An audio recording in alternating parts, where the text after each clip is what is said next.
Sup, my fellas, don't forget to leave feedback and enjoy the story.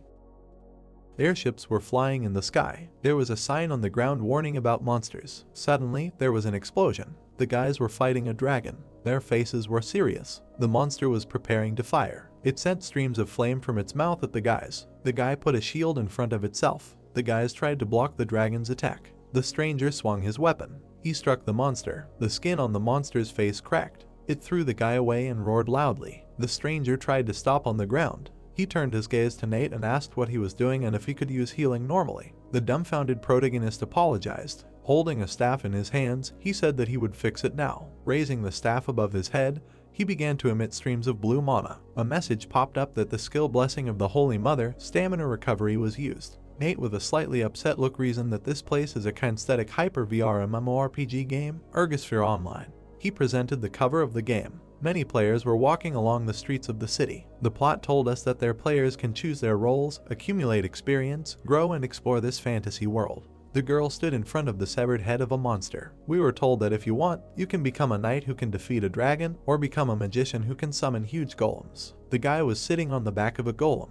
The plot tells us that therefore, the motto of this game is awaken a new personality. The man stood in the water and looked at his hands. On the faces of the guys were virtual reality glasses, and we were told that more than 20 million users play it with different roles and new experiences. Players watch the sunset with delight, standing on the edge of a cliff. An angry guy asked if Nate could heal him. The embarrassed protagonist approached him and apologized, adding that he would do everything now. He tripped over a rock. Nate fell to the ground. The upset protagonist noted that his role was the most boring and unfunny of all. A healer, he watches others play and heals them at the same time. He is just a healer. The guys looked at Nate and asked what this idiot was doing and if he could hurry up. Flames began to come out of the dragon's mouth. They turned their gaze to the monster and said that they screwed up and this was 100% top skill. The dragon sent a powerful stream of fire at them. The guys were struck by flames. Nate closed his eyes in pain. The guy watched the fight from the side. He saw with a serious expression the messages that the guys died from a high-class dragon in the pasture. Lowering his crossbow,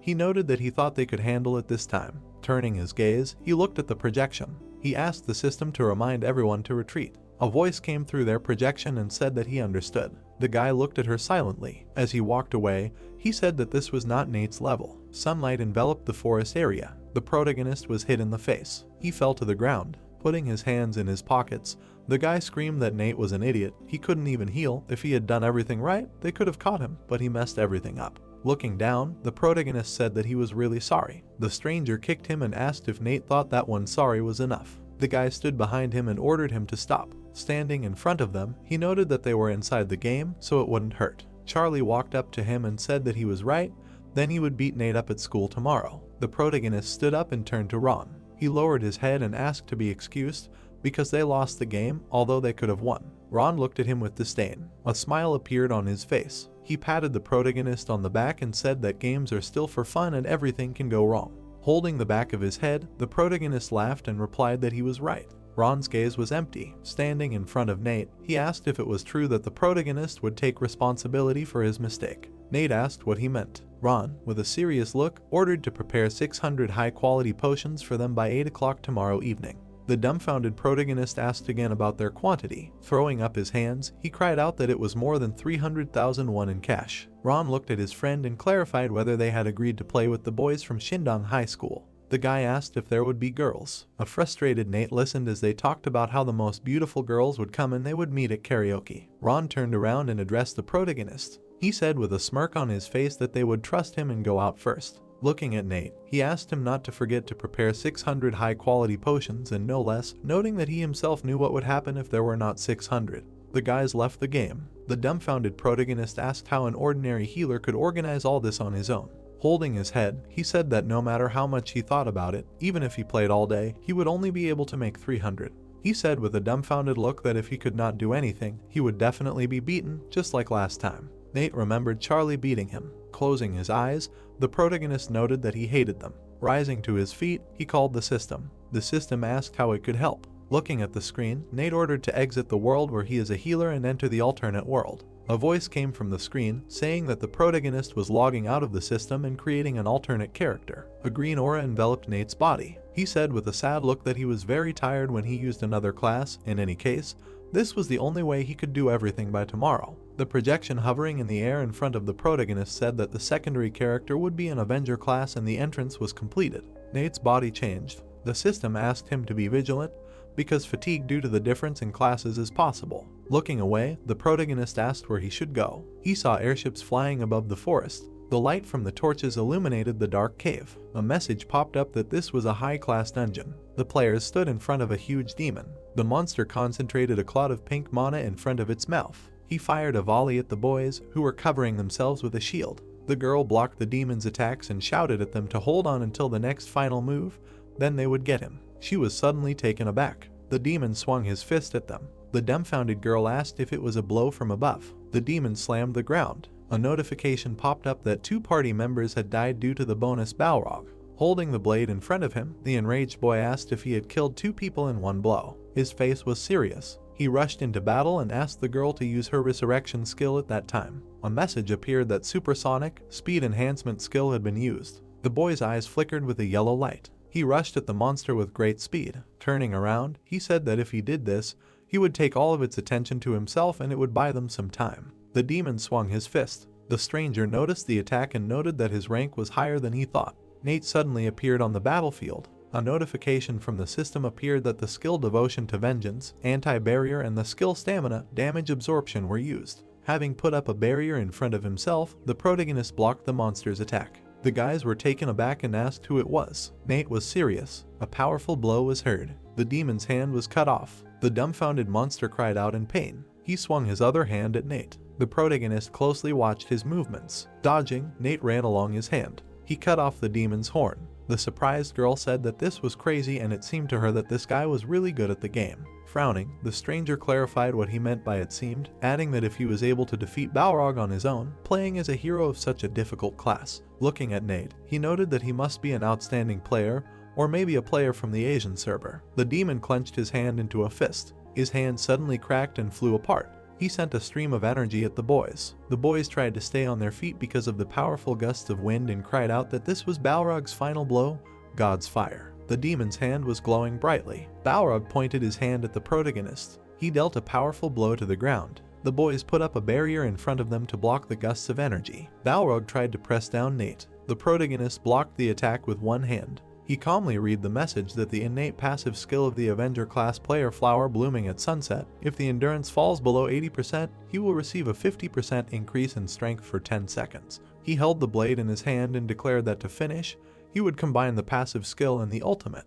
He created many two-handed blades. The magic swords flew straight at the demon's chest. Nate watched him closely. Balrog's body began to disintegrate. Valuable items fell out. The protagonist saw the reward for killing him. He sighed, noting that it was a bit heavy. Turning around, he addressed the guys. Holding the back of his head, he said that they were in the midst of a fight, and he burst in. The girl replied that it was okay, they could have died. Smiling, the protagonist pointed at the rewards and asked if he could take the Balrog's horn. The girl said that he could take everything. Nate picked up the item and said that one reward would be enough for him. The protagonist reasoned that if he sold it, he would be able to buy more than 600 high-quality potions. The puzzled guys looked at each other. They approached Nate and asked him to listen to them. The guy pointed at himself and offered to join them, noting that they would do their best to support him. The embarrassed protagonist replied that it was cool, but he was still in high school and had to go to school, so Nate started to walk away and stated that in any case, they tried hard and he would go first. The guy asked to at least accept them as friends. The embarrassed protagonist walked away from them and apologized. The crying guys began to discuss how Nate rejected them because they were losers. The protagonist ran through the dungeon. Looking away, he thought that if he played with others, it would be hard to stop in the middle. He looked at the projection and asked what time it was. The system replied that it was almost 10:30 in the evening. Surprised, Nate cried out that he screwed up. He needed to do his homework and laundry. Standing in front of the screen, the protagonist asked the system to exit the game and turn it off. Nate put his hand to his chin and noted that he would first put his clothes in the wash and then sit down to do his homework.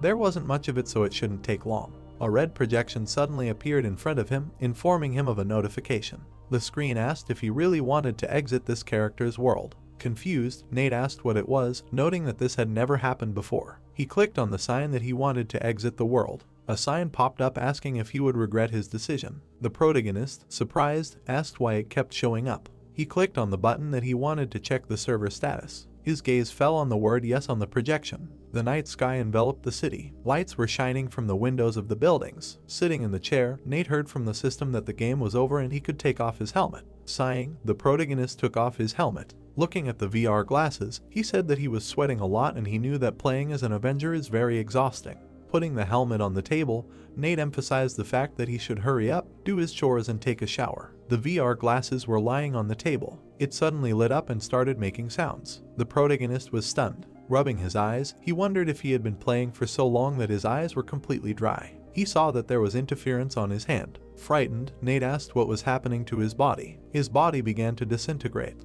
Looking at himself, the protagonist screamed in fear. Particles of Nate's body were floating around the helmet. A voice from the system came from the glasses, saying that data was being transferred. System diagnostics, biometric verification completed, transfer 224 complete. He saw that his body began to transform. Clenching his hand into a fist, Nate asked what was happening to his body. He noticed that he had become more muscular. Raising his hand to his face, the protagonist noted that he looked different. He imagined his Avenger avatar from the game. He suddenly felt sick. He began to feel nauseous. Wiping his mouth with his hand, Nate asked what was happening to him. Turning around, he looked at the helmet, which said that the adaptation of materials was 70% complete. The glowing virtual reality glasses said that from now on his training would begin. The dumbfounded protagonist looked at the helmet. He was scared and asked again about the training. Extending his hand, he clarified what she meant. He was suddenly transferred to the city. Nate found himself on the roof of a building. The protagonist began to look around. His gaze fell on the buildings. Dumbfounded, Nate asked if he had been in his older sister's room. Looking down, he asked how he had been able to move there. A monster appeared behind him. The protagonist turned around. Looking at the demon, Nate noticed that it was the black monster from the game. The monster rushed at him. Frowning, the protagonist wondered why the black monster from the ergosphere was in the real world. The demon was moving towards him. It opened its mouth. The monster jumped on Nate. An explosion was heard on the roof of the building. The shockwave sent the dumbfounded protagonist flying to the side. He began to fall to the ground. Nate hit the asphalt. Holding his heart, the frightened protagonist asked if he was still alive after falling 5 floors. He saw concrete debris on the ground. He saw men next to him discussing how they didn't understand what was happening and the building suddenly exploded. Stunned, the protagonist concluded that judging by their reactions, this was definitely the reality he knew. The night sky surrounded the city. Standing in the middle of the street, Nate asked how this could happen. The monster was falling right at him. The protagonist managed to dodge the attack. He hit the ground when he fell. When he got up, he reasoned that at the moment, he did not understand what was happening, but he needed to get away from this monster. The confused guys stood next to him and said that they had no idea what was happening. Something happened to the ground. Dumbfounded, Nate asked what they were doing. The protagonist approached the guy and asked why they did not run away, because there was a monster there. The people ignored him. He grabbed the guy by the shoulder and screamed that they needed to run. The confused guy turned his gaze. He grabbed his shoulder and wondered what it was. Pointing his finger, he said that he felt something touch his shoulder. The protagonist was shocked by what he heard. He frowned. Nate's body was translucent and he asked if these people could see that monster in him. The monster was preparing to fire from the side of the protagonist. Nate looked at it. The demon concentrated energy in his mouth. He released a beam of yellow mana. The protagonist was taken aback by this. An explosion was heard in the city. Covering himself with his hands, Nate flew into the wall. He opened his eyes. The protagonist was horrified. He saw a crater in the ground. A guy's corpse was lying among the rubble. His companion was scared. Confused, Nate listened to the screams of people who were shouting that they needed to call an ambulance and the police. Nate was shocked. He turned his gaze to the monster. The protagonist was staring at it. Grasping the ground, he noted that he needed to run away. Gritting his teeth, Nate reasoned that he needed to run away or hide. He needed to do something. The protagonist began to run away from there. He quickly ran through the city. He ran across the road at a crosswalk. Stunned, Nate screamed that he couldn't stop. He turned around. The monster punched him in the face. The protagonist flew up from the blow. He hit his head. Nate noticed the monster flying towards him. The demon's fist reached his face again. The monster started to hit him many times. The protagonist's face was stained with blood. Nate, with a blank look, wondered if he would die. He remembered Charlie kicking him. He swung his hand at him. The protagonist emphasized that every time he was unable to escape, every time he was beaten. The monster with a smirk on its face swung its hands at him. Nate suddenly frowned. Stretching out his hand forward, the protagonist asked what he had done to deserve this. The monster was flying towards him. Nate created a red magic circle in front of him, from which needles flew out. The surprised demon suddenly cried out in pain. Dumbfounded, the protagonist asked what it was. Looking at his hand, he wondered what that feeling was. Looking at the red mana streams coming from his hand, Nate wondered if this was the same feeling as when he used a skill in the game. Clenching his hand into a fist, the protagonist came to the conclusion that the training, the black monster and the skills, it must be this. The demon was heading towards him. He opened his mouth. The monster shot a beam of energy at Nate. The protagonist stood up. His face was sad. He suddenly turned his gaze to the demon's attack. A message from the system about the passive skill flower blooming in the sunset popped up. Nate deflected the beam flying at him with one hand. He calmly cried out that as he thought, this was it. The protagonist presented the cover of the game and said that he did not know how, but this all relates to the online energy sphere. Creating a red magic circle behind his back, Nate said that if this is the case, then this is the only way he can survive this situation. A blade began to appear in his hand. He grabbed the sword he created. He swung it and blocked the attack. The demon was scared. He stood quietly in front of the protagonist. Inspecting the blade, Nate stated that the only way was to kill them all. His face was serious. He saw the demon flying at him. A demon appeared behind him, who swung the blade along with him. A notification appeared that the ghostly sword of revenge reduces defense to 0 and sharply increases critical hit for 5 seconds. Nate cut the demon in half. The defeated monster screamed loudly in pain. The protagonist turned around and looked at it. He saw that the monster's body fell to the ground. Nate asked with a puzzled look if he had destroyed it. Inspecting the corpse, the protagonist clarified if this was all. He jabbed the monster's carcass with the blade and noted that the black monster was a mid-level monster. A blue projection suddenly appeared behind him. The protagonist turned around to the voice that said that he had completed the training task. Approaching the screen, he noted that this was a system just like in the game. A voice came from the projection, asking to collect the rewards for the task. Surprised, Nate asked again about the rewards. He was surprised by what he saw. In front of him was a choice of 3,000,001, 1 point, and 3 boxes. The protagonist was standing on the street and looking at the screen. He put his hand to his chin and looked thoughtfully, asking if he would get a reward if he chose one of the 3. Nate put his hand to his neck and looked embarrassedly, said that he would get a cash reward, but it was unknown what would happen to the status points in the random box. He looked at the screen, and the system said that he had 30 seconds left. The guy confusedly raised his hand to the screen, hearing that if he did not choose before the end of the time, the reward would be chosen automatically, then returned to the beginning.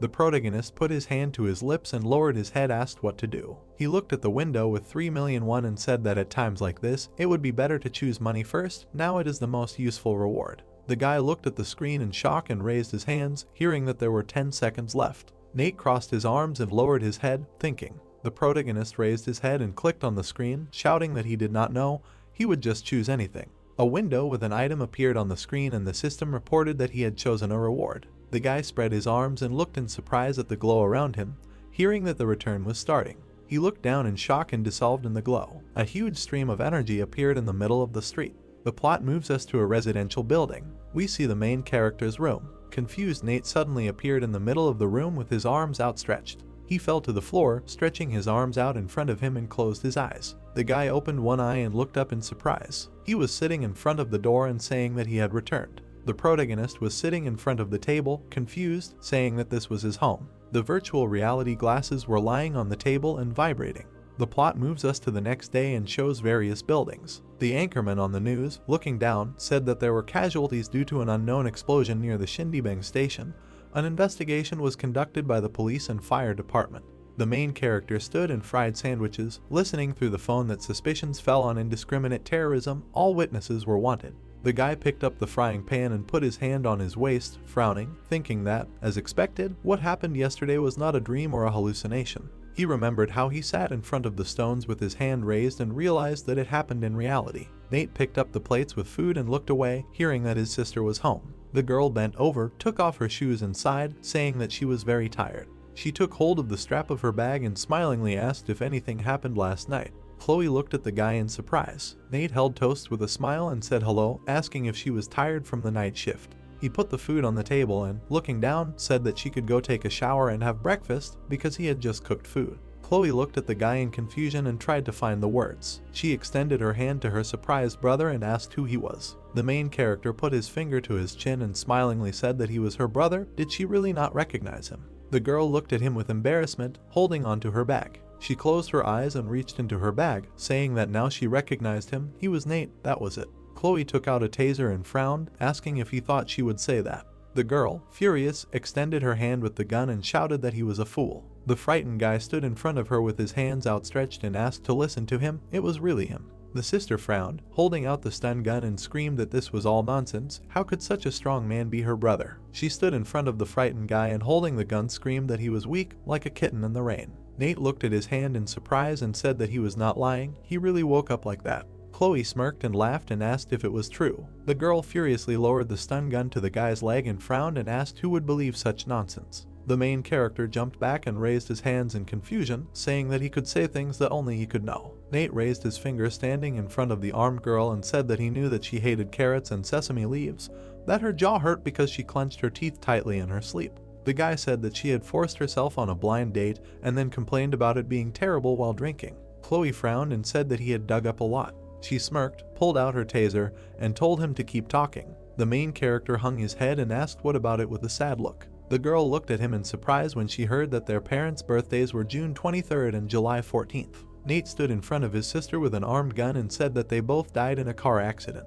Chloe looked at him with sadness and listened as he begged her to take him to an amusement park that morning and said some rude things when she said no. The guy looked down sadly. He stood with his head down and imagined himself from the past, saying that he still regretted it. Chloe looked at her brother with concern. The protagonist stood in front of his sister, upset, with his head down, saying that it was his secret. He remembered how his sister hugged the boy tightly when they were kids and said that he had only told her that. The girl looked at him in confusion and asked if it was really him. Nate put his hand to the back of his head and, looking down, replied that he himself did not know what had happened, that his body had suddenly become like that. Chloe put the shocker on the nightstand. She anxiously brought her hand to the guy's face and asked where these wounds came from, if he was okay. The protagonist touched his chin with his finger and, looking away, replied that they were already there when he woke up, they did not hurt. He frowned, looked down and thought about the fact that he did not want to tell his sister about yesterday's events. She would definitely worry. His sister looked at him tensely with her arms crossed. She frowned and looked at the phone, saying that this would not work, that she needed to go to the emergency room immediately. The girl picked up the phone and looked at her brother and said that he should check his body when something like this happens. Nate looked at his sister in surprise and asked if she thought the doctors would believe it. She was a nurse herself. Chloe looked at her brother with concern and said that maybe it was true, but he should get checked. Suddenly something strange happened. Suddenly he had some kind of disease. The main character scratched the back of his head and lowered his head and said that even so, he did not know how to explain it. He was thinking about continuing to live like this, for now. His sister looked at him with embarrassment and asked what happened to school. Did he really think that the teachers and other students would believe that it was him? Nate raised his hand and answered in confusion that if they did not believe him, then he would go to the hospital. He would undergo an examination and consultation. Chloe crossed her arms and looked angrily at her brother. She put her hand to her forehead and closed her eyes and said that he was very stubborn in such strange things. The girl turned away and taking off her scarf said that if he decided so, let him take his bag and go to school. She would go and explain everything to the teachers. The guy looked at her in surprise and asked why she would go and explain everything to them. Chloe took off her coat and looking away at her brother said that obviously the nurse's words would sound more convincing than his. Nate calmly looked at his sister and said that even if she did not go with him, he had his own plan. The sister took the shocker from the table and, lowering her head, asked to listen to her. She turned on the weapon and looked angrily, asked if maybe he should stop complaining and listen to his sister instead. Would he really listen only after the electric shock? The guy calmly looked at her. He looked at the houses in the window and said that he listened to her. The plot moves us to the street to the building. The blogger raised his hand and broadcast live, covering his face with a rectangle, and greeted the viewers, saying that the Orange Box channel would visit the mystical place again and show it to them. He filmed himself from the side and said that this place was Shindibang Street and he had been here since the morning.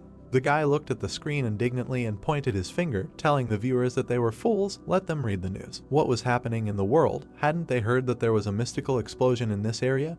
He didn't have to explain everything to them. Kim looked at the phone and listened to the blogger saying that in any case, the cause of the explosion was complete mysticism. Maybe this was the beginning of the apocalypse and he liked the viewers' objections. The girl looked down thoughtfully and said that the Shindibang area was far away. She looked at the phone and asked if she should go and check. Kim walked staring at the screen and kept one hand in her pocket. Layla was walking behind her, smiling and raising her hand, calling the girl. She grabbed the strap of her backpack and looked at Kim's phone, asking if she was watching something funny on YouTube. The girl was standing next to her in front of the school and calmly replied that it was in the recommendations, so she decided to watch it, but the video turned out to be kind of childish. Her friend was walking next to her, holding her phone and smiling, asking if she wanted to meet someone because someone from her school wanted to talk to her. Kim raised her hand and closed her eyes, saying that she didn't care, she wasn't interested in such things. The girl looked ahead in surprise. Nate was walking down the school corridor with his sister. The guy was looking sadly away. Layla raised her hand to her face and, looking at it in surprise, asked who he was. Did they really have students like that at school? She looked at Nate and his sister and said that she had never seen him before. Kim stood next to her happy friend and said that if he was with an adult, he might have been transferred. She looked ahead in surprise and thought about what was happening. The girl frowned and turned to look at the guy and wondered why she felt like she had already seen him.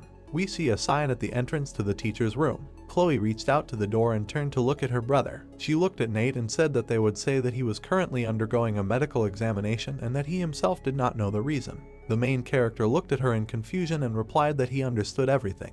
The guy put his hand to his chin and told his sister that his stomach hurt because they were in such a hurry, he would go to the toilet. Nate walked ahead along the corridor and turned around saying that he would be back soon. We see a sign at the men's restroom. The plot shows us several stalls in the bathroom. The main character was standing in one of the stalls with his head down. He frowned and looked down, thinking that even if Chloe was a nurse, the teacher would still not believe him. The guy put his hand under his jacket, thinking that instead, suspicion would fall on him and they would call the police. Nate looked seriously at the glowing stone in his palm. Remembering how he stood on the street in front of the screen, the guy decided that in this case, he should use a random box. The protagonist imagined a window with 3 boxes on the screen. The guy stood with his head down and held a pink stone, thinking about using what he got. Nate looked at the stone with a magic circle inside and notifications appeared that this is a crystal of a selective skill and he has the ability to use a skill of another class with 60% proficiency once. The guy looked warily at the glowing stone and said that he wanted to use the item. He watched as the crystal cracked, saying that he wanted to use the spellcaster skill, the Eye of Charm. The protagonist looked at the sparkling stone in surprise and said that he wanted to acquire the mind control skill. We see the sign of the men's room. The guy walked down the hallway, holding on to the strap of his backpack. He frowned and looked ahead, imagining a monster and a person, and thought that the skill Charm Eye is usually used to make monsters your allies or get buffs for NPCs, so he has no idea how it will work on ordinary people. Nate looked down in alarm and decided that if possible, he will try to convince his teacher first. The protagonist walked, holding on to the strap of his backpack and thought that he can trust him as well as his sister and understand his situation. The man stood with his arms crossed in the office and bowed his head, saying that he does not understand anything.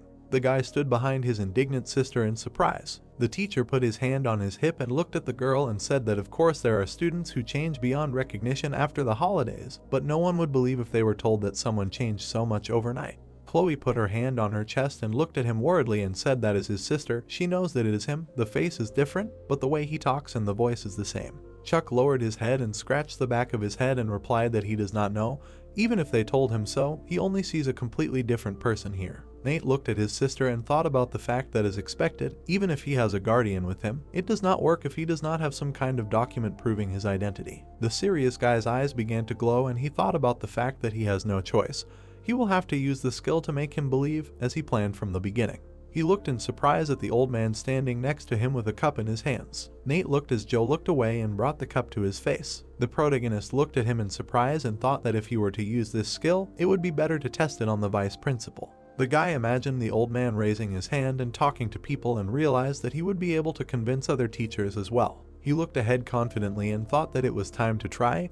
It would be great to have someone on his side as soon as possible. The guy's eye began to glow. Nate thought that the skill Charm Eye was used. The protagonist stared at the old man, directing his ability at him. Joe sighed in surprise, holding the cup. A heart appeared in his eye and it glowed. Chuck put his hand to his chin and looked away, hearing his name. He looked at the old man and asked what he wanted. Joe looked at the man and said that he had been listening to their conversation for a long time. He put his hand on Nate's shoulder and looked at him and suggested that he believe the student.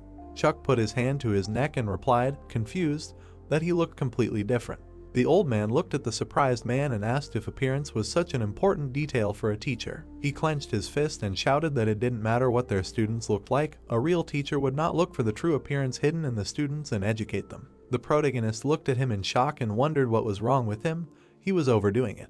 Joe frowned and pointed his finger at Chloe, asking what she said earlier. Did he really get sick with a rare disease? The girl put her hand to her hair and looked at him in confusion and replied that it was still unknown. The doctors said that it needed to be studied to find out more. The old man menacingly extended his finger forward and shouted that if she didn't know the cause, then it was a rare disease. A lot could happen if they didn't know the cause in the era when even dogs were in space. Chloe looked at him in shock, clenching her fist. Joe raised his hand, frowned, and looked at the teacher, asking if he would continue to treat a student who had fallen ill with a rare disease. Would he really doubt him? Chuck lowered his head and raised his hand, saying that if he said so, even if they believed him, how would he explain it to the other students later? Joe put his hand to his chin and lowered his head, saying that of course, there would be confusion among his classmates. He grabbed the frame of his glasses and said that then there was no choice, he would accept the responsibility to explain to the other students. The old man quickly frowned, walked forward and said that they would be the leaders of the class, let them follow him. Chuck looked after him, raising his hand and asking him to wait for him. Chloe stood next to Nate, holding hands and saying that it was a little strange, but everything should be fine. We see the school building. The plot moves us to the sign at the entrance to the classroom. Joe had his arm around the boy's shoulders and was yelling at his classmates that they should all take good care of him. He stood there hugging the boy in front of the class and said that Nate was also very surprised. He was a completely different person because of the rare disease. Ron sat and looked at the old man, saying that they should close their eyes and think, imagine what the heartbeat and confusion must be like. Kim sat with her hand over her lips and listened as the vice principal asked if they could imagine it. Joe started to tear up, closing his eyes and covering his mouth with his hand, saying that he couldn't stop the tears just thinking about it. The kids in the class were sitting at their desks and looking at him in surprise, discussing why he was crying. They watched as the vice principal covered his face with his hand and cried, thinking that it was shock. Nate lowered his head and closed his eyes, thinking that this was the end. He thought that he would convince them with logic, but these are emotions that will not bribe anyone. Chuck took the crying old man by the shoulders from behind and said that now he more or less understands. Nate is sick, so he must take care of him. The teacher turned to the guy and said that he can take his seat and he will talk to the deputy about it. The main character closed his eyes, taking off his backpack and thinking whether he should just use the skill to say that he will transfer from the school. Leela put her hand to her cheek and smiling called the guy. She turned to his desk, holding onto the back of his chair, and asked what was wrong with him. Was he really the same loser? The girl looked at the surprised guy with a smile and asked if this was a joke. How could someone change so suddenly? What was before? What kind of rare disease was this? Nate put his finger to his chin and answered in confusion that he had heard about it from his sister before. It was a syndrome of acute changes. It appears when a person is under a lot of stress. A classmate sat in front of the guy and turned around and said that it was not a disease and not funny at all. No one could change so much from some kind of stress. Another guy sat next to him and, putting his head on his hand, said that it was true. This happens because of stress. He had already had something like this. The main character looked ahead with alarm and thought that, as he had expected, such a speech by the deputy director would not work. Kim turned around to the surprised guy and said that she had heard about this disease before. Nate looked at her in confusion. The girl looked at him sweetly, resting her head on her hand. She raised her hand and closed her eyes and told her friend that she heard about it once from her dad during a conversation. Kim twirled her hair on her fingers and, looking down, said that a man who lived in a city in Germany woke up one day and saw that he had grown by 12 centimeters, and he had a completely different face. There was something about a violation in some organ that secretes hormones or something like that.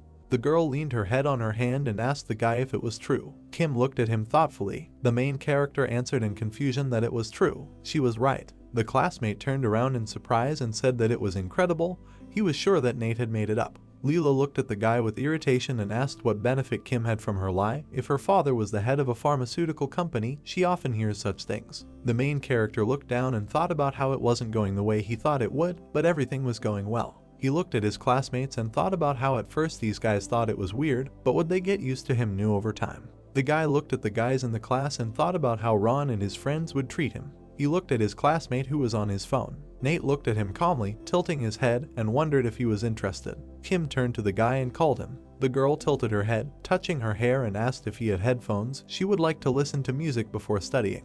The main character put his hand to his cheek and sheepishly replied that he did, but he had already used them. Kim put her hand to her cheek and looked away from him and said that she really didn't care about it. Nate handed her headphones to her and she asked him to call her if he needed them. The guy watched in surprise as she put on her headphones. He turned away and thought about how, if he thought about it, he was not the same anymore. The protagonist imagined how he looked before and now, and thought about how he was quite short and skinny to the bone, but now he became bigger and acquired muscles. Nate imagined his angry classmates turning around and thought about how maybe Ron and the others would not bully him anymore. The guy looked down, deciding that there would be no maybes, everything would change. He imagined himself smiling in the company of classmates and thought about how, like others, the guy would make friends and go to school like everyone else. The protagonist looked at his clenched fist in surprise and thought about how, in this changed body, he could do this. The guy smiled, lowering his head. He happily decided that the truth could change this. Nate stood in the men's room in front of 3 guys. The protagonist looked at the guys in fear. The guys stood angrily and looked at the guy angrily. He stood in fear, head down, clenching his fists, thinking that for some reason he couldn't move a single muscle in front of these 3. Like always, the guy frowned and was dripping with sweat. Nate imagined himself falling into the monster's mouth and wondered why he was still afraid, as if he was about to be attacked. Bill laughed and raised his hand and said that it was true, he had become a different person. Had he really been injected with the super soldier serum? The guy looked at his friend, smiling, and said that he should do what he did before because he wanted to see if he could handle it in his new body. Charlie, frowning, flexed his fists and said that he was also quite curious. He began to strangle Nate, wrapping his arms around his neck. The main character, frowning, bit his lip and grabbed the guy's hand. Charlie smirked and asked him to try to get out of his appointment. The guy closed his eyes and clenched his teeth, listening to what he should do if he could with his new body. Charlie yelled that he was a stupid loser. Nate imagined himself squatting and holding his head. Skyscrapers. Nate slowly packed his textbooks into a backpack. The hero put on his backpack, glad that nothing bad happened and it would be great if tomorrow was the same. Nate took out his phone, going to text his sister and let her know that nothing happened. The hero began to hear how they began to call him. Leela looked at the guy, asking him what he was doing after school and if he needed to go straight home. The girls smiled, answering that they were going to kill some time before going to the academy. Kim looked at the guy with interest. Nate looked at the heroines agreeing, answering that it sounded cool and he had plenty of time. The guy started looking at his phone with interest at the message. Nate immediately started getting angry. There was a message on his phone telling him to go to the toilet on the 5th floor. The guy, gritting his teeth, answered that he couldn't today. Nate continued looking at his phone, saying that something had happened to him and he needed to go. Layla followed the guy with incomprehension. The heroine looked away, not understanding what had happened to Nate. Kim continued to look away with displeasure. In the toilet, someone started grabbing Nate by the neck. The guy screamed with displeasure, his eyes wide open. One of the students started laughing, wondering how long he was going to do this. Charlie angrily gritted his teeth, answering that he wanted to make him weak. Nate tried to get out of the hero's hands. The guy gritted his teeth, answering that he couldn't gather his strength because he couldn't breathe. The hero looked ahead, thinking that he was very stupid. The guy was shrinking, thinking that nothing would change. His hands were clenching into fists. The protagonist's version looked at him, asking if he really thought that nothing had changed. The hero looked at Nate, answering that he was not doing anything. The guy was covering his eyes. The protagonist's version answered that he was just scared and needed to get out quickly. The guy was screaming, asking to remember how he defeated the monsters last night.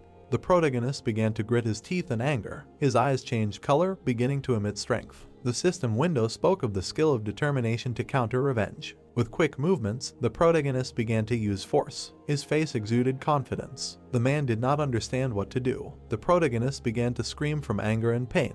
A fight began between the guys. The heroes looked away in surprise. Nate looked forward tiredly. His hand touched his face. The hero's body began to shake. The guy looked away in confusion. Charlie angrily shouted at the hero, how could he throw him? The student began to call him names, opening his mouth wide. Nate remained silent. A few seconds later, the hero began to run away. Charlie watched Nate, shouting for his friends to catch him. The building. Kim and Leela were standing on the street. Kim was watching something in her hand with interest. Her fingers were holding an interesting little thing. A few seconds later, Kim began to notice Nate running down the street. The guy's gaze was frightened. The heroine looked after him with incomprehension. At home, the main character continued to run quickly. Nate clenched his teeth, realizing that he really could not do this anymore. The hero ran away, knowing that he would not be able to cope with 3 at the same time. A snake with an open mouth appeared in the hero's head. Nate's gaze fell to the side. His foot tripped on a stone. The hero immediately fell to the ground. Nate's whole body was shaking with fear. Suddenly, the guy began to hear someone calling him. The boys from school looked at the hero. The student answered with a smile on his face that he was being forced to sweat unnecessarily. Charlie looked at Nate with anger. A foot hit the protagonist's jaw with great speed. Nate immediately jumped back several meters. The protagonist looked forward through the pain, hearing how they told him that they wanted to free him, but he escaped. Charlie confidently decided to make a worthy person out of the guy. A few seconds later, fists flew at the protagonist from different sides. Nate hid from the pain, covering his eyes. The students watched as Charlie beat the hero without stopping. The student said discontentedly that Nate had not changed at all. The hero looked forward with interest, asking why he had not changed at all. Everyone watched the beating, answering that Nate was just a loser. The protagonist continued to cover his eyes from the pain. The hand was holding a bottle. Kim confidently broke the bottle from behind the guys. The students looked back in confusion. Charlie looked at the heroine in surprise. Kim covered her ears, although she should leave everything as is, saying that she would get a migraine from all this noise. The heroine came forward, answering that she planned to play with one boy. The girl asked the guys if she could let him go. Nate looked away in surprise. Charlie angrily asked his assistants who she was. The hero heard with displeasure that she was the headman's daughter, so she was not afraid of anything. The hero yelled at Kim, answering her to interfere only after she knew the situation.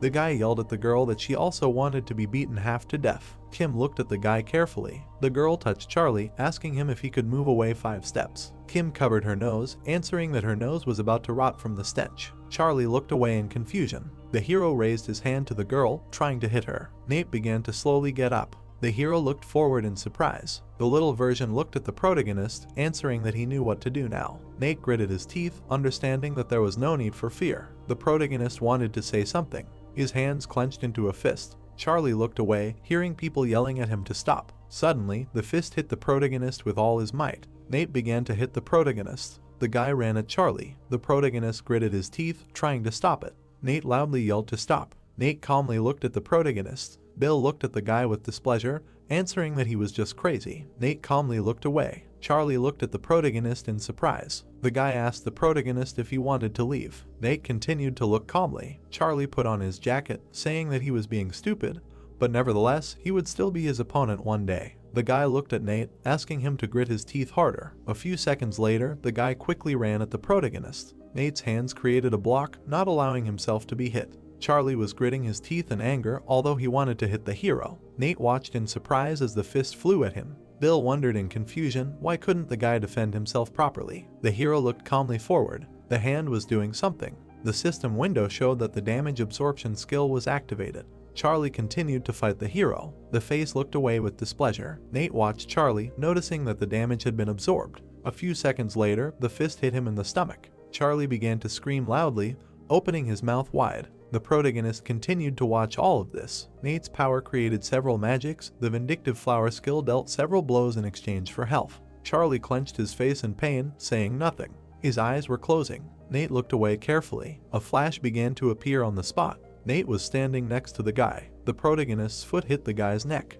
Charlie screamed loudly in pain. All the other guys looked at all of this in surprise. The guy began to slowly fall to the ground. Meanwhile, Nate looked calmly at the hero. Charlie did not make a sound. The protagonist looked at all of this carefully. The protagonist's hand grabbed the guy's shirt. Charlie's face was unconscious. Nate looked at this in surprise. All of her fists were scratched. Kim looked at the fight, calling the guy. Nate began to look at her with bewilderment. The girl looked at him with displeasure, asking him to stop since her hand was covered in blood. Nate continued to look at the heroine with surprise. Kim's hand was holding a backpack. The girl was leaving, telling the guy to follow her and not deal with them anymore. Nate began to look away, hearing how they asked him where he was going. Bill, holding a stick in his hands and gritting his teeth, ran towards the hero. Bill laughed, calling Nate names. The hero watched all of this with bewilderment. Kim looked ahead carefully. A few seconds later, Bill's body began to fly up. The hero fell with all his might. Nate looked at Bill with frightened eyes. After a while, the girl left, telling him to follow her. The guy shouted with displeasure that he dare not do that. At home, someone's hands were sticking a bandage on the hero's face. Kim looked at the hero, answering that this was first aid, so no one canceled a trip to the hospital. The heroine took a photo of the guy, answering that his face was now very damaged. The guy's voices were heard on the street. Nate looked at Kim's phone with interest. The main character looked away embarrassedly, thanking the girl. Kim looked at the phone, not understanding what she should forgive for. Nate rubbed his neck, answering that he was still grateful. Kim continued to look at the phone, talking about the headphones. The heroine held the headphones in her hands, answering that this would be his payment. Nate looked at them in surprise. Kim put on the headphones, saying that it was time for her to go. The girl looked at Nate, answering that she wanted to talk. Kim was leaving, deciding to stop one thing and something for the future. The heroine turned to the guy, asking if he would paint the bike. Nate agreed with the girl with surprised eyes. A few seconds later, Kim ended the conversation and left. The protagonist looked away. The hero was thinking, wondering if it was possible to choose something. The guy continued to stand in surprise. Something began to appear near Nate. The system window created a flash. Everyone received a message saying that in 5 minutes everyone would become submissive. Nate opened his mouth wide, not understanding why this quest was needed. A monster appeared out of nowhere. The protagonist touched his neck, deciding to leave everything. His hand pressed the no button. The system window began to tell the guy that a user with penalty points cannot refuse the quest. Nate was angry, asking the system what he did wrong. The system window gave information that everything was fine. Using the skill on an ordinary person was minus 100 points. Everyone knew that it was impossible to refuse, and even because the guy sent the highest ranks on a quest to subjugate. Nate gritted his teeth in displeasure, listening to how he was told that he bought a lot of things in this world. An explosion appeared on the territory. Everything was quiet. Something began to splash in the river. Nate looked at it with a smile, incomprehensible. The hero held his hand with interest. The guy's body was half in the river. Nate held the clothes, asking to do it properly next time. The hero looked at the clothes, realizing that he had given penalty points without explaining the reason. Something caught the guy's attention. Something was glowing to the side. The protagonist looked at it, wondering what it was. A huge strange door appeared on the bridge, which could both close and open. A yellow magic door appeared in front of Nate. Looking at it, he asked what it was. Coming closer, he added that this was the same monster that he had to fix. Then a second later, a system message appeared in front of him. A voice came from there that the subjugation quest was starting in 10 seconds, and that he should prepare for battle. The protagonist looked ahead in surprise, answering what he needed to do to prepare. He was blinded by a bright flash, and a small black hole appeared in the door, and then a monster began to appear from it. Nate, horrified, raised his hand and looked at his opponent. A huge creature appeared in front of him, waving its sword. It was an infected paladin. Looking at it, the protagonist jumped back in fear, asking what kind of monster it was, as he had never seen one in the game. The paladin, without thinking twice, swung his weapon. Nate did not hesitate. He stretched his hand back, and a red sphere appeared in it, after which he was able to block the monster's blow. The latter looked ahead silently for a few seconds, and Nate, holding his weapon out in front of him, thought that even if he didn't know what this monster was, he was sure that the sword was his main weapon. But he continued to think that if it was so. He swung his sword, parrying the enemy's attack, and then he stood up, after which he jumped up and with one deft movement cut the paladin's shoulder. Blood gushed out. The protagonist thought that, fortunately, it would not be difficult to fix it. Imagining the monsters in his head, he said that compared to other opponents and animals who had unconventional movements, humanoid monsters were straightforward and easy to read. Raising his head, he looked at the paladin, wondering what he would use the skills to smoothly eliminate. Suddenly, he looked in front of him in surprise. He felt his hand shaking. Clenching his fist, he asked why his hand was shaking so much. A second later, the infected paladin swung to strike. His sword landed on the floor with great force, causing a splash of water. The protagonist was thrown back. He looked ahead in fear, saying that something was wrong. Looking at his hands, he added that his senses were dulling. Then suddenly, he felt the paladin swung above him to strike. At the last second, Nate held his weapon in front of him, thinking that the skill was thirst for revenge and he urgently needed to activate it. He looked ahead in fear for a few seconds. A system message appeared in front of him. It said that he could not use this skill. Looking forward hopelessly, he asked why he couldn't use the skill. The paladin was approaching him at a high speed, and then his opponent slashed downwards, causing a strong splash. The protagonist was thrown back. His eyes were filled with despair. Then he looked at his trembling hand, wondering if his reflexes were getting slower and he couldn't use the skill.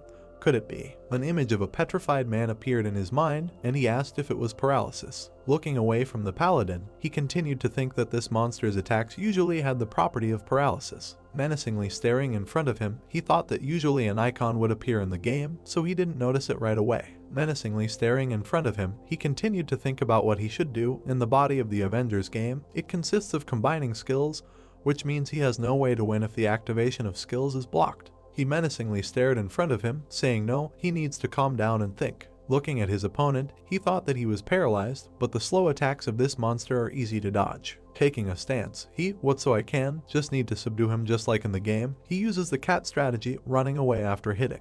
Then he looked ahead menacingly. Looking at the paladin's sword, which emitted strong energy, he said that it will take a long time, but it is better to be on the safe side. Then his opponent slammed his blade into the ground, and a pentagram appeared under it. Nate looked at it menacingly. Then he opened his eyes wide. Standing there, he thought that he could not see. Jumping back, he continued to think that if that aura was just an attack blocking vision, he should move away and wait until he can see again. Meanwhile, the paladin swung his fist to punch. He hit the protagonist with all his might, and he was thrown back. Nate hit the ground with great force. He clutched his head and tried to get up. He stared blankly ahead and asked what he should do next. He looked at his opponent and continued to think that fortunately his vision was gradually returning, but he was unable to attack due to the paralysis caused by the blow. Gritting his teeth, he added that it would be great if a healer could heal him at times like these. Then, looking ahead in surprise, he stopped. A second later, a paladin appeared in front of him and swung to strike. He slammed his huge sword onto the ground. Nate jumped at his feet. He turned around and said that if there was no healer, then he could do it differently. He thought that he should just use an item to get rid of the paralysis. After saying these words, he called the system and a green system window appeared in front of him, asking how it could help.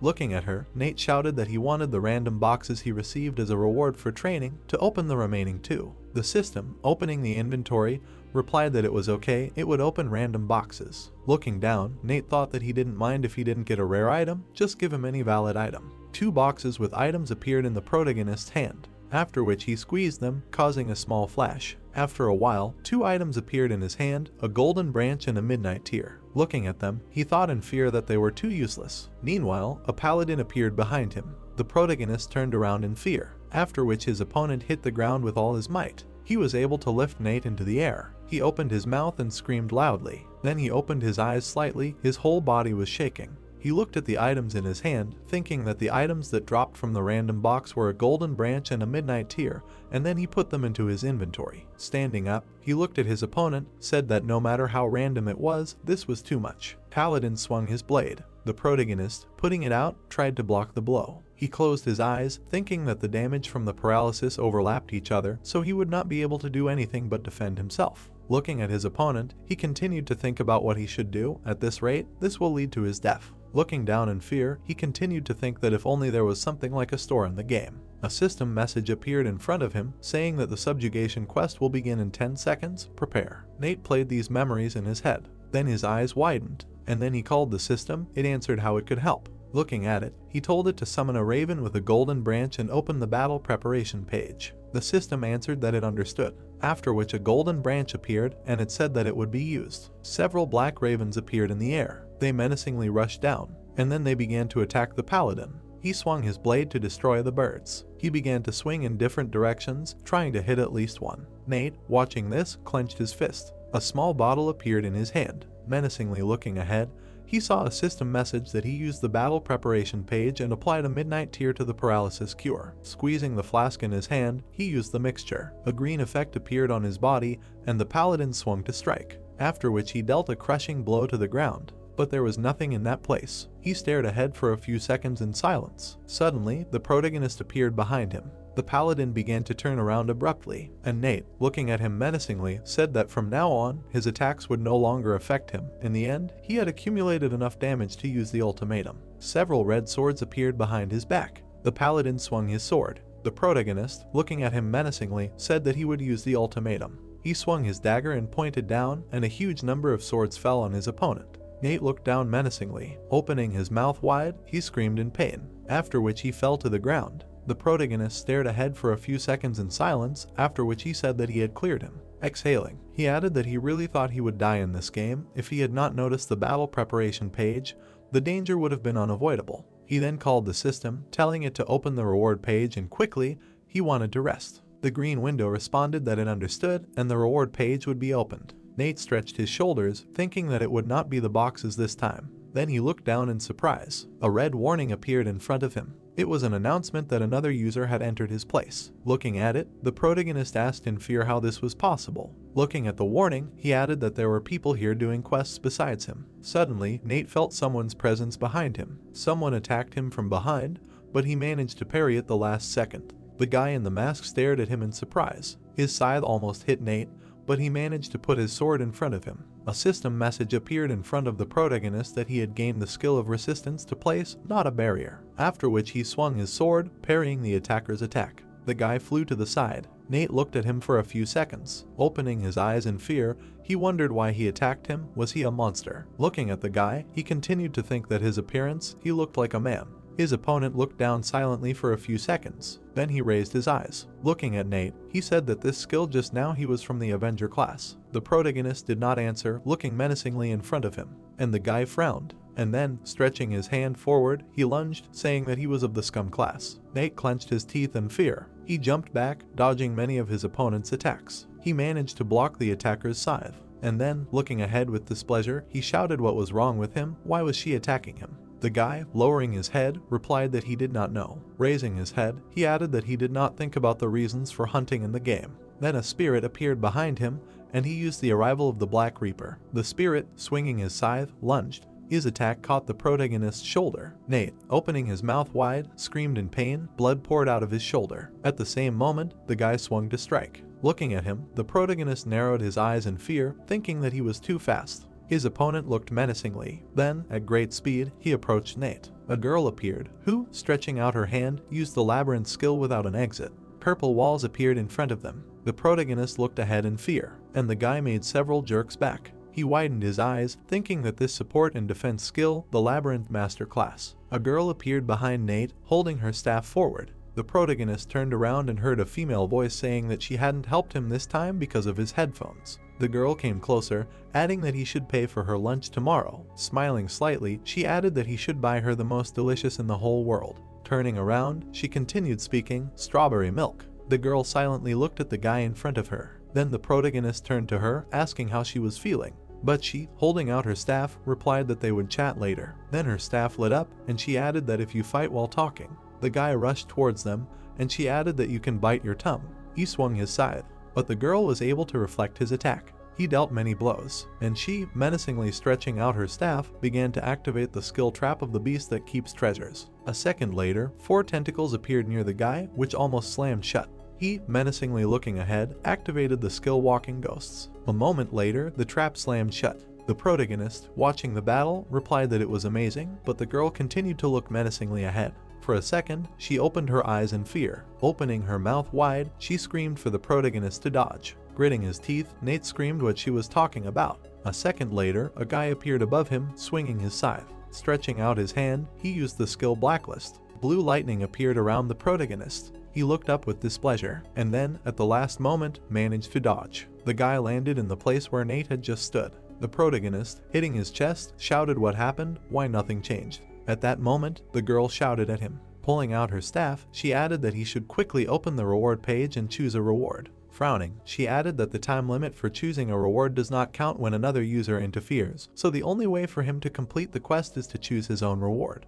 The protagonist, looking ahead, replied that he understood. Hearing this, the guy jumped towards him, replied that he thought he would just watch him do it. Then he swung his scythe. Nate looked up, and then the guy cut his body into 2 parts. He looked ahead in surprise. Looking at the protagonist, he added that his body was not cut. At that moment, the girl pulled out her staff forward and said that he must not have studied enough. Looking straight ahead menacingly, she added that the place where he was standing now was the skill area where she had set up a labyrinth with no exits when she had teleported here. The guy looked down and saw purple lines on the floor, and the girl, looking menacingly in his direction, continued to say that the labyrinth was full of barricades and illusions and various traps. Frowning, she continued to say that it lasted 90 seconds and he should remember that. If not, she would kill him the next time they met. Meanwhile, Nate clicked on the system message and was told that the return would begin now. The guy looked ahead with displeasure. Pulling his mask off his face, he added that they were the ones who would die next time. Lowering his head, he continued to say that since he had memorized their faces. Nate looked ahead in fear for a few seconds, and the guy told them to live in anxiety. He put his scythe on his back and continued to say that he was a master of labyrinths and a class of scum. Hearing this, the protagonist frowned in displeasure and she remained silent. A green aura appeared above them. Then we are transported to the city. Nate is teleported to the street. Looking at his hand, he says that he is back. Suddenly, his pocket rings. Taking out his broken phone, he saw that it was a girl calling him. Picking up the phone, he answered what was going on. She is the same as him. The girl on the phone line answered that he should wait, and he must have something to say. For today, just let him go home. On the subway, she added that the blacklist skill that was used on him, this skill tracks the location. Frowning her brows, she added that therefore, for the 8 hours it lasts, let him hide. Nate looked ahead in fear, and the girl added that although she was talking about location tracking, it was not as accurate as GPS, so everything would be fine as long as he was home. The girl, lowering her head, continued that, in short, that guy was previously a user who killed players. The protagonist, lowering his head, quietly listened as the girl said that these were people who, instead of receiving rewards for completing quests, collected bonus points by killing people. Turning away, she added that it would be better if he did not go against them. If he did not want to kill people, he probably already knew that such people were impossible to get through to. Nate stood quietly, looking ahead, and the girl, closing her eyes, said that in any case, they needed to talk tomorrow since he would be in danger tonight. Then she looked ahead, and Nate asked what about her. He furrowed his brows and added that she had been marked by that bastard after helping him. Wouldn't she be in danger? The girl replied that it was unnecessary worry, she could protect herself just fine. The protagonist looked ahead with displeasure and replied that he knew that, but he was still worried that she would get hurt. The girl stared at her phone for a few seconds in silence, after which she replied that he wanted to stay together all night or something like that. He put his hand on his neck in fear and replied that no, that wasn't what he meant. He just thought that it would be good to work together in the future. The girl said that it sounded like he wanted to be in a party with her. Nate stared ahead for a few seconds and then replied that if they stuck together in real life, he would be happy. She lowered her head with a smile and he added that since he could trust her. She then raised her head in silence. The protagonist jumped away from the phone in fear, and the girl added that it was impossible to trust a person he had only started communicating with today. Nate shouted that this was how it worked. The girl said that it was fine, that what she wanted to tell him tomorrow was not much different from what they had just talked about. She added that after he hung up, he should write her his address, and she would sleep at his house tonight. The protagonist's body trembled, and then he shouted loudly across the street, "We are transported to the street," and then to one of the buildings. Nate is standing in the hallway. He silently looks ahead. Then a girl comes up to him. Raising her hand, she greets him. Turning his head, he reciprocates. Then they go into the house, and the girl takes off her shoes, says that it turns out she will be under his care. Then she does not address him, holding a briefcase in her hands. Lowering his head, he asks that she is really going to sleep at his house. Taking off her sweater, she replied that he didn't like it. Looking away, Nate replied that no, absolutely not. Smiling, the girl said that it was great and they had something to talk about after everything. Adjusting her hair, she added that in any case, she was going to take a shower, would he lend her some clothes? The protagonist answered okay. Then he silently lowered his head. He approached the table, seeing a note on it. It said that her schedule had changed, so today she was spending the night shift, and they would see each other tomorrow. Picking it up, he narrowed his eyes, wondering what his sister, why today? Evening fell on the city. We are transferred to the shower. The girl dries her hair and comes out in a white t-shirt. Nate, looking at her, asks if her sister's clothes fit her. She answered that they more or less did. After which, looking ahead, she said that he told her that he lived with his sister. Nate, looking at her, answered that they lived in their relative's house, but when she got a job, they began to live together. The girl, spraying herself with spray on her hands, answered if it was true that with his parents. Lowering his head, the protagonist answered that they died. Hearing this, the girl's face turned pale, but she remained silent. After a short pause, she apologized, saying that she asked too much, to which Nate replied that no, she did not need to worry about it. Leaning on the table, he said that it was in his childhood, so he was already used to it. The girl looked at him silently for a few seconds, and then suddenly added that it must be hard for both him and his sister. Folding her hands, she continued to say that when his sister returns. He awkwardly looked ahead and replied that her schedule had changed so she would be home in the morning. The girl, looking ahead, replied that it was indeed very convenient. Coming closer, she added that they would move on then. Nate's face turned red and he shuddered in fear. She looked at him silently for a few seconds. Then she put her hands on his chest. The protagonist closed his eyes. Then the girl opened the system window. Looking at him, she told the system to send a party request to the user closest to her. Nate, clutching his cheeks in fear, wondered if it was an invitation to a party and he was scared for no reason. Then a system message appeared in front of him. It contained a message that the user had sent you a party request, would he accept it? The girl, coming closer, added that she would first say something before he decided. Said that she would tell him all the information she knew once they were at the party. Of course, she would do her best to support him. Looking at Nate, she continued to say that in other words, she would give him everything she had. Lowering her head, she added that if he ran away from her or betrayed her. Frowning, she continued to say that she would grind him up in a blender and make a smoothie out of him. Did he understand that? The protagonist, looking at her, replied that he understood everything. And then I raised my hand to the side, said that so he should think carefully before answering, since there were only the two of them. Nate stared at the system message for a few seconds in silence. Then the girl opened her eyes in fear, hearing the system respond that he agreed to the party request. Turning around, she answered with displeasure that she told him to think more carefully. Why did he immediately agree? Nate turned around and replied that he hadn't even thought it was worth thinking about. She, looking ahead with displeasure, said that it wasn't worth thinking about. The protagonist lowered his eyes and replied that he didn't have enough information about the situation at the moment, and that he was being hunted by players who were killing them. Raising his head, he continued to say that, in addition, he had no way to get out of this situation on his own. In other words, he was on the verge of ending the game. Looking at the girl, he continued to say that therefore she was undoubtedly the best choice in this situation. She was the only one he could rely on. The girl's cheeks turned red, and then, lowering her head, she replied that it was good. She was happy that he thought of her that way. Then she grabbed him by the jacket and pulled him towards her. He looked ahead with fear, and she, frowning, replied that it was only because he was so impudent. Turning away, she clenched her teeth and added that she felt stupid for taking it so seriously. He knew what it was like. The protagonist looked around in surprise for a few seconds, and the girl, turning to him, replied that it was for the best so they could leave these useless conversations and start developing a strategy. Nate enthusiastically asked to fight the user who was killing players. The girl, opening the system window, said that this was one of the reasons. Turning to him, she displayed a message adding that this was more important. After which she clicked on the green icon. A small text appeared in front of Nate. He looked ahead in surprise, and she, looking menacingly ahead, replied that a large-scale event, the exact date of which no one knew, was on the horizon. Looking ahead, she continued to say that they were going to participate in this event and would come up with a strategy to take first place. Mika, looking at the system message in surprise, asked for the first place. We are transferred to a high tower game. We find ourselves in a room with columns. Inside there are many monsters and a giant ghost horse. The ghost looks down menacingly. The guy, looking at him, shouts that they can't escape. Even the King of Death has appeared among all this undead. And Smog, looking at his comrade in fear, adds that he must also run before their nerves kill them. The guy in the hood, then returning, replied that it was just trash. His comrade, turning around in fear, asked what he had just said. Meanwhile, the stranger in the hood pulled the bowstring of a magic crossbow. A crowd of undead jumped on him. Oi looked at them silently for a few seconds. He remembered how he hit the guy in the stomach, and then, frowning, he used the Dragon Slayer skill. A huge magic arrow appeared behind him. It destroyed several of his opponents in an instant, and then it pierced the King of Death. His comrades watched in fear. The guy walked over the corpses, and then he lowered his head menacingly, said that losers should act like losers and crawl on the ground.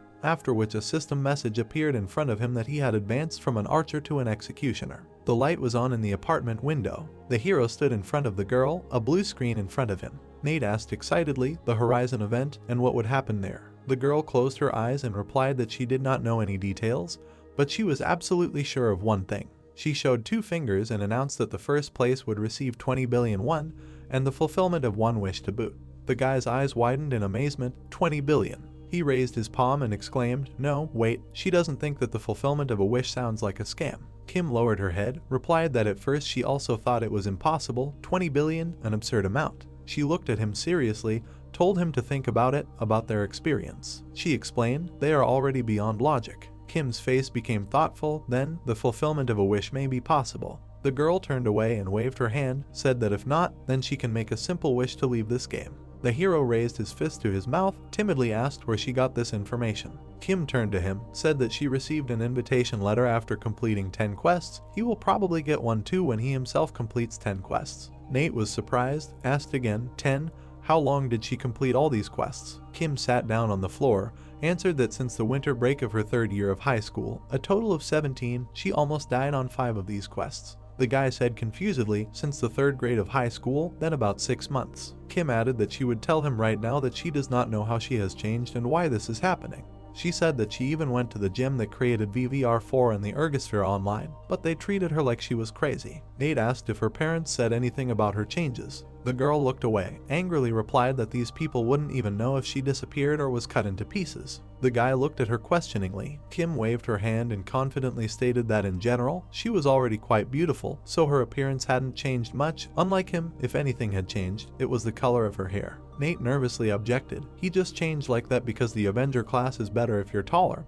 The girl mockingly asked, really? His face affects the statistics so much. He said that his face really hadn't changed that much. Suddenly there was a loud bang.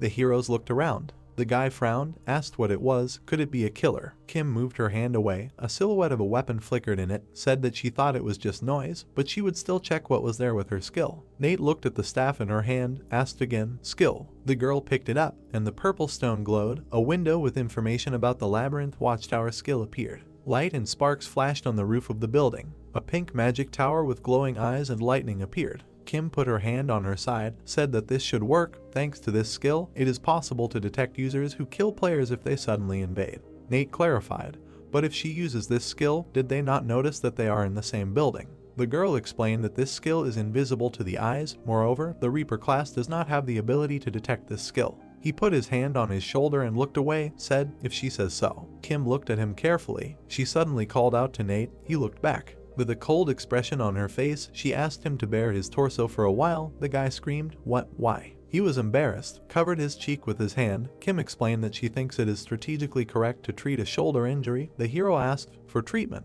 But why does he need to take off his top? There is a reason. The girl put her fingers to her chin, objected. No, she just wants to get golden impressions from what she saw. The guy screamed. What is she? A pervert. Kim asked to calm down and take it off. She will treat him. Nate screamed that he will do it himself. The room, the guy cried out in displeasure. An apartment building. The hero was sitting on the floor. Kim stood behind him with a staff. She pointed the rod at him, asked him not to move until she said she was done.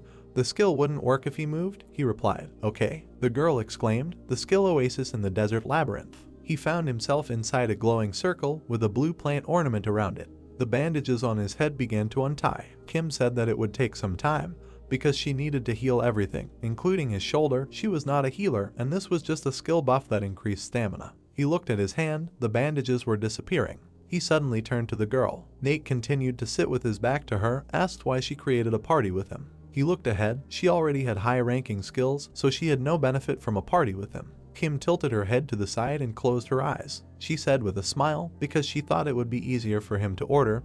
He was a loser before. The guy was shocked by the answer. Kim looked away, added that it was a joke. At first she planned to find out what kind of user he was. Nate looked back. The girl said that she remembered something. He asked, remembered. Kim asked if he remembered the event opening of Purgatory. The hero sighed nervously, clarified it was a difficult raid event during the second year of high school. Kim confirmed, the same one, all the difficult tasks of which could not be completed even by 0.5% of users. It is the most difficult extreme difficulty event in history. At that time, she supported the guild as a mercenary. The monster jumped on the girl. She said that then. She turned around in horror. She shrank and closed her eyes. The guy from behind struck the monster. Kim said that she remembered. That guy was Nate. She looked back, said that she met him in that place, while everyone was helplessly killed due to the absurd difficulty of the event. She remembered meeting him, running. The girl did not take her eyes off him across the battlefield. Her eyes filled with tears, without any hint. The hero jumped up, surrender. Nate looked down and blushed. Kim looked away and added shyly, so. She suddenly clenched her fist and decisively said that she thought she needed him in her party since he was a crazy gamer. The bandage disappeared from his shoulder. He looked back at Kim, who said that besides, she wanted it. The girl sat down next to him, added, an interlocutor to whom she could tell everything about herself. She bowed her head and asked if he was also upset that there was no one who could recognize his alter account. The guy looked down, answered, yes. Kim said that she felt better, a lot. Night City. Mike ran at the monster. He swung for a blow, activated the ancestral strike skill. The guy punched his opponent in the stomach. The monster opened its mouth wide. Mandy was running behind him. She raised her weapon, used the skill challenge to step on dirty feet into Owen's abode. There was a flash of light. The girl chopped off the monster's head with a swing of her sword. She fell to the ground. Mandy looked back, exclaimed with a smile, okay, with this, 20, the quest was a success. The companion clenched his fist, said that it was too easy. She offered him to choose status points as a reward for today. Mike agreed. Mandy looked away. She brought her fist to her chin, said something strange. The guy asked what was going on. The girl's eyes glowed green. Someone nearby was using the skill,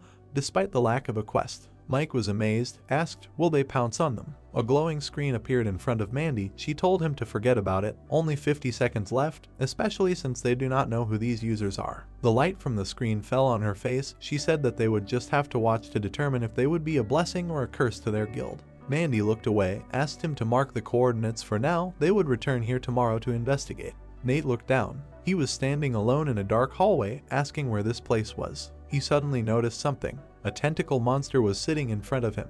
It smiled widely, sticking out its tongue.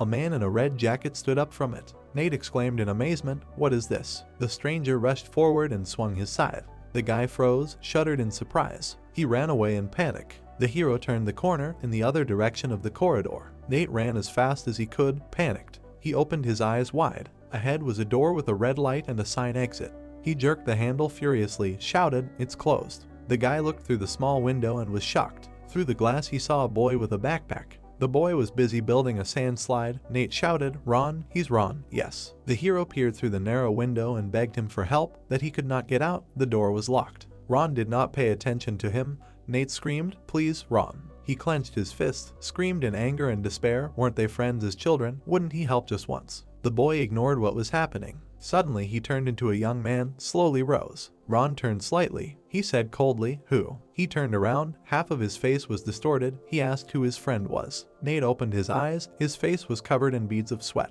He woke up on the bed. The guy sat up, grabbed his head, it was just a dream. He frowned and stared at one point. Suddenly there was a question, what happened? He had a nightmare. Kim was lying opposite him. She turned her head slightly and waited for an answer. Nate said confusedly, she surprised him, didn't she sleep in his sister's room? The girl got up and sat up, said no, she couldn't fall asleep in someone else's bed. Kim propped her cheek up with her hand and asked what kind of dream he had, a scary one.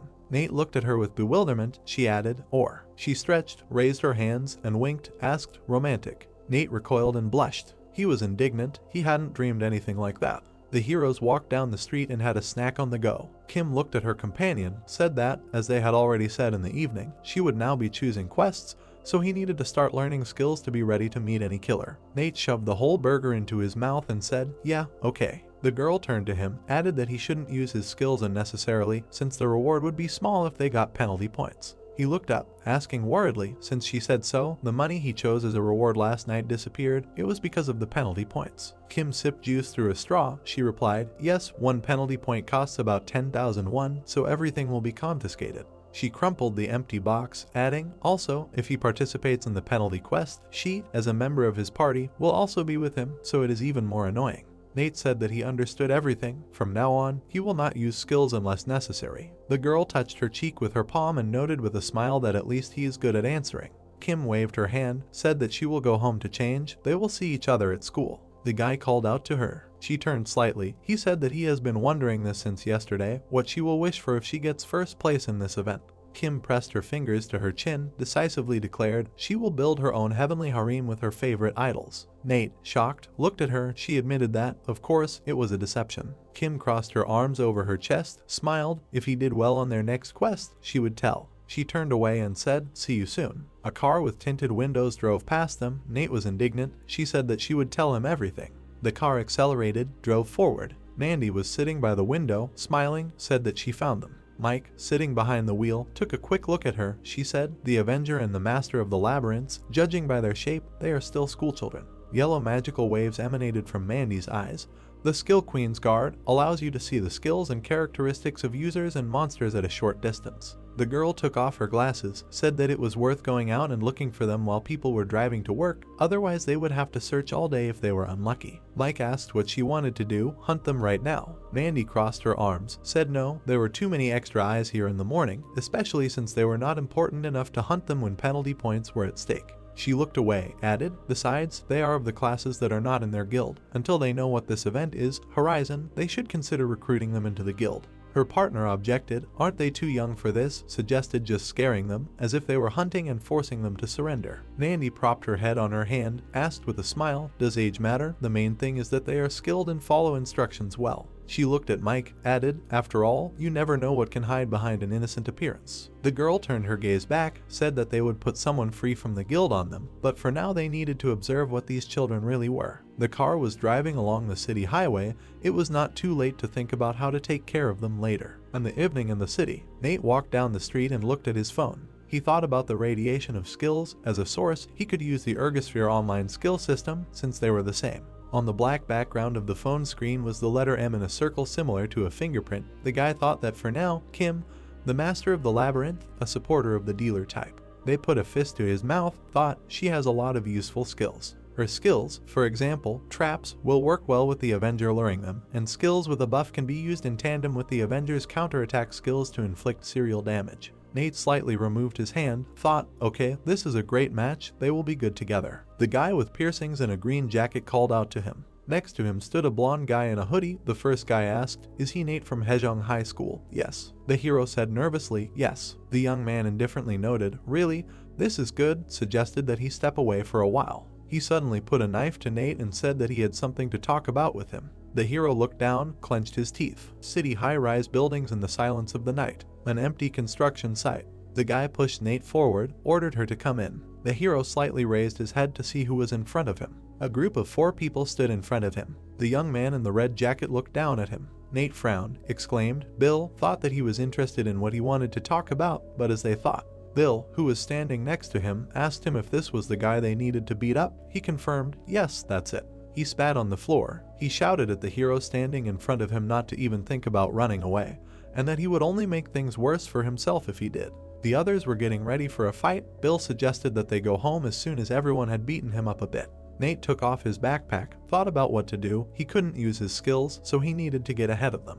He thought hard. No, they would continue to torture him endlessly if he did this. He decided that he would end all this here and now. Without using his skills, he would take them on himself. One of the guys started the attack, raised his fist. The hero dodged, ducking. Nate swung for a punch. He hit the opponent in the head. The blonde was thrown back. The guy in the shirt and tie attacked the hero. Nate prepared to counterattack. A flash of light. He jumped and hit the opponent in the head with his knee. The guy fell to the floor. Nate exhaled, thought, okay, this is possible. No matter how many of them are here, they are still people. He thought that compared to all the monsters he fought before, they are just weak mobs. Bill and the blonde rushed at Nate again. The hero decided that he should not rely too much on skills, like in a one-on-one fight last time. Nate's eyes lit up. Even a bit of the Avengers' strength is enough. He jumped, attacked the opponents to deal with the mobs. Nate's eyes were furious. He said that he would get rid of them all. The blonde attacked with a series of blows. Bill's face was stained with blood. He exclaimed, "What's wrong with him? He's too good. This is definitely the loser they were talking about." His companion said with fear, "This should not have happened." He suddenly noticed the rebar lying to the side. His eyes flashed angrily. From a powerful blow to Nate, Bill was thrown back. The hero looked at the other opponent. He screamed and went on the attack. Nate calmly warmed up and looked away. He hit the attacker with his fist. Blood spurted from his face. He fell to the floor. The guy with the rebar snuck up on Nate from behind. He raised the iron bar above his head to strike. The hero put out his hand to parry the blow. The guy looked in horror at the bent rebar, screamed, "What the?" Nate clenched his fist. He turned and attacked him. He froze with his eyes wide with shock. He found himself on the floor. The enemy rose up, said through clenched teeth, "You." Nate kicked him to the ground. The guy screamed with hatred. He thought he could end it so easily. He said that Nate was already dead. He would call all the elders he knew and finish him off. The hero remained indifferent to his threats. He screamed. He realized that he would kill him. Nate looked at him sternly with a purple light in his eyes and answered, "Try if you can." The guy looked askance, could not object in response. The hero turned away and was about to leave. He shuddered in surprise. A young man from the group ran towards Nate from behind with a knife. Nate turned around. His eyes widened. In another part of the city, Chloe was walking down the street with bags and looking at her phone. She stopped and read, "There are green onions, there are regular onions, there is sauce, there is enough for lunch today." The girl looked ahead. Lately she was so busy that she could not cook for Nate. She needed to think about his health and feed him well. She did not know what was happening to him, but she was glad that he was not sick. Suddenly Nate called out to her. Chloe was very surprised. The guy was breathing heavily. She asked why him. Nate put his hand to his neck, smiled nervously. He was covered in sweat. He told his sister that everything was fine, there was no need to worry. He pointed his finger back, added, "Guys." There was a construction site behind him. Nate explained. They asked him to play football with them. That's what it was. Next to the beaten guy lay fragments of a knife. Chloe was perplexed. He was sweating so much because of football. He played for a long time. The hero replied that it was fun to play after a long break. He thought to himself that he was actually sweating so much because he ran from there so that she would not see anything. But the guy took her bag, asked what she bought. It was for lunch. He looked into the bag, asked with delight, "Pork belly, today they will make meat." Chloe looked at him thoughtfully, his actions and words. She thought that they were exactly the same as always. Nate turned to his sister. He squeezed the handles of the bag, asked with excitement, "She still hasn't gotten used to how he looks, right?" Chloe pointed her finger at herself, asked. Her expression gave it away. Nate replied that no, it just seemed that way to him. He suddenly looked down. The hero looked away, asked if she wanted him to look like before. Chloe crossed her arms over her chest and tilted her head to the side. The girl answered negatively. She took her brother by the arm, said that she would like him regardless of his appearance, as long as he was okay. Nate looked at her uncertainly and said, "Thank you." Chloe smiled widely. She suddenly asked if he had brought any friends over yesterday. Nate was surprised. No, why not?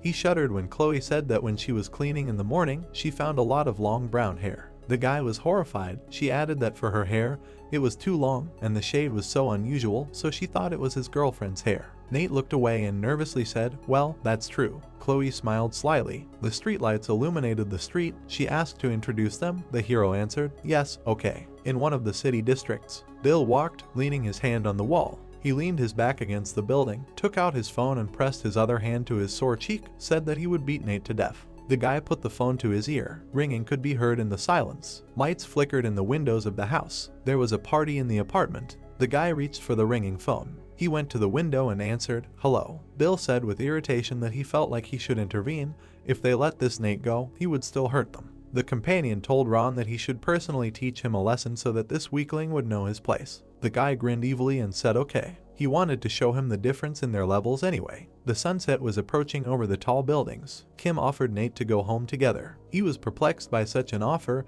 and the people around him were especially shocked. Leela said that she also wanted to go with them and was perplexed why they were going without her. Kim apologized for this and said that they were not going anywhere. The heroine said that they had something important to discuss, while Leela looked at her thoughtfully. As she left with Nate, she said that if everything went well, she would even tell him about it. Kim nudged the character as he walked awkwardly. People stood and discussed the fact that they could not date because it would be weird. Ron did not believe it because Nate considered him a loser. In the evening, the windows in the apartments began to fill with light. The action took place next to a small playground. Kim and Nate were standing and drinking juice. Suddenly, the heroine asked him to date, from which he spat out the entire drink. The character did not understand why they should suddenly start dating. Kim said that then she would not have to explain why they communicated alone. She said that if the character did not want to lie, then they could really start dating. The heroine asked if he agreed to date for real. Nate was very embarrassed and said that he still needed to think about it. Because of this answer, Kim said that in this case they could talk about something else. The heroine, opening the interactive screen, said that she had received a quest for today. It was a competitive paired suppression quest. Nate was interested in this and realized that then others could participate in it since it was a paired quest. Kim confirmed this and said that in this case the reward would be better. They could get 20 million won and 12 status points. Standing and thinking, the hero realized that this would be much more difficult. The heroine said that this was indeed the case. They also understood that a battle of everyone against everyone would begin. Nate began to analyze and realized that he had not worked with her in a pair before and the competition would be quite dangerous. But Kim immediately asked what the character would do and suggested waiting for an easier task. Clenching his fist, the hero said that they should try. He said that they could handle any situation thanks to their skills. Nate also promised to deal with the killers if it came to them at all. Admiring, Kim was perplexed by what was wrong with the character because today he was extremely confident. She suggested meeting at the place where the quest began in the evening.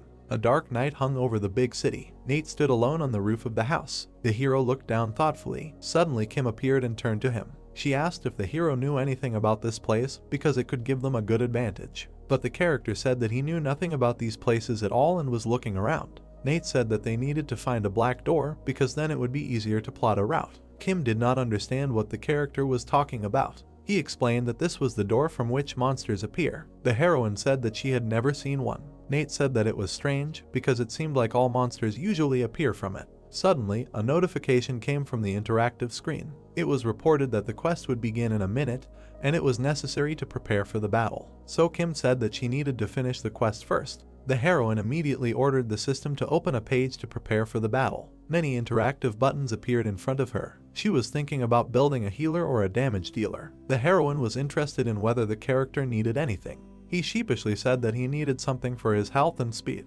Kim, slightly perplexed, agreed and said that she would send it. Suddenly, a notification came from this screen. It contained useful items for both healing and speed. The heroine said that these items were quite expensive and wanted milk and a sausage in dough in return. Suddenly, another notification came. The quest was activated. The quest began. An unknown beast immediately rushed over the characters. The heroes realized that the monster had appeared and also that it was famous for its speed. The wolf was rushing at a mad speed. It turned out to be Waham, a nimble wolf. Kim immediately said that they should catch up with it and be the first. But Nate said that this would not work and there must be another way. Suddenly, an idea came to his head. He said that they needed to make a trap. The hero thought out a plan and said that her skill in a dead end would be needed for this. Kim realized that in this case the character would be like bait and asked if it would be safe. Nate was completely ready, especially since the Avengers became stronger when they were attacked. He ordered the heroine to notify him when she finished the trap, then he would bring the wolf there. The hero immediately quickly went to the side and she could only shout after him.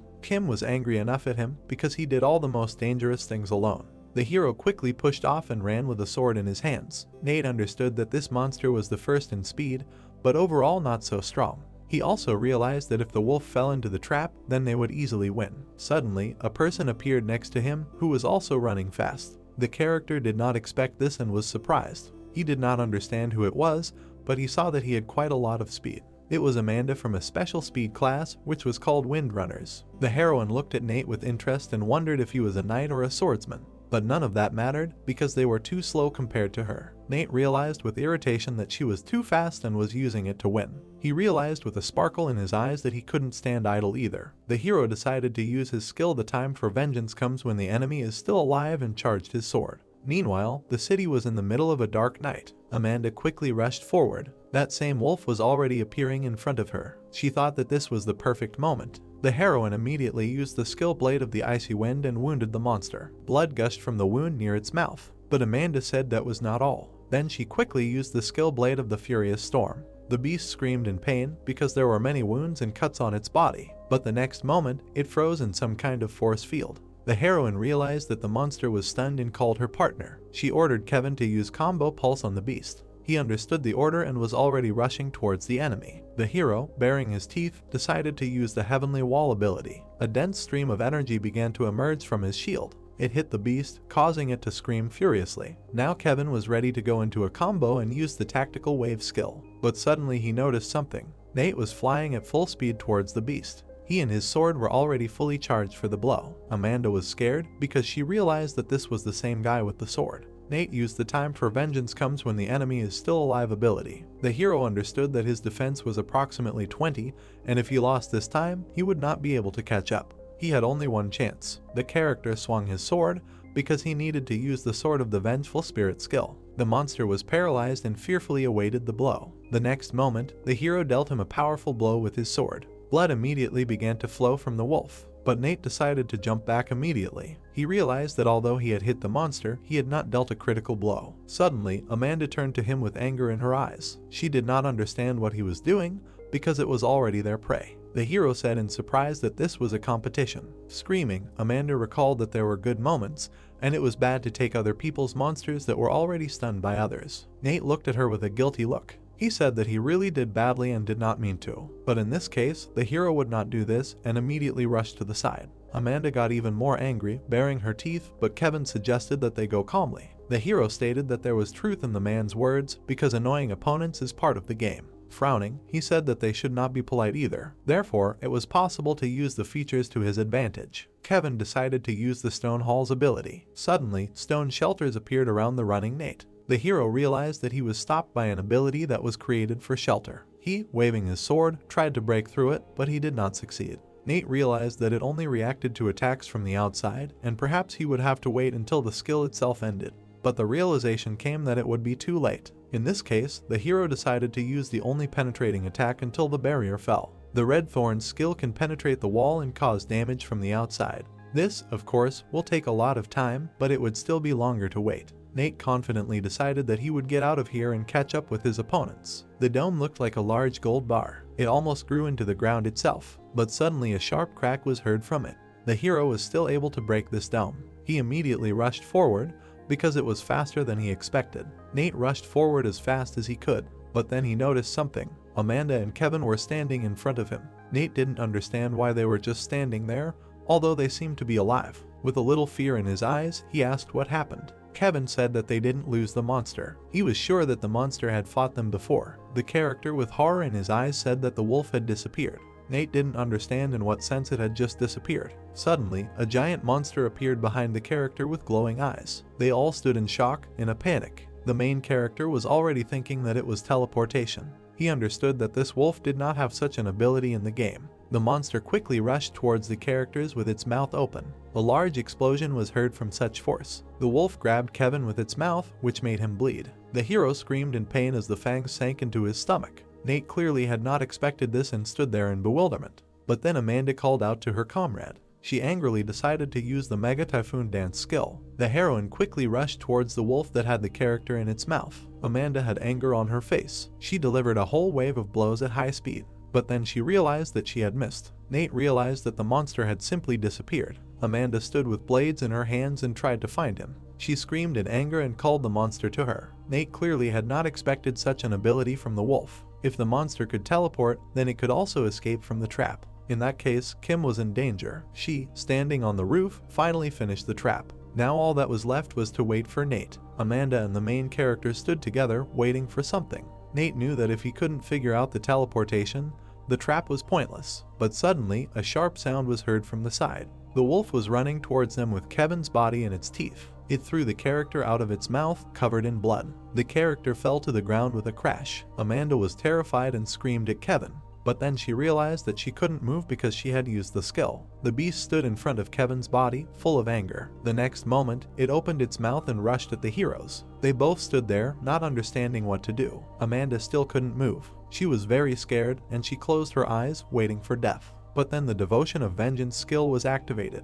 Nate held the beast back with his sword using a barrier. The heroine didn't understand what was going on. She decided to ask why he did this, but he said with a tense face that from that moment on he would watch his manners. Having struck the beast several times, it began to bleed. The wolf began to run away while blood was flowing from its body parts. Amanda realized this, but the hero stood in thought. He did not understand why this was so, because he could teleport. The heroine realized that if her wind run ability had been restored now, she would have caught up with this wolf. Nate remembered about the restoration and realized that the monster had it too. But suddenly he received a notification. The hero picked up the phone. He realized that Kim's trap was ready. Nate offered Amanda to make a deal. He had to give her the panacea, and she had to help him. Amanda got angry because it was an ordinary item that could be bought for money. But then the groans of a half-dead Kevin were heard nearby. The heroine immediately ran to him. She wondered if he was alive and how he felt. Nate asked if she had any healing items. He reminded her that she was confused when her partner was in the wolf's mouth. The hero also said that he did not like to risk lives, but since his life was also in danger,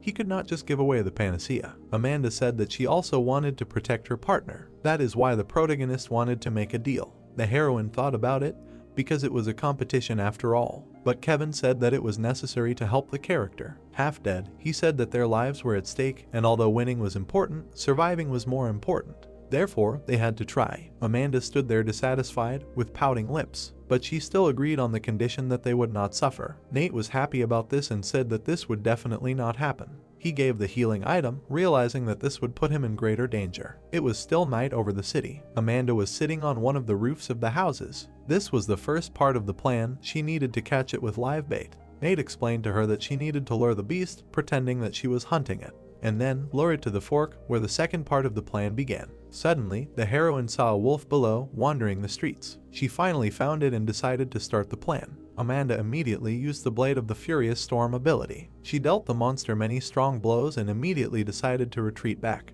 The wolf was very angry and growled loudly at the enemy. Amanda realized that now he was interested in her, but the beast could attack in response using teleportation. She immediately rushed to the meeting place with all speed. The wolf was led by and decided to run after her. Fortunately for her, he just ran without using teleportation. But then the second part of the plan began. It was necessary to drive the monster into a corner. Kevin flew at him and used the ability Wall of a 100-year-old Castle. The wolf was wounded and could barely move. Now he had nowhere to retreat because the hero had created the perfect arena for the fight.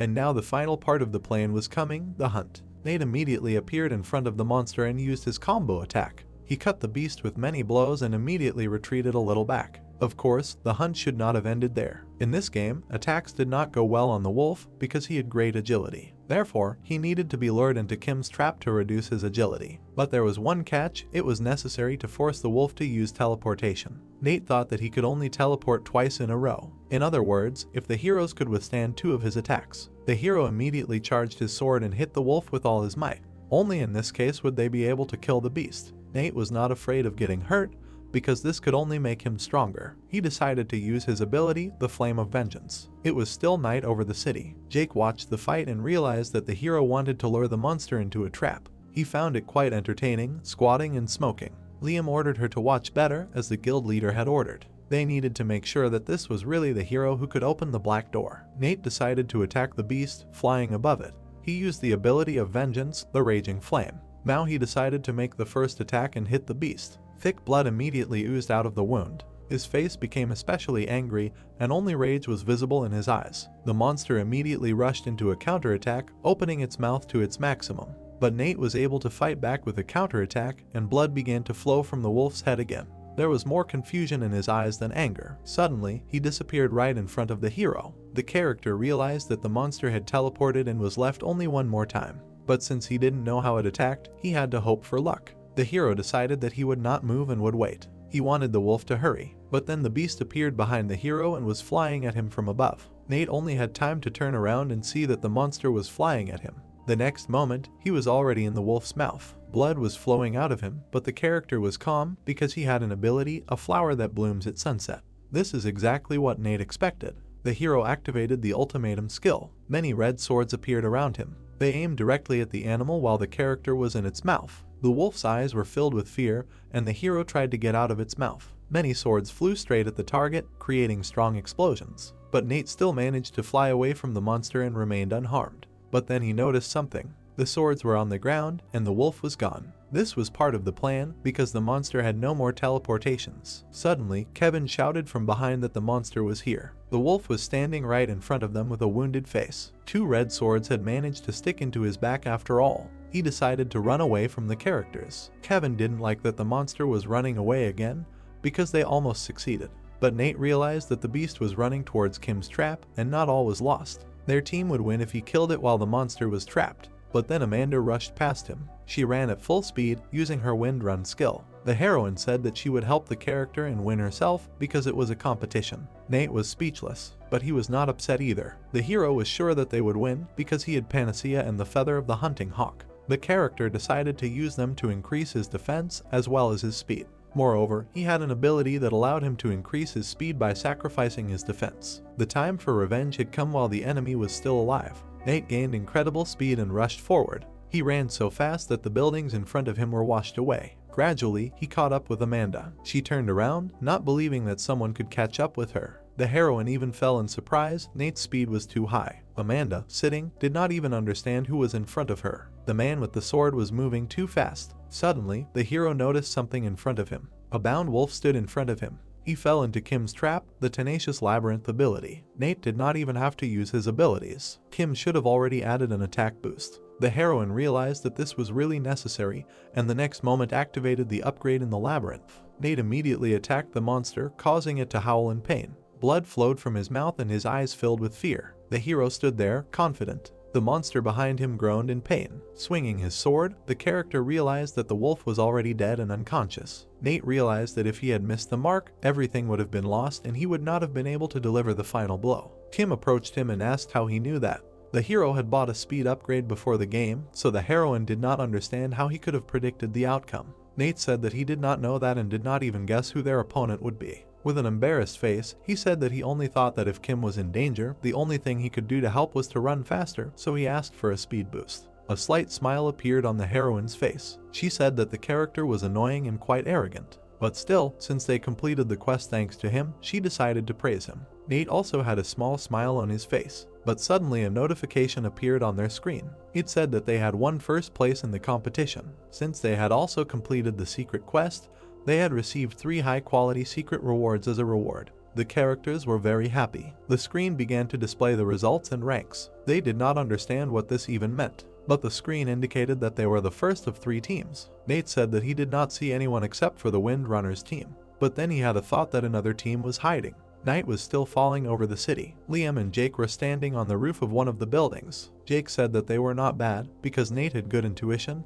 and Kim had excellent control of abilities. But Liam claimed that it was only one wolf, and this did not prove that they were ready to join the guild. Jake said that it was not an ordinary monster, it had the ability to teleport. He also reminded that many of their guild members had died from unique monsters, so the characters had done well. The hero would have given them a lot of points, but Liam didn't even understand what kind of rating system that was. Jake suggested rating them out of 10,000 points, but the boy thought that was weird. Liam looked down calmly. He said that he would probably wait with the rating. The hero wanted to decide when the fight would end. Jake was surprised by this because the quest had already been completed, but the character said no, it wasn't over yet. The Playkiller was supposed to appear now. The action took place in the evening. The choose a reward icons were displayed, among which points and loot box were shown. Nate and Kim looked at these icons thoughtfully. The guy looked at the girl and asked what reward she would choose. He thought that she would choose points. Kim countered that she would choose money because she wanted to buy a time difference generator. Nate explained that it was an expensive item that was hard to get even in the game.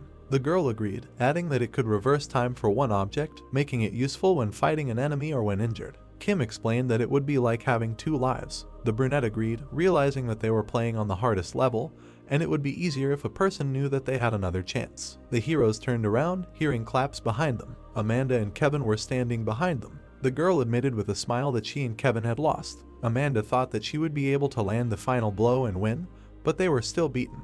Kim asked Nate who they were, to which Nate explained that they were competing and helped each other. Amanda pointed at the girl, asking if she was the one the brunette was talking about. She clenched her fist and repeated Nate's words about having a woman he would protect with his life. The brunette and Kim blushed, and he justified himself by saying that he hadn't said it that way. Kevin extended his hand to Nate and thanked him for his help, glad that none of them had died. He also offered the brunette to add him as a friend. It was reported that they could see the class and status of friends and whether they were currently participating in a quest. Kim folded her arms across her chest, saying that if it was just friends, then everything was fine. But the brunette warned them not to count on cooperation because they didn't know what kind of people they were. Kevin smiled and asked them not to worry about it because they didn't want anything from them. The guy added that they just liked the game and they couldn't even participate in really difficult quests since both of their classes were at the bottom. So Kevin asked them not to worry because they just needed friends to play. Nate turned to Kim and asked her opinion, deciding that they were good guys. The girl replied that she would not mix if that was what he thought.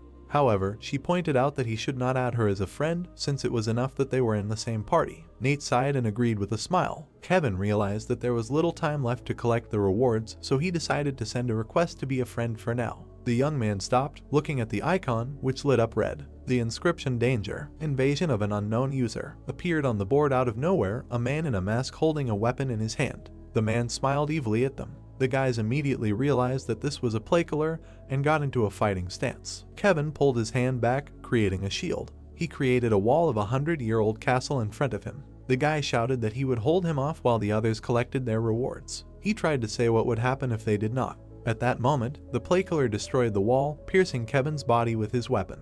The guy cleared his throat, and blood sprayed out of his mouth. Amanda jumped up and took out her knives. She swung the weapons, screaming for him to go to hell. The HEALER turned to her. The killer used the wave tactic, and warriors appeared around him. Amanda was scared by what she saw. The HEALER waved his hand, and the warriors headed towards the girl. Amanda flew back and whined. A cloud of dust formed around the killer, and the blonde blocked her cheek with her knife. 2 wounds appeared on Amanda's face. She was stunned by how fast he was and did not understand how a spearman could match the speed of those running on the wind. The HEALER looked straight at her. She did not understand how long he had been playing. Suddenly, the killer was bound by magical chains. Kim created them, jokingly saying that she forgot about another trap she had created. She pointed out to the killer to watch his feet while he fought. The girl smiled and added that he should watch what was above his head. While the HEALER was listening to her, he did not notice Nate flying straight at him. The brunette activated the Master of Labyrinth's skill in the attack buff. The next second, Nate cut off the killer's hand with his katana.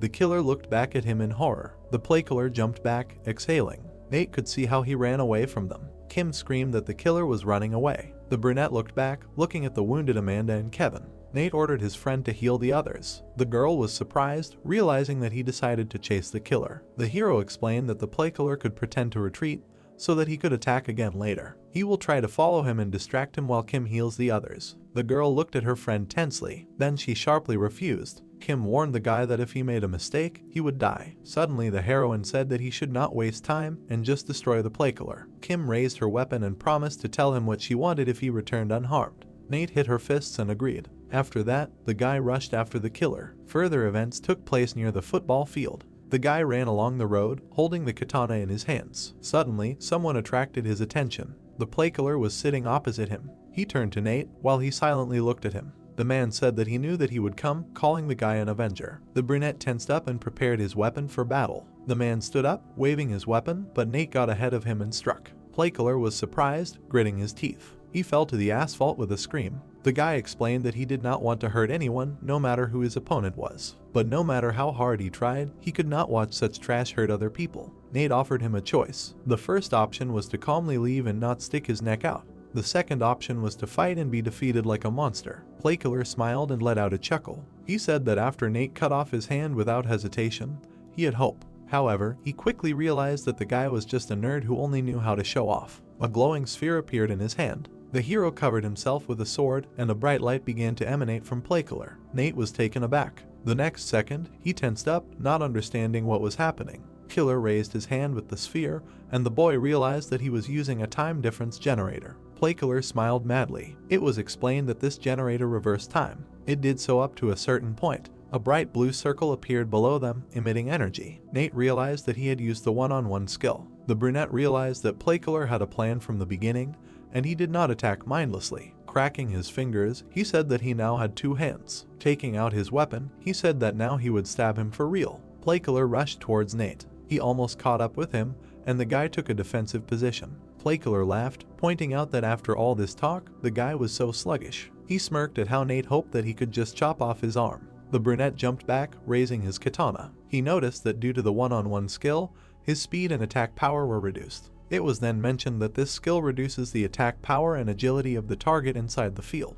Nate also remembered that he was fast enough to compete with a wind runner. At that moment, Placeholder struck again, and the hero realized that with such an opponent, you can't relax for a second. The killer smiled evilly again. The man swung his weapon, connecting the skill halberd. He struck a crushing blow, and Nate tried to defend himself with a katana. He tried to hold back its power, gritting his teeth from the tension. A sharp, loud sound sounded. Traces of wounds appeared on his face. Nate was perplexed by how he received damage after a parried attack, because the halberd and one-on-one do not have such an effect. Suddenly, the hero realized what was happening.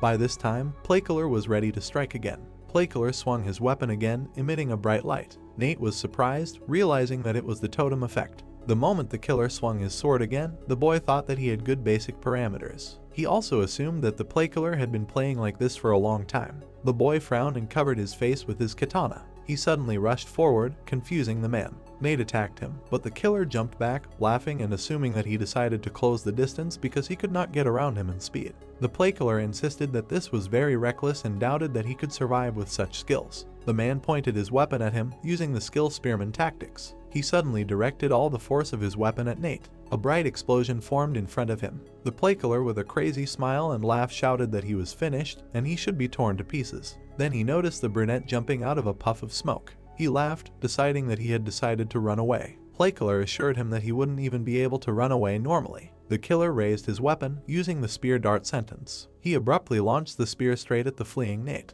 The young man looked at the flying weapon with tension. Placeholder screamed with a smile, wishing him to die. A huge cloud of smoke formed again. The killer ran, watching what happened. He was smiling madly. His gaze changed abruptly, and the smile disappeared from his face. Nate held the Placeholder's weapon with his katana. He used the skill steadfastness, damage absorption. The brunette knew that he would use a dart if he tried to get out of the one field. Nate looked at the killer, realizing that he was a master among Placeholders, and, obviously, he would use standard skill combinations. Nate realized that by using steadfastness, he could compensate for the nerf to his attack. The hero raised his katana again. Placeholder was taken aback, noticing a familiar stance. Nate swung his katana, using the skill eye for an eye. The guy decided that since he couldn't escape the field, he would give the killer back everything he had gotten.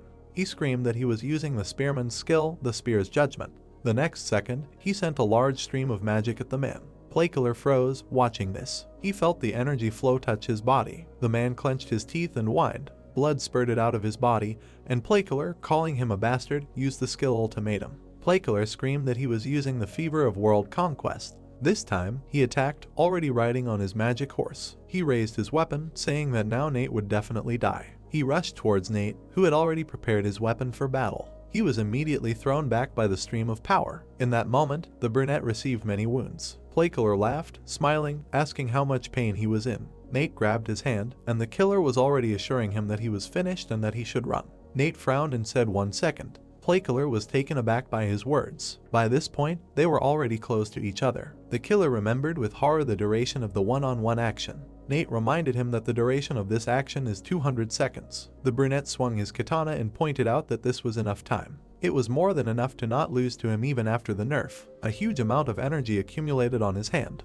Placeholder did not understand what he was talking about and was also eager to fight. Nate prepared for the blow and said that all this was useless. The guy added that he was no match for him. The next moment, Nate dealt the killer a crushing blow. Placeholder screamed in pain. Nate's blow knocked him off his feet. The killer was lying on the pavement, trying to say something. Nate came up close to him. He put a katana to the Placeholder's head and threatened him not to use anything. Nate looked at him arrogantly and pointed out that the difference in their abilities could not be fixed with a couple of items. The Placeholder got angry, clenching his hand into a fist. Nate suddenly asked why he was doing this. He explained that even if it was a Placeholder, it was not a game, but reality and even murder. The guy also asked what the man would get out of it. Did he need a reward, or did he enjoy torturing others? The Placeholder grinned and called him an optimistic idiot. The killer asked if Nate's family recognized him. He looked at the brunette and said that his life was taken away. After he began to look like his game character, all his loved ones did not recognize him.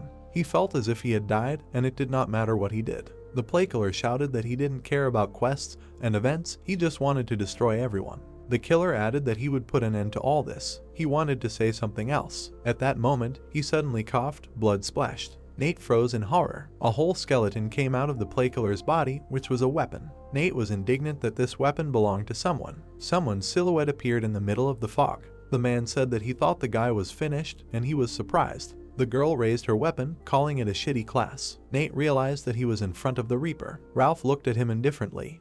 Ralph stood in front of Nate with a scythe over his shoulder. He brought the scythe to the defeated man, which caused him to glow, and a notification appeared that he received half the points and all the items of the killed player. The guy looked at this in surprise. Putting a mask on his nose, the guy told the Avenger that he was next. The hero raised his weapon warily. He asked the Reaper if he was the same, to which the Reaper looked at him in surprise. The boy continued, frowning, stating if he was also killing everyone because he had lost everything because of this game. Ralph asked what he was talking about, confused. He raised his scythe and stated that he had no reason to hunt, adding that he thought he had said that before. With a grim look, the Reaper said that in reality or in the game, he was just doing everything to win. Ralph rushed towards the hero. He raised his scythe to make an attack. Nate felt a blow to his chest. He frowned and tried to defend himself, thinking about how much faster the Reaper was than before, wondering if he had leveled up. The boy extended his arms. Using his red spikes, he used an attack on the Reaper. Ralph tried to block the attack with his hand. He frowned and grunted in anger, trying to insult the hero. An attack appeared behind the Reaper in the form of a huge skeleton skull. The hero was surprised, asking what it was. A hand with a reaching finger appeared from the skeleton's mouth. The finger made an attack, but the guy managed to dodge with a surprised groan. He looked at the attack in surprise, thinking that, incredibly, this was not a Reaper skill. Lucy appeared, who complained with a smile that she missed. She waved her hand, which caused a glowing skull to appear, after which she said that although she aimed well, she probably got too excited and made a mistake. Nate looked at her in surprise and asked if she was a necromancer. A guy with a hood appeared in front of him, who said what was she talking about, because this is not her first time. Kurt appeared with a gun, who said that the girl just had shitty skills, calling her a loser. Lucy smiled furiously, asking if he wanted to die, and called him a pig. The hero was surprised by the appearance of the butcher, wondering who they were and whether they were on the Reaper's side. Kurt heard a blow from a scythe. Ralph stopped the weapon near his chest, to which he asked what he was doing. The Reaper gloomily stated that these should be his words, and he told him that if he interfered, he would kill him. Kurt said not to misunderstand him, stating that he was only there for the spearmen, and this whole meeting was an accident. He extended the axe forward and said that he was not going to take his prey, after which he added that the condition of their cooperation was exactly this, not to touch each other's prey. Ralph silently put the scythe aside. The butcher pressed the axe to himself and asked if he could at least help the Reaper, after which he said that they also wanted to deal with the Avenger. After all, he took their work. Ralph leaned over, saying let them do as they wish. He said menacingly that it was her anyway. The Reaper rushed at the hero, declaring that he would cut off his head. He made a blow with a scythe, making the guy tense up. While Nate was trying to block the blow, Lucy appeared behind him. She smiled, using the skill bone needles. The girl with a smirk directed an attack at the guy, but he defended himself. Kurt appeared behind the hero, swinging an axe. The guy turned around, noticing him. The butcher used the skill-relaxing massacre, critical strike. He swung the axe, directing an attack at the hero. There was an explosion, which surprised the others. Lucy laughed and happily declared that he was finished, while Ralph was silent. Suddenly, the guy in the mask noticed something. He saw Jake with a sword, standing in front of the hero. He exhaled and said with an indifferent face that he never thought he would have to fight in his pajamas, adding that he was so embarrassed. Kneeling next to the guy, he said, but still, wasn't he cool how he landed? Jake used the skill Dragon Sword Altar. The skill nullifies all physical attacks within a radius of 5 meters for 9 seconds. During this time, you cannot move. Nate was surprised to notice this skill and weapon, suggesting, really? He told the guy in shock, is it really that he is that very rare class that there are only 3 such players in their country?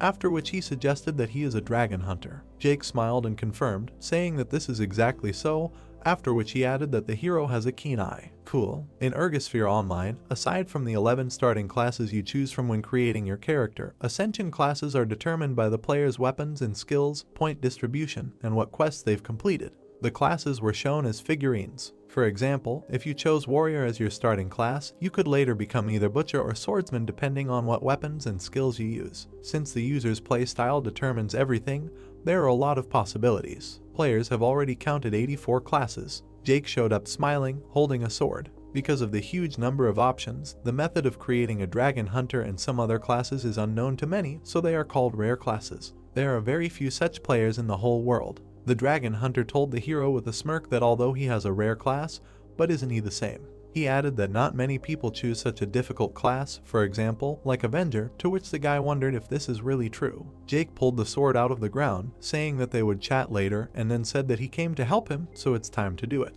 He swung the sword and said that it was time to deal with all the parasites. Kurt looked away in shock. He looked back at the players, shouting at them to be careful, because he was going to stun them. The dragon hunter frowned, thinking about the skill. After making a strike, he used Dragon Silence. The girls were surprised, trying to block the attack. The butcher pulled out his axe, grunting and squinting.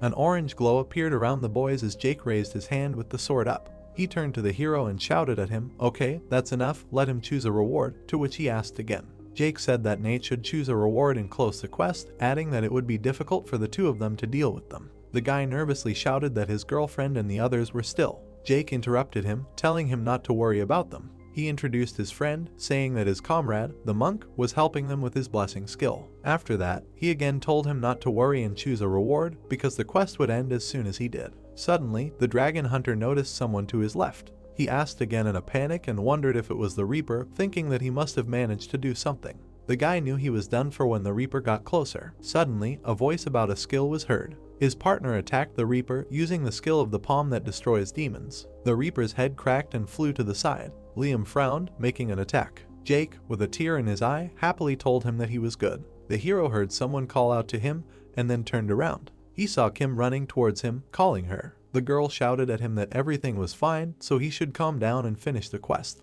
Nate looked at her awkwardly and agreed. Turning on the system window, he looked at Jake and asked who they were and why they were helping them. He put his finger to his mouth, saying that right, he completely forgot. The whole area glowed with green digital light and the dragon hunter said that they were the Reason Guild. The hero listened to this in surprise until he said that they would meet again. Jake grinned and said that in the end his friend helped them get a perfect score. A large building appeared. Inside there were people relaxing. A girl with a tattoo on her back walked by. It was Mandy, who exhaled, wiping her head with a towel. Suddenly, the watch on her hands rang, attracting attention. The girl accepted the call and asked Liam how everything went last night. Putting the phone to his ear, the man said that well, although something unexpected happened, they followed everything as expected. Mandy lay down on the couch, smiling, asking is that so, and what he thinks, will they be of use to them? The monk sat at the table with Jake, saying that, yes, they had discussed everything with him and agreed that both the Avenger and the Master of the Labyrinth could stand up for themselves. He frowned and added that, besides, he was an Avenger. After introducing the hero, Liam said that he was not afraid of danger at all, adding that it seemed that he had experienced difficulties not only in the game but also in real life. Mandy smiled, asking if he was more specific.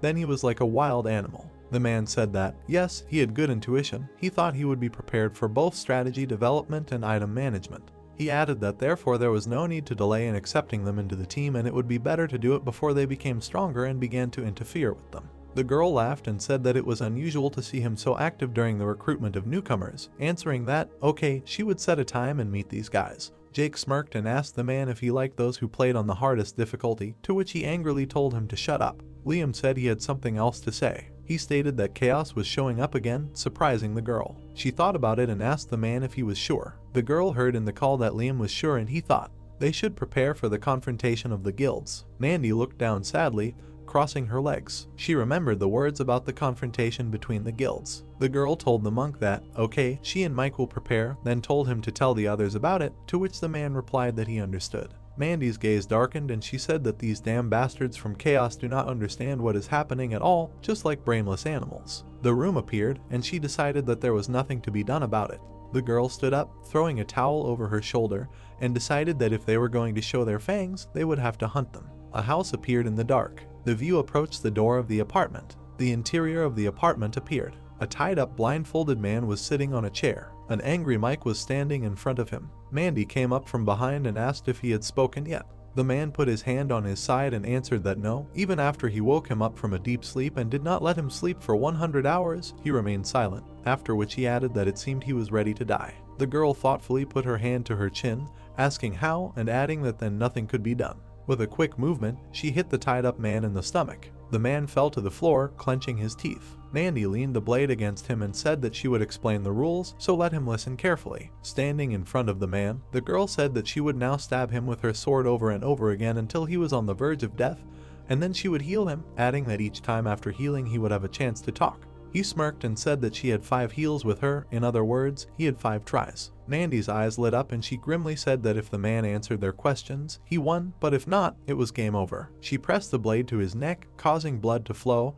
and then said that they only had 2 questions. The first, where is the chaos base? The second, squatting down and putting her hand to her face, the girl spoke about personal information about the head of chaos, his boss, asking if he understood. The tied-up guy shouted that he knew nothing, he was just a flunky, and then stated that he had never even seen the boss. Nandy smirked, saying that it wouldn't help him because in their game there are no exceptions to the rules. She started putting on her gloves, asking if they would start the game then, adding that she was just getting bored, they hadn't had any interesting quests for a long time. The girl looked at the scared guy, suggesting that maybe they could try to kill him with the skills she rarely used, after which she decided to refuse, saying that deadly poison was also fun. The guy with his eyes tied up nervously moaned. A loud scream was heard throughout the building. Dawn appeared in the city. Nate was walking through the school with Kim. He asked her if she was interested in the people in the Reason Guild, adding that they seemed pretty good. Looking at her phone, the girl answered that Reason was one of the top 3 guilds in the game, and their guild had 800 members and they had been around for a very long time. Turning to the guy, she frowned and told him to know that even though Reason only did raids and guild battles, it didn't mean that they hadn't changed their goals. Kim said that with the Horizon event starting soon, they could do other things. Nate thought about it and said that it was true that people went crazy when money was on the line, to which the girl agreed and said that they should watch them from afar. Suddenly, Bill came up and called out to the hero. The guy saw him and called him by name in surprise. Bill asked him to come here for a minute because they needed to talk. Kim joined the conversation and shouted what was wrong with him and what he could tell him after everything that happened. Bill told her not to interfere because he only wanted to talk to him. The girl called him a bastard, frowning. The hero started walking forward, surprising her. Kim called him, asking what he was doing and if she was really going with him. Nate smiled sadly and replied that they should at least listen to him, and if he wanted to say something, it would be weird if he just ran away. Adjusting his backpack, he added that even if something bad happened, he would definitely be able to handle it now, telling the girl not to worry. The guy said that he would call the girl when he was done, to which she frowned. An alley appeared. The guys walked gloomily along the road. The hero asked, "So what did the guy want to talk about?" Bill turned around and asked if he knew that Charlie had been seriously injured and in the hospital after a fight with him, introducing him. Nate panicked, asking again and adding that it was the first time he had heard of such a thing.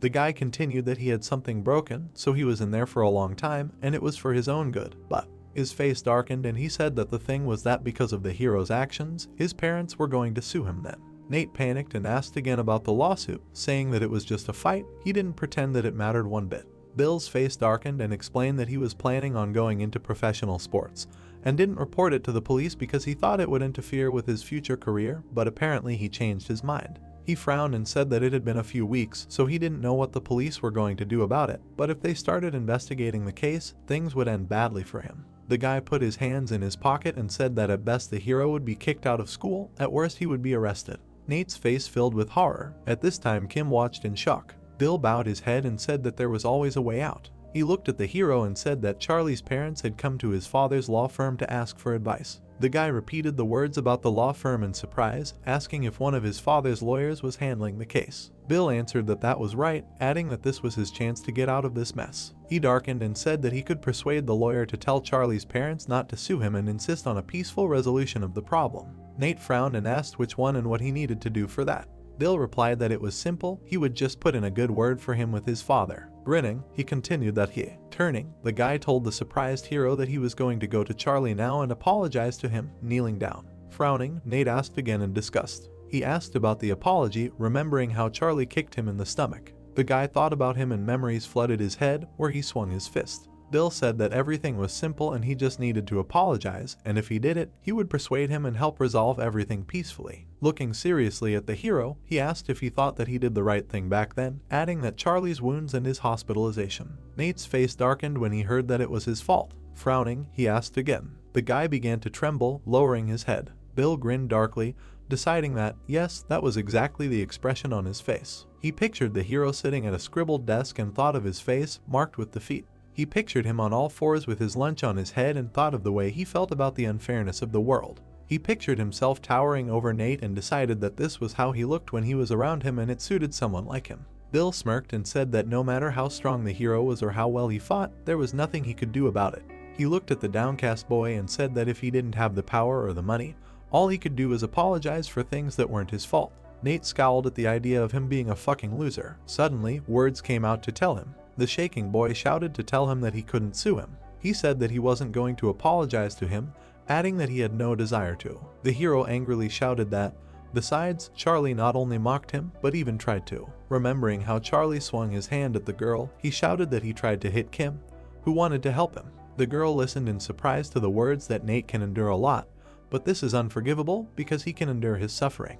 Bill frowned, hearing that the guy will not tolerate others suffering because of him. The hero's eyes lit up with anger and he shouted at him to tell him that if he wants to sue him, then let him, and he will not change his decision. Kim nervously eavesdropped on the conversation of the guys. Bill asked, that is, he does not care what will be revealed during the investigation. Nate solemnly said that, no, he means that under such conditions he is not going to bend. He continued that eventually when they started investigating what had happened, it would not be just him talking but Charlie as well, adding that he would have to tell them what he had done to him. The guy got angry and said that he should know better than anyone who would get the worst of it.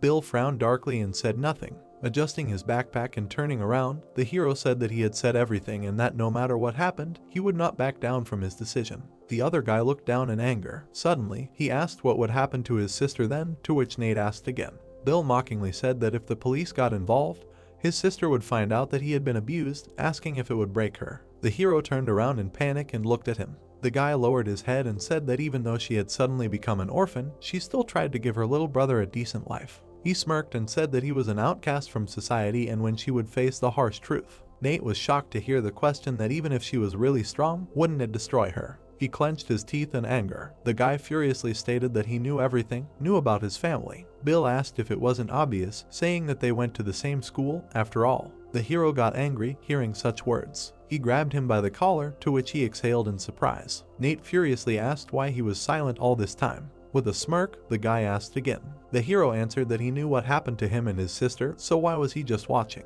He shouted at him that he could have stopped them, he could have stopped the bullying. Introducing Bill among the rest of the people, the guy stated that his position allowed it, calling him by name. Kim listened intently to their conversation.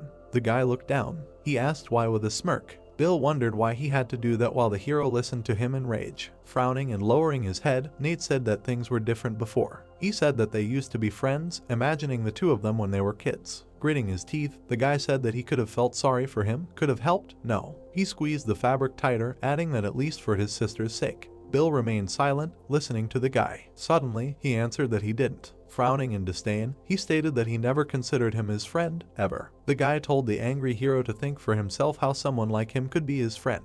Lowering his head, he stated that he had everything, and the other didn't even have parents. With anger in his eyes, Bill stated that they were different. The hero was surprised to hear him say that they just played sometimes when he was bored. The guy added that, yes, Kim probably thought the same. He looked up and smiled, saying that she had everything too, because she was born with a silver spoon in her mouth. The guy said that now she was playing with him simply because she thought he was funny while he was squeezing his collar in rage. He said with a smirk that, in fact, he didn't care at all whether he was hurt or not. Bill angrily said that he and his sister were just orphans who had nothing in this life, no matter how hard they tried. He imagined them together, saying that their lives were so insignificant, that from his height they couldn't even be seen. The guy remembered the girl's smile. Nate's eyes filled with intense rage. Suddenly, he hit Bill in the face. Having made the blow, he flew to the side. With anger in his voice, the hero told the guy that he thought he had just gotten involved with a bad crowd. He looked down at Bill, who was sitting on the floor, and said that it seemed that was not the case. With rage in his voice, the hero said that in fact, he had found the same bastards as himself. The guy sat up, wiped his mouth, and asked, so what, did he really want his apology? He swung his fist at the hero with a scream. Nate raised his fist and said, no, he didn't need that. His fist clenched. The hero slammed his fist into the guy's face. The guy flew back in surprise as blood gushed from his nose. Bill hit the floor as the guy's face was filled with darkness. As Bill hit the floor with a groan, Nate said that he didn't need an apology from someone like him. Frowning, he contemptuously said that he would deal with him later. The guy turned around and started to walk away, saying that one day there would come a day when he would look down on him and he would be taller than he had ever been. The evening city appeared. The hero walked gloomily down the street. His face was thoughtful. Kim was walking behind him. She put her hand to the guy's neck like a gun and set her hands up. The girl said that she would move and she would shoot, making a corresponding sound when the guy turned around in shock. The girl exhaled on her finger as if it were a gun and said that it was a perfect shot, as always, to which Nate nervously asked what she was doing, adding that he hadn't moved. Kim crossed her arms and said that she just did it, adding that the back of his head was asking for a bullet, to which he, rubbing the back of his head, asked what that meant. The girl frowned and said nothing. She asked, so he was friends with Bill as a child, surprising the guy. Kim awkwardly put her finger to her face, apologizing to him, and said that she followed him because she was worried about him, after which she said that she heard everything. She nervously leaned her elbow on her hand and said that this must be a sore subject, after which she apologized again for eavesdropping, to which the guy, surprised, said that she had no need to apologize. The hero awkwardly said that it wasn't that important a story, adding that he was just ashamed that he trusted him. The girl asked if they were close. The boy tilted his head and said that, yes, they went to the same elementary school as kids, then the same middle school. Imagining them playing in the sand as kids, Nate said that in elementary school, they played together almost every day after school, and they were almost like best friends. Remembering himself as a loner, he continued that when they went to middle school, he started hanging out with the popular kids, and it was like a gap opened up between them. Kim asked curiously, and then he started making fun of him. Scratching the back of his head, the boy nervously said that at first he invited him to hang out with the popular kids, but then everything changed. Closing her eyes, the girl told him not to blame himself because it was his fault, and then asked what the point of the victim suffering over it was. She looked down, continuing that the one who betrayed should feel guilty, not the one who trusted the betrayer. The boy, surprised, agreed with her words. The girl remained silent, looking into his eyes. She remembered Bill's words about Kim probably thinking the same thing.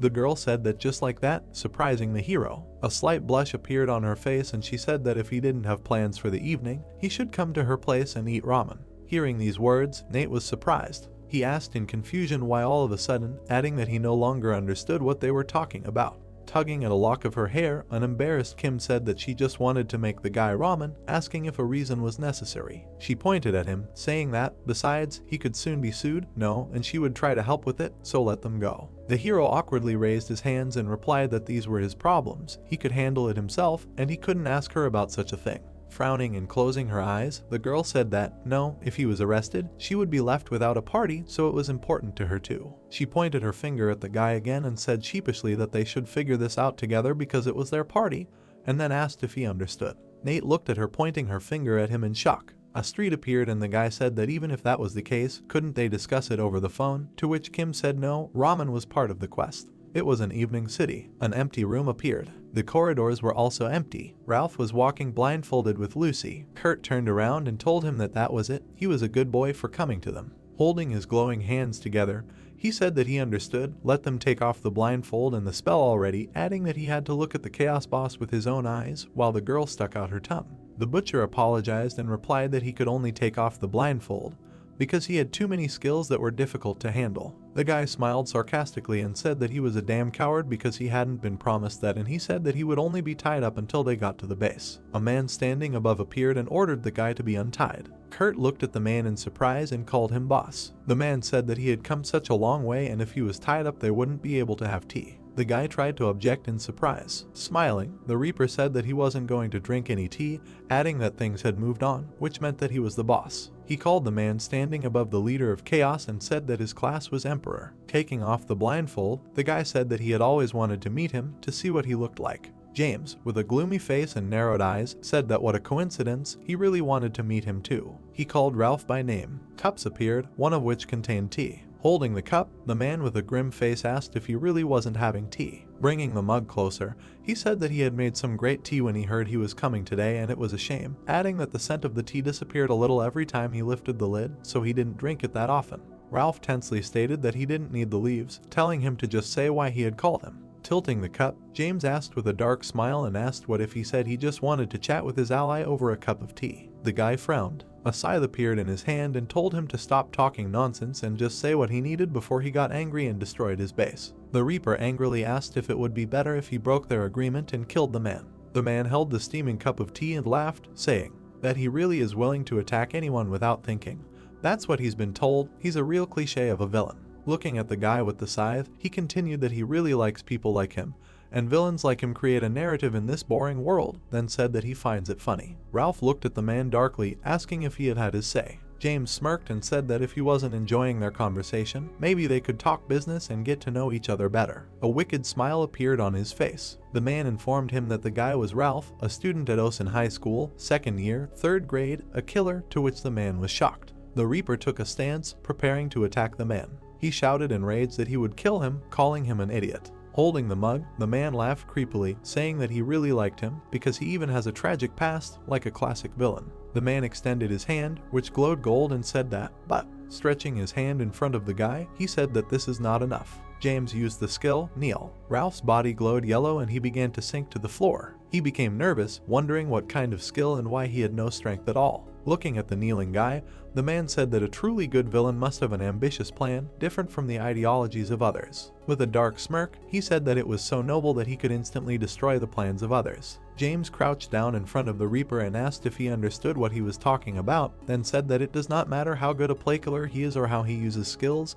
he is just part of the game system. He continued that the guy was like a villain waiting for his turn, asking if he realized how ridiculous and stupid this was. Looking at the angry Ralph, the man continued that it was none of their business, he had a favor to ask. He said with a smirk that if he accepted his offer, he would reward him with teaching him how to open that door. Grimly lowering his head, James said that it would allow him to get rid of the shackles of the system, asking if that wasn't intriguing. The Reaper's muscles tensed with rage and he remained silent. The man smirked that he could refuse after hearing the gist of his offer, but he wanted to hear the answer. Cups appeared, and he said that the smell of tea was fading so quickly. Houses appeared with some windows lit. The entrance to the house appeared. Nate followed Kim, who was taking off her briefcase. She said that she would go change, telling the guy to make himself at home, to which he awkwardly agreed. The guy looked around the room and was surprised by the high ceilings, thinking that it was just like the houses in TV shows. He looked to the side, noticing something. Seeing a photo above, he said about a family photo. Noticing the girl in the photo, the hero wondered if she was still in middle school then, adding that her hair was shorter. A slight blush appeared on his face and he realized that this meant that she was an only child in the family, although he himself thought that she had brothers or sisters. Suddenly, the guy turned around at her name.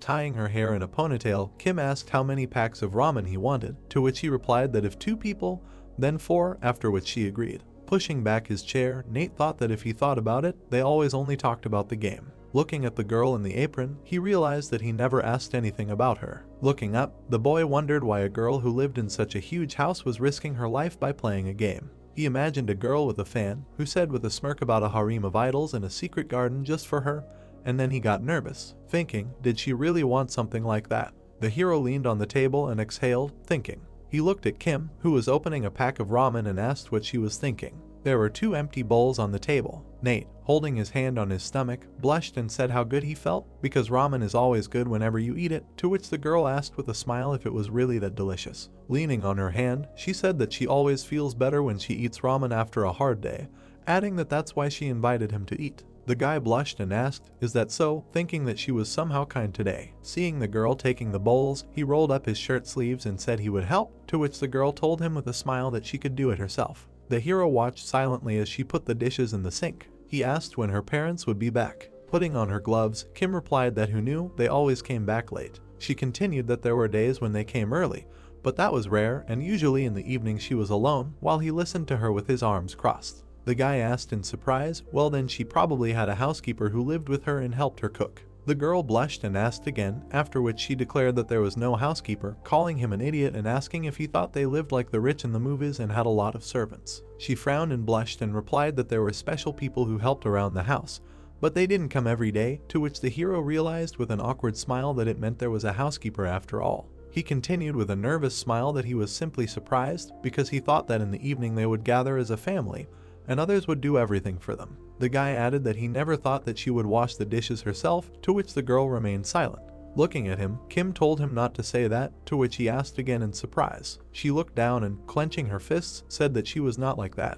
The girl frowned and said that although she lived more comfortably than others since birth, she was not that kind of person and would not boss others around. Just because she had money. Nate listened to her words in surprise. The girl became embarrassed and looked away, saying that she never thought of her as a funny animal, to which he was shocked. She crossed her arms and frowned. The guy realized why she was being so kind. He realized that she was upset by what Bill said. The hero remembered the guy's words about Kim probably thinking the same thing. his words about her playing with him now simply because she thought he was funny. The guy nervously rubbed the back of his head. He turned to the girl, saying that he never thought she would do this to him, to which she looked surprised. Looking at the girl, Nate said that in his opinion, she was not like that. He said that she helped him when he was being bullied, helped when he was almost killed by a plague killer. She agreed to his plan during the quest. The guy said that a person who thinks he is better than others or just plays with people would never do this. The girl listened attentively to his words. Standing in front of her, the hero said that even if others think she is just a rich girl, he does not think so. He continued that he had first met her when she was a master of labyrinths. The girl blushed deeply and asked him in a trembling voice what he was doing, adding that he was embarrassing her. She waved her hand and asked embarrassedly what that nonsense about washing dishes was. He did have prejudices after all. Scratching the back of his head, the hero said that that was not what he wanted to say. Embarrassed, he looked away and said that what he really wanted to say was that he had not imagined her in an apron, but when he saw it,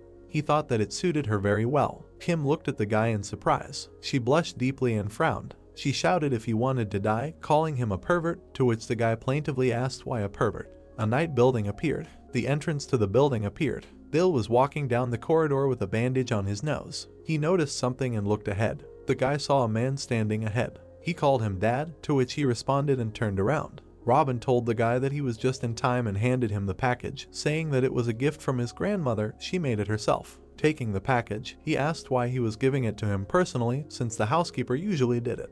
The man put his hand on his hip and said that he was passing by, so he decided to look in and he was wondering how he was alone there. Noticing the bandage on Bill's nose, he frowned and asked what happened to his face and if someone hit him. The guy became worried and said that nothing special. Robin exhaled. He lowered his head, saying that he knew it. The man said that he was all like his mother, to which the guy was shocked. Passing the guy, he told his son that he did not expect anything good from him anyway. His face reflected contempt and the man said not to make him apologize for him, asking if he understood. Lowering his head, Bill replied that he understood. Robin started to leave, saying that it was only the first semester, so if he wanted to change schools, let him say so and he would look for another good school. Frowning, he told the guy otherwise to go abroad, asking what he usually did in a regular school. Looking at the gloomy guy, the man told him that he was the son of the elite, so let him behave appropriately, asking if he understood him. Bill remained silent, clenching his teeth. He dryly agreed with his father. The system blogger was broadcasting live with a smile on his face, hoping that everyone was watching. The blogger's hand began to point to the side, saying that this was the mysterious place where the explosion had recently occurred. The hero looked at the broadcast, asking the guys that the reason they unsubscribed was because he had monotonous content. The blogger angrily pointed his finger at the screen, shouting that all secrets are investigated gradually, penetrating into their essence. A few seconds later, the system went silent. Lost in thought, the blogger replied that he, too, was tired of the monotony and that there was nothing to catch in such a place. The hero pointed his finger up, saying on air that he had prepared something special and began to think about why this was happening. Holding a selfie stick with one hand, the hero shouted that it was all about the cheese. The blogger thought about it, answering people that they thought it was ordinary food. The guy looked at the air, answering that cheese was not just food. Speaking more quietly, the blogger answered that there was one theory that was not as tasty as its name suggests. Holding a model of slices from the breakdown in his hand, the guy answered that in theory, the universe is like sliced cheese and they all lie, as if on a thin piece of cheese, which is influenced by other universes, piled on top of each other like a slice of cheese. The blogger looked at the phone screen, asking himself why this is necessary and what it means. The hero pointed his fingers at the screen, shouting at people to think about it themselves, because it was not just a theory and they had another world that also affected them. The guy was sitting on the couch in virtual glasses, and on the table was a phone, in which the blogger answered that there was a new world that they had yet to see. The hero silently immersed himself in the new world in virtual glasses. In the world there was a mountain in the form of a face, as well as unknown crystals. The hero in closed clothes stood on the monster,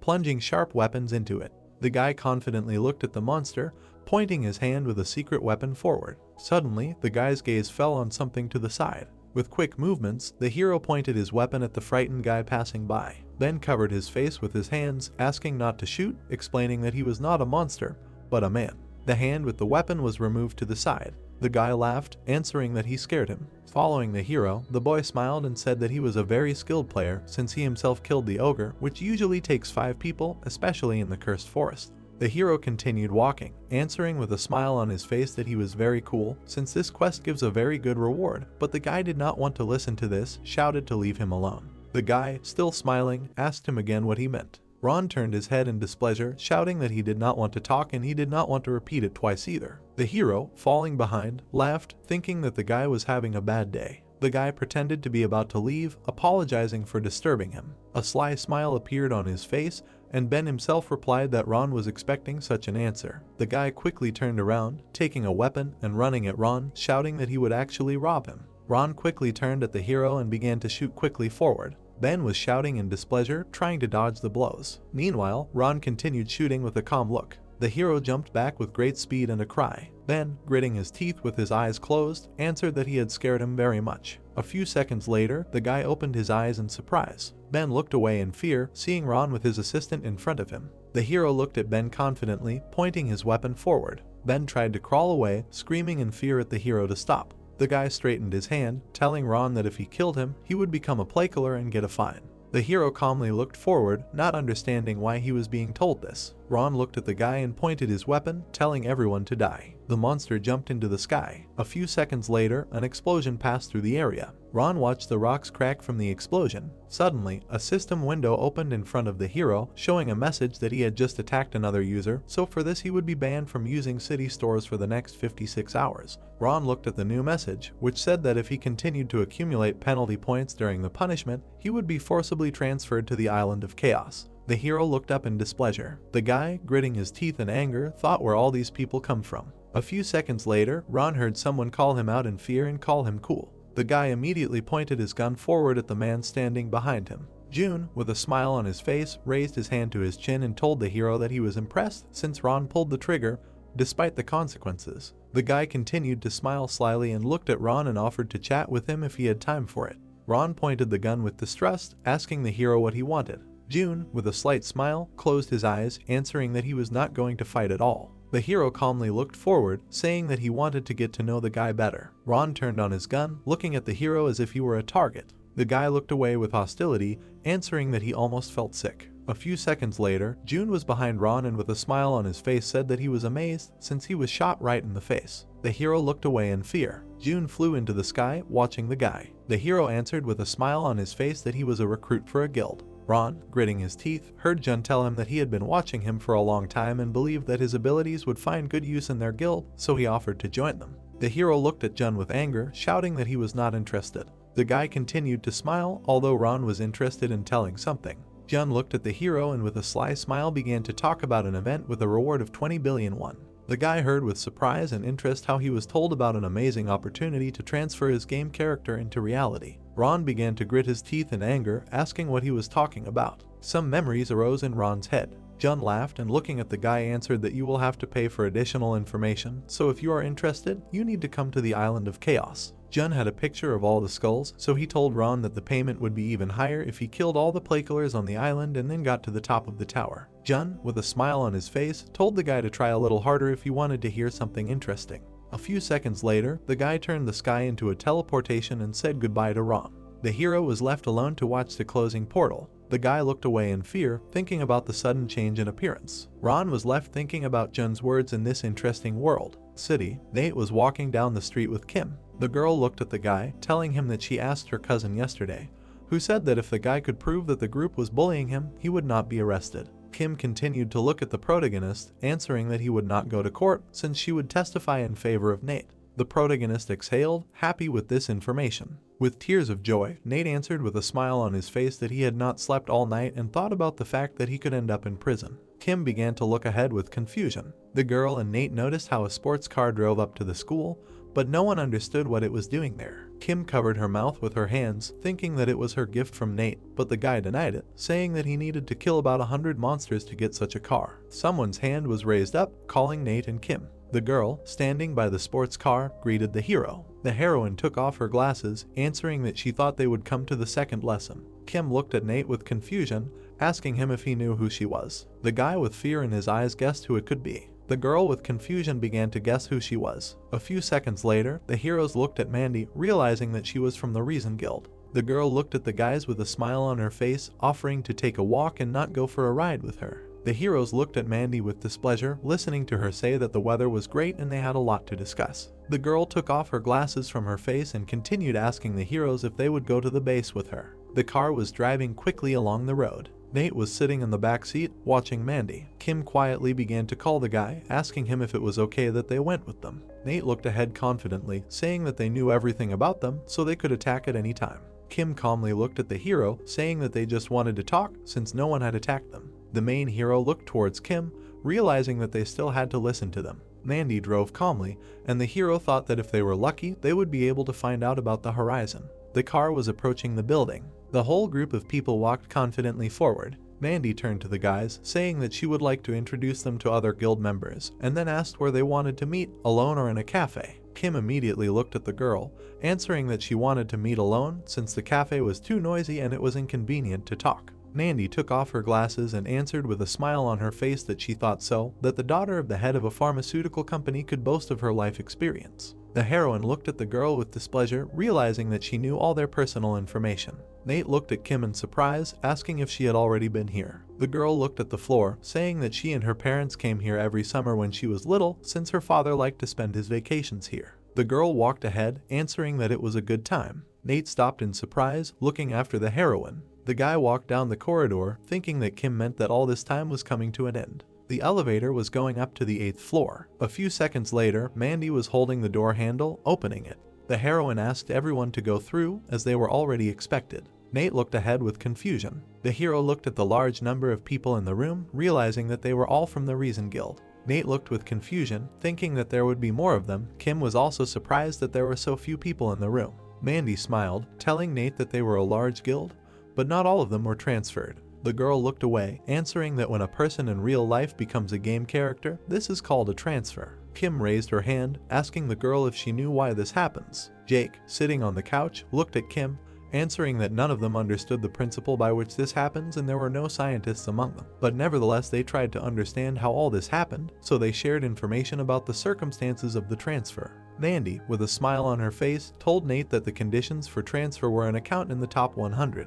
The heroine smiled, knowing that not everyone could be transferred, but despite this, they were still all united together. Nate and Kim, complimenting each other, asked about the fact that everyone in this room was in the top 100. Mandy looked at the floor, asking not to be surprised, since even Nate and Kim were on this list. Using her power, Mandy said that Nate was number 89, and Kim was 47, but no one should care, since in the ergosphere this list is most likely to amuse the egos of many people. The girl looked at her list, telling the guy that he was a special case, since he did not participate in a team quest that would help him quickly and easily increase his rank, so Nate rose to the top 100 only thanks to solo quests and events. Nate listened in surprise as the heroine answered that he almost never participated in battles for ranks, but the guy knew that he never cared about it and he didn't like to fight even with people in games. Monica looked at Mandy with interest, asking her what the guy could do in a real battle, since now they would no longer be able to win just because they were good players. Liam, sitting on the couch, calmly answered that he was also confused by this, since monsters were not the only ones they fought.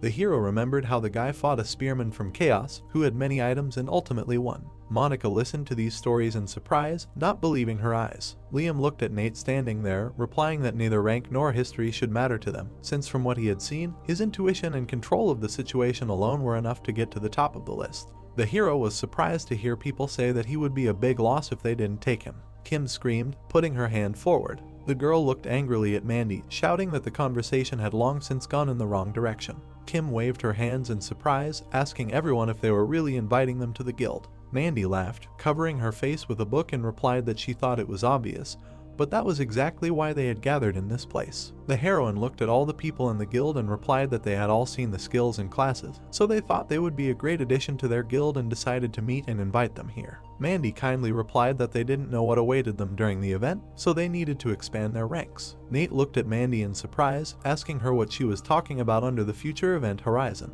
The heroine looked at the guys with a smile on her face, realizing that they already knew everything. The leader looked at Kim and Nate, explaining that this joining would also be beneficial for them, since they shared not only information about quest rewards, but also discussed the transfer and the game itself. Kim looked at the guys with displeasure, answering that they had not told everything. Mandy waved her hands and said that the only way to find out was to join their guild. The girl looked at Nate with joy, telling him that they had other advantages, since they would have the privileges of adults, which schoolchildren could only dream of for now. Mandy continued to smile, answering that they would pay the heroes for completing monthly quests, and would provide treatment and would also provide VIP access to this hotel, which would become their base. The girl decided to add something else, looking ahead carefully. Mandy looked at the frightened guys, answering that they would all protect them from chaos. Nate, thinking, asked the guild that by chaos they meant the island to which they forcibly send for killing a player. Mandy waved her hands and explained that it was not only an island, but also a nickname for playkillers who were up to no good. Nate and a not very happy Kim listened that in real life it was a guild for playkillers. The main character began to remember those people in surprise, thinking that they were just a couple of wandering players, but as it turned out, they acted together like any guild. Mandy closed the book, asking the guys what they had decided. The girl looked at Nate, asking if they should join them or leave and pretend this conversation never happened. The protagonist thought, looking ahead, as he thought that there was nothing wrong with this guild and the game itself would even become easier compared to how it was when there were only 2 of them. Kim raised her hand, asking the guild what would happen with the rewards beyond the horizon. The girl looked at Mandy carefully, answering that it would be 20 million won and a wish, but no one knows what will happen if only one guild member comes in first place and their wish comes true. Mandy bowed her head, answering that they would split the money equally and decide together what the wish would be. Kim looked at the guys with distrust, shouting that she had one more question and she wondered what they would do for refusing to join. Mandy touched the ends of her hair and said with a smile on her face that nothing would happen to them, but during the event if they meet they better not interfere. Mandy looked at the guys with a confident look, answering that she plans to win at all costs, whoever their opponent is. Kim gave Mandy an unsatisfactory look. The girl looked ahead with a piercing look, not knowing what to do, since Kim understood that the chance of winning was increasing. But her desire would have to be given up. On the other hand, if she did not join, the chance of winning would be negligible. Memories arose in the girl's head, since they knew that they were in the top 3 guilds and they were also veterans of the game. Kim bowed her head, realizing that they were unlikely to win with only Nate, especially since their lives were at stake. The guy with a smile on his face decided to speak first. Nate calmly and confidently refused all this. Mandy asked with slight surprise why they refused. The hero looked at the group, answering that they have a wish that they really want to fulfill. The main character looked at Mandy, asking her why they should join a guild to then give away their wish. Jake and the other players began to understand that Nate still has a core and is more ambitious than it seems at first glance. Mandy, with a smile on her face, decided to ask the guys what their wish was, since there was a chance that it was similar to their wish. Nate confidently looked forward, starting to talk about the wish. Kim looked sideways at the guy. Suddenly, the hero began to shout, answering that their wish was to create a kingdom in which each of them had their own harem of favorite idols. Mandy and her guild looked at the guys in surprise, not knowing how to react to this wish. Kim looked at all the guys embarrassedly. The heroine looked angrily at Nate, trying not to look at the guys. The protagonist looked at Mandy and confidently confirmed his words in front of the entire guild. Kim, with anger and embarrassment, began to hit Nate, shouting that she was joking and that she shouldn't have said such things to anyone. The protagonist tried to hide from the blows, asking the girl that she still had a wish, even if she didn't want to fulfill it. The heroine, gritting her teeth and looking at Nate, agreed with this. A guy from the guild began to approach the guys, answering that they were still children, despite their strength and skills. The hero looked at Kim and Nate with displeasure, answering Mandy that such children should be taught a good lesson so that they don't meddle in the game. The heroine lowered her head and with a smile on her face told the guy that he was right. Mike looked ahead with displeasure, answering that there was no need to wait for the horizon and he would deal with them himself. The guy started looking at Kim and Nate and shouting that they didn't need them in the guild because they were playing for such a stupid reason. Mike looked away with displeasure. He was a spiritual warrior and his rank was 13. The main character looked at Mike with confidence. He was an Avenger and his rank was 89. Mike looked at the guy with anger. A bear paw suddenly formed from the hero's hand and began to point at the guy. Kim shouted at Mike with displeasure, answering that they couldn't just rush into a fight because they disagreed. Mandy looked at Kim and smilingly replied that they were doing other things, despite hiring new members. The heroine with wild eyes replied that they were hunting and therefore found players who could interfere with their guild and help them leave the game. Nate looked at the heroine with displeasure, asking how they differed from playkillers since they also attacked everyone indiscriminately. Jake looked at the guys with a smile on his face, answering that they did not kill people, unlike Chaos. The guy clenched his hands into a fist, answering that their guild simply morally destroyed players to such an extent that they had no motivation left. Steven slowly approached Nate, answering that their hunt could be considered a battle in the game itself. The guy calmly looked at the floor, answering that they fought one-on-one and the loser was punished with poisoning for life. Nate looked at the guys with interest, asking what would happen if they did not accept this. Steven looked at the main character, answering that it did not matter since they already knew everything about the player, including his skills and habits. Mandy smiled and waved her hands, saying that sending them to rest was just words and that they couldn't really make someone stop playing and that they had neither the time nor the resources to keep an eye on them. The heroine looked at the guys confidently, saying that with this battle they would simply make them give up and then they wouldn't be able to resist them in the future. Kim and Nate looked around with displeasure. Mandy looked at the angry Kim and said that if they agreed, there would be no hunting and they would forget everything. Nate, gritting his teeth, said that they wouldn't join. The main character looked at the guys confidently, saying that if he lost the battle, he would become a member of their guild. The guy pointed his finger at Mandy, ordering her to promise something in exchange too. Nate shouted loudly, saying that if they lost, then join them. Mandy held her hand to her chin, asking the guy why they should agree to these stupid conditions. Nate looked at the leader with confidence, realizing that they could not be stopped any further. The hero looked at the girl, realizing that even if they lost, they would not give up and would not lose motivation and would become the first in the new event at any cost. The guild listened with displeasure to the guy who told them that their only way to stop them was to force them to join them. Mandy, covering her eyes, asked Kim if she agreed with Nate's words. The girl smiled and calmly answered that she did not agree to anything, but she had no choice, so if everything turned out like this, she would have to agree. Kim smiled and focused her gaze on Mandy, answered that she was not a weakling who agreed to grovel before someone. Mandy began to laugh and looking at the guys answered that she wanted them to join even more. The leader calmly looked at Kim and Nate and agreed to their terms. Mandy looked at the guys, asking if they would be okay with the fact that in a one-on-one battle the losing side becomes a subordinate of the winning side. The hero confidently looked forward, without answering. A few seconds later, Kim and the hero simultaneously agreed to these terms, confidently looking at the guild. Monica approached Mandy with distrust, not believing that their leader really accepted the children's conditions, because no one knows what they will do if the guild is dissolved. Mandy smiled and whispered in Monica's ear that there are more of them and they can turn the situation in their favor at any moment, so the guild will just let the children give it their all. The forest, the girl understood that they could be dealt with after the battle. The guild's training area makes sense. Mike was warming up his fists, looking angrily at the guy. Mandy looked at the heroes calmly, answering that the battle would consist of one one-on-one match and there would be no time limit, items, or going outside the building. Kim approached Mandy in surprise, asking her if it was really possible to do this because someone could really die. The leader showed the girl a doll, answering that they would use it during the battle. This doll can help the player's health from 1 to restore to 15. Who carefully examined it, saying that it is not often used since you can only have one with you. Mandy with a calm face looked at Kim, answering that the battle will end when the doll is destroyed and then the members of their guild will separate them if something goes wrong. The girl pointed her finger at Steven, answering that he is a first-class healer. The hero confidently looked forward. He was an angel and his rank was equal to 56. Mandy looked at the two heroes, answering that she will not give the go-ahead and they will start when they deem it necessary. The main character began to create a new weapon, holding it in his hands. Mike confidently looked at Nate and warming up answered that he is a spiritual warrior. The guy angrily answered that he is telling him this since he already knows his class. Nate took a stance and told the guy that he already knew him back in the hotel. The hero ran at Mike, shouting at him that he had seen him use his skills. A few seconds later, the real battle began. Nate looked at the guy with confidence, understanding that spiritual warriors have a small attack radius, but strong combos, so Nate should not be given a chance to close the distance and must constantly attack. Mike confidently headed for the hero, not doing anything yet. The guild warrior's fist quickly headed for Nate's face. The hero clenched his teeth and looked at the guy, wondering what was wrong with him. Mike continued to fly at the hero with incomprehension, answering that he had exposed himself to his attack to close the distance. The hero took a stance with his fists, answering that the Avengers are a melee class, so Nate is always at the forefront with his combos. The hero looked ahead confidently, answering that such a style is not only inherent to Avengers, but spiritual warriors also use it.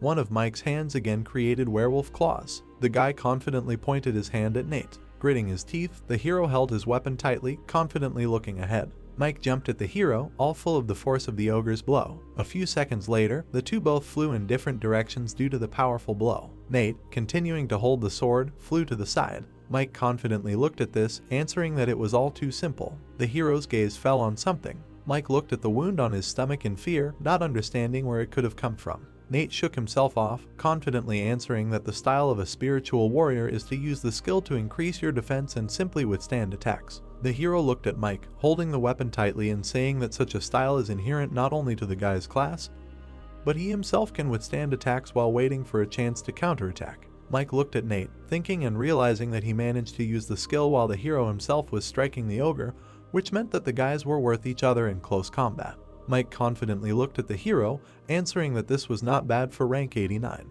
A few seconds later, Nate watched as Mike jumped high into the air. The hero noticed with slight fear that the guy became faster since he turned on the skill that increases agility. Nate looked back with his peripheral vision, realizing that the guy was calling to attack from his blind spot. Mike, straightening his legs, flew at the hero. Nate quickly stepped aside, not letting anything happen to him. The hero's sword swung to the side, and Mike, meanwhile, was high in the air. Lost in thought, the main character noticed that the guy was still keeping his distance. A monster appeared behind Mike, showing the skill of a real ruler of the king of the forest. Swinging his strength, Mike confidently jumped at Nate. The guy jumped back, not letting anything be done to him, then Mike's weapon hit the ground. Nate understood that he shouldn't think about it and his attack radius is bigger, so he just needs to find the right moment.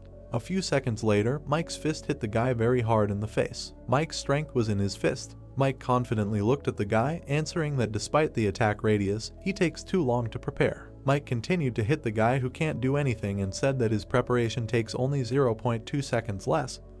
But despite this, the difference in time allows him to compensate for his radius. Nate quickly flew away from the hero because of his strength. Through the blood, the main character looked at the enemy, realizing that he was stronger than the spearman he fought last time. The guy looked at Mike, realizing that his hybrid attacks with the power of the king of the forest are strong, and in addition, the guy himself adds small tricks to confuse Nate during the attack. Nate continued to look at the hero with confidence, understanding that such a chaotic style of play can only be seen when fighting another person, not a monster. The hand held the sword tightly. Mandy looked at the fight in surprise. Kim did not understand everything that was happening. Mike himself looked away in surprise. The fist swept across the hero's cheek with all its force. With quick movements, Nate began to hit Mike, who did not understand anything and could not do anything. The guy could only jump away from Nate, protecting himself. Mandy and Kim looked at the fight in surprise, not believing that the Avenger decided to fight with fists. Nate began to remove the sleeves of his shirt, answering that he also had to use a new style specifically for a fight with another person. The main character got into a stance, starting to create a combination of the swordsman style and the martial artist style. Mike was sitting on the floor in front of the main character. He spat to the side. The blonde wiped his nose when he said that he did not expect this and that he was hit well. Kim looked forward worriedly when she thought about how he barely injured him and that he just lost his balance because he didn't expect such a blow. Nate clenched his fist in front of him. Then she said that when a class like the Avenger who uses a sword suddenly punches in a battle against a spirit warrior, it's like fighting naked. The protagonist approached Mike. He dealt him a series of punches. The blonde gritted his teeth in anger. Nate looked forward determinedly. The protagonist punched Mike in the face using the strong attack skill. The blonde closed one eye in pain. Next to Greta was a blonde who she asked if she thought Mike was losing ground, to which she agreed. Nate stood in front of the enemy when she explained that the punch from the Avenger and the basic warrior skill he just used couldn't be enough to make the battle difficult for Mike. The protagonist gripped the handle of the blade as he thought about how it didn't matter how much damage a simple punch did, and what mattered was that he wasn't using just a sword. He imagined the silhouettes holding signs as he thought about how he wouldn't be able to guess whether he would counterattack with a sword or a fist, so he would hesitate before attacking. Nate swung the blade at Mike. A cut appeared on the blonde's clothes. He swung at the protagonist as he used the ancestral strike skill. Nate looked at him seriously from under his brows. Suddenly, he was behind the blonde. Mike turned around and looked back. The protagonist looked away angrily, thinking that when his opponent lost his rhythm, he would have a chance to deliver a decisive blow. Nate was behind the blonde when he used the Revenge as a Raging Flame skill. The guy waved his hand in front of the enemy. Mike was engulfed in pink flames. The protagonist looked ahead confidently when he thought that this was not all, and that now he would apply the agility buff. Nate attacked the blonde from all sides. The guy in the hat took off his glasses when he said that he had a strategy that consisted of keeping the opponent at a distance with fists and counterattacks, and at the same time dealing damage, and then asked if this did not mean that he understood how PvP works, adding that he seemed to have become faster in attacking. Liam frowned when he answered that he had increased his agility with the points he received as a reward, explaining that it was probably because he was thinking about PvP. Mike looked at the guy behind him as Liam added that after all, the faster he was, the easier it was to deal with both range differences and ambushes. The protagonist charged the blonde. Mike clenched his fists and screamed. He fell to his knees in front of Nate. Kim looked ahead carefully as she exclaimed that he was down and then asked if they had won. She looked at Mandy, who said that it was not over yet, and the girl apologized and asked again. The blonde turned to Steven and asked how many seconds had passed. The guy looked ahead seriously as he answered that exactly 342 seconds had passed and that it was almost the right time. Mike gritted his teeth indignantly when the guy added that this was if he had fought like usual. Lightning appeared around the blonde. He looked down with empty eyes. Nate looked ahead worriedly as he wondered if this was the ultimate skill of a spiritual warrior. A multi-eyed face appeared behind Mike, and he realized that this was the Elder God's advent. Sweat broke out on Kim's face as she exclaimed that it was impossible, and then asked about how the activation conditions weren't fighting for 5 minutes at 70% of his abilities, and whether that meant he was holding back the entire time. Monica stood next to her, and she answered that she was wrong and that it was the opposite. The blonde touched her hair as she explained that the fact that Mike decided to not go all out and use the ultimate skill meant that he had always believed that the enemy was strong enough to last more than 5 minutes against him. The boys stood in front of them, as Monica added that he hadn't held back, and that he wasn't underestimating them just because they were kids. The blonde man tore his clothes as a system notification appeared that the Spirit Warrior's ultimate skill called Elder God's Advent had been used. The system notifications popped up, stating that the next 5 attacks would increase the attack power by 600%, and that it would nullify all skills that had an effect on the field and the opponent's passive skills, and also mentioned that after 5 attacks, the agility and defense would be reduced by 20% for 1 minute. A worried Nate stood in front of the blonde man as he said that he admitted that the guy was strong, and that if he joined their guild, he would be able to handle 100 opponents. Mike glared as he added that he was nowhere near the guild master, and that he would finish it in 5 hits. Nate looked forward in fear as the opponent warned of the first attack. The blonde man attacked the guy with his fist. The protagonist flew back from the strong blow. He began to cough up blood. Mike raised his fist over the guy as he said that the second and third attacks were a barrage. The blonde hit him in the face several times. Nate gritted his teeth in pain. Suddenly, he broke away. The protagonist appeared behind Mike. He opened one eye as he thought about how he couldn't use his ultimate skill because Advent of the Elder God blocked his associated passive skill Flower that blooms at dusk, and that if he continued to attack like this, he would be finished. Light was shining through the windows of the building as the guy realized that he needed to stop Mike, and that he needed something that would change the situation in his favor. The protagonist's pupils narrowed as he realized something. The blonde swung at him and warned that running away was useless and that he was about to use the 4th attack. Nate held his blade in front of him as he used the barrier skill Devotion of Vengeance. Mike opened his mouth and said that this was also useless. He punched the shield. The protagonist flew back to the wall and screamed. Mandy crossed her arms over her chest when she assumed that the guy was probably trying to make Mike waste some attacks, but it didn't work because spiritual warriors can break through defenses and barriers. The blonde's eyes lit up when she said that there was only 1 hit left and it would all be over. Nate wiped his face with his hand when she asked him what he was going to do. Mike stood in front of him. The blonde frowned when he said that this was the 5th attack and advised the guy to grit his teeth. The protagonist looked forward angrily. Mike punched him. The blade flew to the side. Mandy was standing next to Kim. Greta and Oliver looked forward worriedly. The blonde held his hand out in front of him. Suddenly, his mouth opened in surprise. Nate stopped his fist by using the tenacity, damage absorption skill. The guy's eye was bleeding as he asked if it was too easy for the last attack, adding that he easily calculated what he was going to do. Mike put his hand forward, wondering what was wrong with the guy and if he still had any trump cards left. The protagonist silently clenched his fist as the blonde pondered how he thought the guy had nothing left when he tried to block his strike with a useless barrier, and then he asked if that was not all and if he was hiding something. Mike stood in front of Nate as he said that he had decided to hold back this skill from the beginning.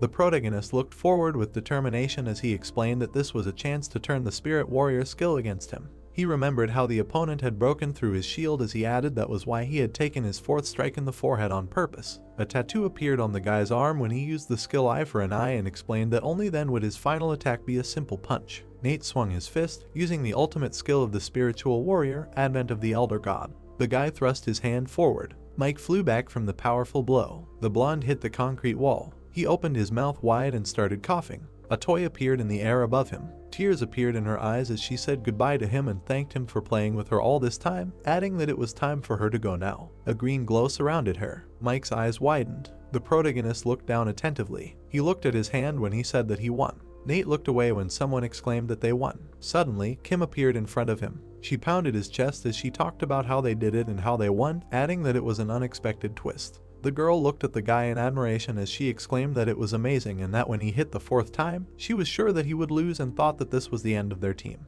Nate looked at her, confused. Kim's eyes sparkled. She turned away from the main character, calling him a good boy and reminding him that none of this would have happened if he hadn't said something stupid back then. Oliver stood next to Mandy as he asked about what they should do now and whether they were serious about joining the school team. The girl smiled and laughed as she answered that she didn't expect Mike to lose, so she didn't know what to do now. Mandy's eyes widened as she added that they would have to see what they had to say, and then suggested that maybe they wanted something else. Kim extended her hand to Nate as Nate added that they might want money or items, or even information, and that it was worth discussing, and then said that they could compromise or just send them away. Mandy looked ahead menacingly as she said that if they really wanted to absorb their guild, they would have to get their hands dirty, and that if that happened, she would have to intervene. Steven held his hands out in front of him and used an angel skill called Second Chance, a gift from an angel. Nate and Mike stood in front of him as a system notification appeared stating that the skill instantly restored health and defense and increased attack by 20%.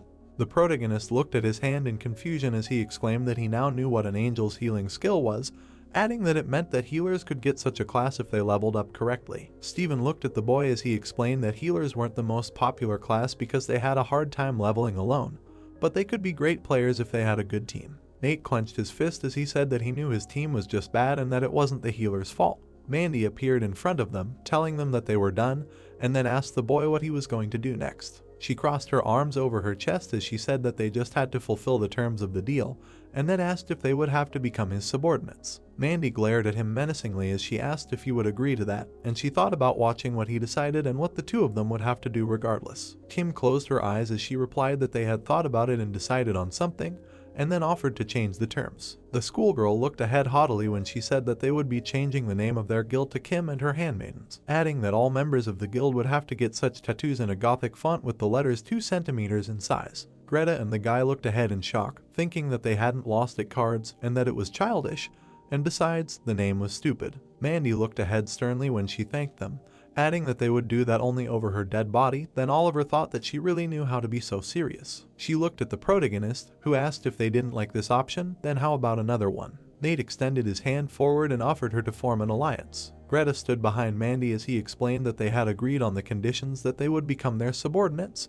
However, to be honest, he did not want to steal their guilds since it was important to work together, so it was pointless to forcefully absorb someone else's guild. The protagonist continued to look straight ahead as he said that he was not going to fight them, and then asked about how about forming an alliance and helping each other. Mandy brought her hand to her face, thinking that this was an unexpected turn of events, and then added that they might become enemies when the event conditions were revealed. Then she asked if he was okay with that.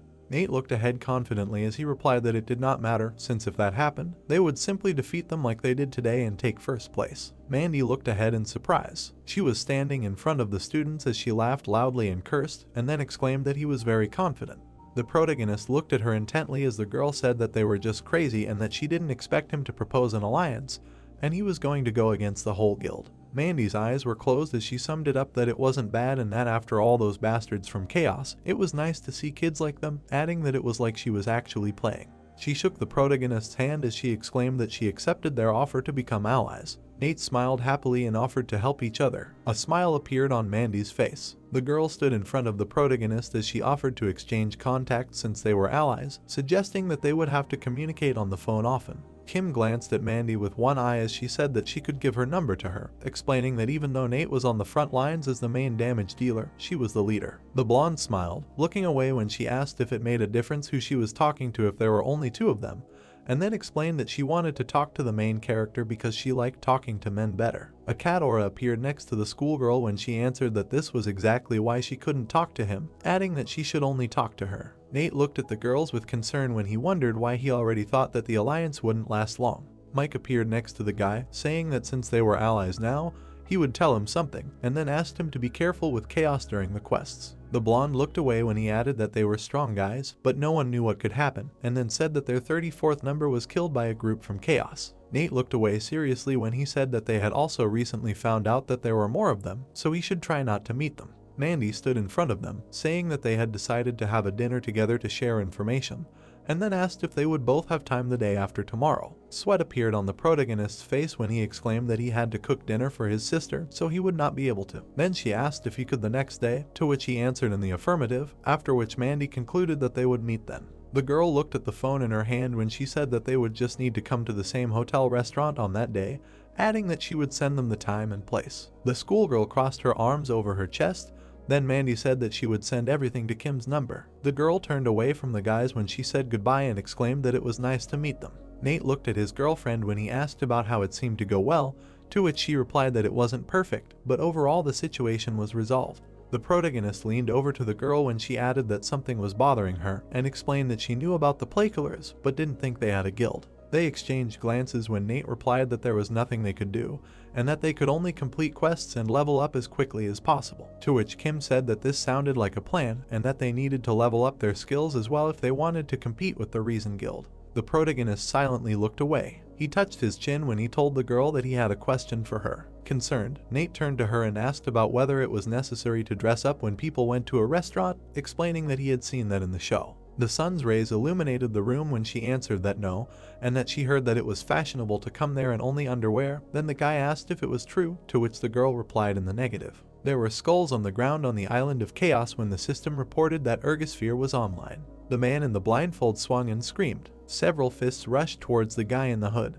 Ron frowned deeply. He attacked the man in the stomach. Other players appeared behind him. The guy shot a bow. Ron appeared behind him. Blood flowed from his eye when the notification of the use of the Slayer's passive skill called Storm Cleaving Bird appeared, which gives a 30% chance to dodge an attack. A stream of dark energy appeared above him when he realized the Dragon Slayer technique. A spike of mana attacked the other players, then they screamed. Skulls appeared around Ron. He looked forward angrily. Someone approached him. Jun put his hand to his face and exclaimed that he was trying hard, and that given his level, he thought it would take him longer to get here from the starting point.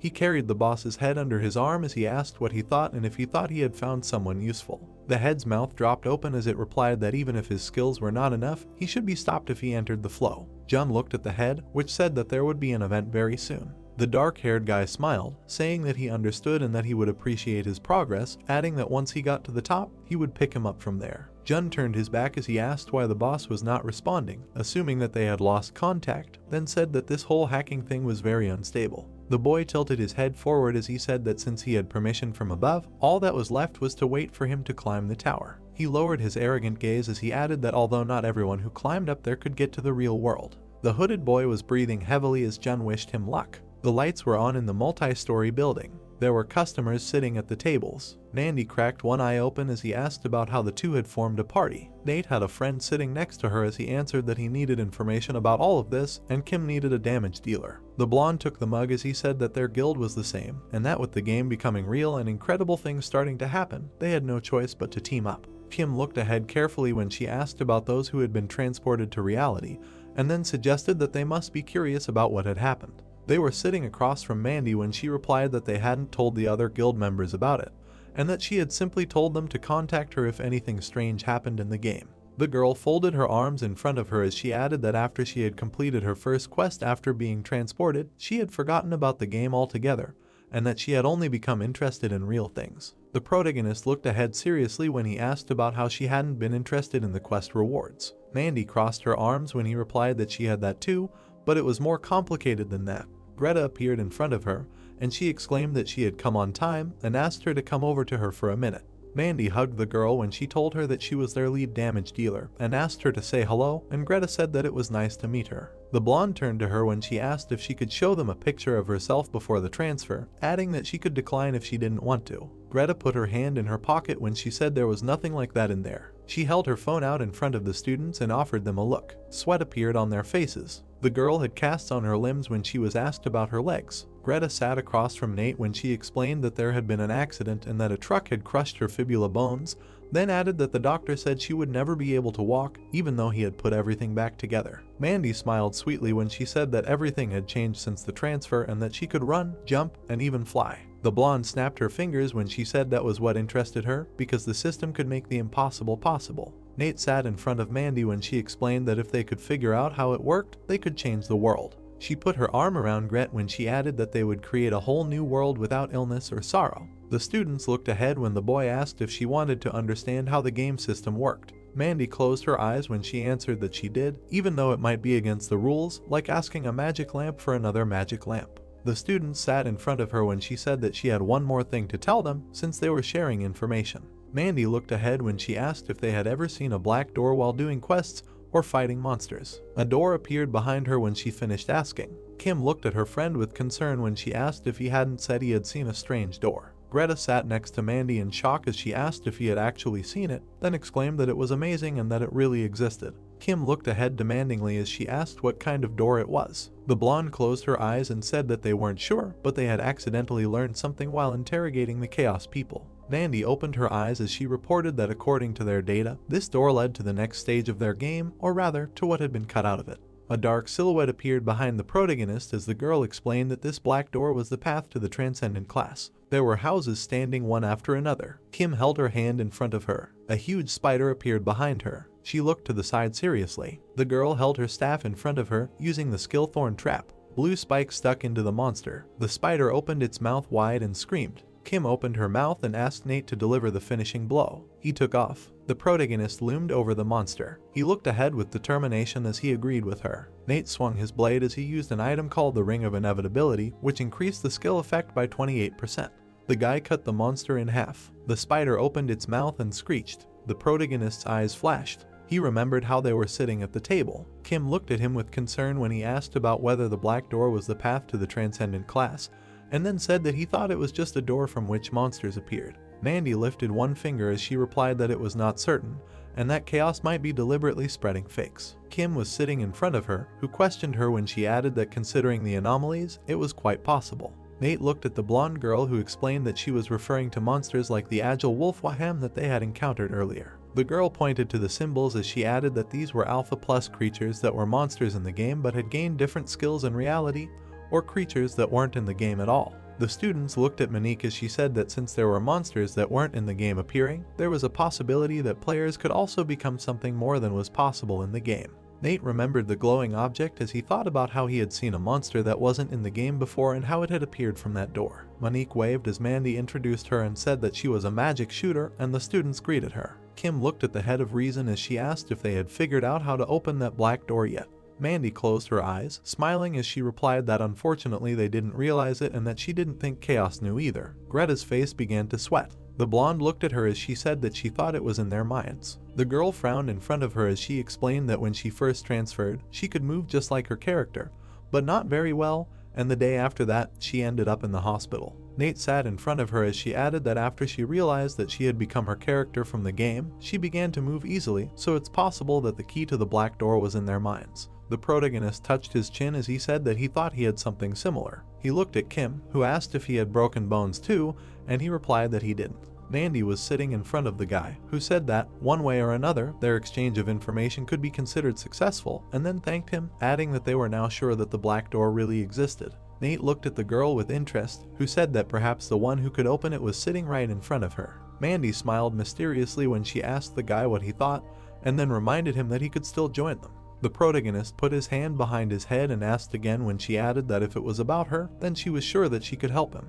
A flame burst out next to Kim. Nate looked at her with fear when she said that everything irritated her and that she just needed to kill everyone. Then the guy asked where such words suddenly came from. Mandy smiled contentedly, thinking that it was a lot of fun to tease them. When Kim said that the strongest survive in the world, so you just need to kill everyone who annoys her, then she was asked where the logic in her words was. The protagonist clenched the blade in his hand. A system window appeared in front of him as they were congratulated and informed that they had completed the quest and killed 5 Inques greedy spiders. Nate looked at Kim when she asked about how they weren't anomalies, to which the guy replied that they weren't and that they were too weak to be anomalies. The protagonist clenched his fist and said that the high-quality items they got after killing the Vaham helped them a lot. Then system notifications appeared that the Ring of Inevitability increases the skill effect, and Proof of Heart Strength increases defense. Wings appeared behind the girl's back when she said that they were really lucky last time.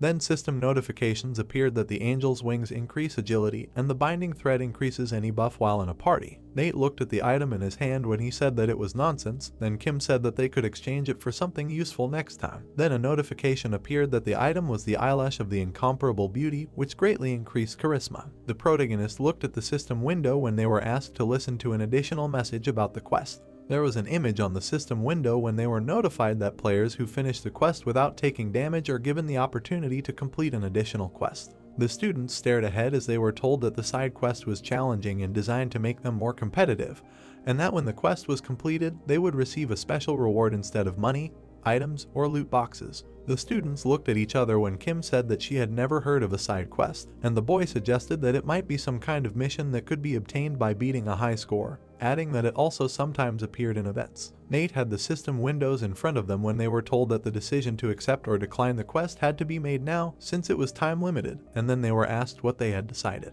Kim stood next to the protagonist when she said that she would not want to participate in a quest for which she did not know the reward, and then asked about whether it was better to take quests in which they knew exactly what they would get instead of guessing. Nate looked down thoughtfully. The girl looked at him when he suggested she try it. The protagonist turned his head to the side when he said that maybe the special reward was information. Kim looked ahead in confusion when she asked if it was information about the game or Horizon. Nate looked at the system windows when he suggested that maybe he just wanted to think so, but he thought that the special reward was something that couldn't be obtained from regular quests. The guy turned to Kim when he added that even if it was useless, while they had it, they could exchange it for something else from other parties or guilds. The girl smiled awkwardly and asked if it wasn't surprising that he had already thought of everything.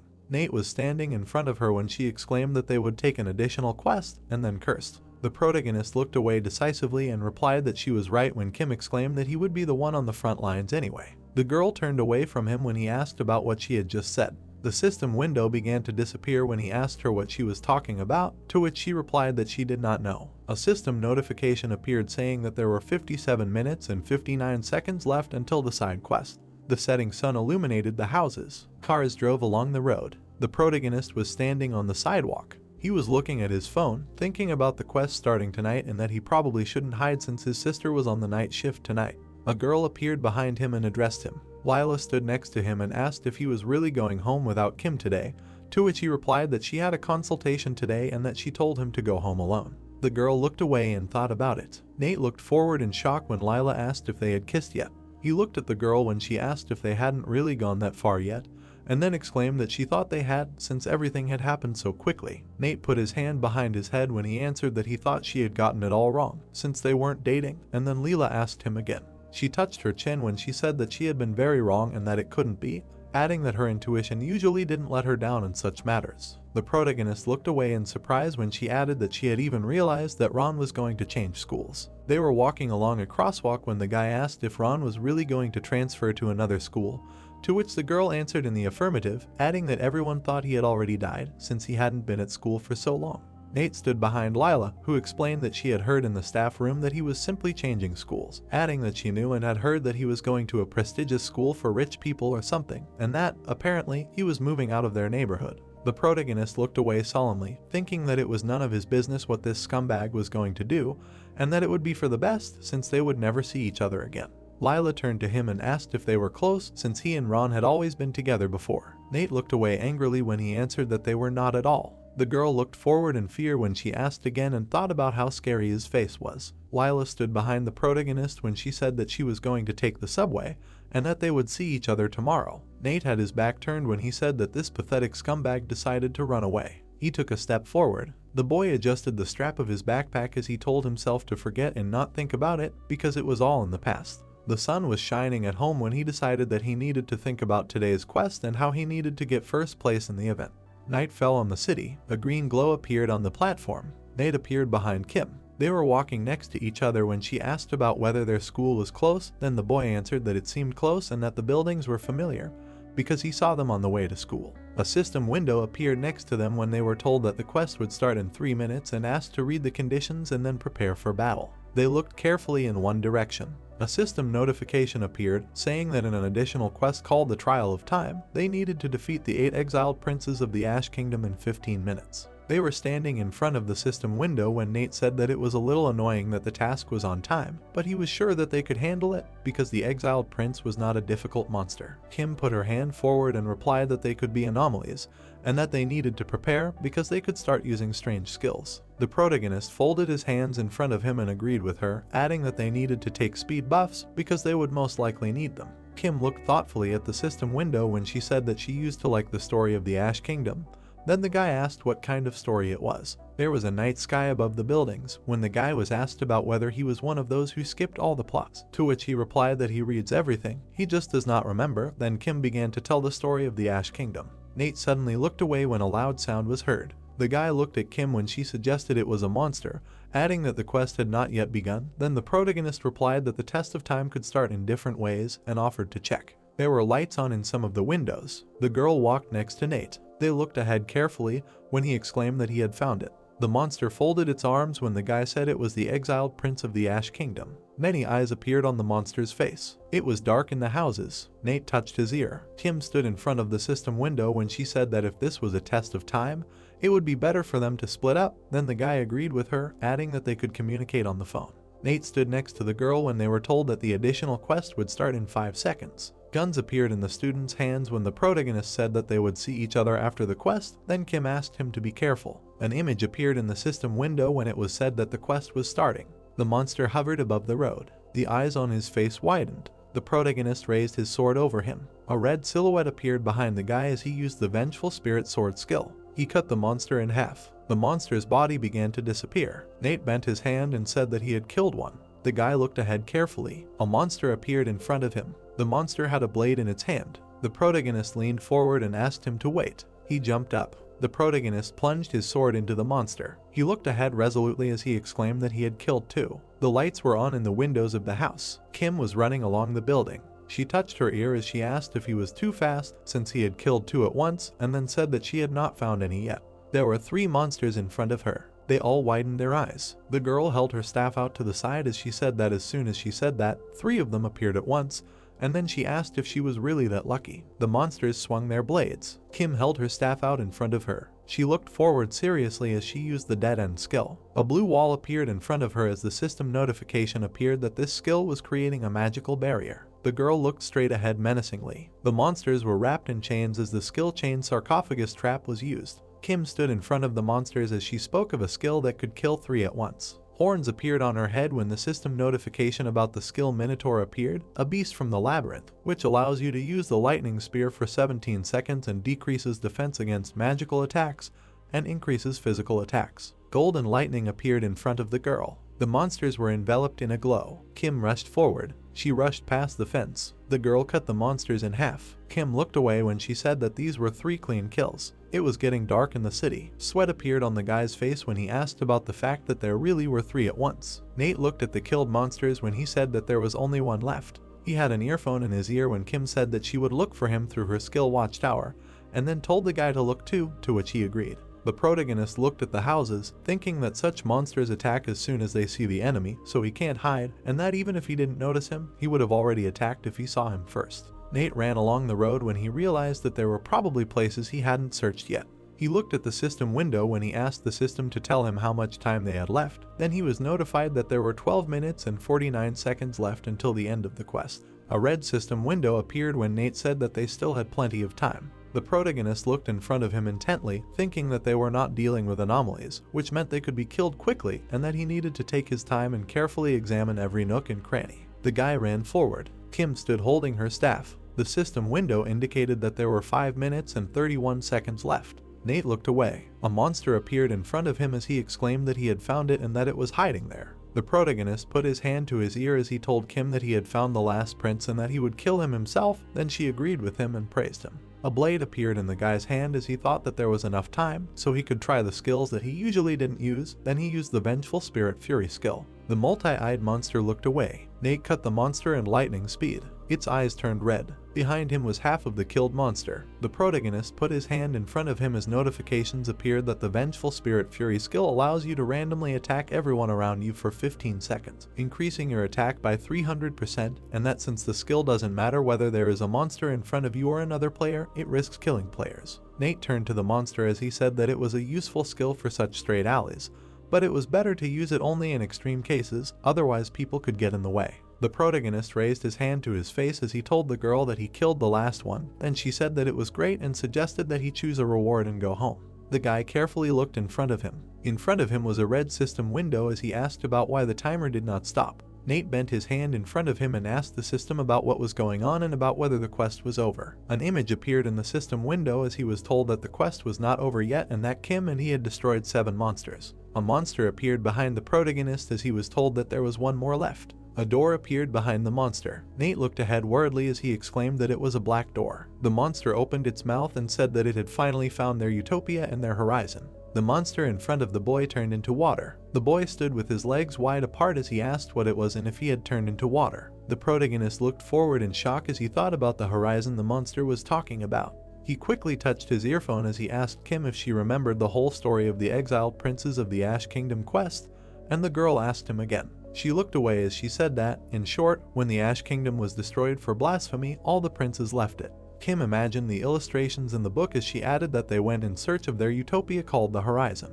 A multi-faced creature appeared behind the boy as she finished her story. Nate gritted his teeth as he thought about how he knew the quests weren't random. He imagined the twisted plot line as he realized that they were all continuations of unfinished stories in the game.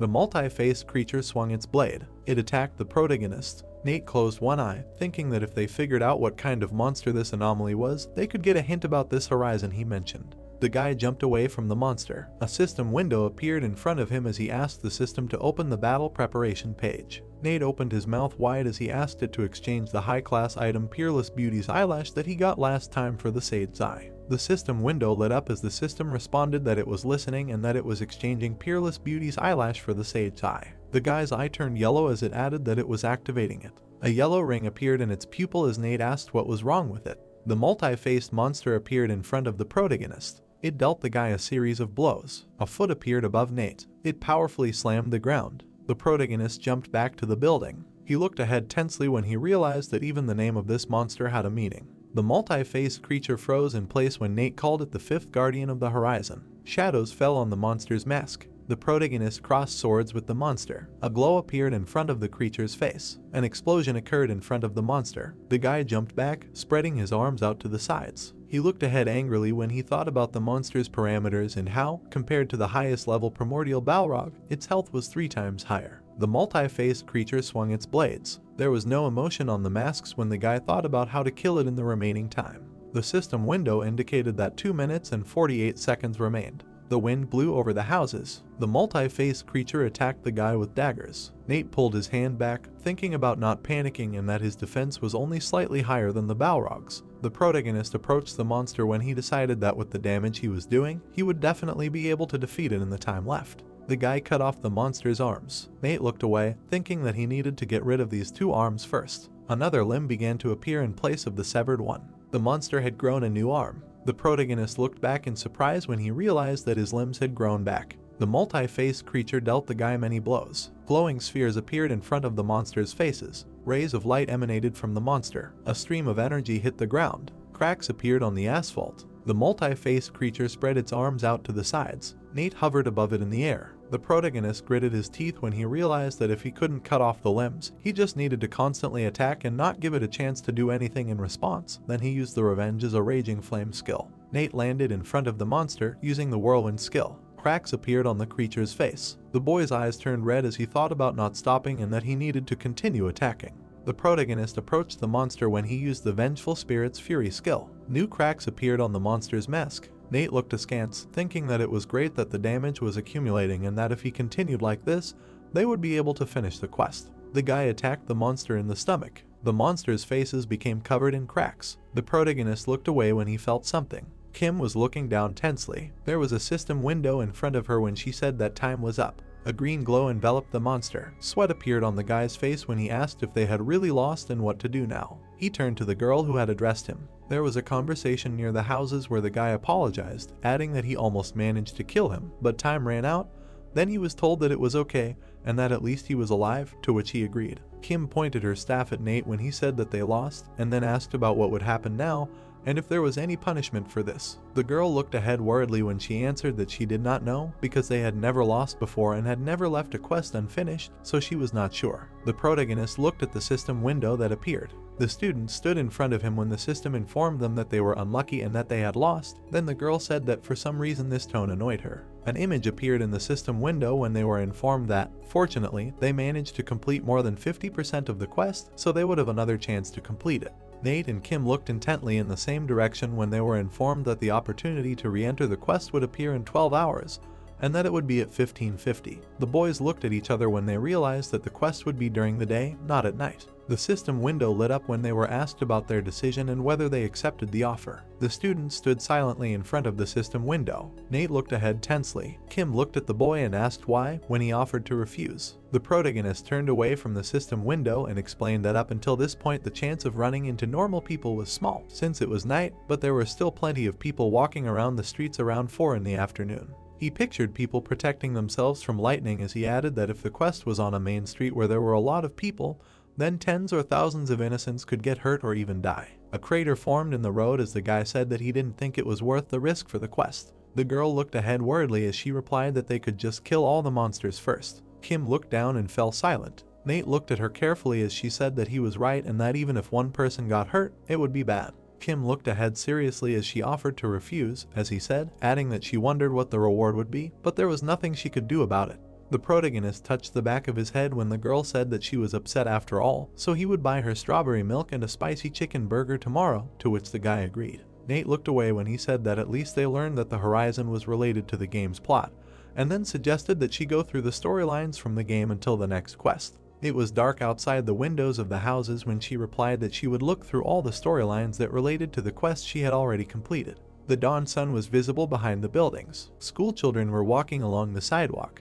The guys were sitting in the library. Kim was rubbing her hands when someone called out to her. Leela came up to her and asked where she was going after school and if she had any plans. Then the girl replied that she would just chat with Nate and go home. Kim looked closely at the girl who exclaimed that it was great and that she would be going to career guidance with her homeroom teacher today and not going to prep school, and then asked if she wanted to go shopping with her. Kim bent her hand as she agreed and suggested that they go out to eat together, to which Leela replied that it sounded great and that she was going to have fun today. There was a door at the end of the hallway when she suggested that she call Nate, adding that she thought it would be fun for everyone to get together, to which Kim replied that he said he was making dinner today. Leela raised her hand as she said that she would text the girl when career guidance was over and then said goodbye to her. Kim looked away carefully. She turned away, thinking that Leela was very sweet and that she would make her eat her fill today and look at her hamster cheeks. There were empty desks in the classroom. Kim stood next to Nate. The guy looked at the phone in his hand as he said that he read about the nimble wolf Waham and that there was a story about his teleportation. Then he quoted the part about how when the nimble wolf Waham delivered a message from God to the shaman, he accidentally fell in love with her. Nate presented a picture of the animal as he added that Waham once broke the prohibition that said that it was forbidden to kill people in order to protect the shaman from robbers, and that for this he was locked up on the 46th floor of the underground dungeon. But God took pity on Waham because he understood his feelings for the shaman and promised that he would be able to see her. Kim turned her head to the side as she summed up that this promise was the teleportation skill. The students were sitting next to each other when the main character said that of course in the game Waham couldn't handle his longing for the shaman and broke out of the dungeon, and that it all ends with the players having to subdue him.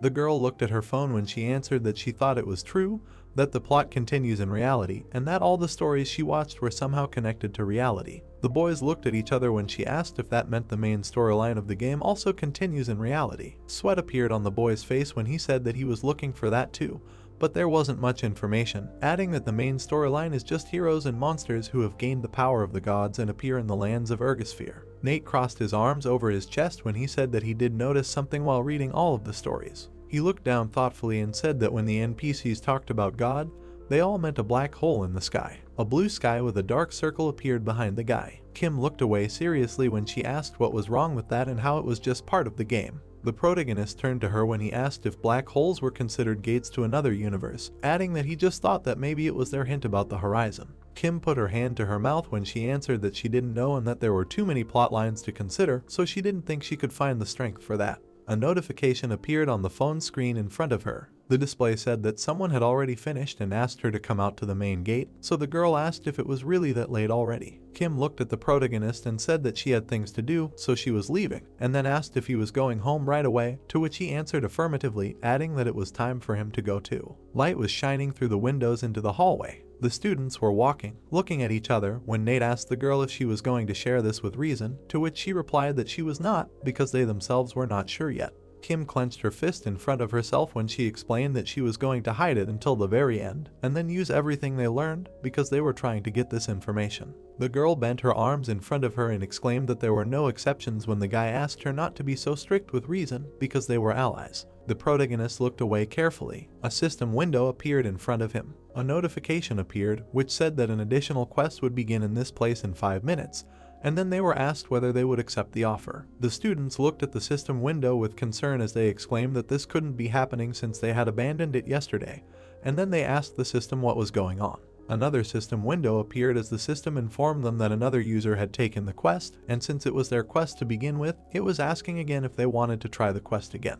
Nate stared ahead with concentration as they were informed that if they accepted, the quest would become competitive and they could earn rewards, but if they refused, it would be considered interfering with someone else's quest. The protagonist opened his mouth and asked who had taken the quest and if he was at school now. System windows appeared in front of the students. One of them showed an image as the system responded that it couldn't tell. Kim stood in front of the boy and responded that they agreed. The girl looked away angrily when she added that there was no point in thinking about it, because the quest had already started and they had to finish it as quickly as possible. There was no one near the building when she explained that this was the only way they could be sure that those who remained in the school would not get caught in the crossfire. Sweat appeared on the protagonist's face. He was standing next to Kim when he exclaimed that he understood and asked her to tell him when she found this user. Nate pressed a button in the system window when he assumed that it could be a placeholder or even a member of Chaos. The system window popped up when they were informed that they had accepted the offer and that they would be transported to the location of the quest. The students looked at the floor. A green glow appeared in the school corridor. The corridor was empty. A guy in a hoodie approached the stairs. A shadow fell on his face. The children walked past the windows. The guy with glasses smiled and asked his friend if he wanted to go to an internet cafe. Then the friend asked why he went there so often, adding that he was already a good player. The boy hit him in the shoulder, cursed and exclaimed that at least he was better than him.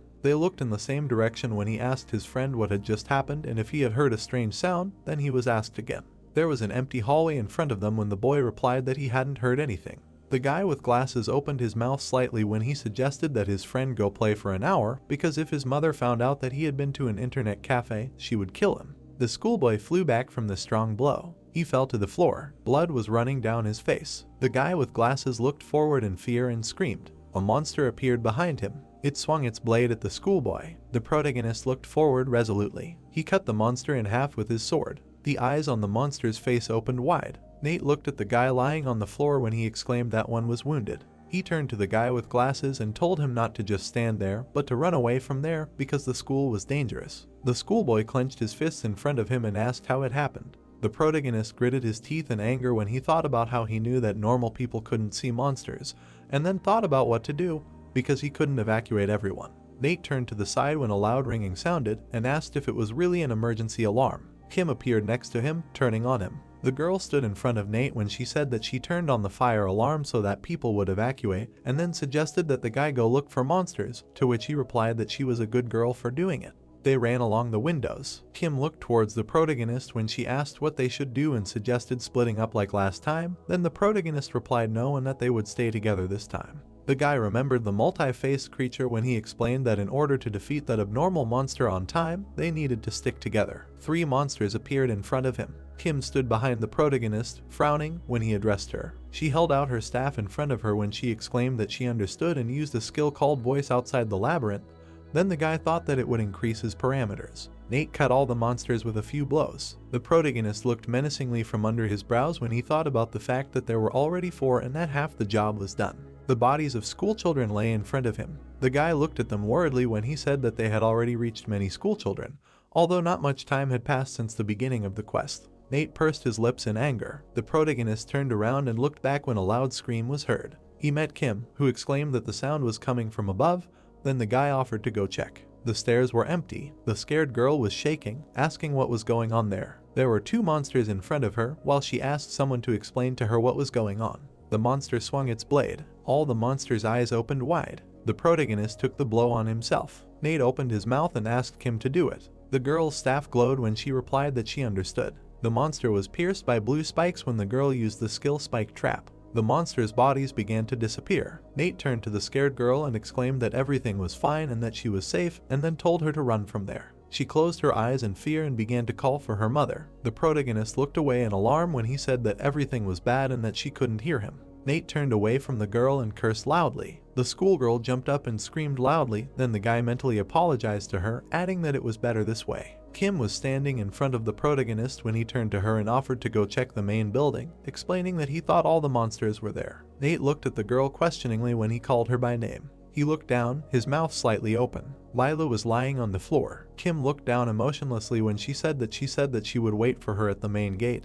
and then asked why the girl was there. She squeezed her staff with her fingers and asked the question again. The protagonist grabbed her by the shoulder and told her to get ready because Lila was not dead yet. He looked at the girl confidently when he said that if they gave her a potion and used a healing skill, they could save her. Kim's face sweated as she replied that they could get punished for that, or even get an extra quest, or even take away all the rewards. Nate looked her in the eye and exclaimed that it didn't matter, then told him to just heal her. They were standing near the stairs when he added that even if they made them do a quest or something as punishment, he would help her, so she shouldn't worry and should just help everyone she could. Kim frowned and agreed with him. The protagonist looked at the red system window, thinking about how there were only about 8 minutes left, and how, considering the school was made up of several buildings, they didn't have time to wait for her to heal everyone. Nate turned to Kim as he informed her that he would go to the main building first, then asked her to come after she healed Lyle. The girl turned around and asked him to wait and get something. The guy's mouth slightly opened and he asked again. He deftly caught the bright object. Kim stood in front of him, explaining that it was one of the high-end items she had gotten last time, adding that she was going to exchange it for something else because it seemed useless to her, but she thought it would come in handy in this case.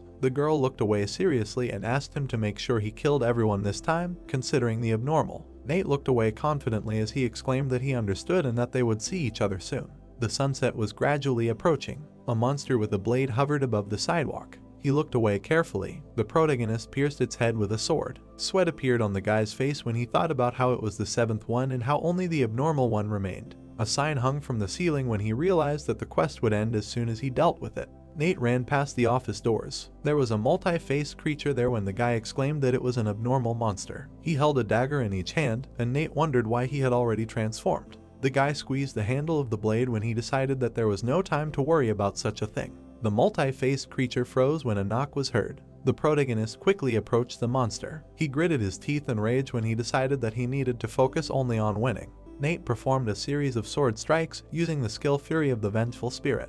He raised both hands above himself. The guy dealt a powerful blow to the monster using the skill Revenge Raging Flame. Cracks appeared on the monster's face. 2 feet appeared from the magic circle. Nate glared angrily from under his brows. The feet broke through the wall in front of the guy. The protagonist gritted his teeth in pain. The multi-faced monster approached him. The monster attacked the protagonist with several blades. A system window appeared next to the guy when he was notified that 30 seconds were left. Blood was streaming down the protagonist's face as he realized that there were already 30 seconds left, adding that he didn't have much time and that he needed to finish it all with one attack. He was hit in the shoulder with a sword. Nate gritted his teeth, thinking that first would be his passive skill, which makes him invulnerable and increases the damage he does. The protagonist clenched his fist as he added that next would be a technique called Dragon Soul, which Kim gave him. The guy was enveloped in a yellow glow as he explained that this skill increases damage 5-fold. The protagonist's eyes began to glow as he thought about how after this, all of his parameters would be reduced by half for 5 seconds, and that if he didn't succeed now, there would be no more chances, so this attack should be the last one.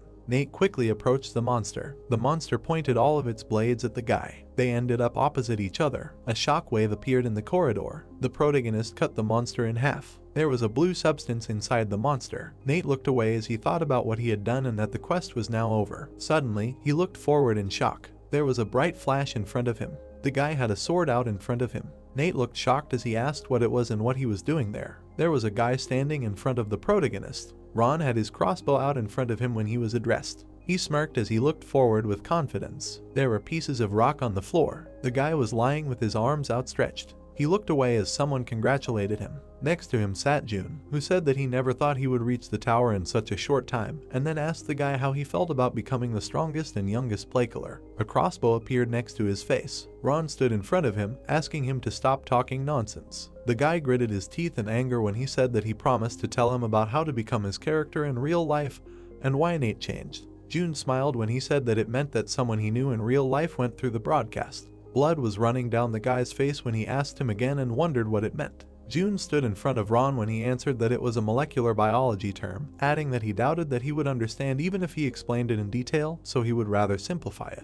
The dark-haired boy introduced the construction set when he explained that, in simple terms, it was like assembling something from a construction set using instructions. Ron frowned deeply when he asked what instructions he was talking about and what kind of nonsense he had just said. June brought his hand to his face when he replied that he needed some explanation first. He held his hand out to the side in front of Ron when he explained that it was not just a virtual reality game and that it was a different universe. June smiled when he explained that it was hidden under the guise of a 3D video game because people were only familiar with three-dimensional space. Ron glared. He turned his back to the dark-haired boy who asked him what he was doing and whether he was really going to leave without listening to his explanation. Ron was surrounded by a green glow as he told June to do a quest since he had time to make up stories, then added that he wasn't going to play along. The dark-haired guy stood behind him as he swore and talked about wasting a lot of time on some fool. June put his hand to his face as he said that he obviously didn't believe him, adding that he had no choice in the matter. Ron frowned, very angry. His hand was sticking out of his stomach.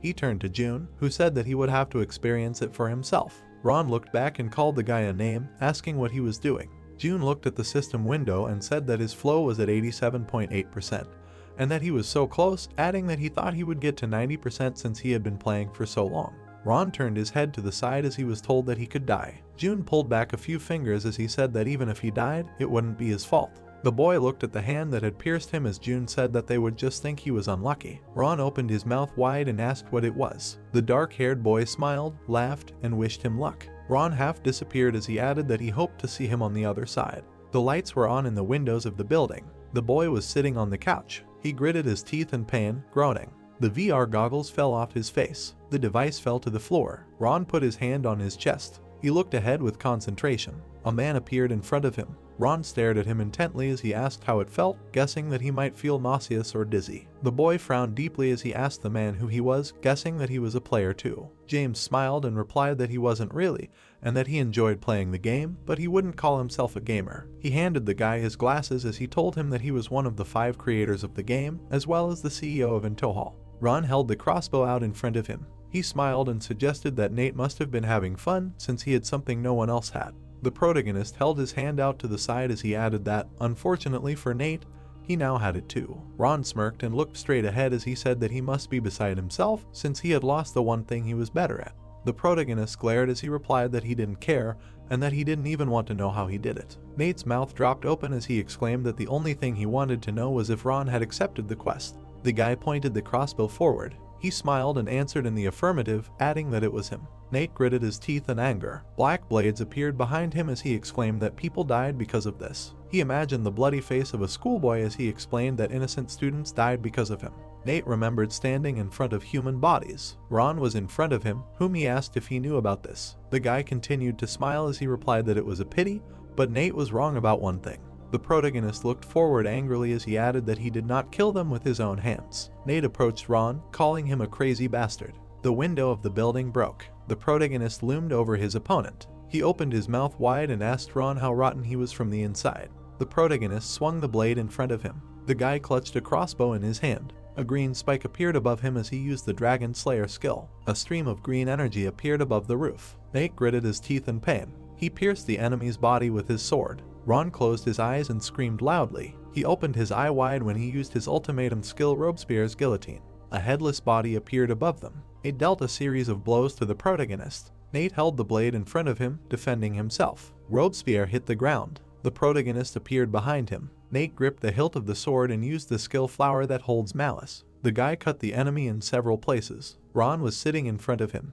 He held a crossbow in front of him. The protagonist deflected the arrow above his head. He opened one eye. Nate kicked Ron in the face. He flew back from the kick. The protagonist stopped in front of him and said that he thought he was just a piece of trash who enjoyed making fun of him. Red blades were stuck into the asphalt when he added that today he realized who he really was. Nate raised his sword above his head when he called Ron a monster. He remembered 2 children running together. The protagonist closed his eyes in despair. He struck Ron. He began to fall in front of him. Nate closed his eyes in frustration. Suddenly, he opened one eye. In front of him was a skeleton. It opened its mouth wide. The protagonist turned his head to the side when someone said that he was very cruel to their newcomer. In front of him was a girl. Lucy smiled and asked the guy to be gentle with him, because he had just started playing. Then a system notification appeared, which said that the corpse swap skill allows you to exchange a skeleton for a party member with health below 1%, and that after using it, it is impossible to perform a corpse summon for 5 minutes. Nate looked forward in shock, calling the girl a necromancer, and asked what was that and whether she was really helping Ron. Lucy stuck out her tongue and asked what if so, and whether he was angry, and then called him names. The boy remembered the girl with the skull when he thought about how he had encountered her before and that she was a chaos necromancer, and then he realized that Ron had joined them. He tilted his head forward. Lucy looked down carefully. Blue spikes appeared from the ground. The girl smiled widely and said that she was wondering where the second member of his party had gone, and it turned out that she was hiding. Kim appeared behind Lucy and asked who said that she was hiding. Horns were sticking out of the girl's head when she used the skill beast of the labyrinth and the skill minotaur. Lucy looked back in fear. Kim looked angrily in front of her and said that real first-class players always arrive late, adding that it was her own fault for not knowing and calling her stupid. Lucy was attacked by yellow lightning, then she screamed. Kim landed in front of the boy. The girl was covered by pink bones. Lucy grinned creepily and said that she was scared and that she already thought that she was finished. Then a system notification appeared about the use of the necromancer's skill Hell Barrier, which increases protection from magic. Kim approached, destroying her defense. The girl looked menacingly from under her brows when she advised her opponent not to lose vigilance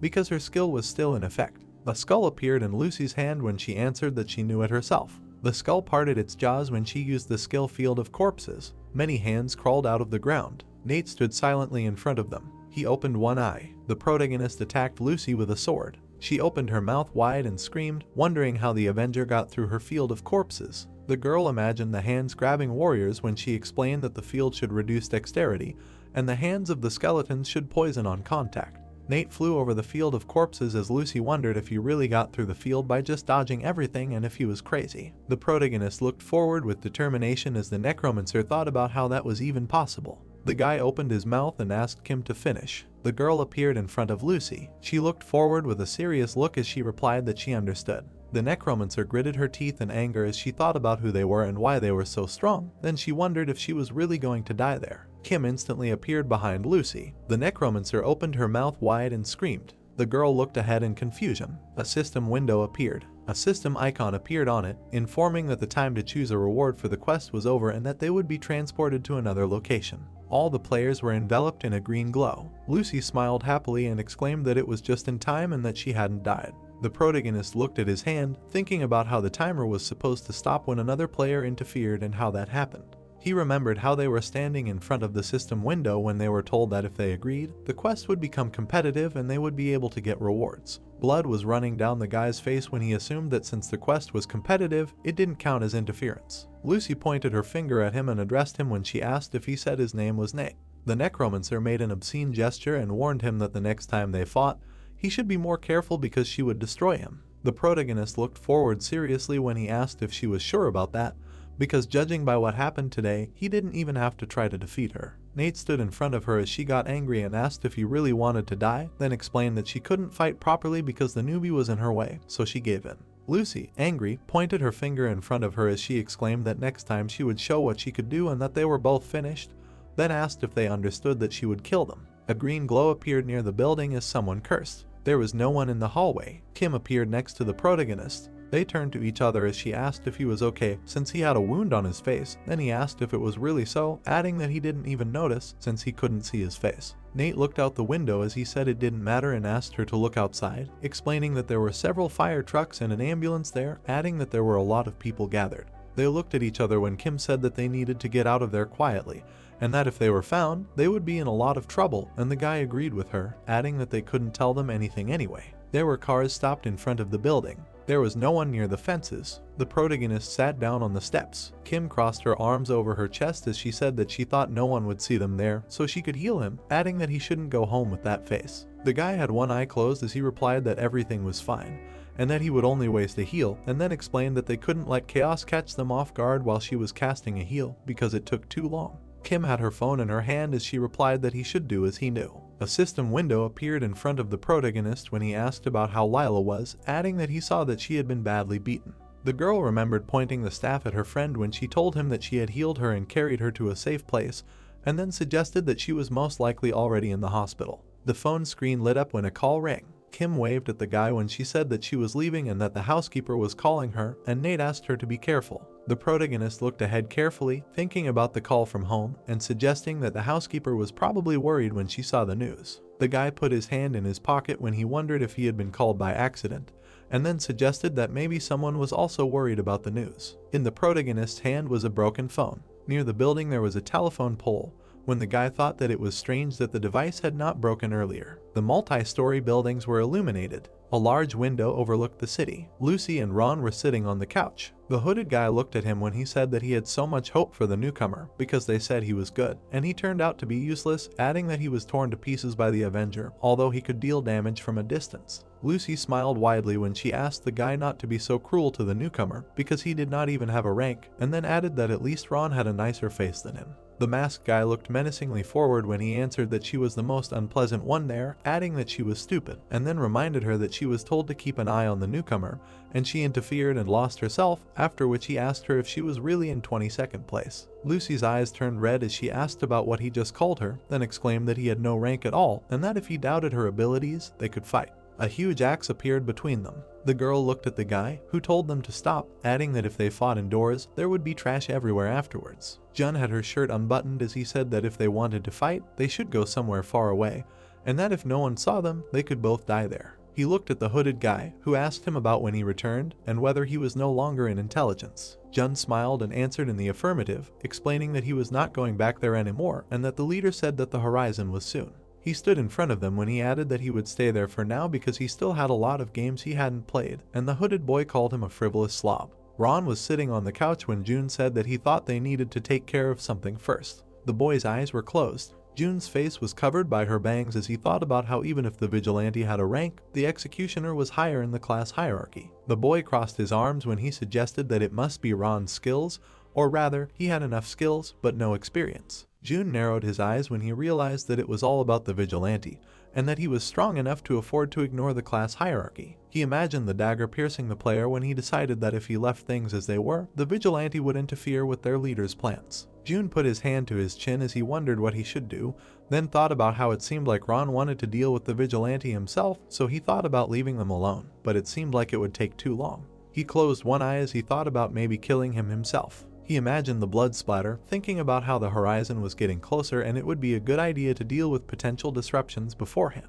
June smiled sinisterly as he said that the longer he put off playing the games, the less interested he was in them. Then a system notification popped up saying that his class was Trickster and his rank was 5. The lights were on in the house. There was no one on the stairs. The girl was standing with her back to the wall. She was looking at her phone with a worried expression. Nate appeared in front of her, calling her sister. Chloe walked up to him and asked if he was okay and why he was so late, and he replied that he was just chatting with his friends. The main character put his hand behind his head and apologized when his sister asked why he hadn't answered her calls and if he understood how worried she was about the news. Nate's eyes widened and he asked what the news was and if something really happened. Chloe looked at her phone as she replied that something had exploded at his school and that many people were hurt and some had even died, adding that 12 people were injured and 9 were killed. She handed the phone to her brother and asked him to look at it, saying that the building was destroyed and that it was chaos. Sweat appeared on the boy's face as he said that it was a nightmare and he thought about how he couldn't tell her that he was at school at the time or she would worry. Chloe looked ahead and asked him to wait. She touched his shirt and asked about what was on it and if it was blood.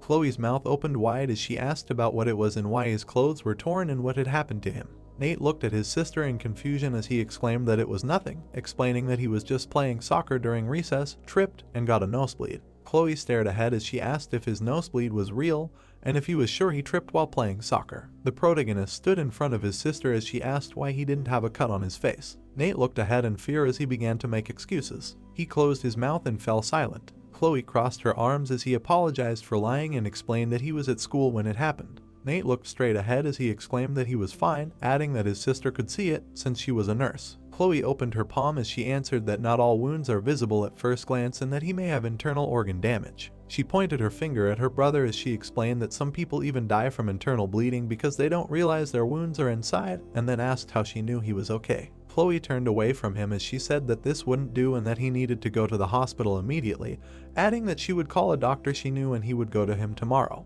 Nate opened his mouth and answered that he felt fine and that he needed to go to school tomorrow. Chloe stood in front of him, asking him not to worry about it because the school would be closed for a week because of what happened. His sister opened her eyes slightly as she asked him not to act like nothing happened. Chloe hugged her brother as she said that she was very scared and was afraid that he would be one of the 9 dead. Sweat appeared on the protagonist's face. He remembered the girl hugging the child when he thought about how she only behaved like that once. There was no one at the door when he answered that he understood her and that he would go to the doctor tomorrow. The lights were on in many houses when Nate asked his sister not to worry about him too much. There was a blue sky above the hospital building. The protagonist sat with his hands on his hips. He looked down worriedly, thinking about what he promised, but now he was worried that they would find something strange. Nate imagined a scared doctor who exclaimed that he was not a person and that he was a potato when he thought about the fact that he was suddenly not a person or something. A girl appeared in front of him and asked him to come in. Then the guy said that he was coming. The sign said that this was a procedure room.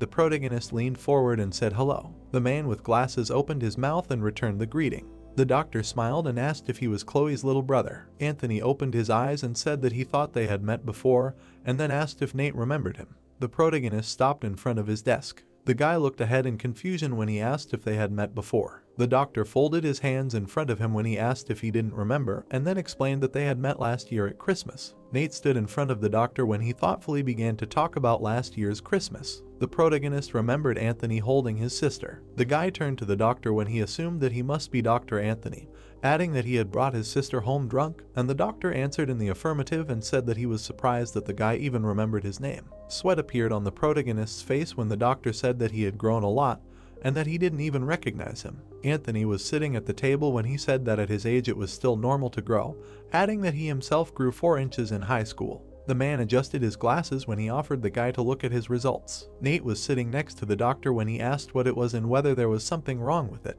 Anthony smiled kindly when he answered that everything was normal and that he thought these tests would be enough. The doctor looked thoughtfully ahead when he added that some things seemed strange to him.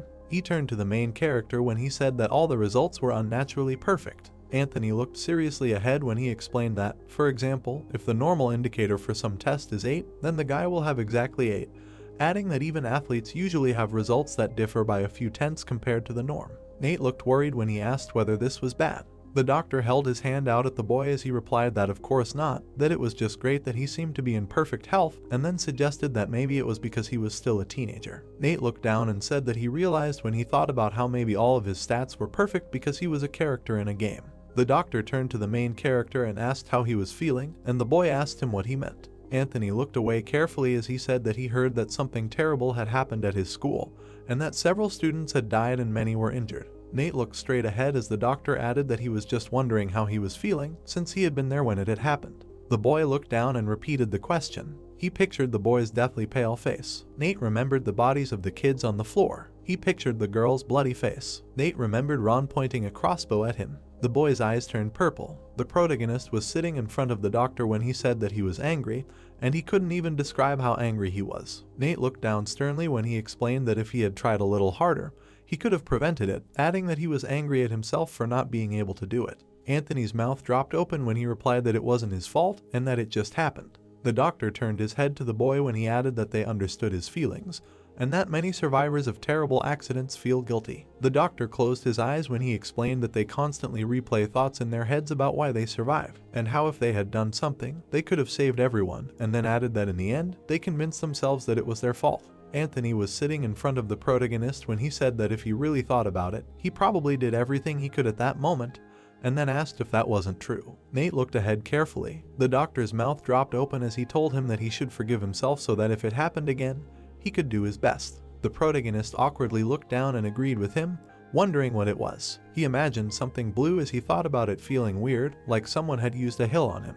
Anthony placed his hands on the keyboard as he said that it was just his opinion, and then told the guy that if it continued to bother him, he could refer him to a therapist, since the psychological trauma of youth lasts a long time. Nate touched his neck as he replied that he understood and announced that he was leaving. The doctor's mouth dropped open and asked the guy to wait, explaining that he wanted to ask him something. The protagonist stopped in front of a bookshelf. Anthony was sitting at the table as he asked the guy if he still played games by any chance. The doctor looked ahead intently as he said that he heard from Chloe that he was good at Ergosphere Online. Nate smiled awkwardly as he answered that he sometimes played, but not anymore because he had a lot of school. The protagonist was standing in front of a doctor when the doctor asked why they didn't play together when they had time since he also played the game. Nate looked down, smiling, and asked if that was true when Anthony said that he wasn't as good at it as the protagonist. Light was coming in through the window when the guy asked the doctor to tell his sister when he had time, and the doctor said he would. People were walking around the hospital. Nate walked past the doctors. He put his hand behind his neck, thinking about how he didn't expect him to suddenly talk about games, and how his sister really told people everything. The guy was holding his phone in his hand when he assumed that they were just close enough to talk about such things. Then he decided that it couldn't be because he thought Chloe was single. Nate imagined Anthony standing in front of his sister when he realized that they had been drinking together on Christmas. The protagonist looked at his phone and said that he had a call when the music started playing. The name Kim appeared on the screen. Clouds floated over the city. There was a tree near the top of the stairs. Nate approached the girl and addressed her by name. Kim crossed her arms when he asked her what happened and why she invited him there. The guy stopped in front of the girl, who replied that she had told him on the phone that Reason wanted to meet them that evening. Then Nate said that he understood and asked why they needed to meet there and if they couldn't go straight to their base. Kim adjusted her cap and replied that they could, of course. She took off her hat and asked the guy to turn around. Nate turned away and asked if he should stand like that. Kim hugged the protagonist. She looked down sadly when she asked him to stand like that for 30 seconds. The guy's face blushed when he asked her why all of a sudden. Kim stood behind him when she replied that she kept thinking about what happened to Lila. The girl remembered her friend's bloody face when she explained that she almost died because of the monster and that she couldn't get it out of her head. Kim continued to hug the guy as she added that she was still thinking about how selfish she was when it happened. She imagined herself standing behind the two people as she explained that she was thinking about how she thought she was different from her parents, but apparently she was just as selfish and shameless as they were. The protagonist looked straight ahead seriously. He turned his head to the side as he told Kim that she was hesitant because of him. Nate stood in front of the girl as he added that if she had used the skill on her, they would both have gotten a penalty, and then asked if that was why she couldn't decide what to do. Kim's eyes sparkled as the guy said that in that short time, she thought about both him and Lyle, and that in the end, she saved her. The protagonist looked straight ahead seriously as he told the girl that she was not selfish. Nate hugged Kim and asked her not to blame herself. The girl's face turned red. There was a blue sky above the bridge when she thanked the main character. She glared at Nate when she asked who gave him permission to turn around and hug her, then the guy exclaimed that he thought it was okay. There was no one near the railing when Kim asked if he was making fun of her, adding that he rubbed his chest against her face. Then the guy said that it was not true and that the chest was not there. Then the girl asked what he was doing and if he was crazy to start touching her. Kim put on a cap when she said that he would buy her 5 of the largest cartons of strawberry milk, 1 a day. Then Nate thought about the fact that she hugged him from behind without permission. The girl crossed her arms over her chest when she asked if there were any problems, to which the guy said none, and called her mistress. Kim smiled sweetly and exclaimed that it was great and then told him to make sure that they weren't there. They were standing in front of each other when Nate asked about why Reason wanted to meet them and if something had happened, to which the girl replied that she didn't know and that they just said that they wanted to see each other. The sky was clear over the city when she assumed that it was probably about information or exchanging items. There were 2 multi-story buildings nearby. Mandy crossed her arms over her chest when she said that they would be hunting chaos tonight. Kim and Nate looked ahead worriedly. Mandy stood in front of the guy when he asked about whether that meant that they had found their base and how they did it. The girl curled her index finger when she replied that they had several ways, but the best one was the incident at their school. She remembered Lucy running as she explained that they had searched several places that they thought might be their base and had seen chaos entering the base during that incident. Mandy had the students standing in front of her as she said that it was unlikely to be a trap considering how they were in a hurry, then added that they had been watching them until the morning and had seen chaos people coming and going, so they were sure that it really was their base. Kim looked ahead tensely as she asked why they were telling them that, guessing that maybe because they were allies. Mandy smiled silently. The girl's eyes lit up as she asked the students if they didn't want revenge. She looked creepily from under her brows as she wondered if they didn't want to destroy the scum that destroyed their school and hurt their friends. Mandy's eyes continued to glow as she added that it was possible to destroy them quickly and completely. The students looked forward in shock. Chief Reason turned her back to them as she explained that of course she didn't need them for that, and then added that she was just saying because she didn't want them to be mad that they weren't told about that possibility. Mandy turned her head to the side as she asked them to tell her if they wanted to join her in their attack on the Chaos base today. Nate looked down sadly. Kim looked at the protagonist as he answered in the affirmative. Mandy stood in front of him as he said that he knew someone from Chaos, adding that they used to be friends, but not anymore. The protagonist looked angrily ahead as he said that he didn't want him to fall at the hands of someone else, and that he wanted to do it himself. Chief Reason looked away carefully. She was standing in front of the students when she answered that the guy was his and then asked them to just describe what he looked like before they went inside.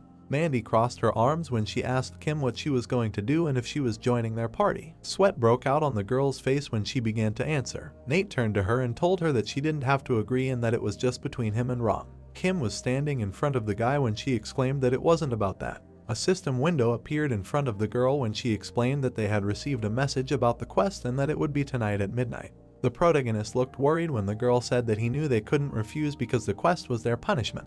Everyone looked at the system window. Nate imagined the girl's bloody face when he exclaimed that it was a punishment and that they probably got penalty points for Kim healing Lyle. The boy looked at the system window in confusion when he said that just because of that their punishment shouldn't be so severe, and that he thought that if they just paid, they wouldn't have to do the quest. Kim remembered the injured schoolboy lying in front of her when she said that she had actually healed a couple more people after Lyle, and that was probably why they had so many penalty points. The system window popped up in front of her when they were told that Nate and Kim currently had 1,200 penalty points, and that they had been penalized for using skills on normal people 8 times and for using items 4 times. The protagonist stood next to the girl when she said that their money was not enough and that there were still 500 unpaid points left, so in order to avoid doing the quest, they would have to give up all their status points and items. She imagined exchanging points for money when she said that they could exchange the money they won for real money, but it didn't work the other way around, so they couldn't spend their money either. The protagonist's face sweated as Kim apologized, adding that it was her fault.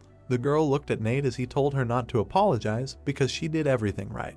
The guy put his hand on her shoulder as he explained that the system should not fine her for helping people who were hurt because of the game, so she should not worry about it. Kim looked down with guilt and replied that she understood. Mandy silently looked at the students. Nate looked at the head of Reason, who said that if they wanted, she could lend them 500 million won to pay the fine. Mandy stared ahead. She crossed her arms over her chest as she said that it would be better for them to complete the quest today rather than participate in the war. The students looked forward in surprise as Mandy said that she thought about it and decided that she was wrong, and that even though they had a rank, they were still children, so she should not set them up for revenge. Chief Reason stood in front of them as she informed them that they should continue to quest and level up their skills, gathering information, and then asked them to try not to interfere in the squabbles between the guilds anymore. Mandy smiled and concluded that they would take care of all the dirty work. Nate looked ahead with interest. Chief Reason turned away from them as she informed them that the conversation was over, so they should return home, adding that they should prepare for war. Mandy looked back, smiling as she asked the boys not to worry too much about the quest and the 500-point penalty since she was sure that they could easily handle their abilities. The sky was clear above the houses. Kim and Nate were walking down the street.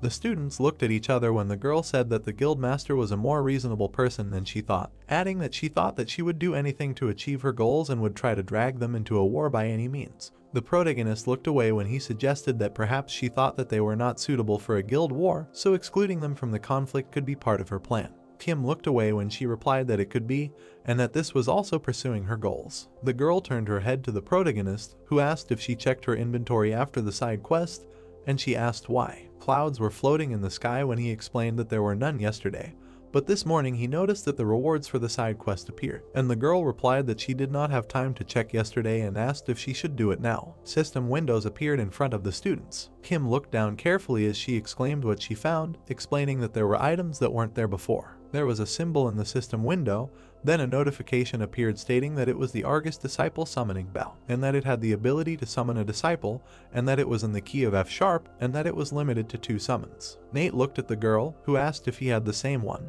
The boy looked down carefully and replied that he had a different one. There was a symbol of a key in the system window, when a notification appeared stating that the item key to the noon room allowed her to open it, and that you could scratch yourself with it. Sweat broke out on Kim's face as she said that she had never seen items like that in the game, and then asked if they had any special effects. The protagonist folded his arms in front of him as he said that they wouldn't know until they tried it, and that their description was meaningless. Nate looked at the girl and agreed with her when she suggested starting with his item since it could only be used twice. A key appeared in the boy's hand. A magic seal appeared in front of him when he decided to use the item. A blue glow appeared in front of the students. The walls of the room appeared behind them. Nate and Kim looked scared when the boy asked about this place. A system window appeared in front of the protagonist when he was welcomed to his personal space called the Noon Room. There was an image in the system window when he was told that he could rest and train there, and that this place could be used as a warehouse. The students looked closely at the system window when they were informed that the room could be shared with party members,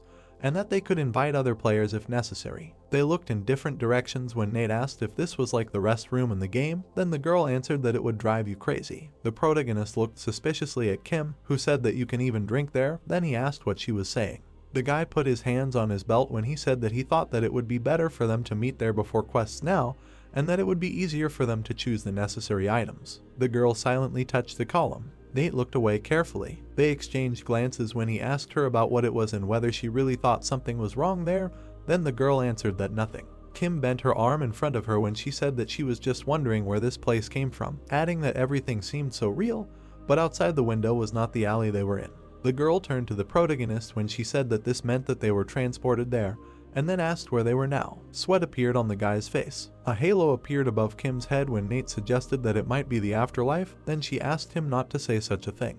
They looked worried when they looked at each other, then the protagonist suggested not to think about it too much for now, since they wouldn't know anything with their current understanding of what was happening, to which the girl agreed. She looked at the system window intently and suggested that they figure out her item. A system window appeared in front of her when Kim asked the system to explain in detail what the bell that summoned the disciple of Argus was. An image appeared in the system window when she was told that by using this item, the player can summon the disciple of the great sage Argus. The girl stared ahead when she was told that she would be able to ask questions about quests and monsters' weaknesses, and if she had no questions, she would receive her blessing. Kim looked at the protagonist, who said that it would be better to ask her questions, to which the girl agreed, adding that other items also gave blessings. Kim looked ahead intently. She opened her palm in front of her as she used an item called the bell to summon the disciple of Argus. The students looked at each other as Nate asked the girl if she was sure she wanted to do this now since she only had 2 chances and that it wasn't better to think before doing it. Kim was holding the bell in her hand when she answered no since they already knew what questions to ask.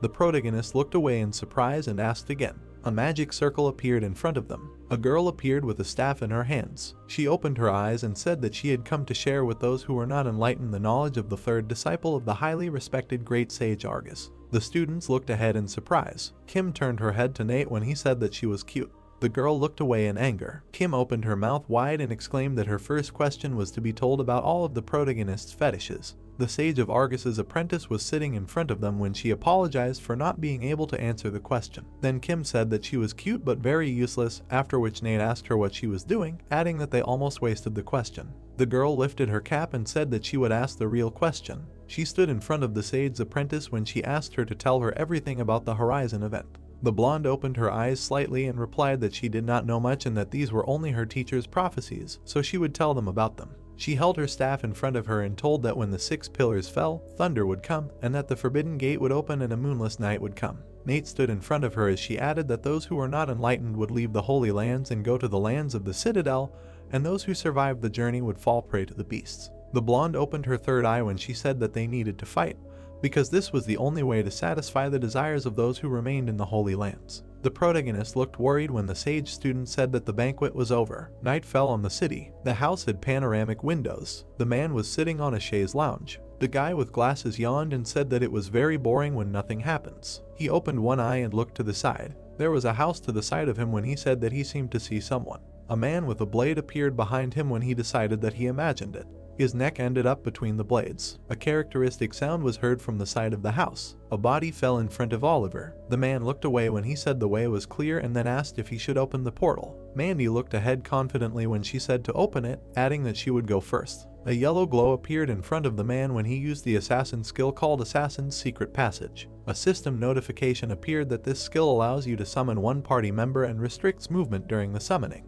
The girl put her hand on her belt. Mandy looked ahead intently. There were people with weapons in front of them when she reminded Oliver that he said it was clear, but she saw the chaos people. Sweat appeared on the man's face when he apologized, adding that he would deal with them now, then she replied that everything was fine. A blade appeared in Mandy's hand when she said that she would deal with them herself. After all, she saw them first, then asked if it was not right. People ran towards her. She looked ahead haughtily and used the skill path for the queen. Mandy swung her blade when a system notification appeared that the skill queen's guard would attack all enemies in its path. The girl's eyes lit up. She stood in front of Oliver when she suggested going inside, saying that she thought all the real chaos was inside, then the man agreed. They headed towards the house. Oliver stopped in front of Mandy. Someone was standing near the piano. The man held a mug in his hand as he said he had prepared many cups, because he thought there would be more, and then asked if there were only 2 of them. Mandy smiled and said that 2 guests were enough for him, and then asked if it wasn't a bit late for tea. The blade of the sword flashed. The girl held the blade in front of her as she said that there should be a time for everything, and then asked if it wasn't better to have a party than a tea party for such a late night. Mandy and Oliver were holding their blades. The man smirked as he sipped his coffee and turned to Mandy, the leader of the Reason Guild, and said that he always wanted to meet her at least once since she was currently the closest to victory. Mandy smiled and replied that she wanted to meet him too since he was part of Chaos, and she wanted to kill everyone who joined Chaos. Putting his hand on her hip, the man asked her why she wanted to do this and if she was taking revenge. Mandy closed her eyes and said that it was revenge for her guild and also a chance to get rid of potential competitors. The man's eyes suddenly turned pink and he asked her how she felt about that. Pointing his hand to the side, he said that he would pay her the amount of her winnings right now, plus another 22 billion won as compensation. Looking at Mandy, he asked if she would agree to just leave and not participate in the event if he did that. Mandy watched him closely. She closed her eyes and said she disagreed, asking why she would agree when she was so close to winning. Mandy lowered her head and explained that she had several reasons for wanting to win the prize, but the main one was that she was just an ordinary player. Looking up at the man, she asked if it was wrong for an ordinary player to try to win on their own and if that was why people played games. The man raised his fist to his face and said he understood, noting that people played to win and have fun in the process, and he agreed he was wrong. He snapped his fingers. Many people appeared around him and he offered to fight. A notification popped up that this was the Emperor's skill guard camouflage. It hides nearby party members. The camouflage disappears when the player moves or performs an action. Oliver was wary after seeing this. Mandy stood next to him and said that she would figure it out herself. She stepped forward and said that while she was busy, Oliver should open a portal and transfer everyone else there. They already knew it wasn't a trap. Frowning, Oliver said that a portal for several people would take him 45 seconds and asked if she could last that long. Putting her hand behind her back, Mandy replied that 45 seconds was enough. She had participated in many guild wars and survived. She calmly emphasized that with luck, she would even kill a couple of these lackeys. Stunned, Oliver asked her not to overdo it. Smiling, Mandy told him not to worry about her, adding that in 45 seconds she would not overdo it. Suddenly, there was a blow. Mandy rushed into battle and screamed that she just had to get a little excited. Her eyes glowed yellow. Yellow flowers appeared under her opponents. The guy was shocked. Looking down, the man assumed that they had lost their advantage. Mandy ran past the guys and hit them. The girl suddenly prepared for a sneak attack. She released bone spikes at Mandy. Mandy noticed the attack and used the skill queen's call, speed buff. She cut all the spikes. The guys screamed in pain. Mandy's face was serious. She started a fight with the guy. The guy grinned and said that they hadn't seen each other for a long time and they even fought in the game once. Mandy, looking satisfied, said that she didn't remember him and that she usually forgets all the men she's seen. She lunged towards the guy. The guy extended his hand, shrouded in purple mana. A cloud of energy appeared under Mandy's feet. She looked down and was taken aback. A message popped up that this was the trickster's skill surprise box, due to which the opponent cannot move or use skills for 5 seconds. The stranger pounced on her from behind. Mandy turned around, dumbfounded. Mike kicked the guy. The man was surprised by what he saw. Mike stood next to her and asked if she was hurt. Smiling, Mandy replied that she was fine and asked how he was. Enraged, Mike said that she had checked before leaving that they were all at the peak of their powers. Their comrades appeared in front of them. Holding a blade in her hands, Mandy asked them to just act like always. She seriously stated that they had already dealt with them once and ordered them to tear them to pieces. The guy stood next to the director and asked if they should act according to plan. The director, looking pleased, suggested that they watch for now, noting that this was the first time he saw the Reason Guild in action with his own eyes. Turning his gaze to the guy, he asked him to deal with them, adding that he would watch from there. The guy smirked and thought that even though he said that, he wasn't too confident in himself right now. The strength of both guilds was almost equal, which meant that until someone died and upset the balance, it was impossible to predict how everything would end. The two guilds began to fight. The night sky enveloped the city. The lanterns were lit in the park. Nate and Kim suddenly appeared there. With her hands in her pockets, Kim asked if this was a university campus. The protagonist asked if there should be no one there at this time. Looking at the lanterns, Kim replied that it was not so and they said that graduates wandered there when they can't go home.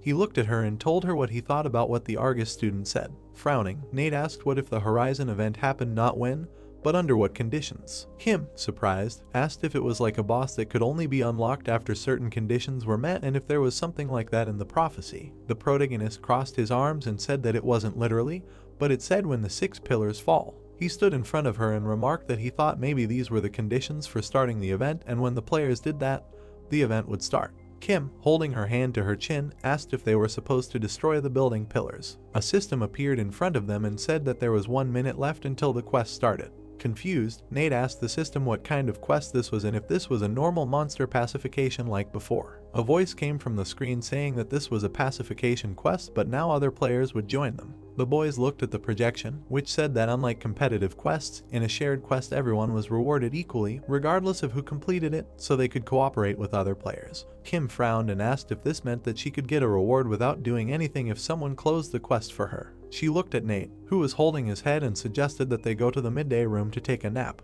The protagonist, taken aback, asked her to stop. He, looking dumbfounded, cried out that this was not possible and that they should quickly finish the quest before anyone got hurt. Kim replied that she knew and was just kidding. She asked to open the inventory and prepare for battle. They opened their inventories. Kim narrowed her eyes and said that she wondered who these players would be and she hoped that they would not be from Chaos. Confused, Nate replied that he didn't think so. Chaos was probably at war with the Reason Guild right now. Sighing, the protagonist stated that he just hoped that these players would be as good as the ones they met last time. Kim asked about the Windrunner and the Builder. Nate imagined the faces of the guys and emphasized the fact that they were easy to cooperate with.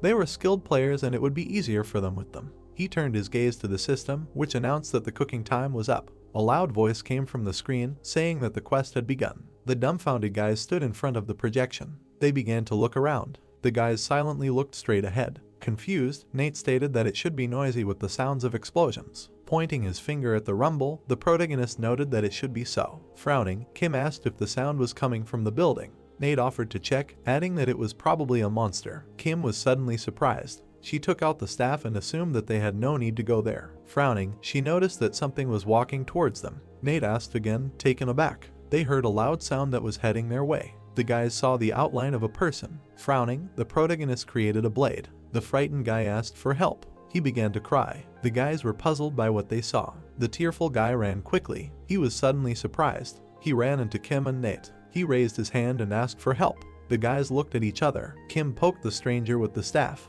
The guy was scared by this. He raised his hands with a dumbfounded look and cried out that he did not even have a weapon. The protagonist watched him closely and said that he was suspicious. He did not have a weapon, although the quest had already begun and perhaps he was a playkiller who pretended to be a simpleton and attacked from behind. Kim held the staff in front of him and asked him to show her his weapon, saying that they would talk after they knew what class he was. Closing his eyes, the boy agreed to show his weapon. A blade appeared in his hands. He showed it and said that it was the guiding sword of Kiria, an adventurer's weapon. Kim was taken aback and asked if it was possible to get a rank when his class was a merchant. Nate asked what his rank was in the game. The guy stretched out his hands and replied that he had nothing like that and that he was just playing for the sake of the plot. The dumbfounded protagonist asked again if he had a rank. He looked at Kim and asked what that meant and if only those with a rank were transferred. Kim said that there were also unranked players in the Reason Guild. Maybe there were other conditions for the transfer. The frightened guy screamed that now was not the time for this and that monsters were chasing them. The monster pounced on the guy. He struck the ground. Nate managed to parry the demon's attack. Frowning, the protagonist thought that he had never seen such a monster and that it was abnormal. Kim pushed the guy away and asked him to step aside if he was not going to fight. Many pink chains appeared around the monster. The monster suddenly rushed forward. The boys were surprised. Nate frowned and mentally wondered if he had dodged the trap and if agility and flexibility were his special characteristics. The demon swung his blade. The protagonist parried the attacks and jumped back. He said with an enraged look that the monster did little damage. His blows did not knock down, but his attacks had too complex irregularity. He looked at the monster swinging the blade and said that normal monsters only had one elbow joint, so it was easy to guess where the blow would land, but this one had two joints, so he could not predict his attacks.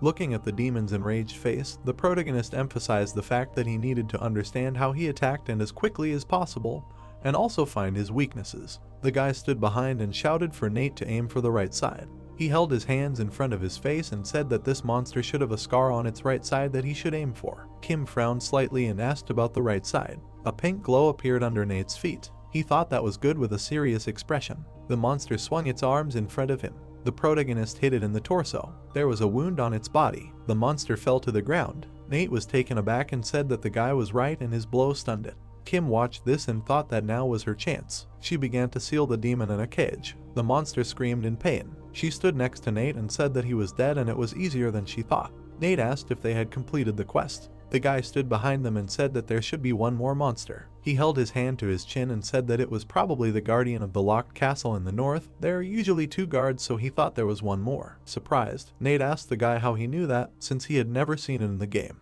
The guy spread his hands and said that it never existed, but if you find a certain item for one NPC, you can hear a story about a locked castle in the north. He imagined a huge castle and said that it was a story about an earl who was heartbroken by the rebellion of his nephews, and so he locked the gates to his castle. In the game you can't enter the castle, but if you find a rusty key to the castle in the north, you can hear this story. Touching his palm with his finger, the guy noted that in the story, the castle has guards who protect it, according to the plot. The earl's nephews wounded them, but despite the fact that their wounds had not yet healed, they remained in the castle with the earl to protect it. Kim, with an interested look, clarified how the guy understood that this was a monster from this story, noting that he had not seen what it looked like in the game. The guy introduced the frescoes and noted that in the northern dungeon of the Black Stone you can find information about what monsters and the Count look like. There are frescoes there that tell about the uprising of the Count's nephews. Kim crossed her arms and said that she didn't even know that there was such a thing in the game. Nate asked the guy if he knew all the hidden stories in Ergosphere Online. The guy put his finger to his face and replied that he didn't know everything, but if you take into account those he read on the internet, he knew about 98%. The guys were taken aback by what he heard. The stranger held out his hand and said that since Ergosphere Online is an action RPG, people often ignore other aspects of the game, but if you look, you can find many hidden details. He said with a satisfied look that everything has a story, items, and NPCs that you can meet in passing, and if you are interested in them, it's like you find yourself in another world. Once he was so interested that he played for 50 hours straight. The dumbfounded boys suggested that he could die like that. Kim stood in front of him and asked him why he ran away from the monster if he enjoyed the game so much, adding that the adventurer was a weak class, but he could still fight. Holding his head, the stranger said that it was scary. He remembered how he fought the monster and told them that he barely passed the training and he was scared to fight monsters when his life was on the line. The upset guy emphasized the fact that this is why he rejected all the quests in order to live a normal life, but Nate listened to his story in surprise. The stranger closed his eyes and noted that he accidentally used the discount skill when buying used items online and was punished for it. The tearful guy cried out that he would never do it again and asked them for help with this quest, adding that they played well, judging by what he saw. Kim raised her hand to her mouth and whispered what they were going to do, noting that he didn't look like a play killer. The protagonist's face was serious. He looked at the guy and replied that they would help him, but in exchange. Pointing his finger, Nate asked him to tell her about the Horizon event. The puzzled stranger asked if he was talking about the sanctuary or the cult rituals. The guys were taken aback by what he heard. The guy held out his hand and said that he would be happy to tell everything, noting that there were some ambiguous moments, so he had made up some things, but he would tell everything. The guys looked at each other. Nate extended his hand and offered to help each other. Expecting a handshake, the protagonist noted that he should try to help them. The guy shook his hand and said that he would do everything he could. The night sky enveloped the buildings. The campaign looked at their phones. Kim turned her gaze to the protagonist and said that they had exchanged numbers. Now they could continue the quest since they had already spent a lot of time. Standing in front of the projection, the stranger noted that he would try to use the skill and adventurers have something useful. Raising the blade above his head, he used the skill guiding light. A notification popped up that the skill effect indicates the approximate location of the quest goal, monster, or rare item. A blue beam began to show the direction to the next demon. Looking at the beam, Kim screamed that they needed to go and was left alone. They were moving along the campus. The guys were holding weapons in their hands. Dumbfounded, Nate asked what it was. They noticed two monsters. Kim turned to the stranger, who, with a sad look, screamed that the story did not say exactly how many guards there were, so he did not know. He asked, looking puzzled, what to do now, since even one was difficult, and there were two of them. Taken aback, he suggested that they needed to be lured out one by one. The protagonist calmly replied that this was not necessary, they already knew their moves and weaknesses, they would not need this. The surprised guy asked again. Nate began to walk towards the monsters and said that he would deal with both at once, and Kim should cover him. She replied that she would cast when necessary. The frightened stranger asked if he would just go straight ahead. Looking back, the protagonist replied that it was, adding that it took time last time because he did not know how they attacked, but now that he understood the regularity of the attacks, dealing with two would not be difficult. He stared at the monsters and noted that, besides, they were just monsters in a punishment quest. Nate rushed into battle. Swinging his blade, the protagonist noted that they were only worth 500 points. The stranger was shocked. Watching Nate, he thought it was amazing. It took courage to attack several monsters head-on. And to cope with new regularities, you need to be able to adapt. He had seen many players, but few as capable as him. Clenching his hand into a fist, the guy noted that if it was him, then maybe he could do this. Nate prepared to attack. He swung his blade in front of the monster. The demon's helmet began to crack. The second monster ran at the protagonist from behind. Nate jumped up, dodging the attack. Kim pointed her staff at the demon. Frowning, she used the skill Swampy Trap in the labyrinth. A cloud of energy appeared under the demon's feet. It suddenly jumped into the air. Nate hit it on the back. He used the skill flower that blooms twice a day with a serious expression. It made a whirlwind attack around himself. A notification popped up that the Avengers skill flower that blooms twice a day deals 40% more damage when it hits. The monster's body began to disintegrate. The second demon flew at Nate. The protagonist was taken aback by this. Blue magic projectiles hit him. He began to split. Kim calmly noted that this monster was an idiot who so easily fell for a simple trap. Frowning, the stranger thought that with this party he might be able to prevent this. He imagined a bright flash. The stranger looked at Kim with a surprised look and said that he had a question for them.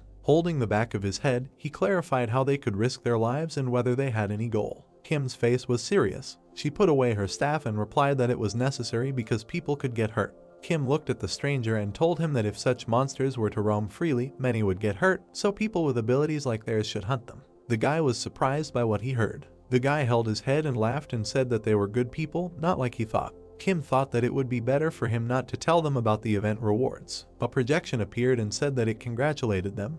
They had completed the quest and destroyed all the guards of the locked castle in the north. They were asked if they wanted to choose rewards. Looking at the screen, Kim thought that the system would probably take the rewards from them as punishment and asked them to choose something and send them home.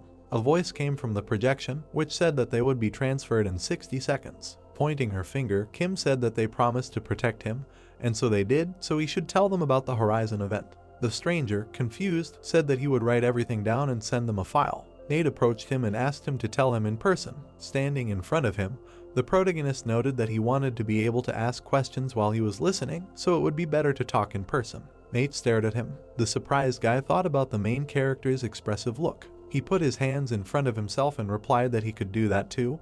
He was unemployed, so he had plenty of free time. Smiling, Nate asked if they could meet tomorrow. Kim looked at him and asked his name. The guy pointed at himself and introduced himself as Peter. He sheepishly told him that he was 25 years old and was going to become a game developer. Looking at the sky, Kim said that she would write where and when they would meet. The night sky enveloped the city. A light was shining from the window of the building. Peter grabbed his collar and sighed. Raising his head, he said that they were definitely skilled players, but he did not know if he could ask them for help. Sitting at the computer, Peter emphasized the fact that he did not really have much time left. He saw a half-burned photo on the wall. His gaze fell on the girl in the photo. A disappointed Peter noted that if he didn't make a decision now, it would be the end of everything.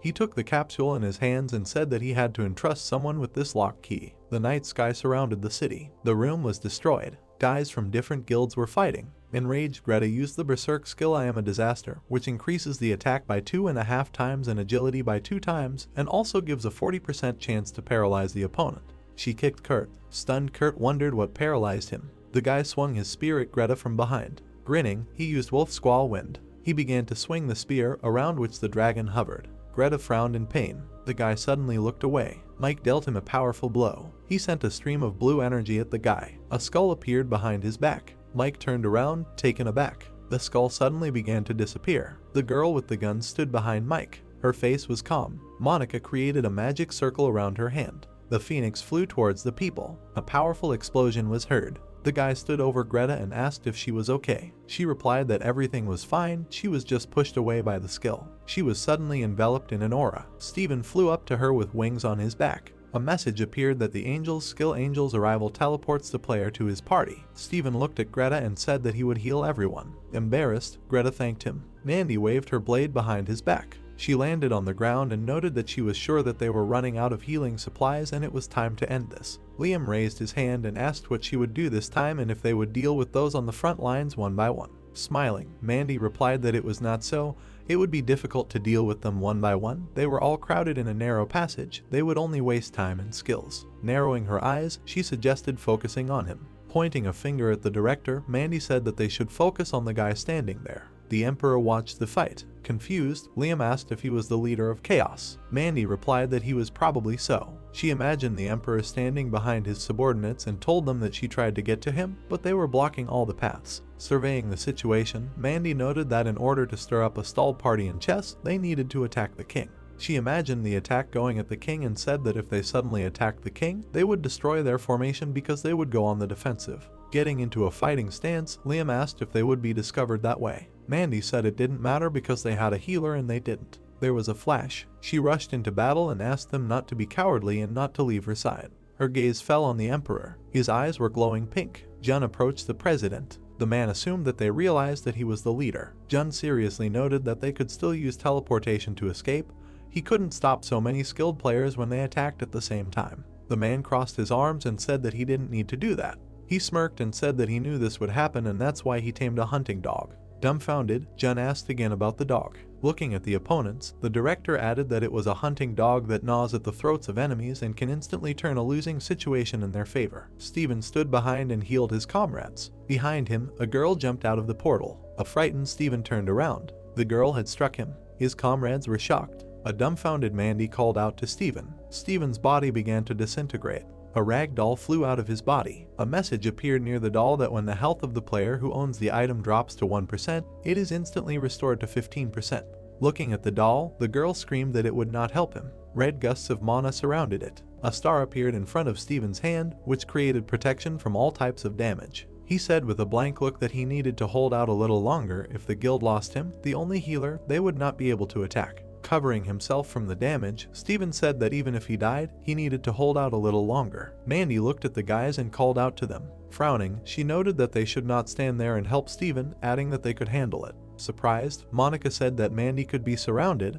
There weren't that many of them. Mandy rushed into battle and asked not to worry about her as their leader. She continued to fight the guy and screamed that she would take everything on herself. The director watched the battle and emphasized that Mandy was persistent and braver than he thought. Turning his gaze to Jun, he said that they were divided into two groups and he knew what to do next. Smirking, Jun said that the man could rely on him. Standing behind the guys, Jun ordered that all attacks be concentrated on Mandy. Pointing his finger, he noted that once they killed the leader, there was nothing more they could do. Because they were just small fry, they should all attack together and kill her. The guy rushed towards him and asked if Jun was saying that they were small fry. He launched an attack that knocked Jun back. The guy frowned and asked who Jun was then. He thought with satisfaction that this guy was a dragon hunter. Holding his chin, the director noted that these were not ordinary players. They could not be defeated so easily, even when the formation was broken. He asked with a serious expression why he did not intervene then. He stretched out his hand and began to concentrate mana in it. The guys felt a powerful pressure. Surprised, Mandy wondered what kind of skill it was that made her unable to move. Kneeling, the stranger clarified whether it was a rare debuff.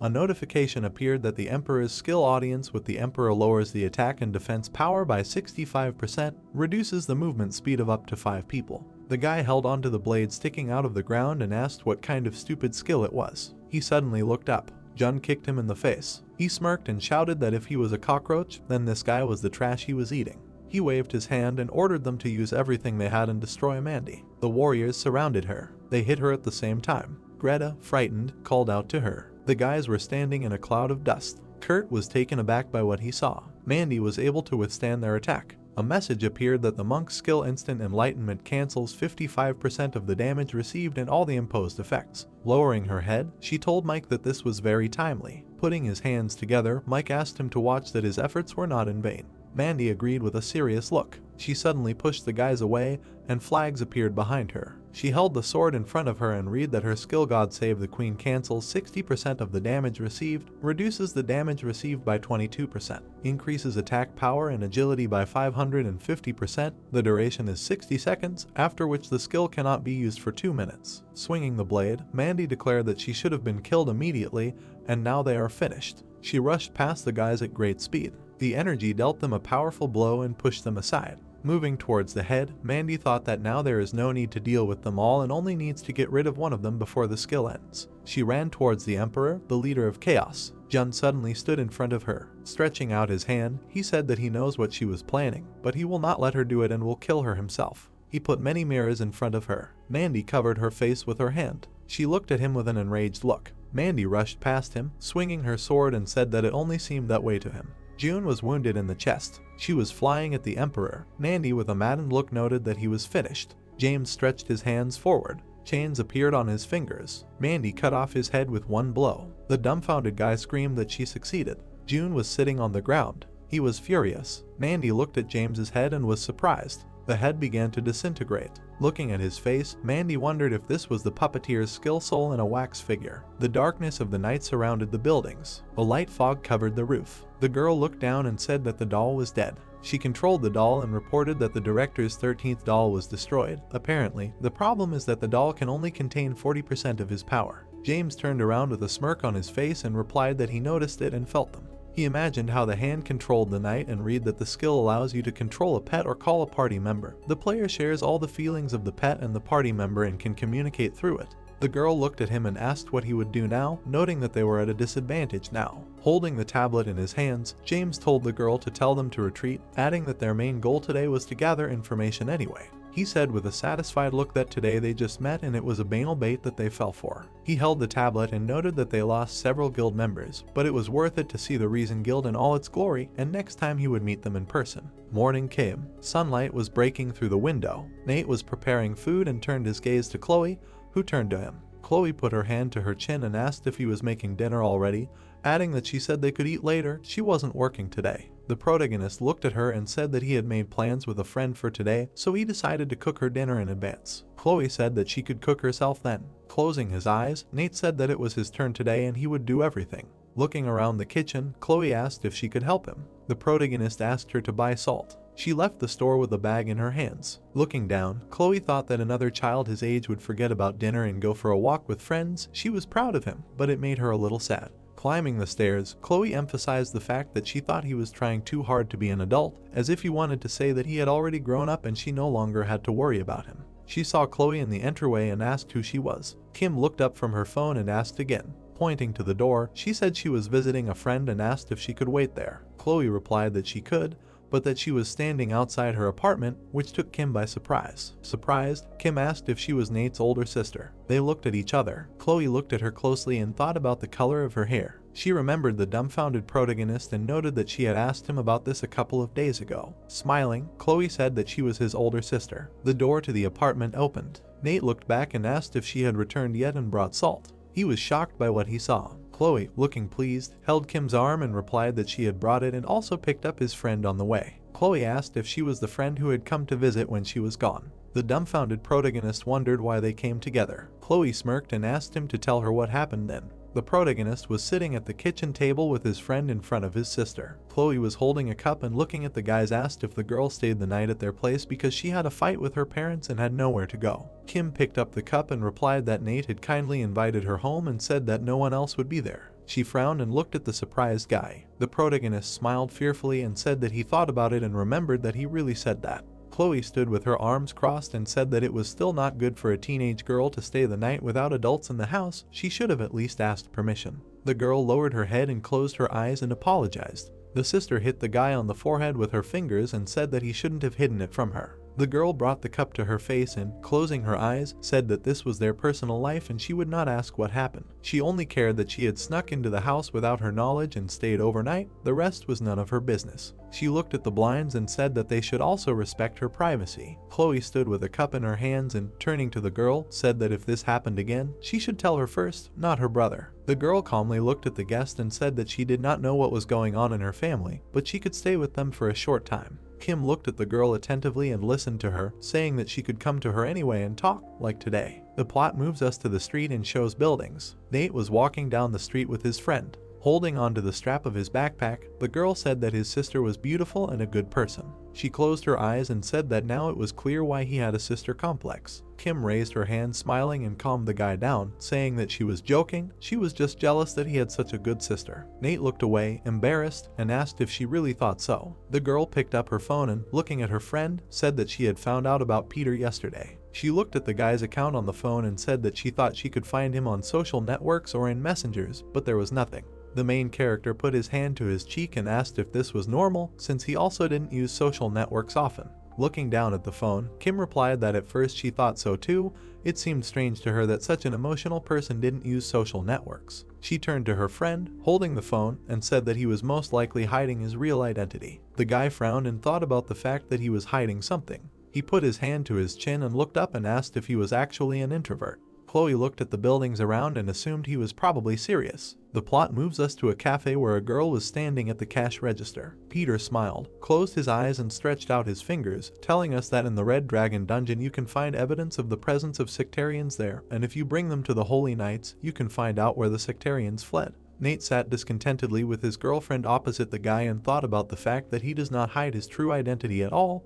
His monologue has been going on 40 minutes already. The main character put his hand to his chin and asked what the horizon is, because it is somehow connected with the sect. Peter took the tablet and smiling said that in order to understand, you need to know the plot of the Ergosphere Online. He looked at 3 different pictures of different worlds and said that here you can see that in the Ergosphere Online there are 3 worlds, the players are in the center, in the Ergosphere. The guy looked at the upper world and said that the NIP games consider the black hole that connects the Ergosphere and Xion to be a god, and Xion itself is the god's world. Nate took the tablet and turning it to the girl said that it turns out that the sectarians believe that another black hole, which they worship, leads to the third world. Peter pointed his finger at it and replied that this is exactly true. They believe that the world of the Ergosphere is on the verge of destruction because of the gods of Xion. Their goal is to go through another black hole to the third world, in which they hope to find a new god. The main character, along with his girlfriend, looked at the tablet enthusiastically and said that it means that the world under the Ergosphere, which is marked as in the picture, is their real world. He looked at the image of tall buildings with question marks. Peter put his hand to his chin and said that he thought so too. At first he thought it was a big update, but given what was happening, he came to the same conclusion. Kim frowned, looked away and said that the event horizon is the path that should connect reality and the Ergosphere. The guy thoughtfully looked down. The main character looked at the tablet in surprise and asked if this means that monsters from the world of the Ergosphere will be able to get into reality. Peter looked at the guys and said that this is the event horizon or event horizon.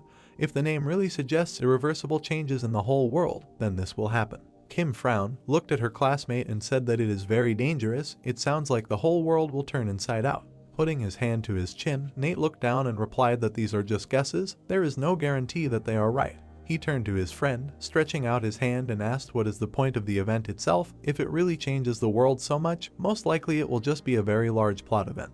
The girl put her finger to her nose and looking down, clarified whether he thought so. The protagonist looked at the surprised guy and asked if he knew about the 6 columns from the prophecy. Maybe this is the key to the horizon. Scrolling through the information on the tablet, Peter said that he had not found anything about them yet. He looked at the guy worriedly and said that it seemed that they were talking about the barrier columns. At the entrance to the prison of endless history there is a barrier that does not allow prisoners to escape. Nate covered his mouth with his hand and looked away, thinking about the fact that he once defeated the 5th guardian of the 6 columns. He imagined several pillars and a glowing symbol between them and decided that it turns out that the horizon is held back by 6 columns, each of which is guarded by a guard. Putting his hand to his chin, the guy looked down and asked if it turns out that there is only 1 guard left. The protagonist scratched the back of his head in confusion and looking at the girl said that he was just putting his thoughts in order. Peter awkwardly looked at the grateful guy and, putting his hands in front of him, replied that it was the least he could do after they saved his life. Let them ask if there was anything else he could do. The 3 guys walked through the cafe. Nate looked at the girl and pointed his finger back, saying that he was going to the toilet. Let her wait outside for now. The plot moves us to the restroom. The main character was standing at the sink and washing his hands. Closing his eyes, he thought about the fact that he seemed to understand what this horizon was, but still could not understand what kind of event it would be. He would find out later. The guy opened his eyes and was surprised to hear Peter ask if it was dangerous. The blonde was standing behind him, holding his hands in his pockets. He looked at him seriously and clarified that he was talking about the horizon event. Peter was standing in the toilet behind the main character and saying that people could die, just like in his school. It would be better if it didn't happen at all. Nate turned away and stood in front of the guy and said that they don't know what kind of event it is. They can't stop it. They are just players. The guy looked down sadly. He looked at the guy in the mirror and said that there is one way. Peter stood with his hands in his pockets and said that he knows how to stop it, but he is not the kind of player who can do it. The guy looked seriously and said that only high-ranked players can do it. That's what he is looking for. He stood looking at the surprised Nate and said that yesterday he saw only a part of what they are capable of, but from this it is clear that they can do it. Peter turned around and walked towards the exit and told the guy to let him know if he is interested. He will be waiting. Frowning, the main character looked after him in surprise. The plot moves us to a small street with houses. Nate calmly walked past people. Lowering his head, he frowned and thought about what happened. After all, he was completely different. Scratching his head, the guy looked at Kim talking on the phone and thought that she was right about him hiding his true identity, or maybe he had other motives. The girl stood there, holding the phone to her ear and saying that she understood everything. They had learned something else she would write in detail later. She put the phone away and looking at her friend said that it was the leader of Reason. Kim imagined the wreckage of the building and said that last night they destroyed the Chaos base and dealt with a couple of its members. Nate frowned at her and asked what happened to the leader of Chaos. Turning around, the girl twirled her hair on her finger and said that at first they thought they had dealt with him too, but it turned out to be a fake. They didn't even notice the passives. She imagined Mandy jumping up and chopping off the guy's head and saying that they barely got to him with the ultimatum skill, but it turned out to be a puppeteer's doll that holds 40% of the abilities. Looking down, Kim frowned and said that at least they learned about the skills of the leader of chaos. She looked at the guy seriously, putting her hand on his waist, and said that he was an emperor, a rare class, a support, but he could also deal damage. Nate frowned and looked at her thoughtfully. The girl turned around and stretched out her hand and said that she didn't know if they would have to fight him, but they'd better be ready for it. He was a strong player. The plot moves us to the subway to the escalator. The guys were walking inside the subway and eating snacks. The main character raised his hand with a snack and looking at the girl asked if Ron was there yesterday. Kim put her finger to her lips and replied that she didn't know all the details, but apparently the battle was tough, but no one saw the executioner ATM. Nate put his hand to his mouth and chewed his food, listening that Reason attacked suddenly. Maybe Ron was in another place then. The girl held a bag of food and raised her finger saying, "What else?" Reason said to beware of the Reaper. She imagined how the guy in the cap chopped up the opponent and said that he was a lone play killer, but recently joined Chaos. The main character raised his hand and looking at the snacks asked when they would meet him again, if now they were focused on party quests and he would probably be alone. The guy looked away in surprise. The girlfriend turned around, handed him a snack and asked what happened. She turned in the same direction and asked if he saw a pretty girl. Kim looked ahead in shock. The guys stood and looked at a familiar silhouette in the crowd. A guy in a mask stood in front of them, his hands in his pockets. He frowned and looked at the guys angrily. The main character and his friend clenched their teeth and asked in shock if it was the Reaper. They stood in the subway, confused, looking at the guy. Kim stood next to her friend, worried, and said that even if he noticed, he would hardly attack in such a place. She looked at the Reaper, who had lowered his head, and said that there were too many people around.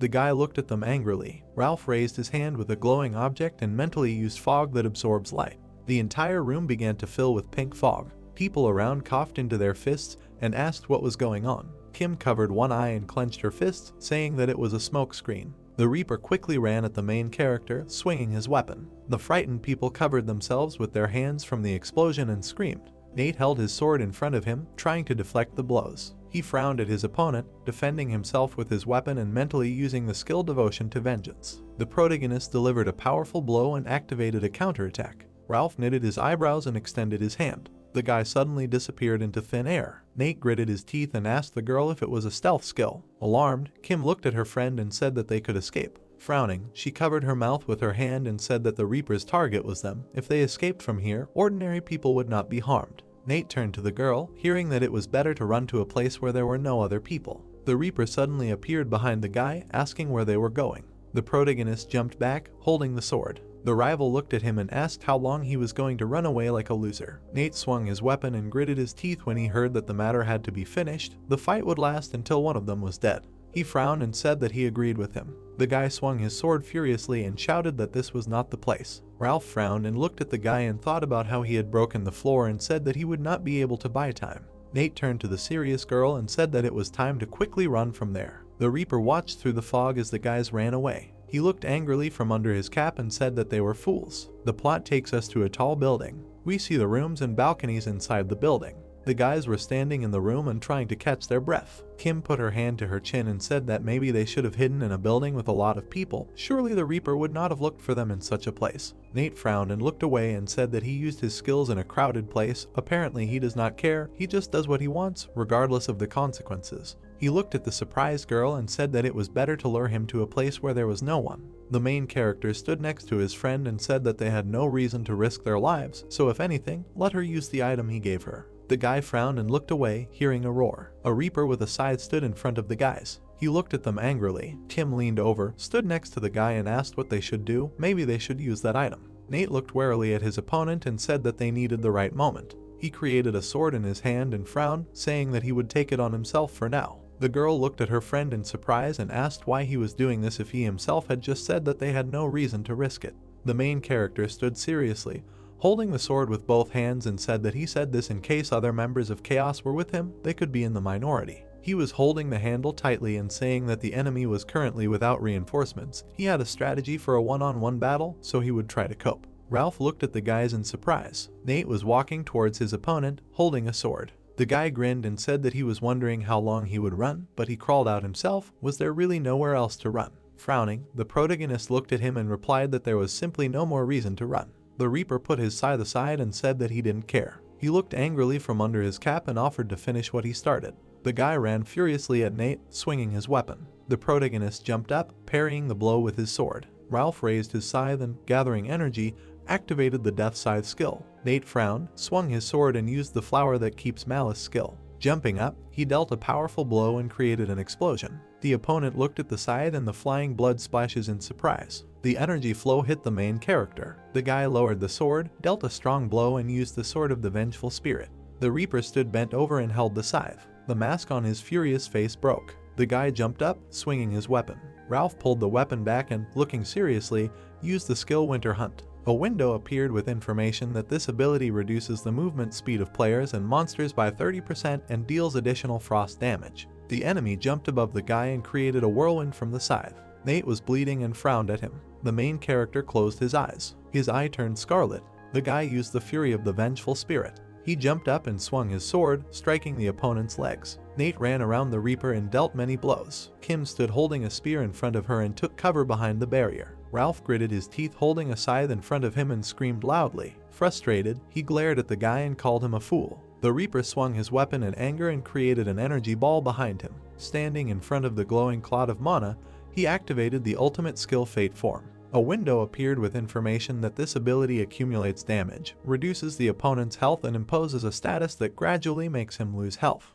Nate frowned at his opponent. Kim looked at the guys with alarm and said that this is an ultimate skill, a lot of damage has already accumulated, it is dangerous. She imagined a diagram of the increase and decrease of the damage scale and thought about the fact that the damage accumulation effect itself takes away a little health points, but over time it increases. When a certain number of damage points accumulates, it automatically causes a critical attack that takes away a lot of health. The girl looked at the energy clot and thought about how the accumulation of the ultimate skill Fate Form imposes the confusion status and makes it impossible to use items and skills, and also cancels all buffs and makes passive skills buffs. Ralph looked at the guy seriously and asked why he was slowing down during the fight. Was he really expecting someone to save him like last time? Nate held the sword and frowned, answering that he could handle it himself. His eyes lit up and he said that he just needed to think it over. The protagonist quickly jumped into the air in front of his opponent. The Reaper gritted his teeth and asked what was going on. The guy ran past the tentacles rushing towards him and held the sword in front of him. He looked forward seriously. Nate quickly ran past the Reaper's attacks and cut all the tentacles. Ralph looked at him in surprise, clenched his teeth and wondered if he had really used the pillars to dodge the attacks.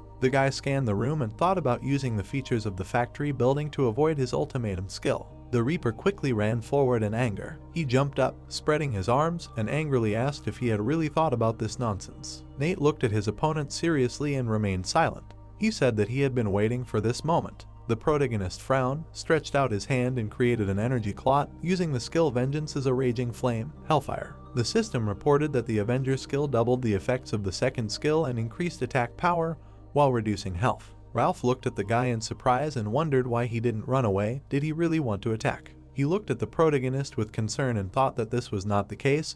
This skill and place were clearly connected. The Reaper stood holding a scythe in front of the guy in a small room and realized that he had lured him here to finish him off. Ralph aggressively ran at Nate, releasing tentacles and shouting that he was a fool. Sharp tentacles pierced the protagonist's body. The guy's eye began to glow terrifyingly. Jumping up, the protagonist clenched his teeth and swung his sword. The factory building began to shake violently. Kim turned away holding a spear and covered her mouth with her hand. Covering one eye, the girl anxiously shouted her friend's name. She looked at the guys in surprise. Nate rushed past his opponent like a whirlwind, stretching his hand forward. Ralph grinned furiously and thought that he had calculated the time to attack before the damage accumulated. The protagonist looked at him seriously and said that he might have a great class, but it didn't matter anymore. The guy said that he was just a loser who killed for fun. The Reaper flew to the ground with his eyes closed and clenched his teeth. Nate stood facing his opponent, holding his sword. Looking down in alarm, he thought that if the damage accumulation effect worked again, he would die. The guy looked at the inventory on the screen and thought that he needed to heal before his invulnerability ended.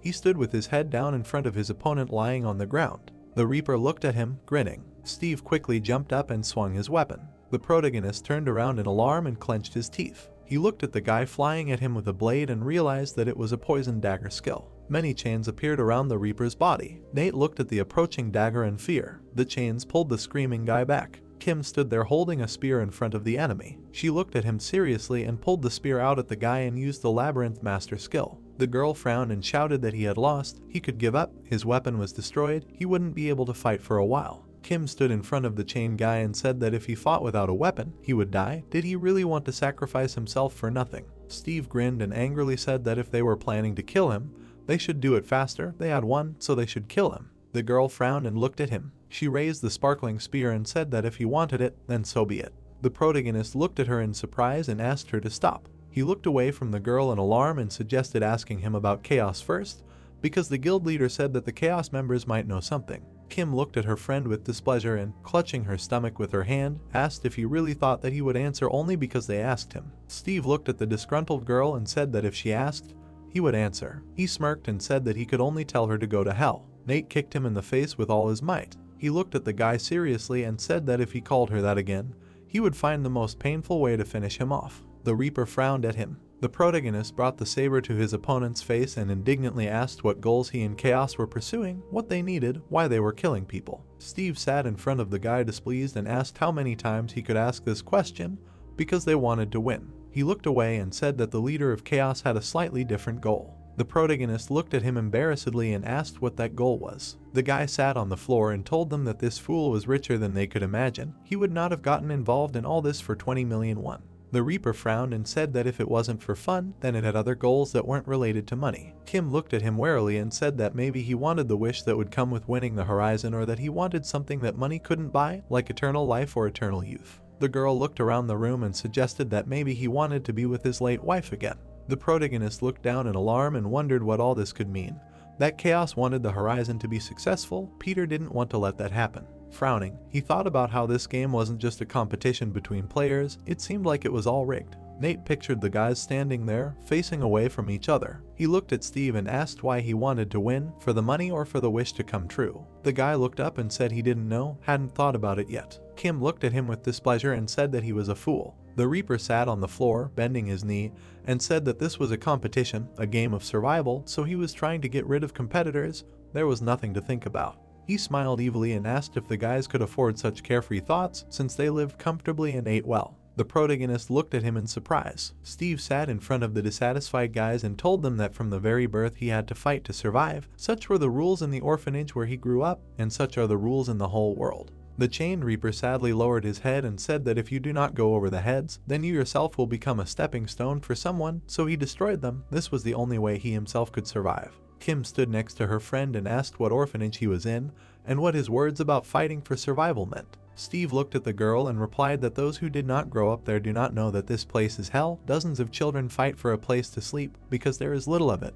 The rules are strict, so you are not allowed to go anywhere. He looked at the serious Nate and asked if they thought that those who grow up in such a place would take care of each other. The guy remembered how little boys fought and said that they fought for every little thing. If someone lost, then there was more food for others, more place to sleep. The guys looked at him in surprise and were silent. Steve closed his eyes and said that he always wanted a normal life, although he grew up in such a place. At school he was very obedient and tried not to fight. He looked down sadly and said that for everyone the only thing that mattered was that he was an orphan without a mother and father. The boy remembered his classmate choking him and telling him that there was no one to protect him, so he was bullied, stepped on over and over again because he was weak. The Reaper frowned and said that in the end, be it an orphanage or the whole world, if you don't fight and win, there will be no place for such a person. Steve remembered how he violently choked the boy and told him that he got rid of the villains who tormented him, as he always did. Sitting on the floor with his head down, he said that in such a place, he had to be ready to do anything to survive, so he had no other goal. The main character looked at him worriedly and thought about the fact that he was an orphan.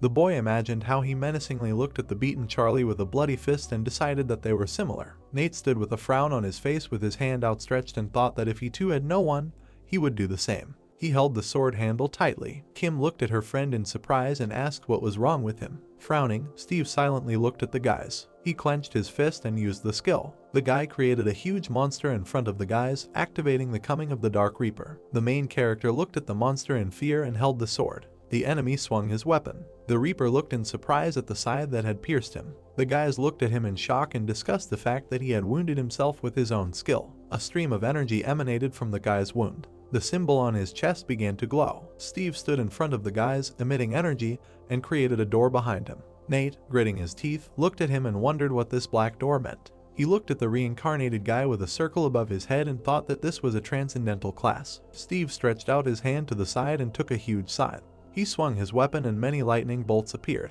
The protagonist covered one eye with his sword and thought about what it was. It deals a lot of damage with one blow. The guy looked at his opponent with a scythe in his hand and realized that the black door gives so much power to the transcendent class. The Reaper quickly ran behind the guy. Nate jumped back from a powerful blow and raised his saber above himself. He closed one eye and grinned, thinking that he was too fast. The guy stood in front of his opponent, reflecting blows with a sword and thinking that judging by the speed, now he can be compared to a monster of the highest level, and perhaps higher. Steve gritted his teeth and swung his scythe furiously. The protagonist looked at him in surprise and asked if he was still fighting.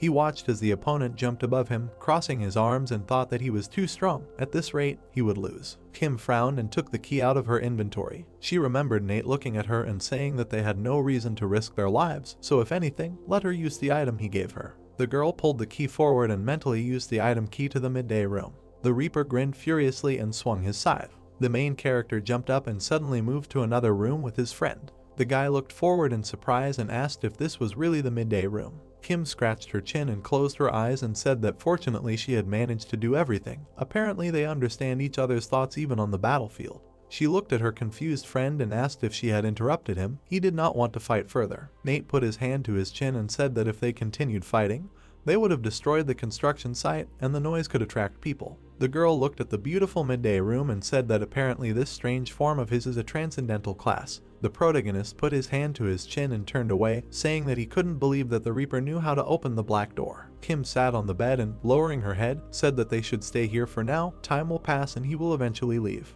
The guy looked at her with embarrassment and asked if that was okay, because they didn't know what he could do while he was a transcendent class. The girl looked at her friend and replied that no one could come in here if they didn't have a key or if they weren't a member of their party, so there was nothing to be afraid of. Closing her eyes, she put her hand on the bed and took off her backpack. Kim looked at the guy and suggested that they rest. The protagonist looked at her in surprise and listened as they said that they would stay here until he left or until the sun set. The guys lay with their eyes closed on the bed. The girl lay quietly and asked what he was thinking about now. The protagonist lay thoughtfully and was silent. He looked at the beautiful arch inside the room and replied that he was thinking about how soft the blanket was.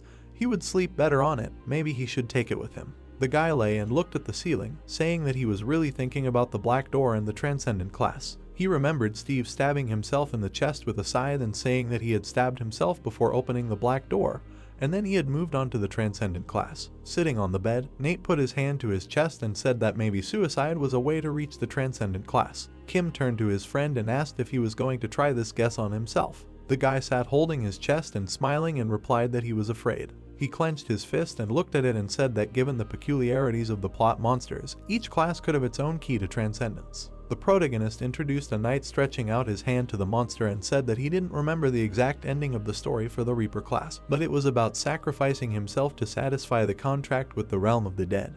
And then the Reaper received a sickle for harvesting souls. Probably, for the power of the transcendent class, one must sacrifice something. The girl looked at him in surprise and asked if that was why the Reaper killed himself, because there is no sacrifice more significant than one's own life. She sat up and put her hand to her chin, asking what the Master of the Labyrinth should do. Kim introduced a man with a sparkling spear and said that in the end, the Master of the Labyrinth remains with the mage, who is afraid of his destiny to destroy the world. She locks herself in the labyrinth so that no one can save her. Turning away, the girl grabbed her neck and said that this is the end of the story. It turns out that the Master of the Labyrinths cannot reach the Transcendent class. Nate looked away and said that even if the Transcendent class was unavailable to her, they would simply find another way to deal with the enemies. The girl looked calmly at her friend. She leaned towards the guy sitting in front of her and asked what happened to him then. Kim looked at her friend and said that he thought about something after the Reaper's story. Looking at the guy who turned around, she asked if he felt sorry for him.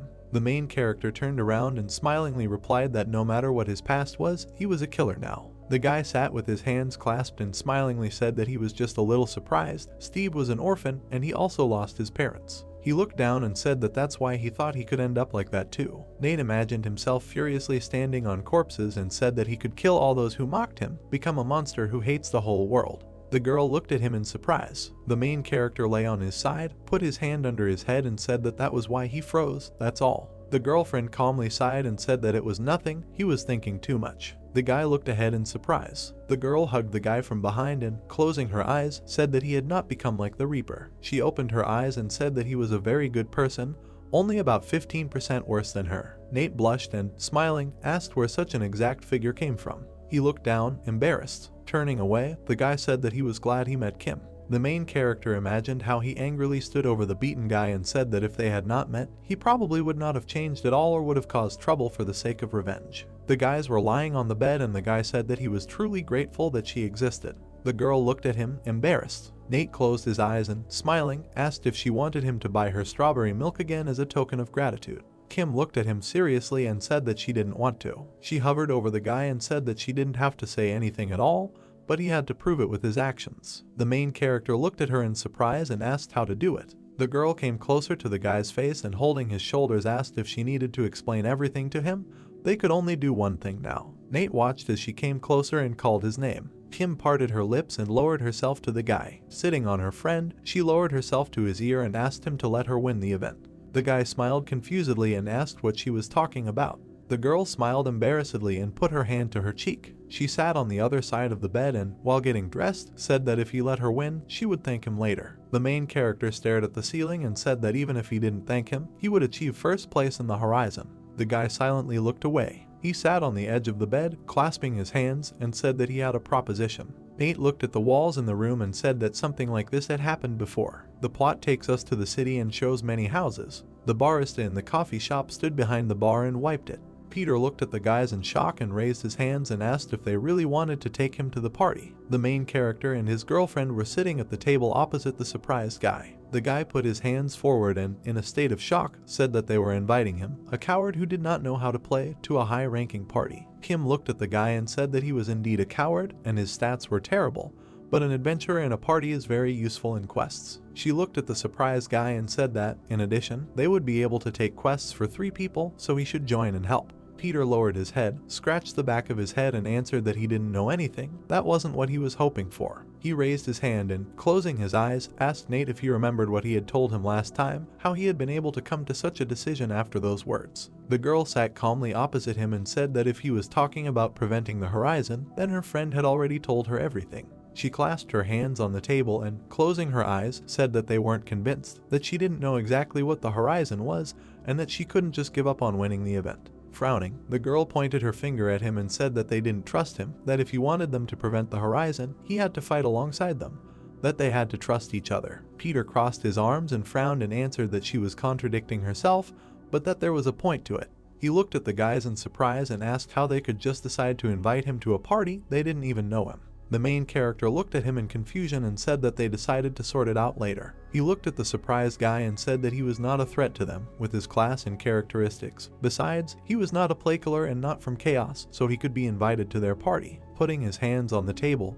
Nate frowned and said that he could consider that they were not allies, but were simply testing each other's abilities and aspirations. Peter sat in front of the guy and listened to him tell them who he was when they earned his trust. Lowering his head, the guy asked if he needed to act and not just talk, so that there was mutual trust between them. He clenched his fist and said that he had no choice. Peter slammed his fist on the table and looking at the guys said that he was with them, they needed to unite in a party. Waving his hands, the guy closed his eyes and said that he was not their helper, he was a bad player. Kim crossed her arms and closed her eyes and replied that with the rewards for the quests for 3, they would level up their skills faster. Nate looked at his ally with a smile and said that they would contact him when they received the quest. The protagonist frowned and thought that Peter was a slippery guy. He was hiding a lot, but for now it was better to keep him close. He watched as the guy put his hand to his head and realized that at the moment he knew more than anyone about the secrets of the game. The plot moves us to the hospital building. Chloe was sitting on a bench, her hands on her knees and sighing. The tired girl looked ahead and thought about the fact that she assumed that she would die today. Monday shifts are hell. Anthony approached the girl, put his hand in his pocket and asked if she was going home. He stood in front of her smiling, holding a glass of coffee. Chloe smiled, stood up and holding her clothes in her hands, said that she had a morning shift, would finish her rounds now and go home. The girl looked at the doors in the hallway and thanked the guy for helping her brother, said that she should have gone with him. Anthony walked with Chloe down the hallway, holding a glass and smiling, saying that if she wanted to thank him, they could go have dinner. He was treating her. He closed his eyes and said that there was no need to pay, he just wanted to go somewhere, but did not want to do it alone. The guy turned around and smilingly asked her to go with him and take Nate with her if she wanted. The girl looked at him shyly and thought about calling her brother. Anthony stood in the hallway, putting his hand in his pocket and happily asking the girl to tell him when she had a day off, and he would adjust to her schedule. Chloe put on her cardigan and thought about how he wasn't just cute and smart, he was also sneaky. She blushed and imagined her brother happily hugging Anthony and wondered how dare he suck up to her family instead of her. She put her hand to her chin, closed her eyes and decided with a smile that this sneakiness was even cute because he looked naive. Chloe stood with her arms crossed and looked away at the man standing next to her. A tall guy in glasses raised his hand and asked where the orthoptist was. The girl smiled and replied that she was just going that way and could walk him. She waved her hand and happily told him to follow her. It wasn't far. The guy adjusted his glasses and thanked her, smiling. He took off his glasses and grinned and called her Mrs. Nurse. Night City. A huge turtle growled. Peter got scared and grabbed the sword with both hands. He started running away from the monster and calling for help. Kim waved her hand at him and called him to her. She put her staff forward and used the skill Swamp Trap. The turtle fell into the viscous liquid. The girl shouted at Peter, calling for action. The guy woke up and said that he would do everything now. He raised his sword up and launched the adventurer's skill Blinding Light, which neutralizes the passive skills of monsters, imposing the confusion status for 15 seconds. The turtle looked at the glowing sword. She felt dizzy, which meant that the Millennium Turtle's passive skill damage reflection was neutralized. Kim sighed in displeasure. Peter was glad that they got rid of this annoying skill. The girl approached him and asked if he really had to squeal like that when he cast the spell because he could say it to himself. The guy apologized and explained that he felt like he was doing it for real. Kim turned away from Peter, let him do as he wanted, and gave the order to Nate to get rid of the turtle in one blow. The protagonist ran so fast that it was impossible to keep track of him. He jumped into the air above the monster and cut off its horn. The horn fell to the asphalt. Kim smiled happily and praised Nate for the accurate hit. Peter was surprised to notice that the horn of a 1,000-year-old turtle was an expensive item for leveling up. The protagonist did not relax. He thought that now all that was left was to finish off the enemy. He carried out a combination of attacks on the monster. The turtle growled in pain. Nate landed after the jump. The shell of the 1,000-year-old turtle cracked. The protagonist turned around and watched her die. After a while, the three of them looked at the screens in front of them. The protagonist looked at Kim and said that it was some kind of easy quest for 3. The girl replied that she deliberately chose an easy one to coordinate them. She returned her eyes to the screen and noted that if Peter had not fallen,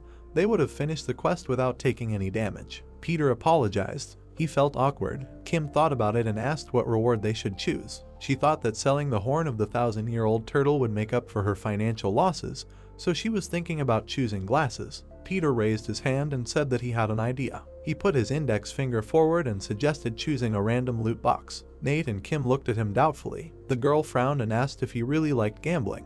The protagonist was also against the idea of losing such an opportunity for gacha after risking their lives. Peter put his palms out in front of him and said that was not what he meant. He asked to hear him out. Kim and Nate looked at him carefully. Peter reminded that adventurers have a skill called Surprisingly Good Day that he can use and his chance of getting a good item will increase. The guy said that he got many great items in the game this way. He explained that if you use this skill before opening a chest or entering a dungeon, the chances increase. Peter scratched the back of his head. Nate asked if this meant that he would get something good from a random box if Peter used this skill. The guy said that it was true. Kim closed her eyes and decided that despite Peter's words, she would not take any risks. She believed that she deserved a reward after risking her life, and she wanted to be sure that she would get something good. The protagonist thought about it. The girl asked what he would do. The protagonist pointed at Peter and said that he would try to take the random box. He looked at the reward option on the screen in the form of 3 high-end random loot boxes and thought that they should contain high-quality items. Nate did not think that he would lose much, even if something strange fell out.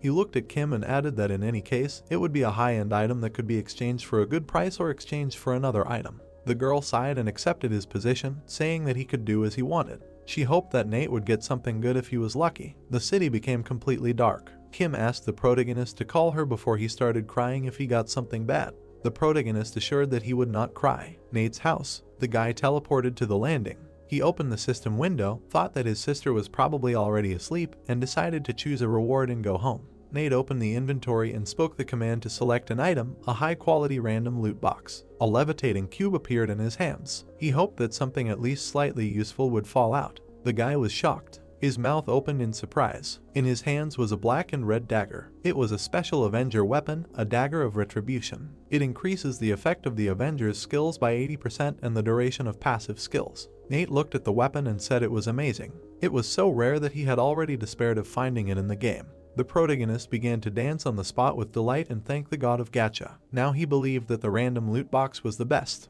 The protagonist imagined that with this dagger he would be like Thor from the Avengers, pompous and powerful. He exclaimed that it was cool and repeated it several times. Nate forgot all the words from happiness. The guy calmed down and twirled the weapon in his hand. Climbing the stairs, he decided that it was good that they took Peter into the team. The next day, after work, Nate was walking down the street and humming a melody to himself. Kim, who was walking a little behind, asked if he was really so happy just because he got a good item. The protagonist replied that it was natural because special weapons rarely drop. He said that he also got jewelry that could be exchanged for something useful and items to improve the ultimate, so he considered it a success. Nate looked at the girl with a smile and advised her to trust Peter's skill next time and try to take a random box. Maybe she would get a special weapon of the Master of Labyrinths. Kim thought about it and decided to try next time. The girl came to her senses. She lightly beat Nate, called him an idiot and urged him not to tempt her with gambling. The guy left. The main character looked at Kim and noticed that they worked well together yesterday and got good items. He suggested trying to complete a difficult quest.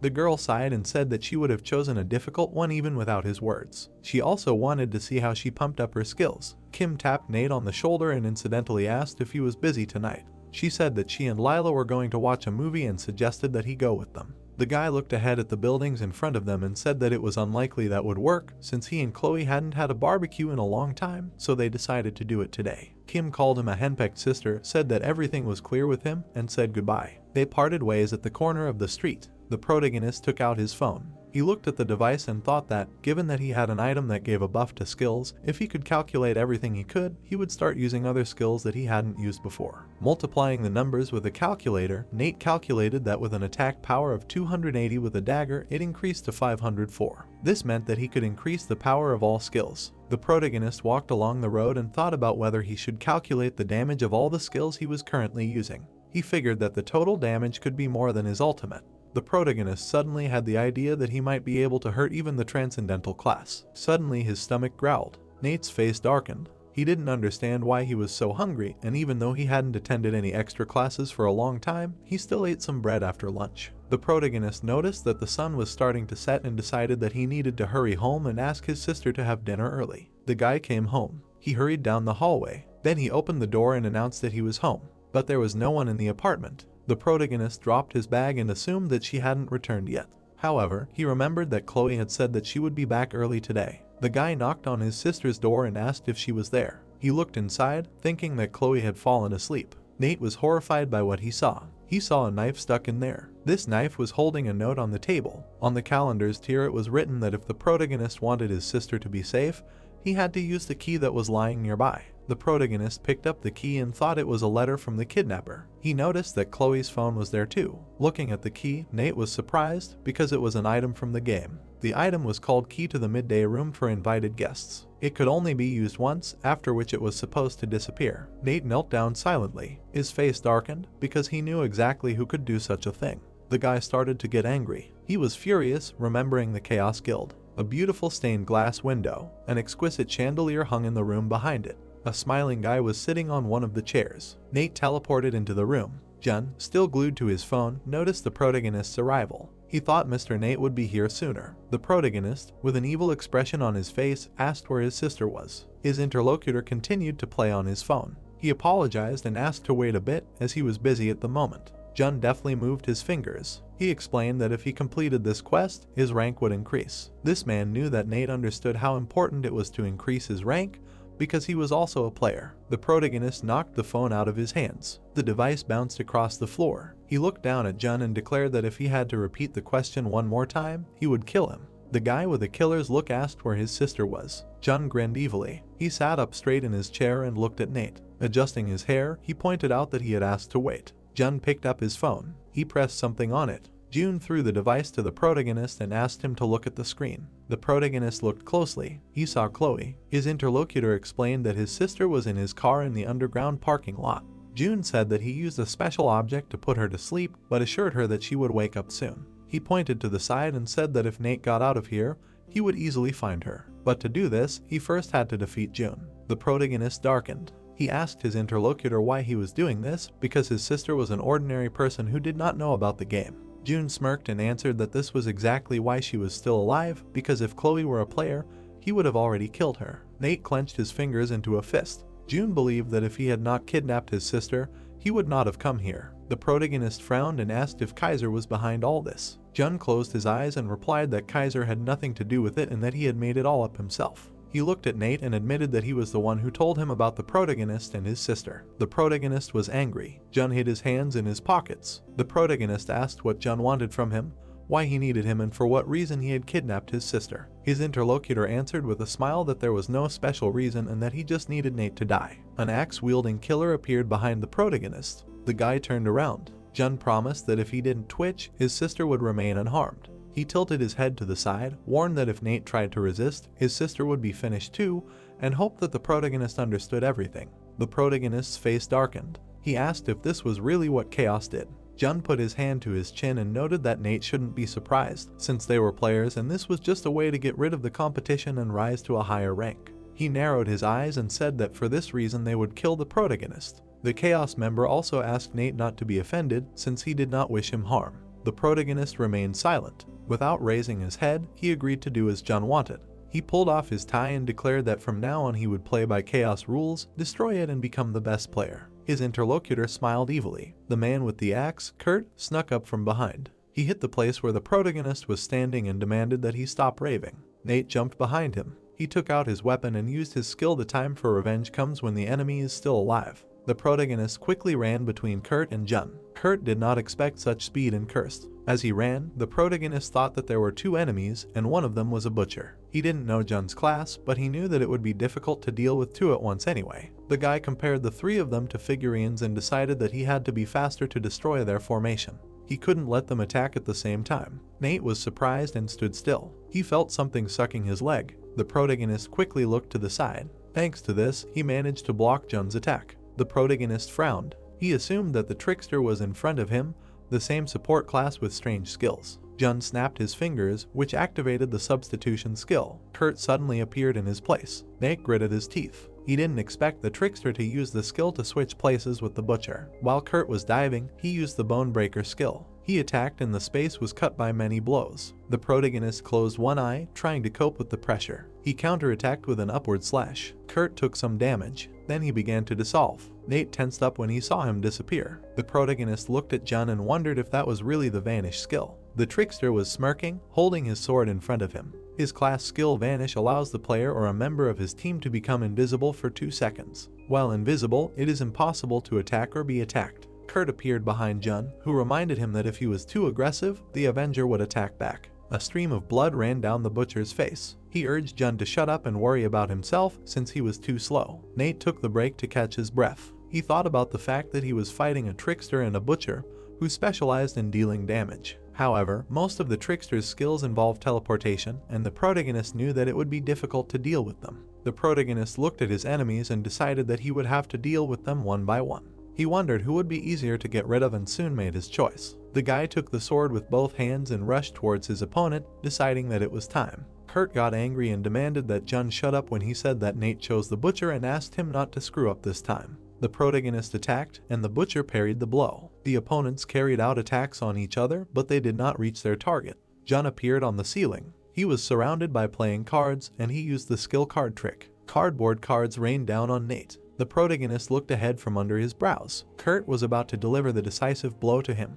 A loud sound. The butcher found the soles of his boots in front of his face. The protagonist pushed off from him. He flew towards Jun. The trickster tensed up. He didn't understand why Nate was going to attack him and not Kurt. The protagonist was jumping around the floor in a zigzag pattern. Jun guessed that he had tricked them. He smiled and admitted that it was not bad, but he believed that cheap tricks would not help Nate. Trickster used substitution and Kurt appeared in his place again. The butcher's cleaver flashed with red lightning. This was a sign of activating his ultimate Devil's Slaughter, which deals area damage with an explosive wave, increases the damage dealt by 3 times and increases the chance of a critical hit by 80%. The axe was about to fall on Nate's head. The guy barely managed to cover himself with his sword. Jun saw only an explosion in front of him. Trickster smirked and praised the protagonist for at least trying to come up with a plan. He said that when some idiot tries to outsmart him, everything comes to this result. Jun's eyes widened in surprise. The smoke cleared. Nate had successfully blocked the butcher's attack. He glared at his enemy from under the blade. His Avenger skill surviving adversity helped him absorb the damage. The protagonist's eyes sparkled. He said that he had planned to deal with Kurt from the very beginning. The guy summoned a dagger as if he was going to say something else. His enemies were shocked as they did not even suspect that he had another weapon. Blood flowed down Nate's cheeks. He said the name of the skill, an eye for an eye. His dagger took the form of a butcher's cleaver. The protagonist used Devil's Slaughter, Kurt's ultimate. He dealt a powerful blow to the butcher and cut his weapon. Kurt's consciousness clouded and he screamed in pain. He was thrown back into the wall by the blow. Nate glared at him. Sparks flew around. The protagonist straightened up and looked at the defeated enemy. The boy looked at the dagger and thought that he had not intended to use the weapons buff. He considered himself lucky. The protagonist looked at Jun indifferently and noted that it was his turn. He warned that he had to go to his sister, so he wanted to finish quickly. Nate asked the trickster not to waste his time with his inventions. Jun looked at the protagonist with disdain. The protagonist wiped his face. The trickster cursed at him. The Chaos member was annoyed. He called Nate a boy and said that he crossed a line that should not have been crossed. The protagonist did not move. Jun said that if he had not resisted, everything would have ended quickly, and then shouted that now both Nate and Kim from his team would end. He asked the Avenger if he understood this. The protagonist slowly turned his head to the enemy and said that he was the one who crossed the line. The boy was angry, his eyes sparkling. He accused the trickster of kidnapping Chloe, who is not even a player, by breaking into their house. Nate glared at Jun and remarked that if he had just played fair, none of this would have happened. He couldn't forget about what had happened. The Chaos member listened to him without looking away. The protagonist said that they were all monsters. He dashed towards the enemy and declared that for this reason, he would destroy them. The ground seemed to explode. Jun jumped back due to Nate's pressure. The protagonist was pushing him and he was forced to give up his position. Trickster screamed in despair that the protagonist didn't even have a rank and was just an overconfident boy. He stood in the purple circle he had created, which was part of his skill magic stage. Nate gritted his teeth. He realized that this was a field that increased attack. Jun was holding something in his hand. It was the item Ivory. He squeezed the item, thereby using it. The Avenger frowned and looked at the enemy. He assumed that Jun was increasing the skill's effectiveness with an item. The Chaos member seemed to be preparing for something. Nate thought that he wanted to finish it all with one blow, so he increased the skill to the maximum. Chainsaws appeared above the protagonist's head. Trickster put his hand forward. It was the skill sawing a person trick. The saws were approaching the protagonist. They followed the guy, no matter how much he tried to hide from them. The chainsaws cut Nate in 2 places. He squinted in pain and cursed in his mind because he couldn't attack and dodge the saws at the same time. The guy jumped away from the weapon, deciding that he needed to hold out until the skill's duration ended. Suddenly, he was pierced by a hand. Jun appeared behind him from the mysterious box. He used the skill Ghost Rose with a gloomy expression. The protagonist's body was covered in blooming roses. This skill allows you to pass through a physical barrier and reduces the opponent's physical strength by 5%.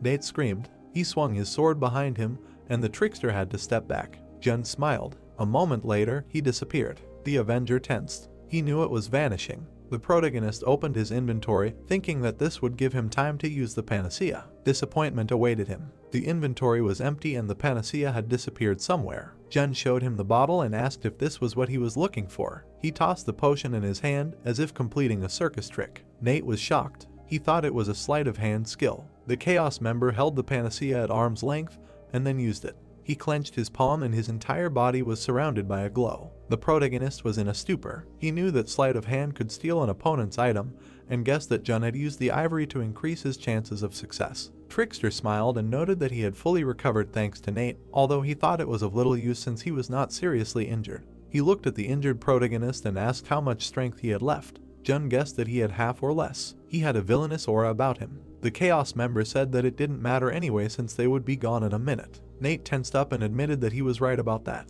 He stood in front of Jun on the defensive, knowing that he couldn't win that way due to his lack of skills. The room was in shambles. The protagonist's potion had been stolen, and he was relying only on his higher combat strength and agility. His hands that held his weapon were shaking. He thought there was only one way to deal with this enemy. Nate jumped and attacked Jun, relying on the gamer's abilities. Trickster shielded himself from his attack with a smile. The shockwave went towards the wall. The stained glass also cracked. Now Jun went on the defensive. The Avenger did not let him attack back, and he knew all of his skills. He looked at the protagonist in front of him and thought that it was not only because he was an avid gamer, but also because he had an innate talent. Trickster frowned. He knew that Nate was a serious threat to the boss. Jun decided that he had to kill him. Mirrors appeared around the Chaos member. This was his Trickster skill Mirror Room, which returns the opponent's attack reflected in the mirrors, multiplied to him. Nate was still in a dash when this happened. Jun smiled grimly and urged him to die quickly. The protagonist shielded himself from multiple attacks with blades. It didn't help and he was taking damage. Trickster went on the offensive.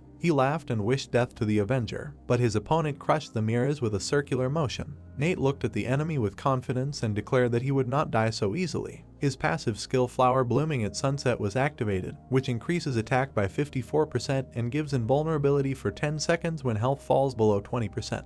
Red swords appeared behind the protagonist. Jun stepped back and prepared. He understood that the Avenger used the ultimate and that he was in danger. Nate directed the ultimate at Trickster. The swords fell to the ground, creating explosions. Lightning and sparks dissipated. Red swords surrounded the mysterious box in which Jun hid. The protagonist gritted his teeth. He realized that his enemy had teleported. The protagonist turned around at the voice of a member of Chaos, who said that this was all. Trickster emerged from a nearby box. Small playing cards appeared above his palm. He said that the trick should be watched until the very end. Trickster's ultimate magic becomes real as that for the next 12 seconds, each of his magical attacks will cause damage. Cards rained down from the sky. Jun spread his arms out to the sides and said that if you don't watch carefully, you can miss the most important thing. Nate concentrated. There was an explosion. The guy successfully bounced off his opponent's cards. Jun smiled. He saw that the Avenger dodged his ultimate without using skills, but he thought that he could not win anyway. Suddenly, the Trickster noticed something strange. There were still red swords in the sky. Jun did not expect this skill to still be in effect. He tensed and gritted his teeth when he remembered that the Avenger's ultimate is a ranged attack that can be controlled with a weapon. Trickster noticed that his enemy had a sword and a dagger in his hands, so he could attack and continue to control his ultimate at the same time. Nate was attacking, and he was very focused since he only had his ultimate left. He was worried because if he failed, he would not be able to save his sister. The guy remembered how Chloe cried to him. For this reason, he could not lose. The Avenger clenched his teeth. He pointed his swords at the enemy and declared that he would win no matter what. The toy in the machine fell. Kim was the one who tried to get it. She was upset because she could not get this ugly toy. Lila came up to her and said that it was time to go to the hall. They went to watch a movie together. Lila asked if Kim sent a photo to Nate, and her friend nodded. Kim looked at her correspondence with the protagonist and said that he did not answer. She exhaled and assumed that he was with the girl he liked. Layla was shocked, as she didn't know he had a girlfriend. Her friend smiled and explained that she was talking about his sister. The protagonist tried to catch his breath. Kim was sure that he loved his sister very much. Opposite the protagonist was Jun's body. Kim added that Nate always takes care of Chloe. There were pieces of debris on the floor. The room around the protagonist was covered in cracks and holes. The guy looked around tiredly and wondered if this place would disappear or collapse completely. Jun was lying in front of him. The Trickster couldn't get up. He was annoyed because he lost due to the difference in casting time. The Chaos member went into his inventory, believing that he had only one way to finish off Nate. Jun took out a key. He looked at it and was going to lock the protagonist in the room and escape. It was the item, the key to the noon room. Something flew past quickly when the Trickster used it. His hand was pinned to the ground by the Avenger's dagger. Jun opened his mouth and screamed loudly. The protagonist approached him and admitted that he knew he would try to escape. The guy looked at the Chaos member with disdain and said that he couldn't even fight him without kidnapping a hostage. He called them all cowards. The Trickster continued to watch him. He stood up with difficulty, noticed that the Avenger wanted to escape from here with the key, and asked him to wait. Jun desperately screamed, begging him not to do it, because in this case he would be trapped and locked up until someone decided to come in. He asked the protagonist if he really wanted to kill him. In response, Nate pointed his sword at him. Without lowering his weapon, the protagonist demanded that Jun give him everything he stole if he did not want to be locked up. He looked at the Trickster with disdain and warned that otherwise he would destroy the key and leave no chance for the enemy to get out of here. The Chaos member opened his inventory, although he thought that it was too much. The protagonist's inventory was replenished. Nate looked through everything and remembered that he still had a spare key for the guest. He assumed that his enemy had used up all the panaceas in the battle with the Reason Guild. The protagonist looked at Jun and told him that he had all the items now. To the Trickster's surprise, he took out the key to the midday room and used it. Jun approached Nate, stopped him and explained that if the protagonist used it, he would get out alone. He promised that he would do anything if Nate said what. The protagonist, with a gloomy face, indifferently repeated that he was not going to leave Jun a single chance. The Avenger began the teleportation process and assumed that someone might be able to steal the key from him and save the Trickster. Jun was in despair. Nate also admitted that someone from Chaos would get lucky and kill him if, of course, he could. Ignoring his enemy, the protagonist added that until that moment he would have to wait patiently in this room. He frowned and said that it was time to up the ante in this game. Then he left the room. Jun gritted his teeth in anger. He shouted curses at Nate across the room. Night in the city. Chloe was walking down the street. She breathed warm air into her hands. The girl was cold. She thought that summer was coming soon and was surprised that it had suddenly gotten so cold. Chloe looked down and decided that when she got home, she would get a warm blanket and give it to her brother so that he would not catch a cold. Someone came up to her from behind and caught her attention. It was a red creature with 6 arms. The monster reached out to Chloe with one of its hands and asked for permission to talk to her. The hands were approaching the frightened girl. The creature wanted her to at least give it her phone number. Chloe closed her eyes. She took a taser out of her pocket. Screaming, the girl hit the monster with electricity. The creature fell and demanded that it stop. Chloe ran away. When she thought she had gotten far enough, she slowed down. The girl turned around and thought it was a monster. She couldn't believe that the world was so bad that there were monsters walking the streets. Chloe looked at the buildings in front of her and decided to get out of there as fast as she could, no matter what it was. She ran forward and worried that if something happened to her, there would be no one to take care of Nate.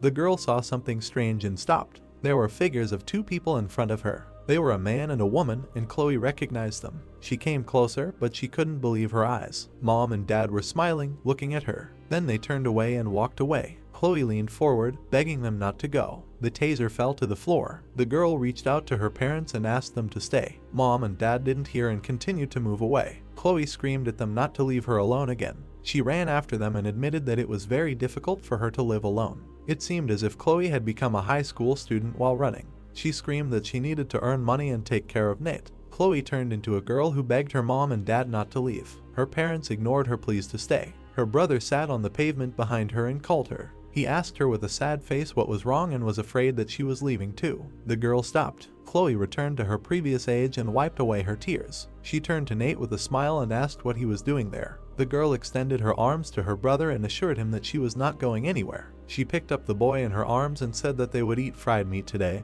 and then he would go to bed and she would bring him a warm blanket. Chloe hugged her brother and suggested that they quickly go home together. The girl had dreamed it all. She opened her eyes. Nate was carrying her, with bloodstains on his face. The girl frowned, not understanding why he was in such a state and why he was holding her in his arms. Chloe remembered walking home from work, yawning. She relaxed and thought that this was also just a dream. The girl closed her eyes. She was sure that if this were real, she would have protected Nate. Her brother was carrying his sister home in torn clothes. People were gradually leaving the cinema. Leela stretched her muscles and noted that it was a great movie. Kim thought the plot was simple, but agreed that it was worth watching. She found the villain with an octopus face very funny. Kim looked at her phone. The protagonist had written her a single message about the noon room. The girl turned to her friend and complained that she had a stomachache and needed to go to the toilet. Lila offered to wait for her if so, but she said that it would take a long time and sent her friend home. Lila was surprised. Toilet stalls. Kim took a key from her inventory. She looked at the item.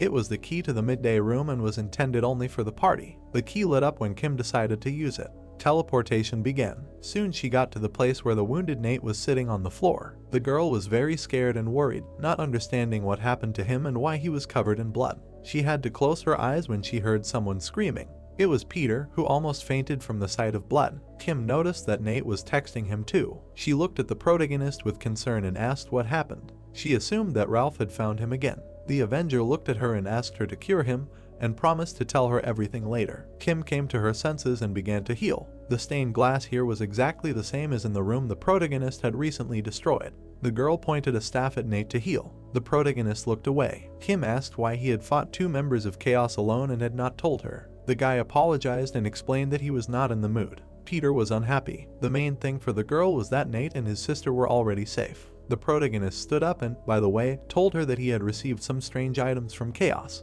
Kim asked what he was talking about. The guy showed a black ball with a face in a square box. The girl made a face full of disgust. She did not understand what this thing was and what it was for. Nate did not know either, but he said that the trickster had it. Peter tensed up and assumed that Reason could answer what it was. He picked up the strange object and thought that it was for hacking. Peter lifted the box to his face and explained that this device could be used to monitor what was happening in the Ergosphere online without connecting to WR4. He had read about it on an information board on the internet. Nate was surprised and worried that the guy immediately understood what this thing was. He asked Peter if he had ever seen something like this. Peter scratched his head and replied that he had not only seen it, but had even used something like it. He looked at Kim and added that he had done this when the closed beta test was released. The girl looked questioningly at the protagonist. The protagonist asked if Peter had used such an item back then. The adventurer remembered a similar item in which the ball with the face was white and clarified that it was used by developers to collect data. He explained that it could be used to monitor players without connecting to virtual reality. Now Kim was holding the item in her hands. Peter added that the item from the beta test was cute, unlike this one. Nate was amazed that hackers had such terrible taste. The protagonist looked at Peter, smiled, and noted that he was a beta tester. He knew that his friend had been playing this game for a long time, but he didn't even think that it was that long. Peter darkened and admitted that it wasn't that he had just been playing for a long time. He confidently looked at the protagonist and stated that he had participated in the development and alpha testing because he was the very first player of Ergosphere Online.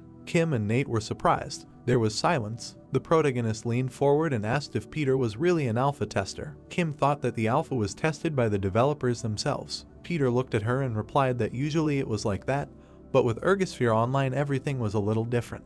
He remembered how they put a VR helmet on the testers for the test and explained that since the alpha was developed for WR4, it was tested by completely different people. Peter admitted that at that time he was part of the testers in a group of 8-14-year-olds. He had been interested in game development since he was a kid, so he decided to give it a try. Plus, it paid well. Kim folded her arms and thought about it. Nate suggested that that was why Peter knew the lore so well. His friend smiled and said that it wasn't true. Peter said that the alpha test only showed a small part of the game, and the game didn't let you into many areas so as not to reveal its real content.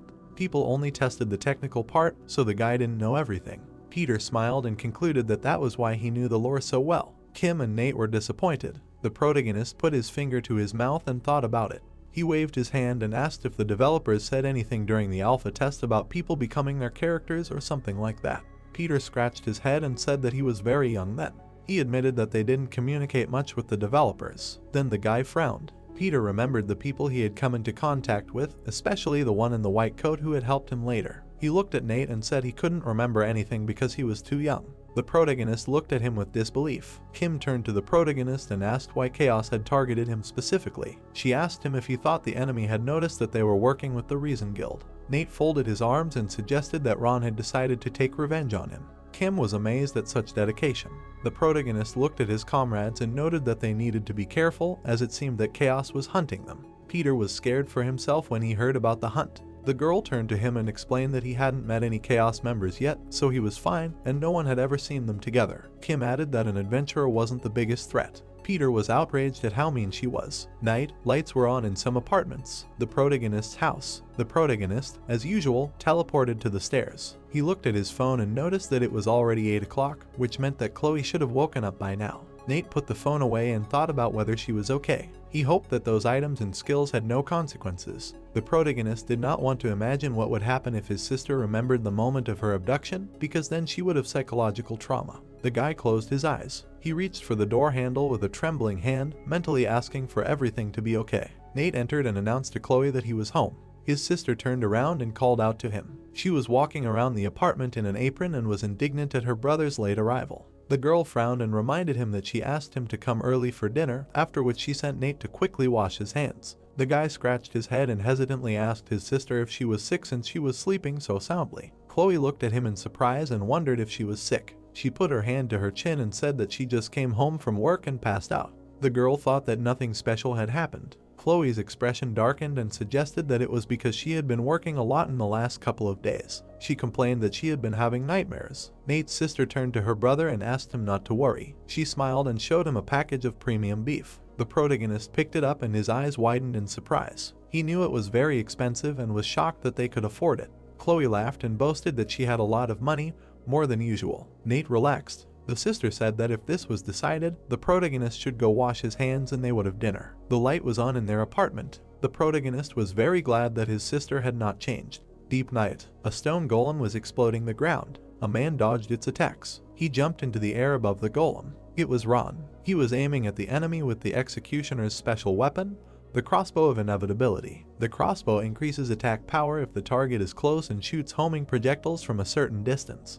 It also increases the chance of a critical hit. Ron was surrounded by a green ring of arrows, the activated skill pentagon of arrows. The projectiles fell on the golem. The executioner landed in front of his enemy. He looked angrily at the monster and used the skill Staff of God. Circles formed under the golem's feet. The air above him also glowed. The golem flew into pieces, struck by the beam. His head fell off his body. Ron stood in front of the remains of the monster. He looked ahead, frowning. Two figures stood on the roof of a nearby building. James crossed his arms over his chest. Karen remarked that the executioner could be very useful to them, especially after she gave him a special weapon and some buffs. James smirked and said that Ron owed his abilities to a strong will. He could see that the boy was driven by a competitive spirit.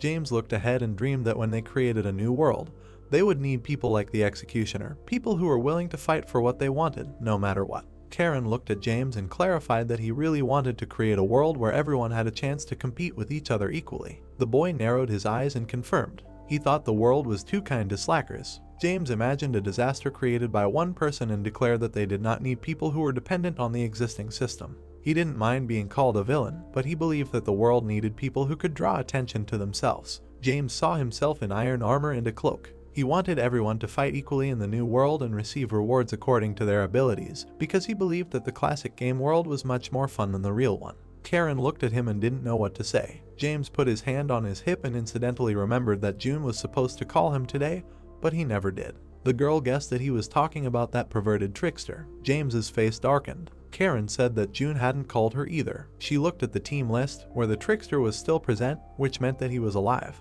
Karen took out her phone. She remembered that June said that he went hunting for personal reasons and promised to catch the Avenger. The girl threw her coat over her shoulders. James didn't understand which Avenger she was talking about. Karen explained that this was the one who had conspired with Reason. Ron was seriously injured. The girl said that the executioner and the Avenger were old friends. James looked down at Ron. He was about to leave, and at the end he asked Karen to send him all the information about the Avenger. The girl asked if this man really interested him. James smiled slyly and confirmed it. It seemed to him that his subordinate had made a mistake, so he decided to personally reprimand him. The city was asleep. James concluded that these were the company rules. Walla's Cafe. Kim was holding a pen in her hands and thinking. Nate looked up from his textbook and asked her what was wrong. The girl admitted that she did not know how to solve question 14. The protagonist approached her and showed her how to do it. Kim looked at the task the guy had solved and admitted that he was surprisingly good at studying. The protagonist admitted that he was surprised himself. The girl tilted her head slightly, smiled, and said that she only cared about the online ergosphere, so she thought that everything else was unimportant. Nate thought that was too simple a view of the world. Kim's phone rang. She picked up the device. The protagonist asked who it was. The contact was listed in Kim's phone as Smart Woman. The girl replied that it was from the Reason Guild. She put the device to her ear and asked what was wrong. Mandy was on speakerphone. She said that everything was fine and asked if they could talk. The guild leader crossed her legs and said that she had a proposition for Kim since they had received a great quest. Nate moved closer so that he could also hear the conversation. Kim asked for details about the quest. Mandy smiled and said that it was a pacification quest for 6. She picked up the phone and explained that multiple teams could participate, but the main thing was that there were 6 people in each team. The leader assigned 8 guild members, Kim and Nate, for this mission. She looked at the guy sitting next to her and added that there would be one more assistant. Mandy thought it would be great if her interlocutor and the protagonist found one more person so that they could form 2 groups. Kim and the protagonist listened attentively to what Mandy was saying. The guild leader asked how they felt about the offer to try playing together. The girl asked doubtfully who this assistant was. She hoped that Mandy hadn't grabbed the first person she came across just to make 2 teams. The leader laughed and assured that she would never do such a thing. She thought that Kim and Nate would be surprised. The guy next to Mandy sat in a confident pose. The leader said that they found a paladin named Brant, who was number 1 on the Asian server. The protagonist's mouth dropped open in surprise. Kim put her phone away. The protagonist asked her who this Brant was. He knew the paladin was good, he was number 1 after all, but he didn't know him. The girl looked away and said she wasn't sure how famous he was, but admitted that she had definitely heard of him. Kim remembered a paladin in heavy armor with a hammer who didn't belong to any guild, but when someone fought, he helped. She also said that he promised to help them win, no matter what. The girl kept the phone recorder closed so that Mandy couldn't hear them. Nate asked if this was the same Brant. Kim thought so, because it wasn't that easy for paladins to rise in rank alone. The head of Reason held the phone in her hand. She asked what the protagonist and his friend thought and said that the quest would start next week, allowing them to solve it all weekend. Kim put the phone to her ear and asked what the reward for this quest was. She thought that if it was a competition, the reward would depend on the place they got. Mandy looked away from the screen and promised that everyone would be rewarded equally, which would be about 30 million won per person. The girl was shocked to hear that amount. She smirked, thinking about the reward, and decided that in that case, they should agree to everything. The protagonist gave her a thumbs up in agreement. Kim smiled and loudly told Mandy that they would join Reason's quest for 6. The guild leader laughed. She knew that Kim and Nate would not refuse her, so she asked them to choose who they wanted to be on the team with and send their names. Mandy looked at the column and said that they would all discuss it together and make a final decision at the entrance. The next day arrived. Kim and Nate were walking on the sidewalk. The girl looked at the main character and noticed that they could choose any member of the Reason Guild, but they would still be playing against each other when the quest began. The guy put his hand to his chin. He agreed with Kim, but he still wanted to choose those who would be good for Peter. Nate reminded him that the adventurer could buff all team members, which meant that if they put their team together correctly, they would be stronger than the second group. The girl started searching on her phone to find out who would be good for the adventurer. She showed the screen to the main character and asked his opinion on this option. It was already quite light outside. The guy liked Kim's choice and it seemed to him that they were thinking the same thing. Kim said that in this case she would immediately write to the head of Reason. Soon her phone rang. The girl answered the call. Nate was surprised at how quickly the guild responded. He looked away and wondered what kind of monster would be there if this was a quest for 6. The protagonist remembered various creatures like the Millennium Turtle and noticed that they had been getting quests and challenges with boss-level monsters lately. He imagined enemies ranging from dragons to masked ogres, since he figured that since this was a serious quest, the monster would be very strong. Nate crossed his arms and hoped that at least he would be alone. He didn't want to come up with a new strategy. Kim ended the conversation and turned to him. She stopped and asked the protagonist what plans he had for the weekend.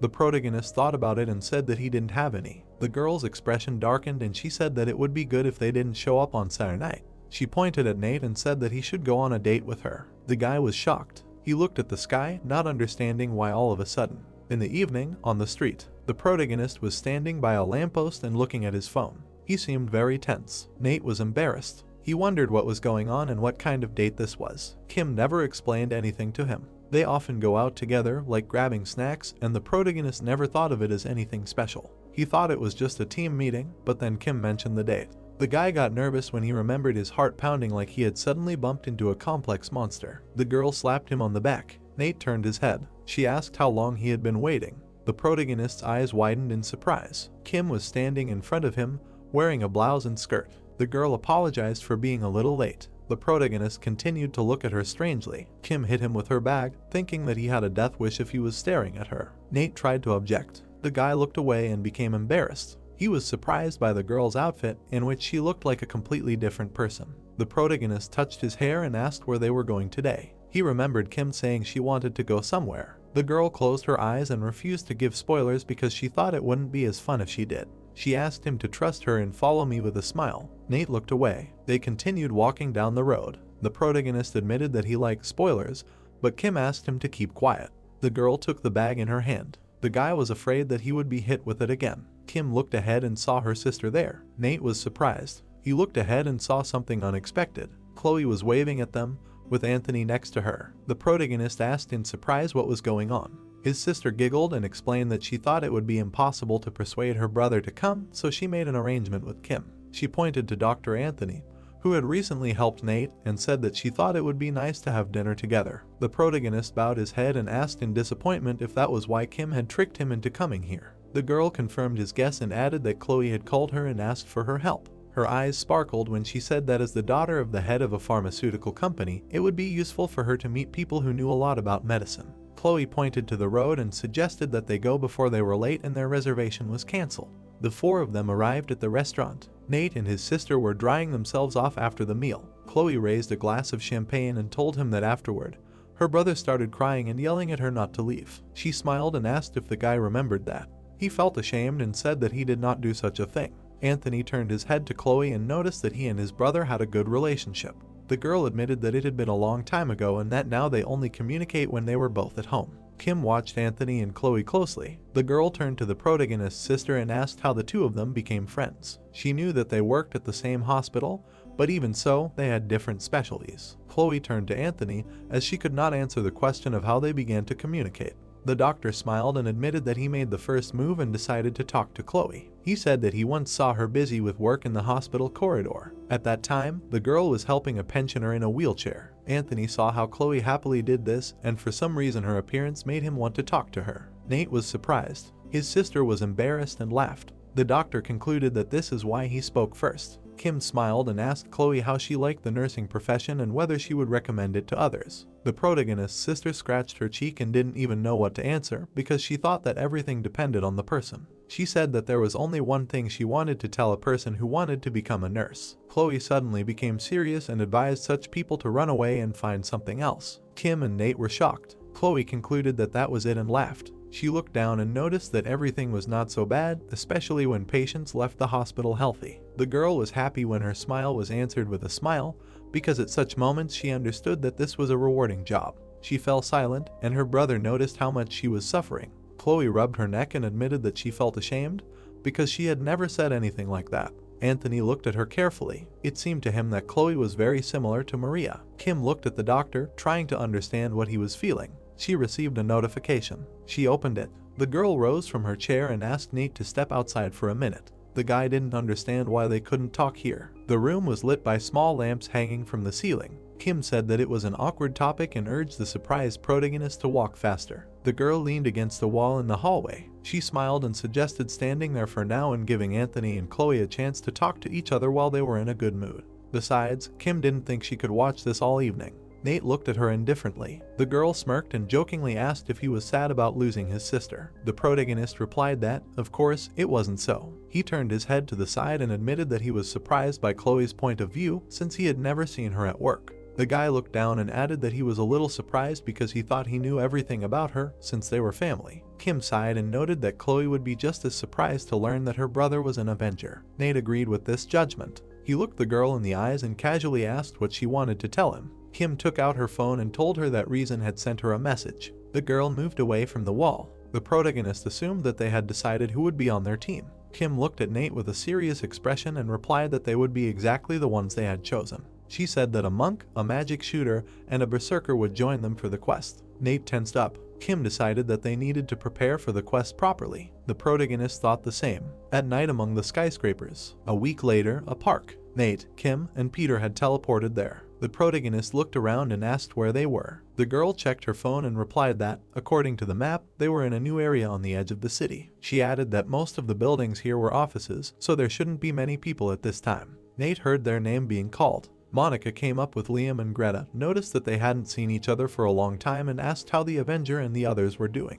The protagonist smiled, said hello and said that he was glad to see them. Monica pointed at Peter and asked if he was their assistant. Peter, nervously, rubbed the back of his head and greeted the girl. Kim introduced the adventurer to his new comrades. Monica was surprised to hear about the adventurer and put her hand to her chin, after which she said that she would be happy to work with him. Liam approached Nate and reminded him that they needed to come up with a strategy since they didn't have a tank and needed something new. The protagonist opened the system window and said that he had come up with something. He showed his build plan and said that to get the most out of the 3 supports on their team, they should constantly buff the ranged damage dealers so they could cover the others. Nate believed that this would allow the melee damage dealers to follow the rhythm of the supports, constantly attacking and then retreating. Greta frowned, thinking that this was too risky for the melee warriors since without a tank, they would have to take the damage themselves. The main character, without looking up from the system window, replied that it didn't matter since they had an adventurer with them. He looked up and explained that the adventurer's passive skill fun and safe adventure increased the chance for all team members to dodge attacks,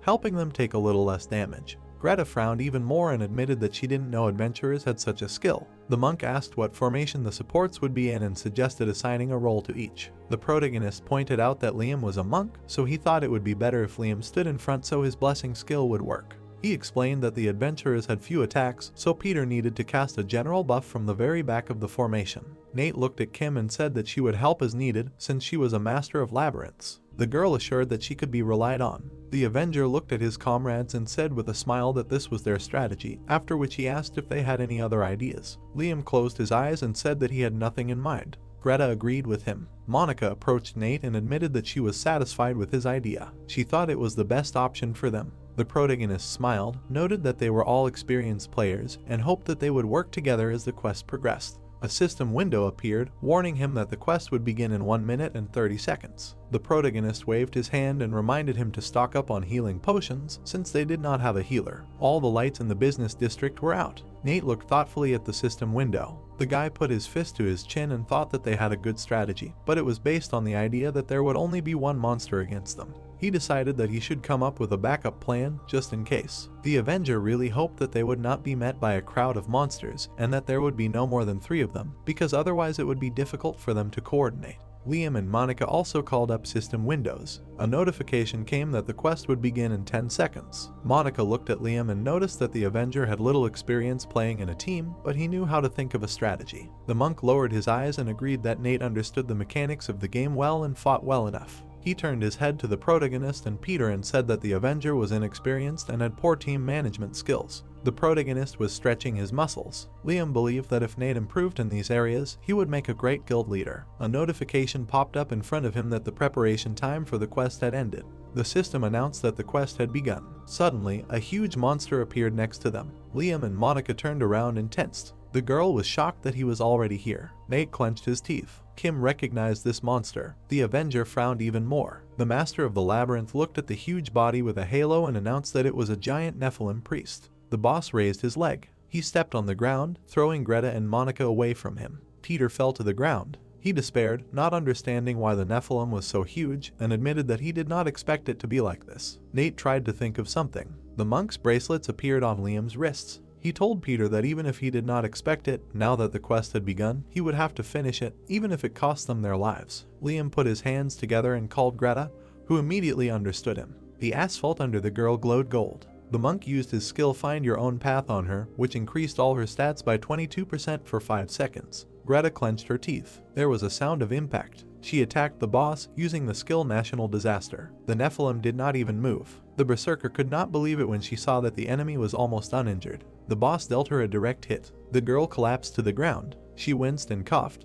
Nate jumped up, holding the sword in his hands. He held the blade in front of him, reddened by the skill Angry Howl. The Nephilim received a piercing blow to the head. This skill deals 103% piercing damage in a straight line, but the further away the target is, the less power the attack has. The boss's hood was slightly torn. Nate was worried when he realized that the Nephilim did not receive damage from his attack either. An idea came to his mind. The boss turned his head towards him. Then he smiled ugly. The Nephilim opened his mouth unnaturally wide and revealed a red ball. He released a stream of this red energy at the protagonist. There was a powerful explosion. Kim covered the protagonist, setting up a shield. The girl frowned and urged Nate to stop playing around. She said that she needed to deal with this huge idiot in one blow and that's it. The guy frowned and admitted that he couldn't. Peter interrupted the protagonist and shouted that they would not be able to defeat him. He said that just as Medusa could only be defeated with a mirror, so with the Nephilim, they needed a special item. Kim looked at him puzzled and asked what kind of item it was. Monica fired and agreed with Peter as she had seen this item in the game.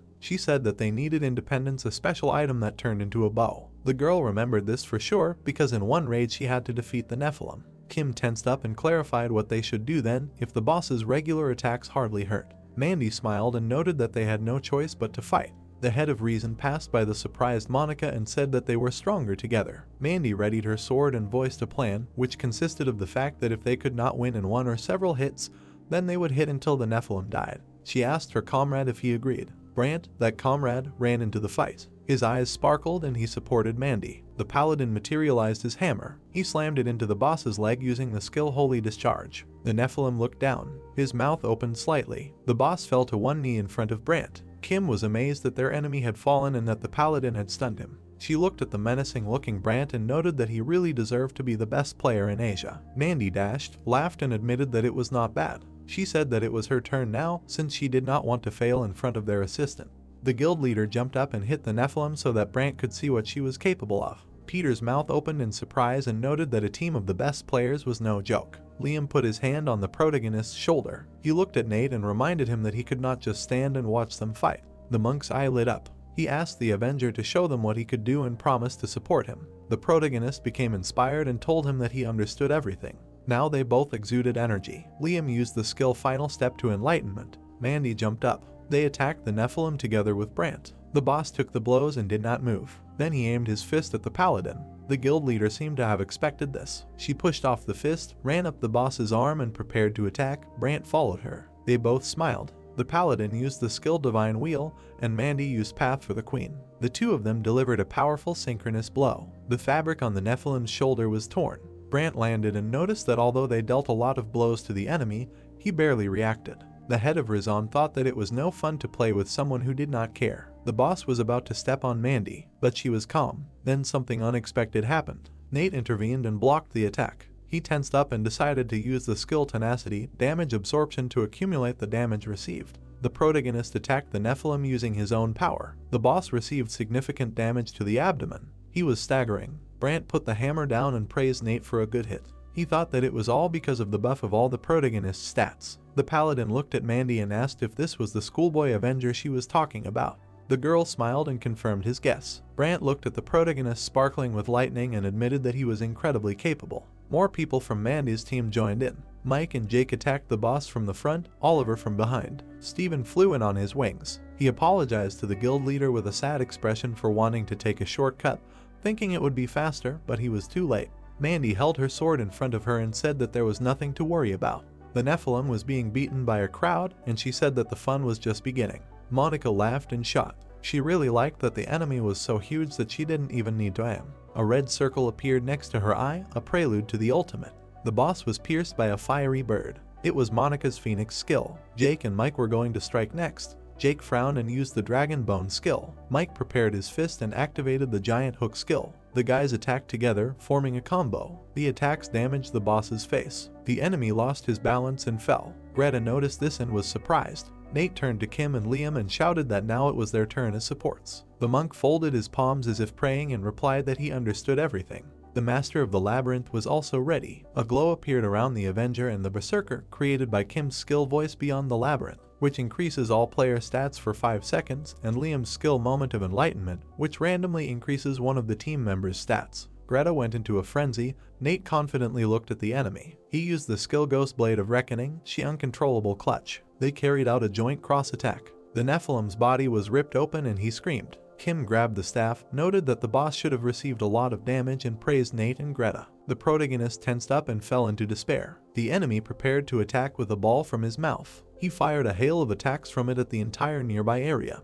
Oliver and Mike screamed, taking damage. Steven put up a shield and protected himself and Mandy. Nate fell to the ground. He was even worse. He looked at the boss, cursed, and realized that everything was bad. The protagonist realized that if he didn't deal with the Nephilim now, innocent people could get hurt or even die. He stood in front of the enemy, not understanding what to do and not knowing how to quickly deal with such a giant. The guy came up with something. He turned around to call out to Peter and asked him to use that skill. His comrade specified which one. The protagonist was slightly injured. He said that the skill was called Guiding Light. Nate thought that if Independence was a quest item, then Peter would be able to find it with this skill. The adventurer looked at the Avenger. He understood everything and decided to try. Peter raised his sword and used the Guiding Light skill. A beam of light hit his weapon and then was reflected. The beam split in two. Kim noticed and reported it. Greta added that one was pointing at the Nephilim and tried to figure out where the other was pointing. Nate stared at the beam in silence. Peter surprised him by saying that he would go and find Independence. The adventurer held a sword in his hand, but he thought that it was of little help anyway. He repeated that they would go for the beam and find a quest item. The protagonist was worried because it might not be an item, but another monster. Liam came up and said that he would go with Peter just in case. Monica joined the conversation and decided to go with them. She thought that if they found Independence, they would still need someone who could shoot and use it. The monk thought that in their situation, it was better to focus on attacks and not rely on buffs from supports. Nate frowned, but agreed with them. He announced that they would then team up with Mandy's team and try to stop the Nephilim. Kim put her hand in her pocket and asked to keep an eye on Peter, as he had a habit of falling over immediately if something or someone jumped on him. The adventurer felt ashamed and replied that he didn't do that anymore. Brant looked at the other team, noticed that they had already come up with a plan, and asked Mandy what they were going to do. The guild leader smiled and replied that there was no point in competing since they had already formed an alliance. However, she didn't want to do anything and just watch either. The girl looked at the boss, who was being methodically beaten, and said that they needed to figure out how to inflict more damage on him faster than the other team, and then they would destroy him first. The paladin stepped forward and admitted that he thought so too. He asked Mandy if she thought they thought alike because they were on the same team when they first started playing.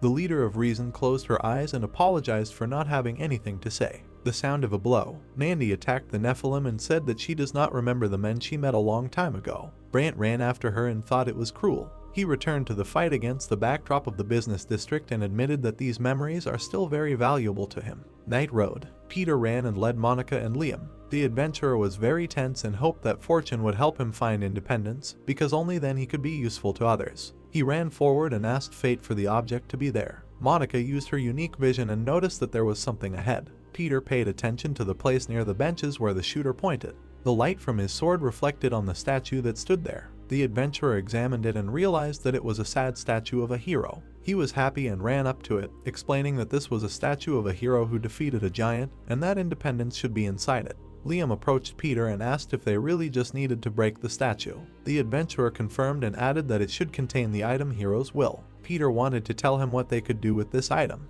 He flinched. He received an unexpected notification. The system warned him that there was another player nearby. The three of them turned around abruptly to find where he was. There was no one else here. They couldn't figure out who it was. The monk turned his head, noticing a strange figure. He became worried. James appeared in front of Liam, but he didn't want to believe his eyes. James activated the skill audience with the Emperor. Monica and her comrades were pinned to the asphalt. Peter trembled. He didn't understand what was happening and why he felt so weak. Liam frowned and clenched his teeth. He was sure that this was the skill of the Emperor. James stood in front of him. The monk realized that he was the real Emperor. The Chaos Chief grinned and was surprised by the find. He said that he came hoping to catch the Avenger, but he found members of the Reason Guild. Peter and Liam were on all fours in front of him. The Emperor thought it was worth it. He took out his sword and said that he was going to kill them anyway. The adventurer was very scared. James swung his sword. Then he got shot in the face. The Emperor smiled. The shield protected him. Monica was holding an unloaded weapon.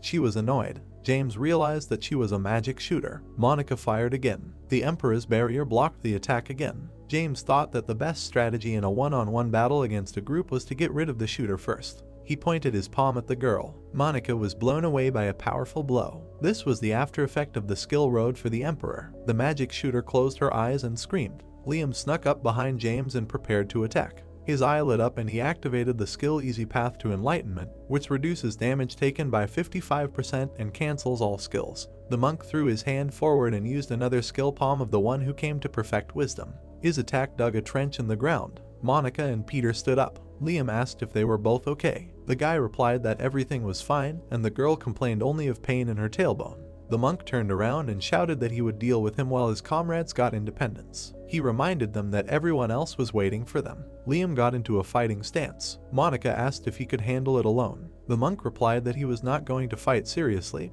because the quest would end when the giant died anyway. He frowned and explained that he just wanted to buy time. In the end, Liam urged them not to worry about him, but to get down to business. The shooter was worried about him, but agreed. She raised her weapon and called out to Peter. The guy came to his senses and told her that he had gone for independence. The girl turned to the monk, asked him to be careful and hoped that they would see each other soon. The monk turned his head to Monica and asked her to wait. She lit up as Liam cast the Buddha's protection skill on her. The guy lowered his hands and explained that it would increase defense and speed, so the girl would get there faster. He asked her not to be late. Monica sighed and noted that the role of support suited Liam very well, after which she promised to hurry. Monica looked at Peter and urged him to follow her and not fall behind. The guy responded immediately. The girl turned around and reminded the monk to drink elixirs as a last reminder. Then she and the adventurer hurried to get the independence. Liam looked after them grimly. James came into the light and asked if he was done chatting. The monk tensed his fists and thanked the enemy very much for waiting for them to finish. James shook himself off and assured that he was not.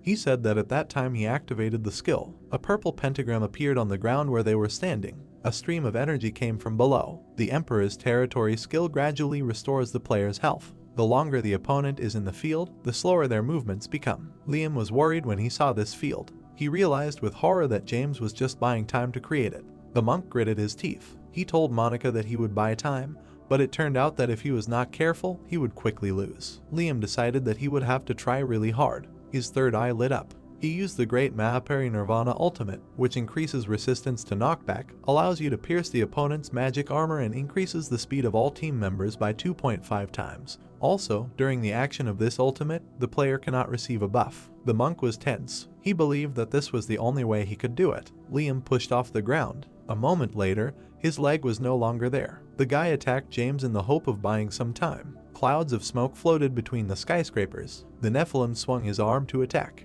He hit Kim and Nate, but they managed to jump back. The girl frowned and activated the arrow trap skill. The arrows pierced the boss's arm. The enemy winced in pain. He tried to crush Kim with his foot, but she dodged again. The Labyrinth Master cursed as he dodged and noticed that the enemy clearly wasn't going to die. She couldn't even guess how much health he had. Greta looked at the protagonist and asked if those who left with the adventurer would definitely return with independence. The protagonist frowned. He wasn't sure, but he wanted it to be so. The guy looked away and agreed that this was also a problem, but he was much more worried about that message. Nate couldn't forget that warning from the system about another player nearby. He remembered that red plaque and only hoped that it wasn't chaos. Kim pulled the protagonist out of his thoughts, screaming that something was about to happen. The Nephilim had amassed an orb, and it seemed to be larger than the previous ones. Oliver gritted his teeth, cursed, and said that this was his ultimate. Jake was desperate. He decided that they were finished, and the boss would kill them all. Mandy turned around and instructed Mike to prepare for defense. She said that this time they should try to fully repel the attack. The spiritual warrior understood everything. Kim took the staff with both hands and called Greta and Nate to hide behind her as she was going to use a defensive skill. The protagonist noticed someone running past him. It was Peter, and he was in a hurry. The adventurer was out of breath, but continued to stubbornly run. He stopped, raised his sword above his head, and shouted the word light. So he activated the skill light that dispels darkness, which stuns the enemy for 5 seconds and reduces their defense by 5%. However, the result was not guaranteed and could vary. The Nephilim saw a flash on the ground. His huge mouth was open, then he suddenly closed it. Seeing this, Nate decided that everything worked and Peter's skill really cancelled the ultimate. The adventurer shouted to Monica somewhere to the side, calling for action. He was looking somewhere far beyond the skyscrapers. There, on one of the roofs, stood a magic shooter. The girl aimed from Independence and answered that she knew. Her eyes were red due to using the skill Farsightedness, which increases the viewing range by 4 times and gives a 100% chance of hitting the next 3 shots. She admitted that she could even see the pores on the boss's face now. The arrow was fired. It quickly flew through the houses. Then it pierced the Nephilim's body through and through. The enemy screamed. Kim was happy and thought that this was the end, as the Independence made a hole in the boss. Greta admitted that it was a great and very accurate shot. The Nephilim's chest was melting. They wondered if this meant that the quest was over. The boss gritted his teeth. Brant ran forward and warned that this was not the end. Nate jumped up and exclaimed that the Nephilim still had some health left. The sound of a jump. The Avenger and the Paladin attacked the enemy together. Their eyes glowed with fury. They declared that this was definitely the last blow. Nate and Brant each delivered a sweeping blow. The boss screamed and began to dissolve. The city was silent again. James looked towards where the fight was and decided, judging by the sounds, that the party was over. He thought that it was time for them to finish too. The Emperor stepped on Liam's chest, respectfully calling him a monk from the Reason Guild. James pressed harder and the boy coughed. The Nephilim's body was falling apart. Kim, who was standing behind Greta, was glad that he had come to an end. Nate stood with a sword in front of the defeated enemy. The master of the labyrinth exclaimed that the quest was over. The protagonist tried to catch his breath. He saw an outstretched hand. It was Brant's hand, who praised the Avenger. The protagonist looked at the Paladin and thanked him. He noticed that they tried hard. The guys hit high fives. Kim approached the tired Peter. She smiled and praised the adventurer for his good work, because thanks to him they finished the quest much faster. Struggling with shortness of breath, Peter said that it did not matter. He stood up to his full height and announced that the Emperor of Chaos was nearby. Greta looked at Peter suspiciously and assumed that he had confused him with another player. Monica appeared next to him and said that he had not confused anything. She added that the worst thing was that it was not a clone, but the real Emperor. The shooter was worried. The girl said that Liam was fighting him now, but she was sure that he would not cope alone. She believed that they needed to quickly return and help him. Nate approached Peter and asked where Liam was now. The adventurer replied that he did not know for sure since he was not very familiar with this place. He said that he would try to find the monk using the skill. The guy took the sword with both hands and used his skill Butterfly that remembers its fate, which calls a butterfly that shows the location of a team member. A pillar of light appeared a few blocks away. Nate and Kim were also surrounded by butterflies. The protagonist realized that Liam was where the light was. The girl believed that they would get there in less than a minute if they did not get lost. Brant and Mandy ran away first. Kim frowned and urged the protagonist not to wait for her, but to go with them. The girl reminded him that she was too slow and wouldn't be able to catch up with him anyway. The Avenger was serious. He agreed with Kim and said that he would go then. He then dashed after the guild leader and the Paladin. Oliver turned to Jake and shouted that they needed to choose a reward for the quest before they went, since if anything went wrong, they would have to retreat quickly. The dragon hunter did so immediately. The houses of the business district were still standing under the night sky. The road was damaged in some places. Near this place, James was crushing Liam with his foot. The monk was shaking and trying to get up. The Emperor looked down at him and urged him not to twitch. He reminded Liam that he didn't have much health left and asked if he really wanted to die. The monk responded with an angry look. He extended his hand and tried to use the skill Buddha's hand. James kicked him and repeated the order not to twitch. Liam screamed in pain. The Emperor frowned and admitted that he wanted to just kill the monk, but he didn't want his group to finish the quest and choose the rewards. He stomped on Liam with a smile and told him to hold on until the others came to rescue him. The monk looked at the Chaos Lord with one eye and told him to just kill him. He assured James that no one would come for him. The Emperor looked at him with a dark expression and said that this was nonsense. He was sure that Reason was not the kind of person to list all the possibilities before doing something. The Chaos Lord pressed his foot harder and said that if everyone in Liam's group only cared about their own gain, then he wouldn't have bought time for the others. James smirked and admitted that he knew such things because he created the group. He knew that a team with a strong internal bond between its members was very different from a team where people only cared about gain and the possibility of losing. Liam gritted his teeth. For this reason, the Emperor was sure that they would come for the monk. Liam closed his eyes. He knew James didn't believe him, but it was true. The guy admitted that no one in the group really liked him. Oliver appeared behind the leader of Chaos. He looked angrily at the enemy's back and used the skill Silent Death. The Emperor managed to jump back from the attack. Oliver tensed up. He assessed James's speed, who, moreover, did not have much time to react. The assassin held out his daggers in front of him. He believed that the Emperor could not match him in terms of attack speed. Oliver tried to cut off James's head like scissors. The assassin's blades were already at his neck. Suddenly, something hit Oliver. He closed his eyes, not understanding what happened. The Emperor swung to kick the assassin in the face. He carried out a powerful attack on Oliver. Small chains surrounded his fingers. James used the skill Palace Dungeon. He released the chains at Liam. They wrapped around the monk's limbs and prevented him from moving. The skill allows you to impose the stun effect for 180 seconds on a target with less than 18% health. However, the effect disappears if the target is attacked. James smiled. He calculated, taking into account all the buffs, that the stun should last about 7 minutes. The Emperor turned around and thought that this would be enough. Nate and Brant attacked James, who decided that this time was enough to deal with the rest. The guys did not hit the head of Chaos as he jumped back. The Paladin and the Avenger were irritated. The first used the Divine Strike skill, the second flower that holds malice. The ring on James's hand activated. The Emperor launched the Iron Will skill. The main character and his comrade received a blow to the face. The protagonist gritted his teeth, feeling this counterattack on himself. However, he did not understand how James managed to use the skill and also activate the paralysis effect. The head of Chaos approached the protagonist and announced that he had found him. He smirked and said that he had been looking for him, the Avenger. The protagonist tensed up.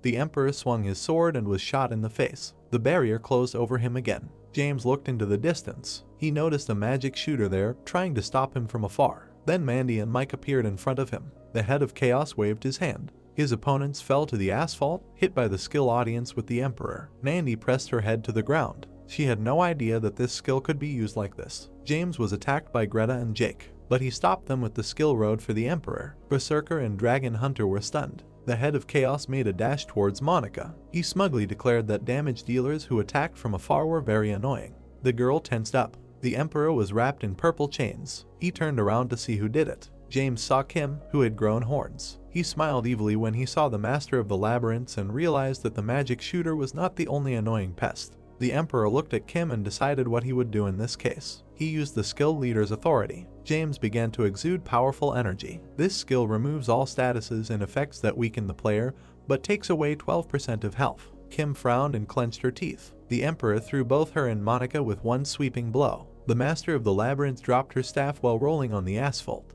James came close to her. He showed his sword and said that he would deal with her first. Kim raised her hand to try to defend herself. The head of Chaos swung the blade. He was surprised and was silent for a while. Nate carried the girl out from under James's blow, and he admitted that it was really cool. The wounded protagonist held Kim in his arms. The Emperor praised the Avenger for his excellent performance. The protagonist looked at the enemy and shouted loudly to James that he said he was looking for him. The two opponents stood in silence, looking at each other. A moment later, the man in the black cloak said that he wanted to meet the Avenger. Hearing this, gritting his teeth in displeasure, Nate asked what he wanted from him, because they did not even know each other. Waving his hand to the side, he answered that nothing like that and just wanted to ask him a question. Menacingly looking at his opponent, he asked if he remembered the trickster who was hunting him and asked where he was. Answering his question, enveloping himself in red energy, the boy asked how he could know, declaring that he was his subordinate, he should know where he was. After hearing this, James slightly tilted his head down, saying that he was just trying to find him, and that he had disappeared after he had gone to meet him, so he was starting his search with him. Looking at his opponent, the head of Chaos asked him to stop answering a question with a question, because this person was a useful member of his group. With a clearly displeased look, after a short pause, the protagonist said that he did not know where he was because he did not care. After these words, James looked with disdain at the real Avenger in front. Signs of rage appeared on his face, and the Emperor said that it meant that he was in the noon room. Hearing this, the protagonist and his companion were very surprised. Seeing their reaction, the head of chaos noted that he thought so, their common noon room was locked, so it seemed to him that this could mean that someone took the key. Menacingly looking at his opponent, he stated that all that was left was to make sure that he was right, and he helped him with this. After his words, Nate suddenly became wary. Taking out his blade from his inventory, James concluded that if it was locked somewhere else, he would not be able to find it. With a smug grin on his face, he added that he had the key to the noon room, which meant he could just kill him and take it. A moment later, the head of chaos moved from his place. Noticing this, the boy was very scared. Immediately after that, he faced the Emperor in battle, and they crossed their swords. Then the boys dealt each other a huge number of blows with their blades. Once again, they crossed their swords, looking into each other's eyes. Suddenly, the Avenger used the Red Thorn skill. At that moment, spikes of red energy began to fly straight at his opponent. Noticing this, James realized that he was trying to distract him and was going to use his skill. Raising his blade above his head, he used the Emperor's sword, preparing to strike. Swinging his weapon, the Chaos Leader destroyed the ground beneath his feet, after which he looked straight ahead with a smug grin. The Emperor was greatly taken aback by what he saw in front of him. Looking at his opponent, who was unharmed, he thought that it was an illusion. Looking at Kim, who was standing to the side, he immediately realized that this was the work of the Labyrinth Master. At the same time, she used the Labyrinth Master's ability, Labyrinth Without Exit, which activated a random Labyrinth Master trap skill for 55 seconds. Suddenly, the protagonist appeared right behind James, about to strike. Swinging his blade, he used the skill Dual Dragons. Reflecting his attack with his hand, the Chaos Leader was surprised that he had two blades and did not expect that he was capable of such a thing. Enveloping the ring on his hand with magic, he prepared to strike back, saying that he was underestimating him too much. The Emperor then attacked with his fist, hitting the opponent in the face. He put a huge amount of force into this attack, thus throwing the protagonist back. Flying back, Nate landed on the ground next to the house. At this time, James used the Emperor's skill Machiavellianism, which increased the strength and attack speed by 130% for all team members, including the player himself, and gradually reduced defense during the action. With a smirk on his face, he noted that he needed to use something more serious while he was open. Suddenly, two more warriors attacked him from the side. They struck their weapons directly at the head of Chaos. Looking at Mandy, he declared that she was very annoying. In response, the leader of the Guild Reason apologized, saying that she just had a hobby like this to annoy people. A moment later, banners began to appear around them on the battlefield. They appeared due to Mandy using the ultimatum skills and asking the god to protect the queen. In response, the Emperor raised his blade to attack. As they clashed in battle,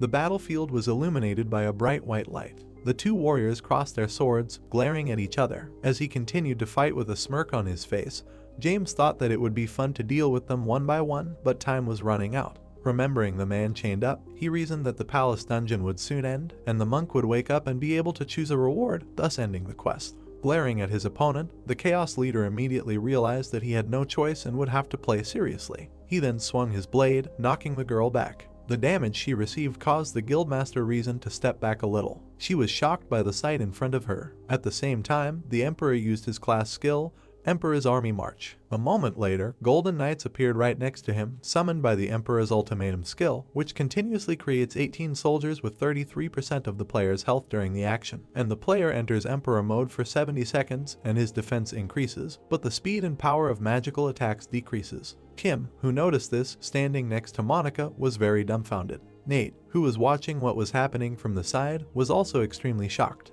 At the same moment, James, putting his hand straight in front of him, gave the order to destroy them without any mercy. Immediately after that, the Golden Knights rushed to attack. Approaching Mandy directly, one of them swung his blade to make a strike. Noticing this, the girl was immediately on guard. Having rushed to her aid, Mike reflected the enemy's blow. While destroying the monsters, Oliver told the others to just attack, and they would be able to push them back and deal with them all at once, and the rest obeyed him. Watching their efforts from the side, the leader of Chaos said that experienced players would not be scared by a sudden wave. Suddenly, he grinned maliciously, adding that this was not all. Then he waved his hand, used the skill Emperor's Road, directing it straight towards the Avenger. Having received damage, the protagonist fell right onto the asphalt. Opening his eyes, having recovered a little from the blow, he was very dumbfounded. Right in front of him stood the Emperor. With a smug smile on his face, James said that this was enough to buy time for a private conversation. After his words, Nate rose from the ground and, gritting his teeth, just listened silently. Suddenly, he jumped back from his place. Then a sword fight began between the two. Grinning maliciously, the leader of Chaos continued the battle, saying that he had an excellent understanding of the game and no shortage of courage. He also said that it was no wonder that Jun lost to him,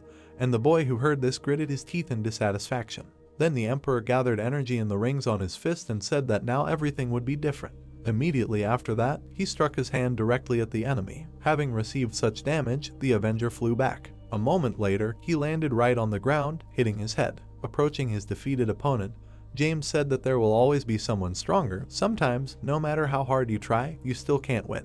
Raising his blade above his head, he added that you need to learn to humbly bow your head in the next reincarnation. Realizing the hopelessness of his situation, the protagonist became very scared. At the same moment, the leader of Chaos used the skill sword of the Immortal Empire. Noticing this, a moment later, Nate gave a sign, after which he shouted Peter's name, and the Emperor, hearing this, looked away with great surprise. Suddenly, the adventurer threw off his concealing robe. Looking straight at him, James asked who else he was. Without answering his question, Peter asked Maria to give him strength. Putting all his energy into his blade, he used the skill Light, dispelling darkness. Suddenly, the narrative of the story is transferred to the moment before the start of the mission, when the guys were preparing for the upcoming battle. Suddenly, Peter asked if there was anything he could do to help. Hearing about his desire, Nate asked him to make sure he had enough healing items, and just in case, he should buy a trader's robe. After that, the adventurer had a question, what is this camouflage? And the notification window of the system notified that it completely covers the user's body and is automatically removed when the monster uses abilities or detection skills. And during use you can only move, and the user is visible to players of a friendly team, and the fabric of the robe is wet and unpleasant to the body. At the same time, the boy, looking at his friend, noted that they can cope with most monsters, but if they are faster than them, it will be difficult. Remembering several of them, he explained that he is talking about people like Waham, the Greyhound Wolf, or Bill, the Ghost Hunter, and Peter finally understood what he was talking about. Then the Avenger with a serious look added that if such monsters appear, then you need to use the robe and hide, and if necessary, he can save them with weakening skills. Awkwardly scratching the back of his head, the adventurer said that he was a little nervous and unsure of his ability to handle it, which scared him. While stretching his arms, the protagonist asked him not to worry because they were all strong enough to protect themselves. Continuing to stretch his arms, he concluded that if something happened, he and Kim would protect him, and she immediately confirmed this. Returning to the present, Peter gritted his teeth and rushed to attack. Concentrating his power into his blade, he used the light skill. Noticing the adventurer, James wondered if this was the moment he had been waiting for. After the ability had been applied, the leader of Chaos suddenly froze in place. Seeing this, the adventurer was glad that he had succeeded. At this time, the protagonist, glaring at his opponent, realized that this was his chance. Rushing to attack, he used the Together skill, which sent out fire. A moment later, he was already approaching his opponent to deliver the finishing blow. The Emperor was still immobilized due to the effects of Peter's skill. Suddenly, something happened to him. James glared at him, stating that he didn't think he wouldn't be prepared for something like this. Seeing this, Nate was very surprised. With his hands outstretched in front of him, the leader of Chaos used Royal Road, knocking his opponent away. Covering his face with his hand, the boy thought that he wasn't affected by the stun, and that was probably not true. The Emperor used the item Powerful Prevention, which neutralized the effect of stun, faint, and paralysis once and was nullified by using other healing items, which didn't taste that bad, but the texture was like mud, and the Avenger was aware of that. Gathering strength in his hand, James noted that they had a good plan. Suddenly, he used the skill Emperor's Audience and pinned his opponents to the ground. The protagonist was very exhausted and tried to resist the pressure. Coming closer to him, the leader of Chaos stated that it was a little predictable. Then he imagined his blade right to the adventurer's head, which scared him very much. Seeing this, Nate shouted with all his strength, asking him to leave him alone. Looking at his opponent with great displeasure, he said that he was the one fighting against his people and he had nothing to do with it. Smiling maliciously, the Emperor said that he was just playing and there was nothing personal in it, and his weakening skill was getting on his nerves. Hearing this, the boy trembled with anger, calling him a bastard. Fully concentrating, he did not understand what to do and how to free himself from his skill, realizing that he needed to at least buy time. Looking at the rest of his allies, the Avenger became interested in what was going on with them, and understood that they were currently dealing with waves of warriors and had no idea what was happening. Plunging into despair, the protagonist still did not understand what to do, and it was necessary to think and find a way to turn the situation to his advantage. Very angry because of the lack of an answer, he invited his lip. Suddenly Nate shouted to stop, which made James freeze. Taking a blue key from his inventory, He said that he would give him what he needed because he was looking for it. Looking at his friend crying from fear, Nate asked not to kill him. Smiling smugly, the head of Chaos noted that it took him a long time and it was necessary to do it earlier. Then his words spread along the street of the half-destroyed city that then no one would have suffered. Taking the thing he needed, he said that when the right moment comes, all the losers in this game hesitate, and this makes them related, the same with people who ruin their own lives. Listening to his opponent, the boy looked at him with great rage in his eyes. Turning his back to him, the Emperor noted that he now had what he needed, after which he struck the adventurer directly with his blade. While James added that he could now enjoy the hunt in peace, Peter screamed loudly in pain.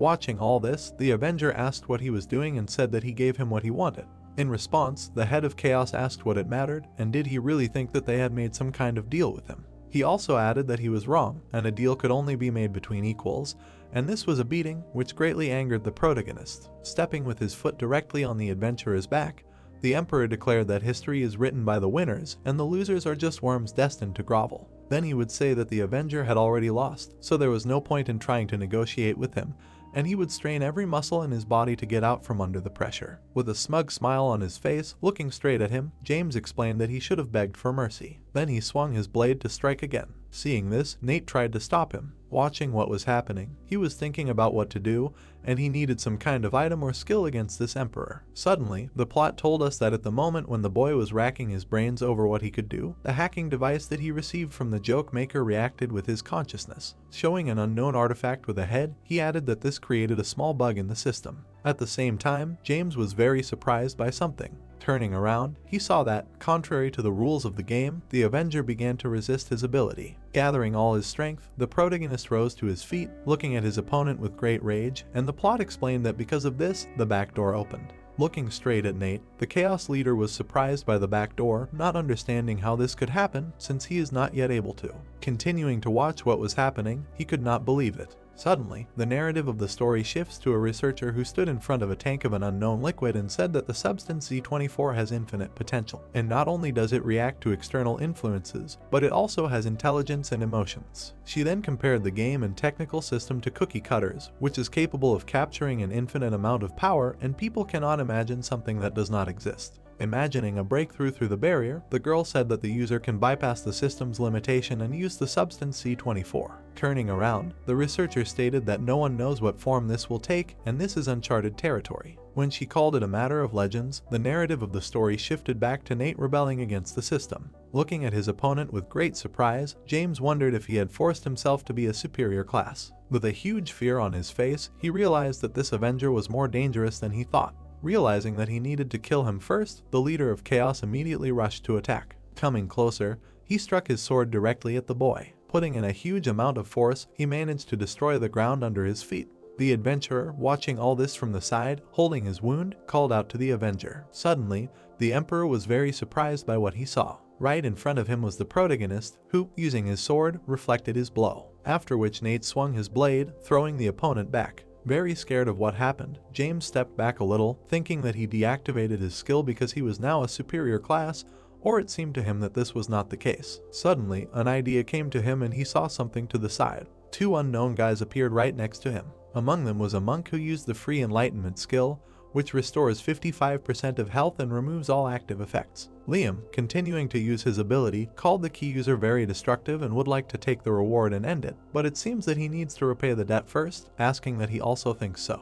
After which he turned to Nate, who immediately rushed to attack his opponent. Approaching him, he activated the Revenge skill, which sends fire and dual blades. Then the boy attacked his opponent with these abilities. He dealt one blow after another, not giving him a break. Having finished the attack, the Avenger looked at his opponent with a menacing look. Having taken all his attacks directly on himself, James only smiled happily. His smile grew wider, and he was glad that it was so incredibly fun. Concentrating the energy in the ring on his hand, the leader of Chaos understood that chopping down enemies was a lot of fun and rushed to attack. Then his fist was already approaching the Avenger's face.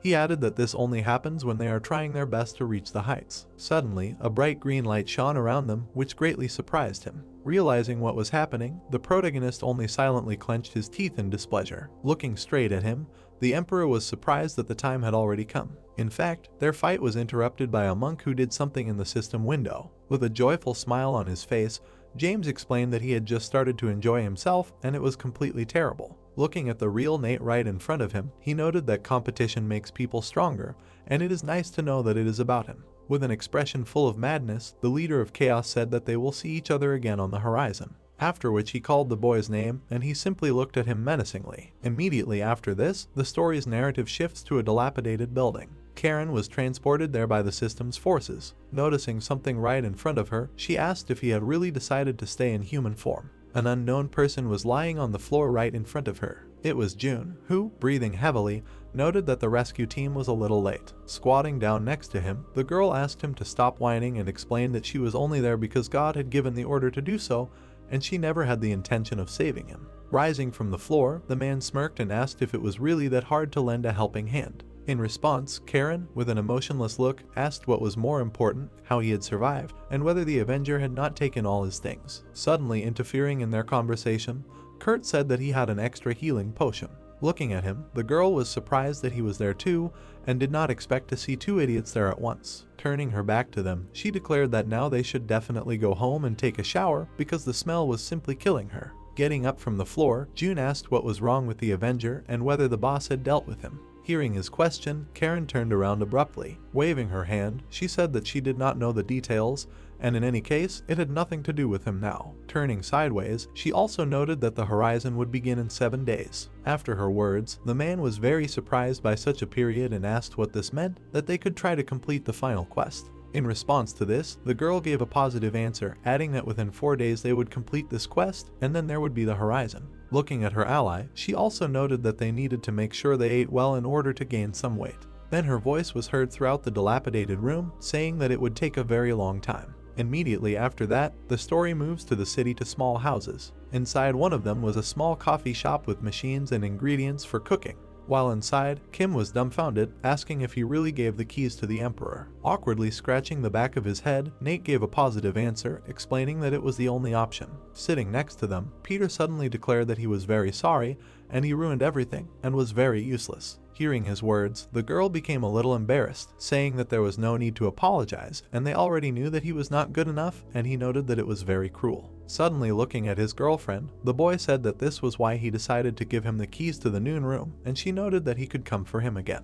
Kim, very upset about everything that had happened, stated that it had worked and their goal was to dominate the events, not fight chaos. With a serious look in her eyes, she added that, however, these guys had been stuck there for more than 2 weeks, and most likely they already. At the same time, images of skeletons being eaten by maggots appeared in her head. Suddenly, the master of the labyrinth, wilting because of this, asked to forget, because she did not even want to think about it, and the Avenger sitting next to her felt the same and agreed. After hearing all this, the adventurer, who was with them, silently thought. Suddenly, Mandy joined them, asking for forgiveness for making them wait. Seeing her, Kim became very angry and asked why she was taking so long. Waving her hand, the head of the guild reason apologized, saying that she could not find a place to park for a long time. Hearing this, the girl sighed heavily, saying that they just need to split the reward already, because they have exams next week, so there are a lot of things to do. After her words, Mandy laughed, saying that she didn't think that she was such a voice actor, and Nate, maybe, but she would never have thought about her. Then the head of the guild reason opened the system window and agreed with the proposal, saying that they need to figure this out first, and she also has some plans for the evening today. Peter, sitting at the same table with them, silently watched everything that was happening. He looked down and called out to the guys, saying that he wanted to ask them something. Upon hearing this, everyone present immediately looked at him, a little shy. The adventurer asked that when the events began, they thought they would be able to defeat the Emperor. After his words, the boy was very dumbfounded. At the same time, Mandy explained that it was a bit of a blow to his ego if he didn't know, and asked what he was getting at. Then Peter explained that they had all dealt with him before, so they should already know that his abilities were simply stunning. Then memories of the battle that had recently taken place appeared in his head. At the same time, raising his head, he asked, "What is it? When the horizon begins, do they think he will take first place?" Looking at his allies sitting next to him, the Avenger clarified that he meant that there was no point in fighting because the outcome was already predetermined. In response to this, the adventurer, with complete seriousness in his eyes, stated that he was simply saying that the risk was higher now. Imagining James and his minions in his head, he explained that they did not know how dangerous the event would be, and if the Emperor simply walked around killing others, then it would be a massacre of such a scale that it was difficult to even imagine. Abruptly getting up from his seat and slamming his hands on the table, Peter wondered if it would not be better to simply prevent the beginning of this very horizon. Hearing this, Kim did not even know what to answer. Then Mandy intervened in the conversation, asking to wait and was going to clarify something, asking that he really wanted to say that they could prevent the events. Lowering his gaze down, the adventurer answered that this was exactly so. Recalling the events of the past, he stated that one of the game developers told him that the Horizon has a stop code. Hearing this, the master of the labyrinth was interested in what kind of stop code it was. Satisfying her curiosity, Peter explained that it was a code that stops some game processes, and he said that it was something like a bomb. Imagining the game system in his head, he added that if they destroy the triggers that start the events, then it will never start. After his words about triggers, the head of the guild reasonably asked what exactly he meant by this. At this point, the protagonist entered the conversation, saying that it could be 6 guardians. Imagining magic pillars in his head, he stated that, based on the prophecy, the events will begin when the 6 pillars fall, and he thinks that they are the guardians that will appear in the quest. Thinking about the quest, looking at her ally, Mandy concluded that they had done it several times without understanding its purpose, and so this is what triggers the event. She then looked at the adventurer sitting next to her and asked what he thought they should do, and did he really think they should try to protect the guardians. Answering her question with a look full of seriousness, he stated that if they succeeded, the Horizon plot would not be triggered, and thus they would be able to delay the events as long as they wanted. Thinking about everything she heard, the guild leader finally understood that this was his plan. Looking at Peter once again, she stated that in that case she would not mind, which greatly surprised him. Looking at him with a serious look, Mandy stated that it was true that the Emperor was powerful, and the Horizon was most likely dangerous, but they could not simply refuse such a reward. Thinking back on all the guild's battles, the girl noted that they had put in too much effort and lost too many people. Looking down, Mandy concluded that they had chosen this path a long time ago and were moving as fast as they could, so all they had to do was find a way to their goal. Suddenly looking straight ahead, she added that he was suggesting that they end everything and go home, and that it would be like driving a car and intentionally driving into the nearest pole and crashing. Meanwhile, Nate, sitting next to her, listened attentively to her story. Abruptly standing up from his seat with a smile on his face, Guildmaster Reason noted that she would not try to stop the plan, because in the end it would destroy their alliance. Taking back her glass of coffee, she said that they should fight their own battles and not get in each other's way. Hearing the words about his own battles, looking straight at Mandy, Peter was very inspired. After finishing the discussion, the head of the guild Reason left, saying that she had nothing more to say, so she would leave first, and wished her luck on their tests. Seeing her off with her eyes, Kim said with displeasure that it was not tests, but exams, and the boy sitting next to her simply remained silent.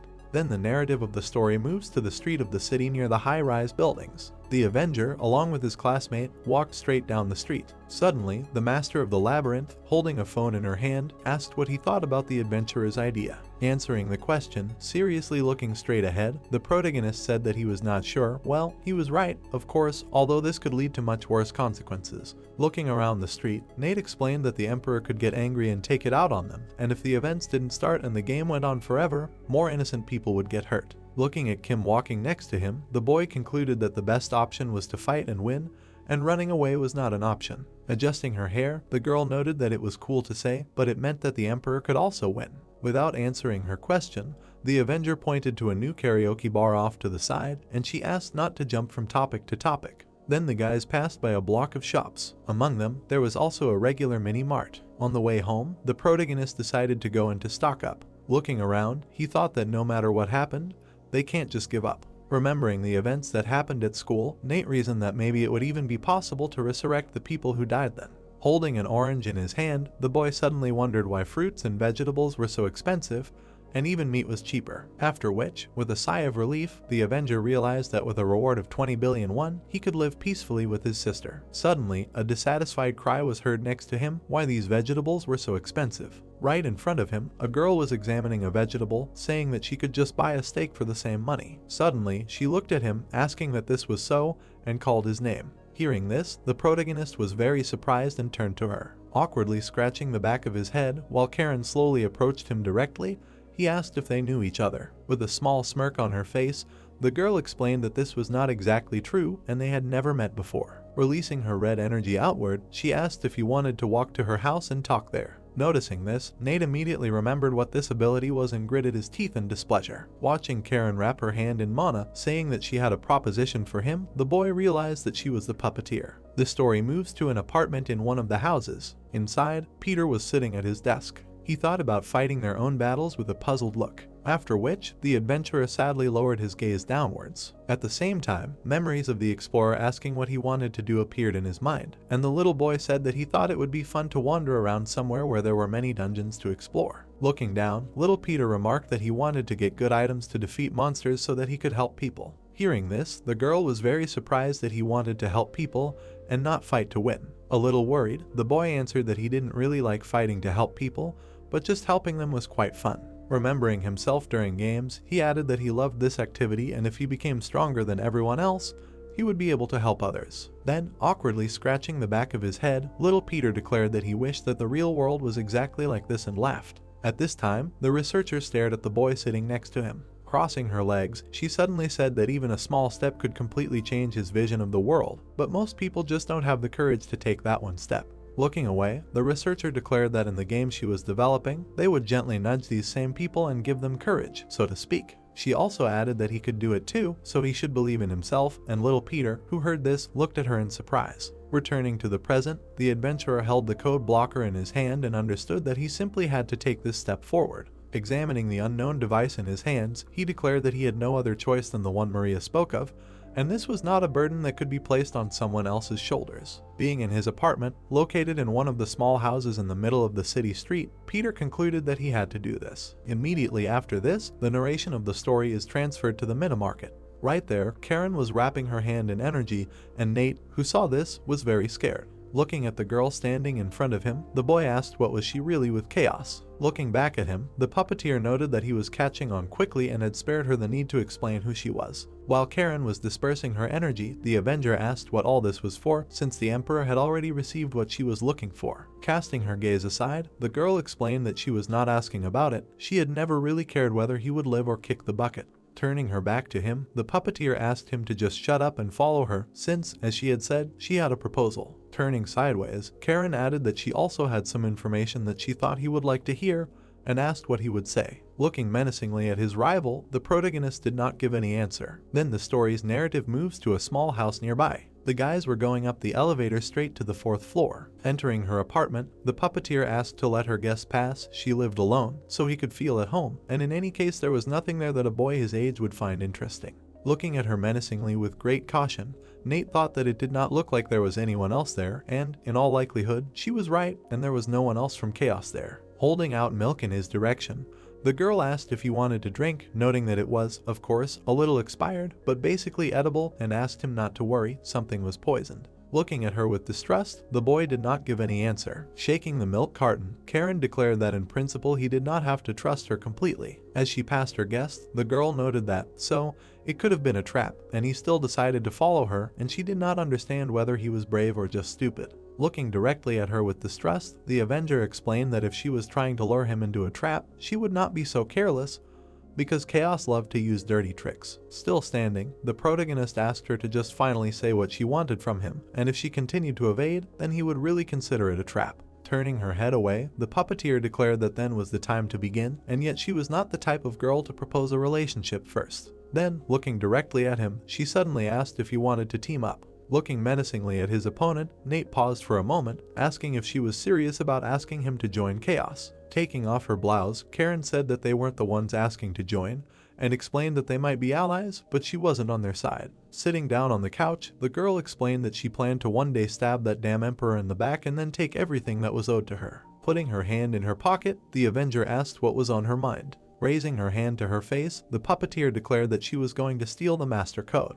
The protagonist, greatly surprised by what she heard, asked what it was. Then Karen, having assumed a comfortable position, asked if he knew about the reward for first place in the horizon, explaining that it was worth 20 billion won and a wish. Licking her nails, the girl explained that the master code allowed one to guarantee second place, just like a master key to all doors. Looking at his opponent in shock, Nate wondered how she was going to steal it and if she had a plan. Blowing a bubble of gum, the puppeteer explained that she was a hacker and had spent a fair amount of time trying to break through the defenses of Ergosphere Online. Imagining the key in her head, she explained that she had eventually analyzed about 2/3 of the data, but had still not been able to get to the master code. Lowering her head, Karen stated that it was programmed to only be generated for users who would gain primacy in the horizon. Looking at her guest with a serious look, she also noted that it was rather humiliating to admit this, but decided to resort to something as primitive as stealing. With her plan in mind, the girl explained that the moment someone won first place in their event and was awarded the master code, she would sneak in and steal it. Thinking about everything she had heard, Nate wondered what she was going to do once she got the code and if she was going to sell it. The puppeteer glared at him and immediately replied that she was going to become an all-powerful god. Smiling widely, Karen explained that with the master code, anything was possible and she could make him get a wish too if he wanted. With a smirk, the girl added that he was good at the game, so he could lead her to the master code and then it would be up to her. Looking straight at her, the boy asked why she didn't team up with the Emperor or just hack the system. Throwing up her hands, the puppeteer explained that hacking wouldn't work because it was too late. Imagining a bomb with a huge number of threads leading to it, she stated that if she accidentally caused any damage to the data, everything would simply shut down like a bomb explosion. She would prefer to avoid unnecessary problems if possible. Once again blowing a bubble of gum, Karen concluded that she could not work with the Emperor and his ideology was the exact opposite of hers. She also added that if he received the code, the whole world would become his battlefield, which greatly shocked the Avenger. Immediately after that, the girl looked at her potential ally with complete seriousness in her eyes, asking if he still wanted to join forces and his entire group could join if they wanted. Looking away, the protagonist said that he would never agree and he would not get anything from what she was offering. Moving his hand to the side, he added that she also did not offer any strategy or plan on how to win first place,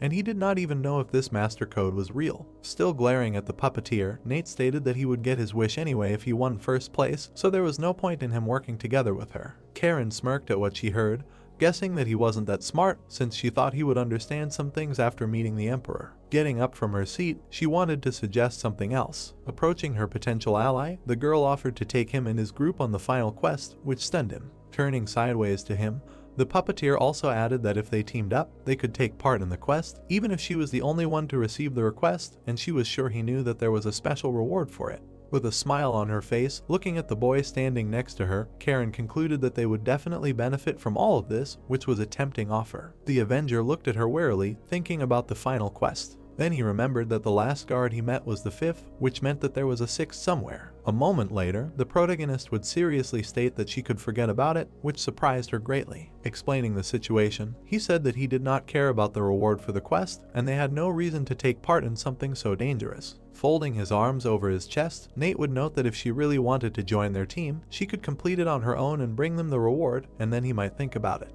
With a joyful smile on her face, Karen would note that it was impressive that he was so cool and rational. Turning sideways to him, she would add that, however, she did not expect this method to be particularly successful, which surprised her greatly. Looking back, the girl stated that she thought there was nothing she could do about it, and that it wasn't her style, but she had no choice but to play hardball. Suddenly waving her hand, the puppeteer summoned her minions, which scared the guest very much. Looking at the puppets that surrounded him from all sides, the protagonist was very afraid, and the system notification window announced that this was a new puppeteer, Wooden Dummies, who summoned 5 wooden dummies that would be under the control of the caster for 44 seconds. Holding her minions with the help of threads, Karen asked the boy not to worry because she would not kill him. Waving her fingers, setting the puppets in motion, she added that she would simply break him until he changed his mind. Immediately after that, the dummies rushed towards the Avenger with great speed, after which they clashed in a fight. All this happened on the top floor of a small apartment building. Suddenly, debris from the battle flew out of the window onto the street.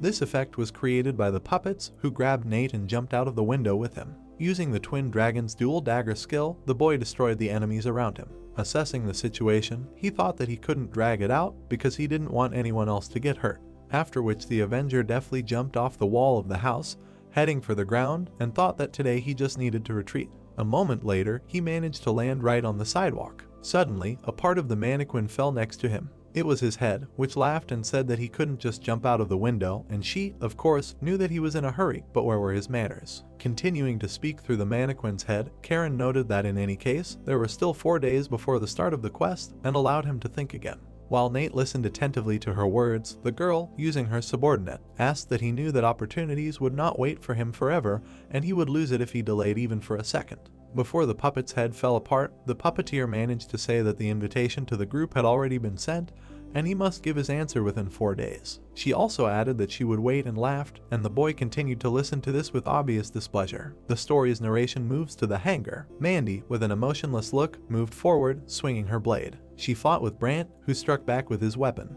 Jumping back a little, the paladin used the skill race of conviction.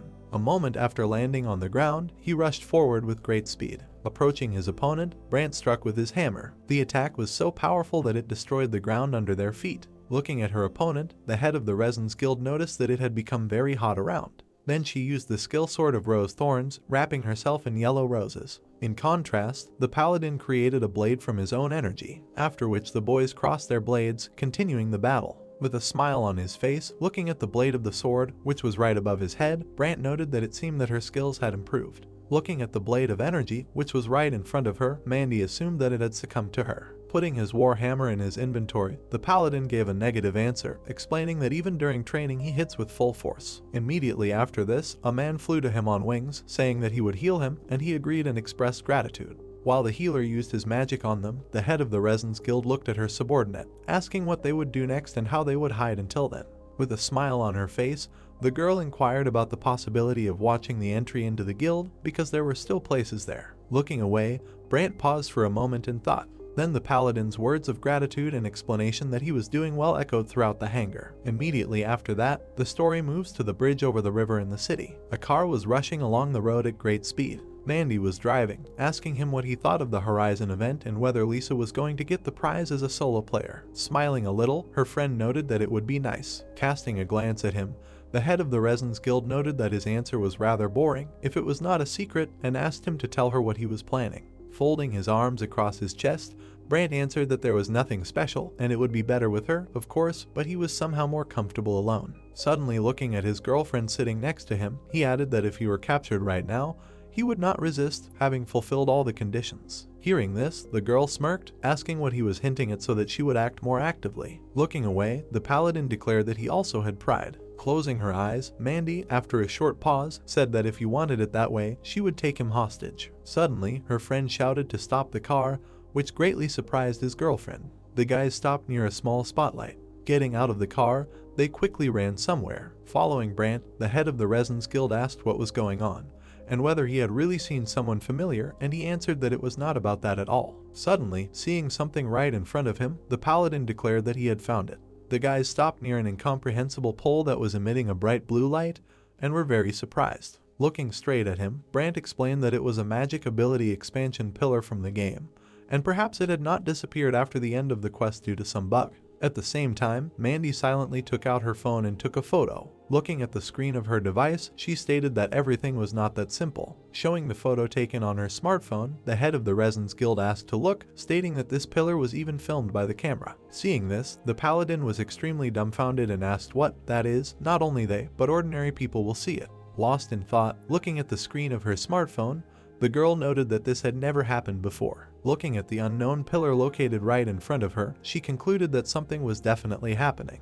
At this time, there was complete silence on the neighboring bridge. The story's narrative was approaching an apartment building on one of the city streets. While talking on the phone, Kim couldn't believe the seriousness of what she was hearing. Talking to her through his device, Nate was telling her that the Chaos Puppeteer had come to him and offered to join the group. Hearing this, the Maze Master asked why he was so popular with Chaos, and the boy, awkwardly scratching his head, noted that he himself was not thrilled about it. Sitting on his bed at home, his classmate was interested in the fact that in any case, he had refused this offer. At that moment, the Avenger heard her denial from the phone and the words to go to her right now and explained that he was already going to go to bed. Then Kim's screams were heard throughout the entrance that this conversation was only for 5 minutes and that she was going to call Peter, and the protagonist agreed with that. Immediately after this, the narrative of the story moves to the gathering place of the guys. All three were standing in the middle of the room, getting ready to start the discussion. Nate was the first to speak, telling that she said that if he teamed up with her, he could complete the final quest.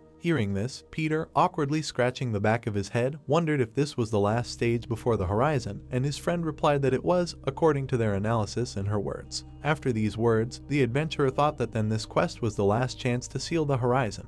At the same moment, Kim, looking at the Avenger standing next to him, asked what he would do and team up with the puppeteer and aim for the final quest. After thinking for a while, the protagonist gave a negative answer because there was no need for it. Having imagined the system code in his head, he explained that the quest reward was different from the usual, but these were not items that could affect the course of the game. Very surprised by what he heard, Peter wondered what, but this was the last quest, and shouldn't the reward be special? Then, imagining several objects in his head, he assumed that perhaps the Charup they saw last time, or the Sea of Blood sword, which is an imbalanced weapon. Looking at his friend, the protagonist asked that he could confirm his words with something and that there is a game story that only he knows. Taking his hand aside, Peter explained that he did not know, and it was just a premonition that they had a chance. It was a pity to miss it. After hearing this, Nate was very surprised, arguing that not long ago he offered to seal the horizon and now he wants to play. Suddenly intervening in the conversation, Kim stated that it could be a trap. Imagining this in her head, the girl explained that when they begin the last quest, chaos can ambush at any moment. Running her finger near her throat, the master of the labyrinth added that then they will kill everyone. After listening to his friend, the adventurer was very scared. At the same time, looking at the boy standing next to him, he suggested going there with Resin's people, because with them, even if they fall into a trap, they can fight back. Looking at him, the Avenger noted that the idea was good, but even so, the puppeteer could escape. Imagining this whole situation in his head, the protagonist said that if they and Resin go on the last quest, they will have to join the puppeteer's team, but if she sees Resin's name on the team list, she might think it's a trap and leave them. Folding his arms across his chest, he added that this way they won't get to the last quest, thereby making his friends think. After hearing everything, she stepped aside and silently thought about the plan of action. Abruptly turning to the others, she declared that she had come up with something. While telling her plan, she explained that it was really risky, but that way they could pass the final quest. As if with a shining expression, the master of the labyrinth noted that making plans was not her strong point, but right now, because of her exam preparation, her brain was working at full capacity, so it was a reliable plan. Then the girl asked if they would do as she said, and the guys were dumbfounded and just stood there silently. After a while, Nate's voice was heard throughout the meeting room, who was going to listen to the gist of it first. Immediately after that, the narration of the story moved to a rainy day on one of the city streets. All the events will take place in a shopping mall. We are transported inside it on the day of the beginning of the final quest. Using teleportation, Karen found herself right in the middle of the hall. Suddenly, she noticed something to the side. Seeing Nate approaching her, the girl was glad that he had come. The boy slowly emerged from the shadows, revealing himself. Looking straight at him, the puppeteer stated that she did not even think that he would come alone, and expected that they would grab the master of the labyrinth or the adventurer. With a joyful grin on her face, she assumed that he decided to trust her or, perhaps, his girlfriend dumped him. Suddenly, with an expression full of seriousness, the boy declared that they were not alone there. Immediately after that, Oliver appeared out of nowhere behind her. Noticing the mercenary, Karen was very surprised, because there was no one on the team list except the Avenger. At the same moment, the assassin used the conspirator's transfer skill. Immediately after that, a brightly shining square appeared behind his back, and the system notified that this skill allows you to assign an unlimited number of friends, teams or guilds, and the summoning time is 5 seconds, and the skill's actions cannot be influenced. Immediately after that, all the members of the Resin Guild appeared in the shopping center hall. Seeing them all appear right there, the puppeteer was very scared. At the same time, Nate took a step forward, explaining that he did not believe her and no one abandoned him. Then Kim also came out to them straight to the truth. With a clearly displeased look, she declared that the puppeteer fell into her trap. Looking at her with an arrogant look, the girl noted that it served her right, because there was no need to look at other people's guys. After everything that happened, Karen became very curious about what would happen next. Karen stood in front of Nate and Kim. Smiling, she asked about the trap. Stretching out her hand, she asked how the main character did it, noting that he was the only one on the party list. Pointing his finger at the projection, Nate asked to look at the party list again. Karen's face became surprised. She studied the list of people and clarified when they became members of the party. Kim stood next to her and answered that they had joined the party shortly before leaving for the quest area. She introduced several groups of people and said that they had previously disbanded the party to trick her, but 2 minutes before the transfer, they had reformed the party, so they had joined the quest. Oliver held the blade and watched Karen, who added with a smile that they had quietly added a mercenary to the party to summon Resin.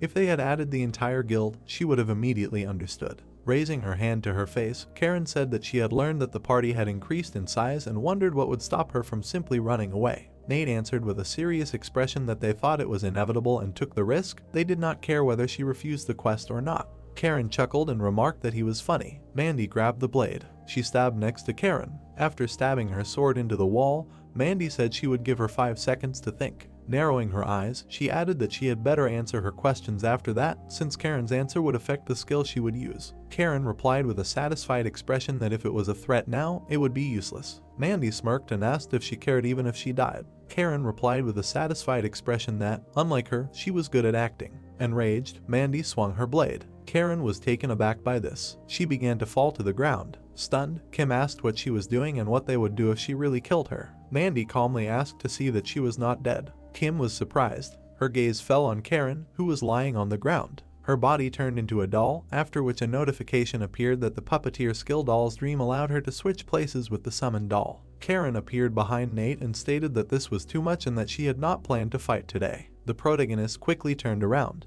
Karen, with a smile on her face, stated that the decision to team up was a mistake and that she had no choice but to leave. She suddenly jumped up and wished them luck. Nate's face was calm. Oliver looked at Mandy and asked if he should follow her. She replied that he should leave her and that they would focus on the quest. A red projection appeared in front of her. She saw a quest notification that said that she needed to destroy the vessel of the soul. Putting his hand to his chin, the protagonist said that he had never heard of such a monster. Kim added that this was something new. Turning around, she asked Peter if he had ever heard of such a monster. Peter silently lowered his gaze. Taken aback, he asked again about the vessel of the soul. He closed his eyes and told them that if he remembered correctly, the soul vessel resembled a slime and was able to imitate the appearance of many monsters. He imagined knights moving through the dungeon and said that in the story Expedition of Despair it was said that the Blue Lake Squad was sent on an expedition and was completely destroyed by the soul vessel. Smiling, Kim introduced the slime and said that this was too pretentious a name and this was as simple as pie. The protagonist stood nearby and noted that the keeper could appear at any moment, so they needed to be on the alert. It was raining outside. A voice came from the projection saying that there was a minute left before the start of the quest. The guys studied the screens. Peter took up the blade and said that when the quest began, he would try to use the light that stops wandering. Nate replied that this was good, the building was confusing and it would be better this way. He looked at Peter with interest, whose face was upset. The protagonist stood in front of him and addressed him. Frowning, Nate asked not to act rashly this time, because thanks to his passive skills he can help us just by being a member of the party. Peter thanked the protagonist with a smile on his face for saying that. A voice began to come from the screen, shouting about the start of the quest. Peter used his skill, after which his blade began to glow. The light from the sword began to spread. The dumbfounded guys asked if there were some better ones and if they needed to catch some monsters. Mandy turned around and screamed for everyone to disperse and look for monsters to finish faster. The guys began to run away. The protagonist looked at his comrades and said that they would stick together for now because they did not know what awaited them. They ran through the building. Peter held the blade, from which rays came in his hands. Kim looked to the side and called Nate. They saw a monster next to them. They began to examine it. The confused protagonist asked if this was the vessel of the soul. Peter assumed that it was imitating the Centaur Knight. Pulling his hand back, Nate created a blade and thought that the Centaur Knight had a special attack, then strategy. The monster noticed them. The protagonist flew towards him. His eyes glowed pink and he noted that he needed to not give the monster an advantage, quickly approach and destroy it.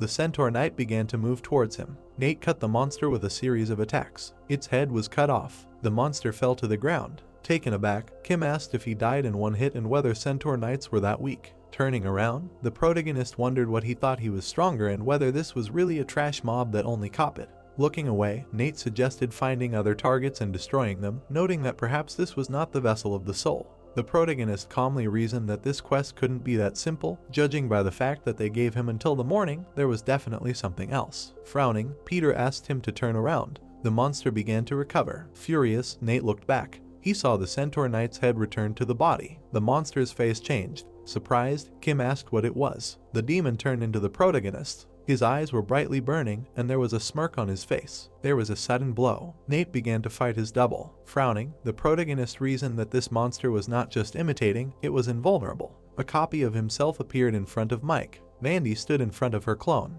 Nate fought the monster and came to the conclusion that it continued to be reborn in the form of the one who killed him. He began to fall to the ground. Smoke and sparks appeared in the building. The protagonist and his double were fighting. Nate's blade was enveloped in red energy. The monster swung his sword. A bright flash appeared between them. Nate noticed a clot of red energy in front of the clone. Frowning, the protagonist thought that this monster had copied his skills and movements, but the standard attributes were significantly lower than his. He stepped back and emphasized that then he could even destroy an invulnerable several times. Nate used the Twin Dragons technique and began to swing two blades. The monster was taken aback by such attacks. The enraged protagonist noted that it was time to finish with him. Kim stood behind and asked him to stop. Pulling out her staff, she used the spike trap skill. Many spikes flew into the monster's body. It began to dissolve. Smiling, Kim said that he was ready. Standing next to Nate, she asked if it was still a trash mob. The protagonist asked if she thought the support was out of place now since he could have finished it off himself. Kim held out her hand and said that she just wanted to kill it without feeling guilty. The monster suddenly began to regenerate again.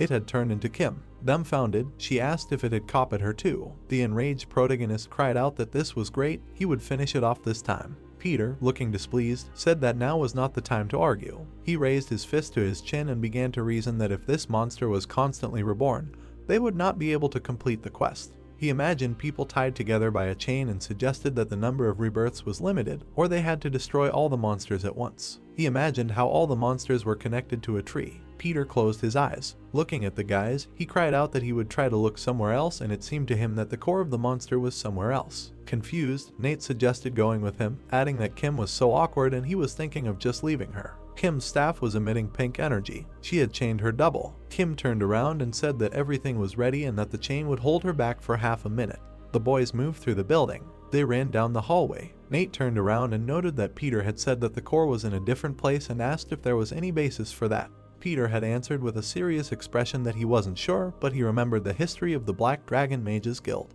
An image of mages in dark cloaks appeared in his head, and he told them that they said that the Black Dragon Mages Guild had been researching forbidden magic and were going to make magical weapons for their own army, which is how the devil beasts appeared. A monster appeared in Peter's imagination, and he noted that in the process of creating them, they had also experimented with moving the souls of monsters. Kim ran next to him and told him that she also knew this story and saw it when she was doing the armor quest. Peter replied that it was true, it was related to the story of the spellcaster class. Looking away, he added that although the story did not match completely, he had a feeling that somewhere there was a core with a real soul. Confused, Nate said about the core with a soul. He noticed Mandy in front of them. Looking at her back, he asked if it was her. Mandy's clone suddenly turned around. The protagonist was taken aback by this. He reflected the monster's attack. Enraged, Nate noted that it was a fake. They began a fierce battle. Many spikes were heading towards the protagonist. Dodging the attack, the protagonist reasoned that although it was just an imitation, it was quite strong. Swinging his blade, Nate declared that a fake is a fake.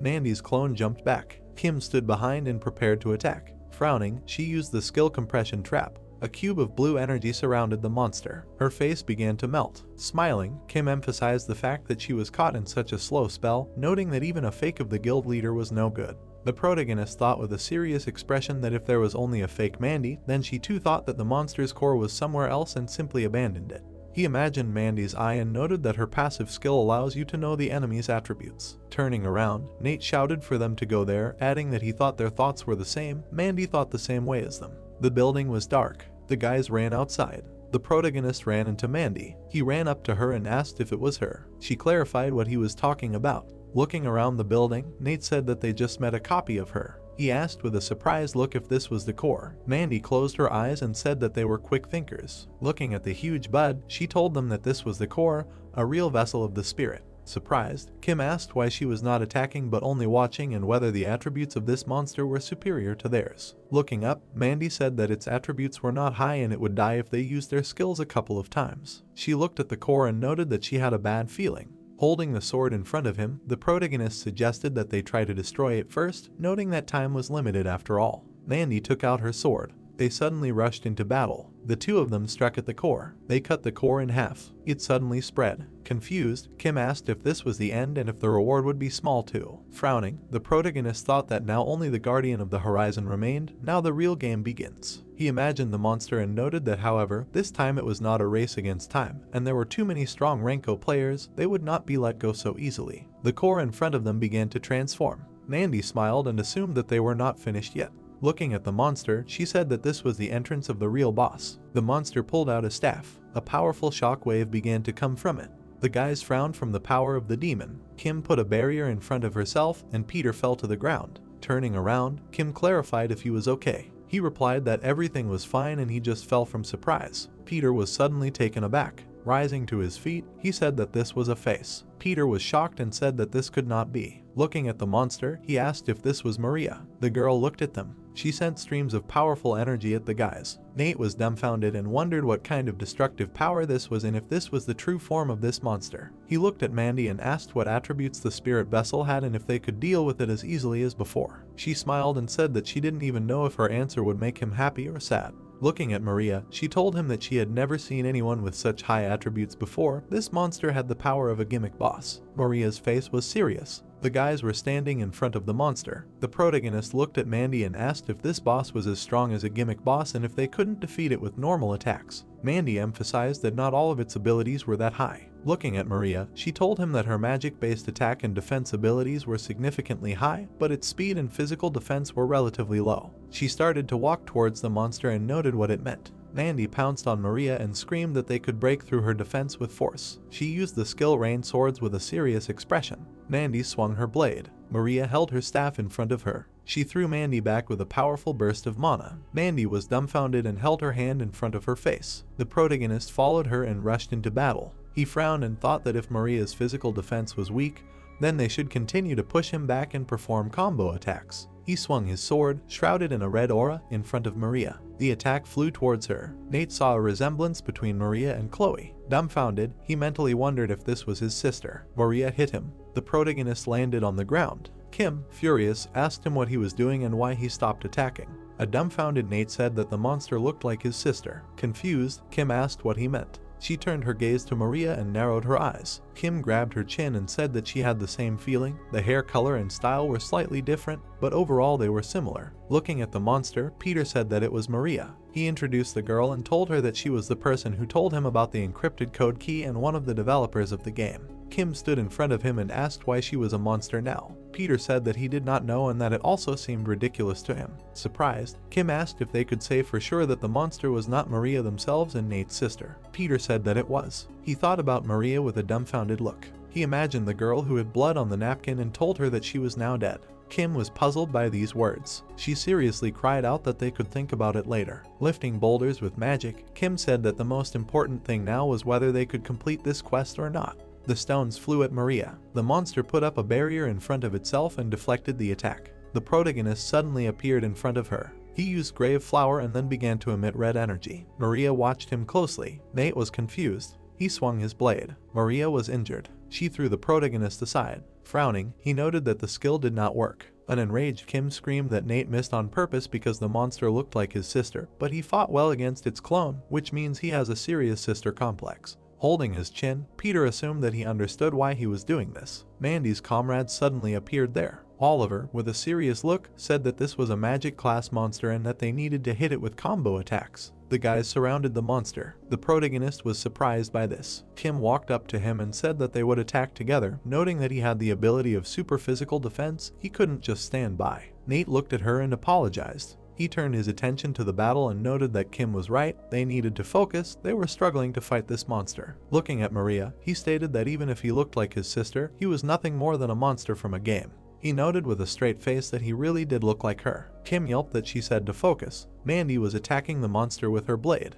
Mike swung his fist. There was a slight glow around Mandy's eyes. They launched a joint attack on the monster. Maria had a smile on her face. A huge magic circle appeared above her head. She created many meteorites. The boys stared at the sky. Kim, scared, mentally noted that she didn't think they could dodge such a powerful skill and she thought she should use a defensive skill to protect everyone else. The protagonist seriously yelled that now. Turning around, Nate said that this was their chance to make the final blow while the monster was preparing the skill and asked for a buff. Kim smirked and agreed, adding that they wouldn't waste time. The protagonist rushed into battle with lightning speed. He ran towards Maria. He repeated to himself many times with an enraged look that this wasn't his sister. His hands were enveloped in a pink aura. He attacked the monster. Maria was shocked by what happened. Mandy was watching the fight closely. She yelled with a surprised look that the monster had stopped using the skill and needed to attack. Shifting her gaze, she said that the skill cooldown was their chance and they needed to tear it to pieces. The crowd of guys pounced on the monster. Maria was scared. Blue hands came out of her body. Nate was puzzled by what he saw. Surprised, Peter looked at his sword and asked to see. Examining Maria's blades, he said that only adventurers and dreamers can use this weapon. Looking at the opponents, Maria used the skill light that dispels darkness. A bright glow began to come from her blade. The guys covered their eyes with their hands. The dumbfounded protagonist emphasized the fact that this monster copies skills. The guys fainted. Frightened, Peter screamed that this is bad. Everyone except him and Kim fainted. Enraged, Kim thought that the monster was imitating their skills and this meant that the next skill would come. Maria, with a slight smile on her face, used the skill Pavane of the Dead. Many swords appeared around her. The guys watched what was happening. Dumbfounded, Peter noted that this was the Avengers ult. Kim was furious. Horns appeared on her head and she rushed into battle. Surprised, Peter called out to her. Kim turned around and asked him to hide. She moved around the battlefield and thought that she definitely couldn't take down such a monster with high stats solo. She seriously noted that she only needed to distract this monster until everyone else woke up.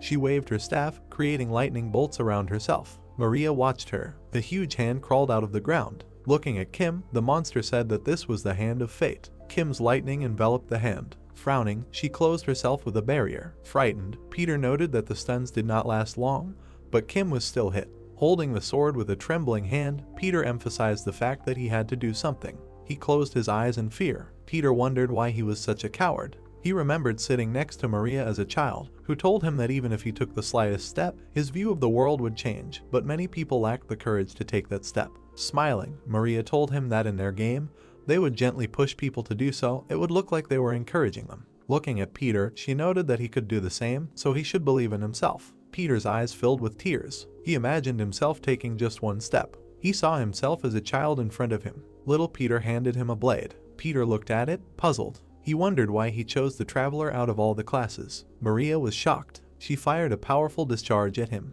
Peter hit the wall. Frowning, he thought about how this monster used the detection skill and now he would not be able to use the traitor's mantle. Getting to his feet, he noticed that he had managed to get pretty close. He started running at Maria and said that the reason he chose the traveler class out of all the classes. Peter, dumbfounded, emphasized that it was because he wanted to go on adventures fearlessly. He pulled out his blade and cried out that he had cast the spell light. A message appeared that the Traveler class skill Bright Light blinded the enemy for 2.5 seconds. A bright light emanated from the blade. The monster looked at the sword. She was suddenly blinded. Peter, dumbfounded, emphasized that it worked and he blinded this thing. Kim started running and thanked him for his assistance. She was holding a bottle of Reduced Blizzard. The system told us that the item Reduced Blizzard increases the effect of any one attack by 3 times, reduces magic defense by 10%, and is cold enough to conveniently store food. She pulled out her staff and sent lightning at the monster. Maria was dumbfounded. Her vision returned. Many blades appeared behind her. Red swords flew at Kim. She was taken aback by this. There was a powerful blow. Surprised, Peter called out to her. Red swords were sticking out of the ground.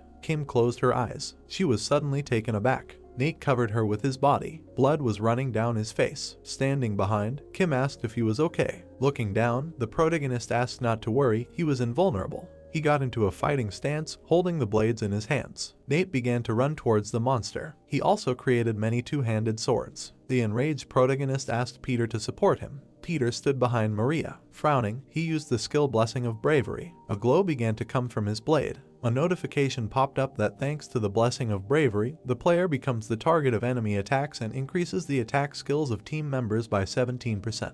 He thanked Maria with a serious look, noting that thanks to her game, he can finally become who he always wanted to be. The monster looked at him. The protagonist swung his blade and struck her. His eyes glowed brightly. The blade sank into the ground. There was a powerful explosion. The monster's body was pierced by the sword. She lay on the ground with a blank look. Maria closed her eyes and began to disappear. Nate stood over her. Oliver and Mandy rose to their feet and said that it was dead, otherwise it would have already revived as soon as it heard his words. Sighing, the guy noted that today's quest was dangerous. Monica added that she definitely did not think that they would all fall there. Kim touched the protagonist's back. She extended her fist and said that he did a great job. Nate, with a smile on his face, blocked her fist and replied that she did the same. Putting her hands in her pockets, Kim said that Peter also tried hard and if it were not for him, they would all have fallen there already. Holding the back of his head, he replied that he was not worth thanking and all he did was distract the monster for a second. Smiling, Kim said that he had helped them a lot, noting that playing in a team was always like that. Peter was surprised. Looking at the sword, he noted that it reminded him of the backstory of this sword. He imagined a fairy and emphasized the fact that it said that a fairy named Kyria gave this sword to a fearless adventurer who led people through a dark forest. Looking at the blade, Peter noted that even if this was just the story of an in-game item, it felt like a message from Maria as if she was supporting him. A huge monster appeared behind him. Stunned, Kim called out to him. He turned around and looked at the demon. He was dealt powerful blows. The guys were shocked. Peter fell to the ground, dead. There was a grin on the monster's face and we were told that this was the 6th guardian of the horizon. The monster stood, holding the sabers over the lying guy. Beaten, Peter closed his eyes and coughed. Nate looked at him worriedly and shouted his name. The guys stood on the street in fear and watched what was happening. Steven looked forward in surprise. He jumped and flew up on his wings, using the skill Angel Flight. The guy flew up to the bloodthirsty monster. The blonde stretched his hand forward and created a shield in the form of a star. Steven closed one eye and clenched his teeth, sighing heavily. The monster raised its saber and swung at the guy. The monster dealt a powerful blow and created an explosion on the ground.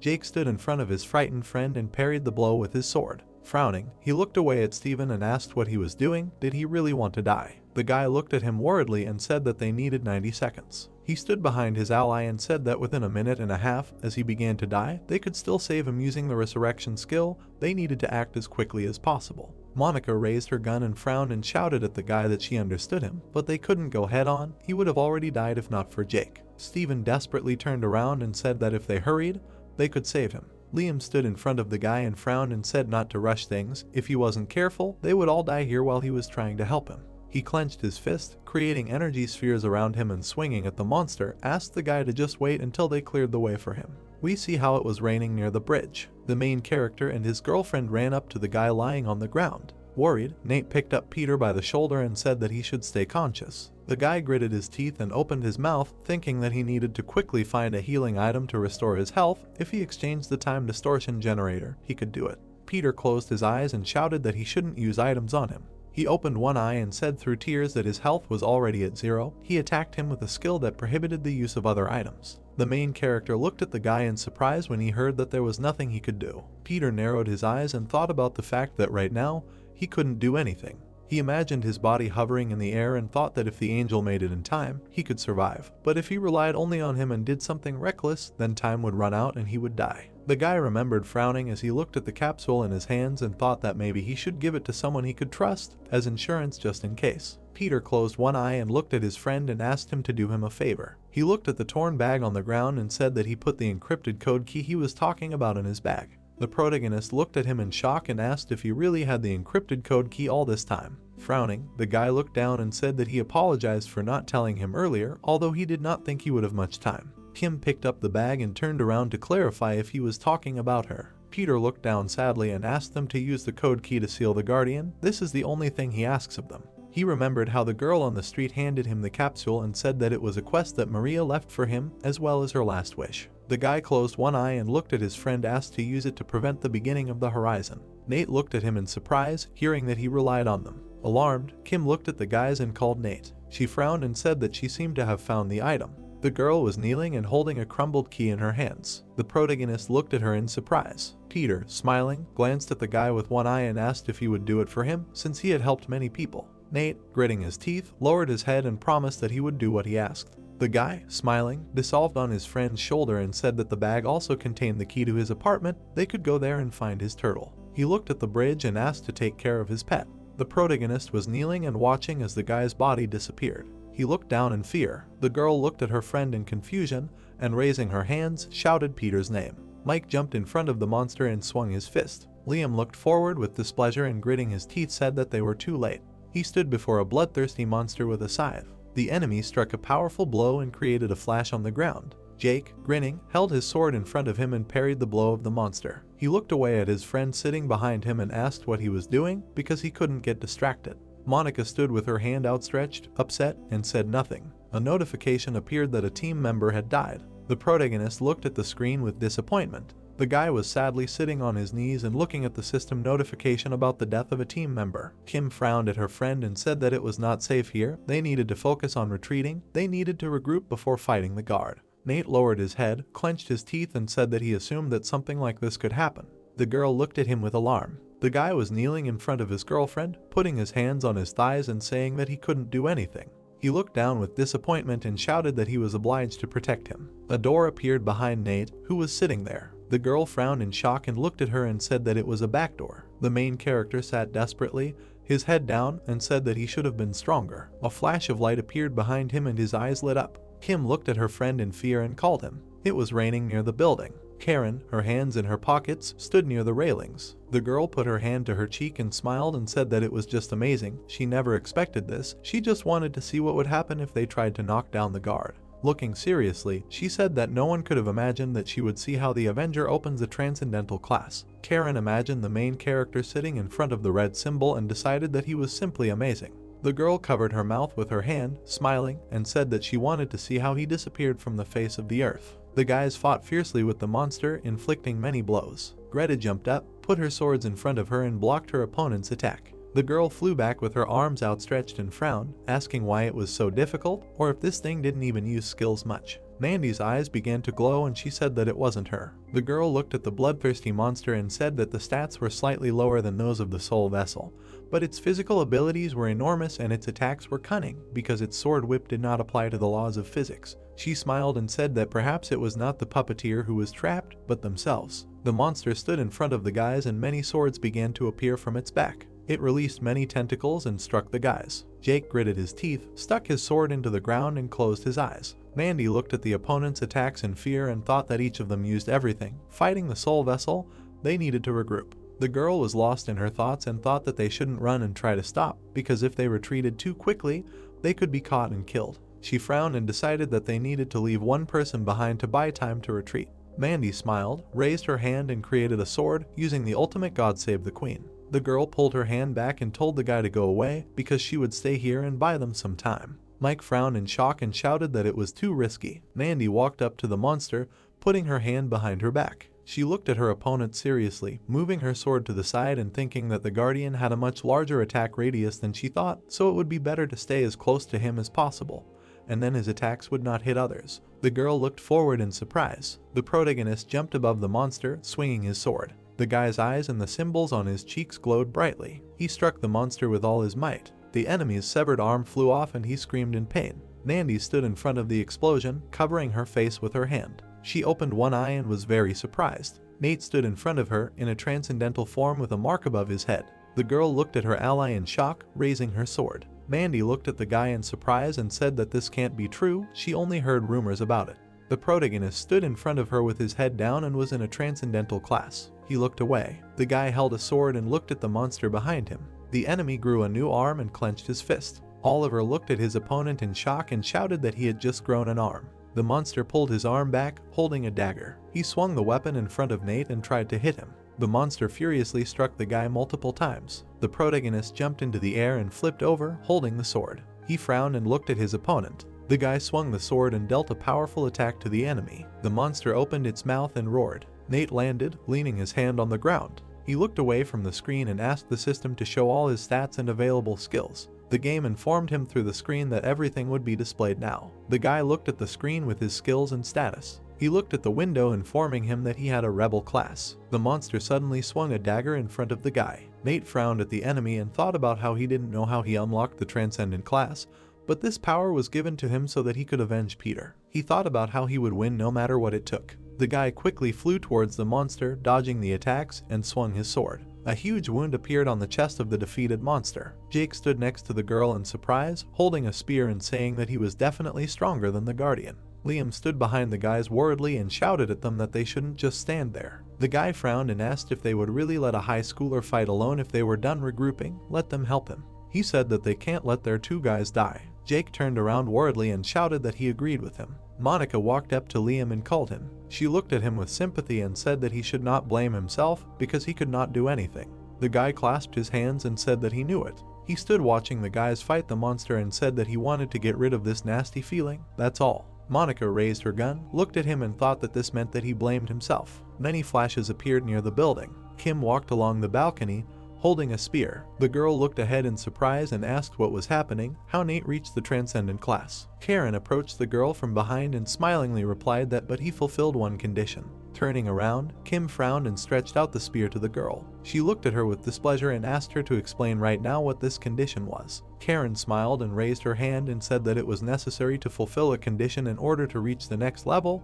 This is a common thing in games. The girl presented the scroll and the two-headed wolf and said that it was the same as completing a quest to unlock a certain story or defeat a certain final boss to advance to the next location. Kim looked at the girl in surprise and remembered how Ralph had stabbed himself. Karen looked at her with a smile and said that there might be other conditions related to the level and stats, but the key condition was met. The girl frowned and asked if it was about the death of a team member. Karen put her hand in her pocket and smiled and replied that she was right. She didn't remember the details, but it seemed that this was the condition for an Avenger to reach the Transcendent class. She calmly looked at the girl and said that in the end, this is what revenge is, it is caused by someone's death. Kim lowered her eyebrows in displeasure and remained silent. The The girl turned away and smirked and said that she would give her one piece of advice, that she should not expect anything from the transcendent class. Smiling, Karen presented a screen with information and said that when she looked at the data, she noticed that the transcendent class was not finished. It was an unfinished project, just a bunch of useless unused data. She remembered standing over the guy with her friend and said that if you use this data, you can bypass the system in an instant, but no one knows what will happen next.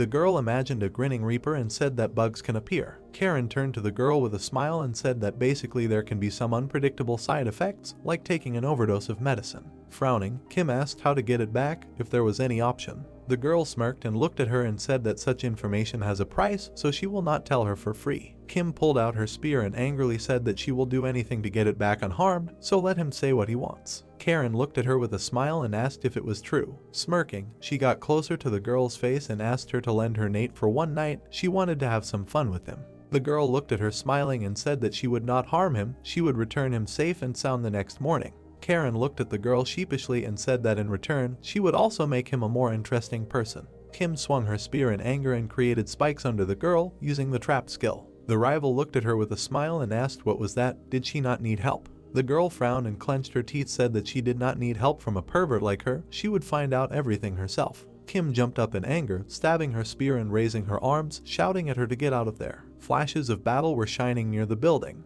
Nate jumped in front of the monster, holding out his sword. The guy reflected many attacks of tentacles. The protagonist looked forward with concentration. He said that he was using the skill of the giant crushing sword. Nate swung the weapon and dealt a powerful attack to the opponent. A huge wound appeared on the monster's chest and he screamed. The guy landed on one leg. He looked down at the sword and thought that this class is a little difficult because it is balanced differently than the Avenger, but he can get used to it, plus he inherited many skills, so it is not that difficult. He put the sword in front of the wounded opponent and thought that he should kill him with the next skill. The monster grinned silently, looking at the guy. Glowing symbols appeared on the ground around the enemy. The protagonist looked down at them and said that this might be a skill field. Steven stood anxiously next to the girl and said that this is an attack magic skill. He looked at the sparkling monster and said that he was going to use the skill on the terrain. Nate frowned and swung his sword. Mandy, smiling, approached the guy and asked if he needed backup. The protagonist looked at Mike and the girl standing in front of him, smiling. The ally stood next to the surprised guy and said that he should let them know if he needed anything, they would not retreat. The girl looked at the rain-wet asphalt and said that she would only be satisfied when the opponent burned to the ground. Nate looked away from her in surprise. Frowning, he asked the guys to buy him some time so that he could prepare the next skill. Mandy, smiling, raised her sword and said that buying time would be easy. Mike clenched his fists furiously and created sparks, shouting that he was ready. The guys quickly rushed towards the enemy. The protagonist frowned and looked at them and swung his sword. He closed his eyes and thought that thanks to them, he had enough time to cast the skill. Gritting his teeth, he created a huge weapon and used the ultimate God's Rebellion sword. It was raining outside the building. Kim, in anger, dealt many blows to her opponent. Karen, smiling, raised her hand and dodged the attack. The girl frowned, stretched out her spear and used the skill chains of imprisonment. The opponent's body was bound by many chains. Kim jumped over the tied girl and swung the spear. Screaming, she dealt a strong blow to the head. The severed head of the doll flew off. Karen quickly jumped over the surprised girl. She kicked her opponent with all her might and threw her back. Kim landed on one knee and leaned on her hand. Frowning, she turned around and spat to the side. A bright flash appeared. The girl swung her spear and used the skill Shadow Pierce. A window appeared with information that the Labyrinth Master's skill Shadow Pierce weakens the target's defense. Blood spurted from Karen's forehead and she said with a smile that her opponent was not cute at all. She was planning to give her some slack since she was still in high school. Kim frowned and gritted her teeth and replied that she wanted to have fun with a schoolgirl. No one would believe what a pervert like her said. The girls looked away in fear, seeing a strong explosion in the distance. They turned around in surprise and looked ahead. Kim looked at him in confusion and asked what kind of light it was. Karen looked away with a smile and said that it was Nate's ultimate skill. The girl cautiously looked away and asked if she thought it was him. She quickly ran forward. The rival waved her hand and asked, smiling, where she was going, since the girl had not yet paid for the wound to her head. Several puppets appeared in front of Kim. The girl looked at them seriously and said nothing. She ran past the dolls, swinging her spear and using the skill Embrace of the Abyss. Kim landed on one foot and tilted her head. Frowning, she turned to her rival and shouted that next time she would crush her, and for now she advised her to stock up on healing potions. Karen watched the girl run away. She laughed and said that it was not bad. The schoolgirl fought better than she expected. The girl put her hand to her face and smirked, thinking that maybe she should use it too. An explosion occurred near the building. The protagonist stood and watched as the guys fought the monster. He held a huge sword in his hands and frowned as he looked ahead. A notification appeared that the rebel skill increases attack power during the ability use and greatly increases the attack range. The angry guy lowered his eyebrows and thought that he can't wait to unleash his full power. If he moves as fast as possible, he can increase his attack power by about 800%. He stepped loudly on the ground. Nate raised the sparkling sword above himself and looked seriously, deciding that he could destroy the Guardian. Mandy turned around worriedly. She looked at Mike in fear and shouted at him to quickly retreat. The protagonist raised the glowing sword above himself. Frowning, he swung the sword. There was a powerful explosion. The guys screamed and covered themselves from the bright flash. Greta clenched her teeth, closed her eyes and held the sword in front of her. The frightened guys sat on the ground in front of the fog. Mandy opened one eye and looked ahead in surprise. A sparkling crack in the ground appeared in front of her. Through the smoke, the silhouette of a chopped monster was visible. The enemy stood with his mouth open, with a huge wound in his body. He stuck out his tongue and growled loudly. The protagonist stood in front of the exploding monster. Nate raised his hand and looked at his opponent in confusion. Jake stood next to his friend and, looking at him in surprise, said that this was the Transcendent class. Mandy looked down sadly. A screen appeared in front of the guy, informing him that they had defeated all the monsters and completed the quest. Frowning, he looked away and mentally apologized to Peter for not being able to fulfill his request. The protagonist looked forward in surprise. The guy grabbed his chest and thought about how his heart felt like it was pierced. Mandy turned around to see Nate falling. She looked at him in fear and shouted his name. Kim quickly caught him and hugged him from behind. She looked at her friend worriedly and asked what happened and how he was feeling. The main character sat, leaning on his girlfriend and closing his eyes, saying that there was no need to touch his chest. His heart hurt. Mandy stood next to him and, looking forward, called Steve to take care of the guy. Karen came up to the girl from behind and said that the healer would not help. What was happening to him was a kind of system. The frightened girl turned to her and asked what this even meant. Karen stretched out her hand and, imagining a surprise knight in front of the screen, said that this was an error that occurred when receiving incomplete data through a backdoor. They would not be allowed into the game, even if they tried to forcefully open the closed door. She looked down at the main character and said that in any case, such an error was not so serious. Perhaps everything would be fine, because Nate had very high stats. The girl looked away, smiling, and said that if there were not enough stat points, you could disappear forever. Mandy grabbed her by the collar. She looked at her seriously and asked her to tell them everything she knew. Karen smiled and said that as much as she wanted to,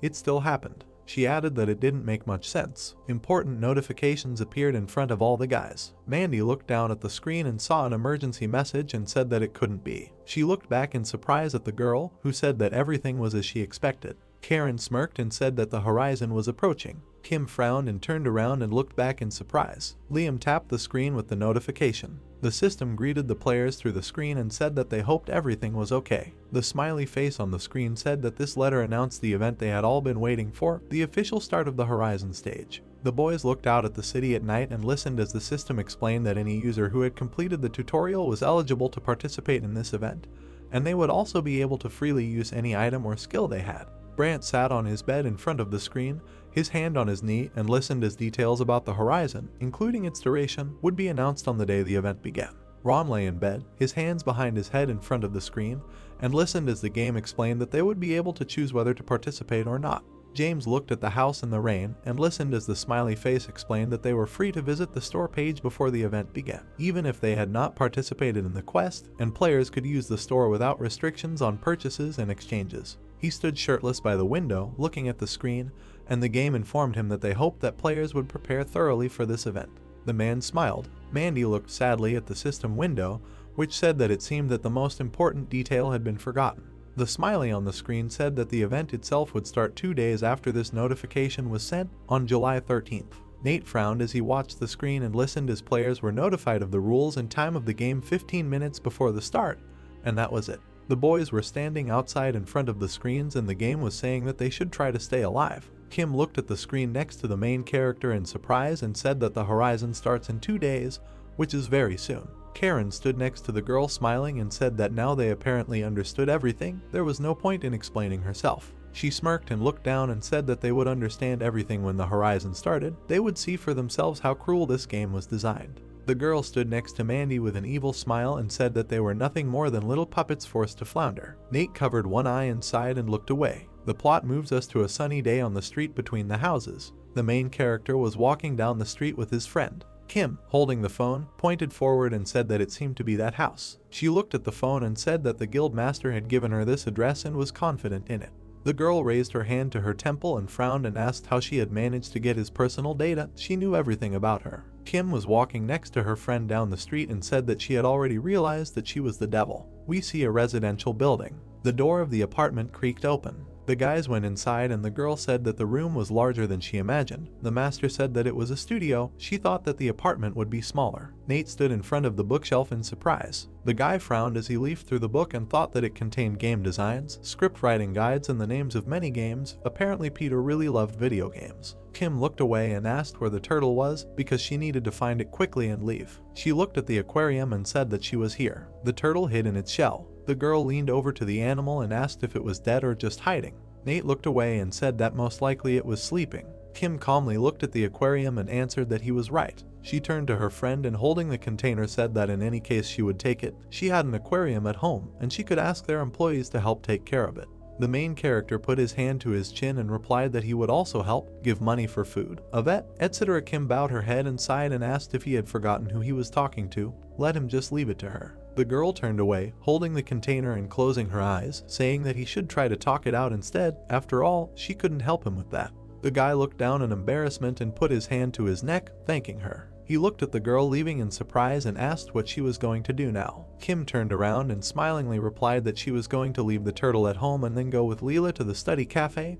He could go with them. Nate put his hand to his cheek and, looking down, said that he had to go home and study for the exam. The girl looked at him calmly. She stood with the container in her hands and said that they would pass these tests with flying colors. Kim looked at her friend and asked if they had really managed to get this far. The main character frowned and replied that they had gotten very far. The turtle climbed out of its shell. As she walked towards the exit, the girl closed her eyes and said that in any case, since they were done here, it was time to leave. Perhaps the thieves were already on their way. The guy grabbed the strap of his backpack and looked at the table in surprise. He saw a notebook and thought that it was a notebook with a turtle drawn on it. Nate quickly flipped through the pages of the notebook and thought that it was a journal for a turtle. Perhaps there was something about turtle diseases associated with food they could not eat.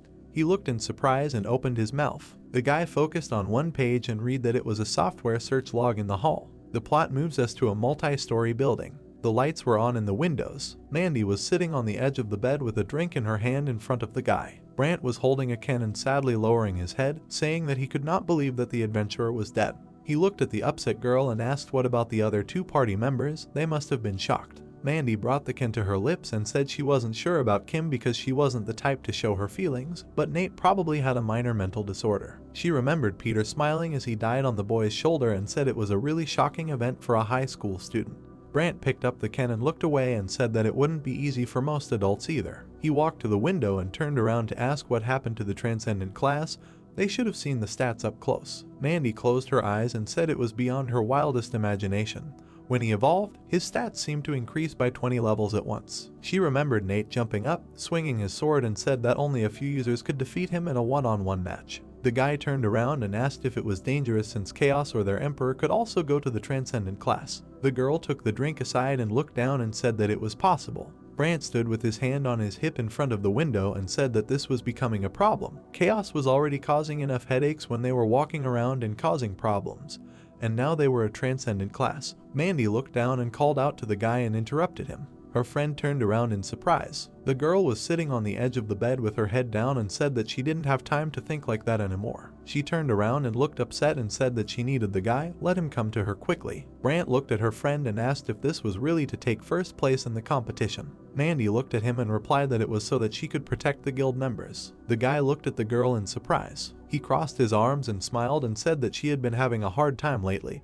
He had never seen her this weak. She used to be focused only on her ambitions. That was how he knew her. The girl crossed her legs and put her hands on her knee and said that he was the only one who saw how she acted like a child. She looked down sheepishly, imagining herself in a helmet, and said that people get nervous when their leader becomes nervous and doubtful. She has no choice but to move forward no matter what others say. The girl looked up at the ceiling and said that no matter if it is wrong or not, a leader must instill faith in people that all their actions are right. Mandy looked down and said that when he said that she seemed weak, it meant that she really needed him. Brant looked at her friend in surprise. The girl took hold of the sleeve of his shirt and looked at him, said that he should stop acting so reluctantly. She had self-respect too. The guy crossed his arms and looked away. He put his hand on the back of her head and asked if she thought he was just acting like that. He could never do that. Grant sat down on the bed next to the girl and turned to her and said that he could never really win against her. The guy looked at the girl and said that he would help her when the event was over, then she would take first place and be able to protect everyone. Mandy bowed her head and smiled and thanked him. She looked at her shoe lying on Brant's shoe and said that he was her best assistant. We see the city at night. The plot moves us to the main character's house and shows his window. Nate was lying on a futon on his stomach and reading Peter's diary. He looked closely at the notebook, turning the pages and thinking that Dr. Maria is associated with incurable diseases. Perhaps this is an experiment in soul transplantation. The guy lay there looking at his journal and thinking that it didn't make much sense to him. But Peter was doing research for Intohal Software, the company that created Ergosphere Online. He frowned and wondered if that was why it had seemed like he was hiding behind a mask when they first met. Nate remembered Peter standing in the bathroom with his hands in his pockets and thought that it was just a natural wariness he had developed during his research. His phone, lying on the futon, began to vibrate. The protagonist sat up, leaning against the wall and looking at the phone, wondering who it could be at a time like this. The guy smiled and looked at his girlfriend's messages and said that it was Kim. Apparently she was still awake and asked her why she was awake. He sat and happily texted the girl about how she was watching short videos before exams and was probably nervous. Nate looked at the girl's message about how she was a little scared. He scratched his nose and looked at the screen in surprise. Sitting on the futon, the guy asked the girl via text message what she was afraid of. He thought she was fearless. The protagonist carefully read the notifications of his girlfriend, where she said that she was afraid of his death and did not want to die like a damn dog. Frowning, he leaned towards the screen and wrote to her that she should not worry. He would risk his life to protect her. Nate moved the phone aside and raised his hand, deciding that he could not send this. He was too embarrassed and needed to delete it. He looked in surprise at Kim's message that she wanted to spend the night in the day room tonight. She imagined a beautiful room and wrote that chaos should not find her there. The girl sent messages that when the exams were over, she would bring some whiskey there. The protagonist closed his knees and, embarrassed, closed his eyes, said that drinking in high school was not a good idea. Nate looked in surprise, seeing that Kim had invited him to join. The guy looked at the message that she would feel much better if he was there. He was surprised to read that his girlfriend wanted to tell him something. The main character looked ahead thoughtfully. The girl wrote that a lot of time had passed since they slept together. He remembered Kim smiling and raising her hands. Nate looked at his phone in shock. Nate sat on the floor and thought that if he had that much money, he would only think about how to make sure that his sister would not have to suffer anymore. Kim brought a bottle of soda to herself and asked what he would wish for if he received a wish that was fulfilled for the winner. The brunette looked at her and replied that he had thought about it, but was not sure what he could wish for. The girl suggested imagining that he could wish for anything and asked again what he would wish for. Nate thought for a moment. He remembered his own family. He remembered the terrible explosion on the street. The wounded body of his friend flashed before his eyes. Another, equally crippled guy looked at him. After these memories, Nate only answered that he would make 2 more wishes, to which Kim responded that it was not a very cheerful wish. The brunette asked the girl what she would do with the money. She immediately thought about it. She imagined herself as a luxurious lady and answered that she would buy an apartment building and build a penthouse on top for herself and rent out the rest of the apartments. Nate was amazed at such materiality. Kim shouted that you need to invest money while you have it, and the brunette only joked that she spoke like someone's father. He mentioned Kim's words about him being more depraved, so he thought she would spend the money on a party. To this, the girl explained that this was definitely not the end goal. Kim sipped her drink silently. She asked the guy if he wanted to know her wish. To the guy's question, the girl repeated whether Nate wanted to know what she would wish for. The young man looked down and thought. He replied that he might have guessed. Nate asked if it was related to her parents. She was surprised, asking how he found out and if she had said too much. The brunette explained that he thought about some reason why she tried not to talk about what she wanted to wish for. Afterwards, Nate noticed that Kim avoided talking about her parents in his presence. This is how the young man explained his logical conclusion, since he himself lost his parents in an accident. Kim was surprised and noted the guy's observation. However, the next moment the girl said that she never felt sorry for the guy, to which he replied that he knew. Nate still asked the girl to tell him about her desire. She looked down and replied that she probably shouldn't have hidden it. She already thought that this desire was insignificant. Kim took a small sip of her drink. The girl said that when she was a child, she saw her dad cheating on her mom. At first, she thought that she had confused her father with someone else and hid. However, she quickly realized that it was definitely him. He was hugging and kissing another woman, who was definitely not his mother. Kim explained that at first she didn't know what to do, whether to tell her mother or not. Soon the girl realized that she couldn't ignore what had happened and told her mother. She remembered her mother's tense look at that moment. The next moment, the woman said that she knew and that she also had a boyfriend. Kim was told that she might not understand this yet since she was too young, and that was life and marriage. They help each other with some things and they might not know about others. Her mother called it a kind of partnership, and as long as they didn't break the agreement, nothing else mattered.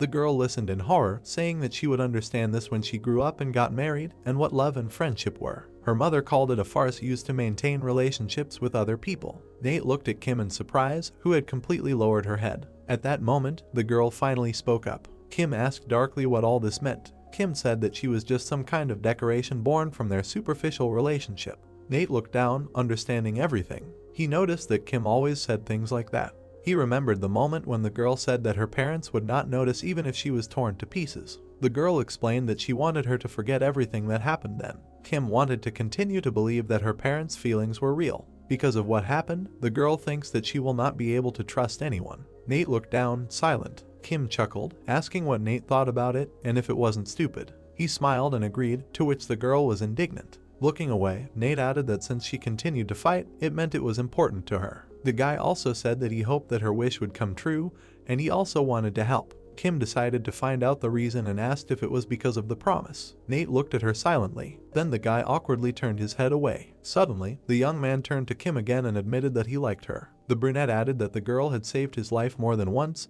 and for him it was not fake. That's why he wanted her wish to come true, even if she could not fully trust him. Kim silently lowered her head, burying her nose in her shirt. The next moment, they exchanged glances. The fire crackled in the fireplace. Nate suddenly reached for the girl's face. The young man kissed Kim. She hesitantly pulled away, asking the guy to wait. Kim lowered her head, saying that there was no point in continuing today. She hid her face completely, saying that Nate should go home since she was going to sleep. The brunette turned his head away, agreeing with a trembling voice. When the guy was already leaving, Kim called out to him. The girl, with a flushed face, thanked him for the hot chocolate and wished him a good night. Nate, without turning around, wished her the same. The next second, the guy disappeared. Kim continued to sit on the floor, pressing her head to her knees. She straightened up a little and exhaled. Sitting with the same red face, the girl could not believe that she barely held back. Exclamations began to be heard outside the window. It was already dark outside. Nate stood with a shocked face. He grabbed his head, not understanding why he did it. It seemed to him that he had gone crazy. Nate pressed his hand to his flushed face, realizing that this was not the moment. The brunette didn't know how he would look Kim in the eyes tomorrow. Morning came. That day, the action took place at school. Nate entered the classroom, greeting the girl with a trembling voice. Kim turned around indifferently and said hello. Layla also greeted her classmate. The young man noticed that the girl was behaving quite calmly and thought that she did not attach such importance to what had happened. Nate realized that he should not worry about it now because exams were coming soon. Kim, on the other hand, sat with her eyes closed and used mind control to remember everything. Chuck, who came in, ordered to remove everything from the desks. Coming to the table, the teacher said with a grin that there was no need to pretend that you were studying since exams showed readiness. Suddenly, Chuck noticed that one of the students was looking out the window in horror. He asked what Sophie was doing and ordered her to sit down. The girl, frightened, asked to look outside. Chuck approached the student, thinking that there was just some weirdo standing on the field, and pointed to ignore it. When he saw what was happening, he himself was scared. He asked in horror what it was. Kim and Nate immediately tensed up. The guy immediately realized what it was. There was a huge board hanging in the sky. Nate knew it was the QT system. A couple of people were standing at the bus stop at that moment. One of them noticed the sky. There was a huge board with the QT system. One of the people read what was written there. The guy assumed that it was an advertisement and grinned. Unknown pixels began to emanate from his phone. An unknown person with a face illuminated by a rectangle appeared on the street. He began broadcasting, greeting subscribers and saying that he hoped that none of them had died yet. He said that he got up early to be in this place. The author of the Orange Box channel said that he was on a random street. The man announced that there would soon be so many people on this street, which is why he came early. The man read the comments and did not understand what people wanted from him. Then the man offered to show them something. He moved the camera to the sky and asked if anyone knew what was behind him. The stranger noted that no one still understood what was happening. The man moved the camera closer and replied that they were all damn stupid. James said that all the incidents were a sign that the end of the world was near, but no one believed him. He complained that they watched all sorts of nonsense on the internet every day, so they could not accept the truth, and now they could not even imagine the scale of the coming catastrophe. At this point, James finished his speech. He looked straight into the camera and advised viewers to go outside and see what was happening with their own eyes. After these words, the broadcast ended. The sun was still shining outside. One couple went to the window. Mandy realized that this was the QT system, but did not realize that she had forgotten it there. Brant noticed that it was spreading on social media as well, with many news items and posts being published. They looked at the news in Korea and noticed that ordinary people were seeing it too. Mandy looked up. They were both looking at the horizon. Some streets were empty. The students looked around in fear, remaining in the school. One of the students asked if it was from the game Ergosphere Online. The other thought it was an advertisement. Nate and Kim looked around tensely. Suddenly, a greeting was heard from the QT system.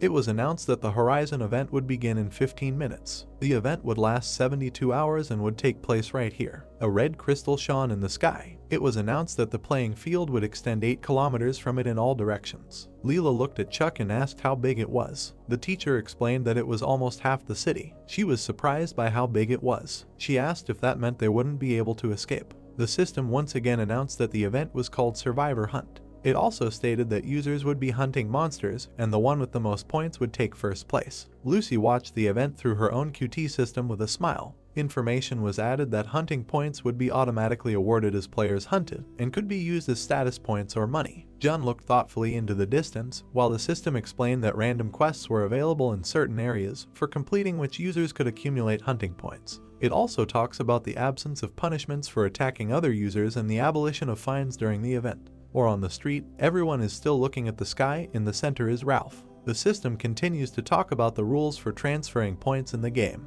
The picture shows a tall building with the sky in the background. The captions say that the user who takes first place will receive a cash prize and the opportunity to have a wish granted. Two men discuss the event, which costs 29.9 billion won. It is mentioned that everyone can participate and that there is no tutorial starting from the first level. Rio, Mike, and Monica are also looking out the window. The system adds that users can participate in the event without prerequisites. The system explains the conditions for those who do not want to participate. Tall buildings with bright flashes of light are shown. These flashes are return points on the playing field, which will take them to a safe place. Nate watched anxiously as they talked about how no one can return to the event area after leaving it. The players were wished good luck and it was announced that the event would start in 5 minutes. Bright red pillars appeared in the air. A wind blew over the city. People taking pictures of what was happening were perplexed. Two students realized that the prize pool was huge and thought about giving it a try. Kim and Nate knew that when the pillars in the sky collapsed, the event would begin. The teacher asked the students to calm down and sit in their seats while he figured out what was going on.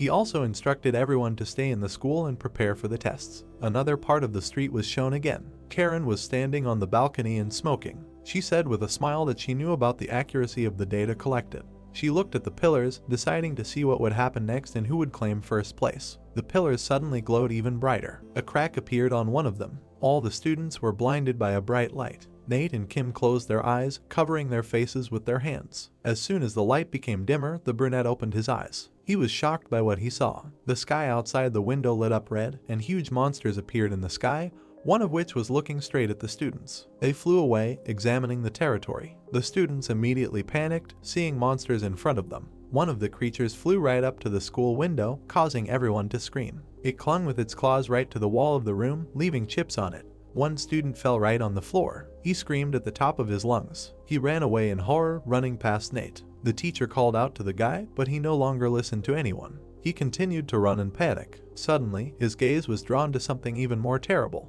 Right in front of him stood a huge monster with a sword. It was explained that this was a nightmare knight, hiding until the enemy appeared and then attacking. The monster immediately swung its weapon at the student. The boy stopped and screamed in horror. Nate jumped out of nowhere, cutting the monster with his weapon. He pushed the katana back, not noticing Chuck running up behind him. The teacher and the frightened boy were shocked by what had happened. The brunette turned around and ordered all the students and teachers in the main hall to be taken away. He assured that he would protect everyone so that the teacher could take the people to a safe place. The teacher still did not understand how Nate could do this. Kim appeared behind him. Monsters called nightmare hunters appeared next to them again. The brunette immediately noticed this. The clanking of weapons was heard. Nate cut down all the monsters nearby in one go. Kim said that they did not have time to explain, and that over time it would be increasingly difficult for them to control the students. The girl tried to explain briefly. She said that Nate had already participated in battles that they should not know about. The boy confidently looked towards the enemies. The monster tried to attack. However, Nate immediately cut him off, heading towards the next two. The brunette understood that revenge is a dish best served cold.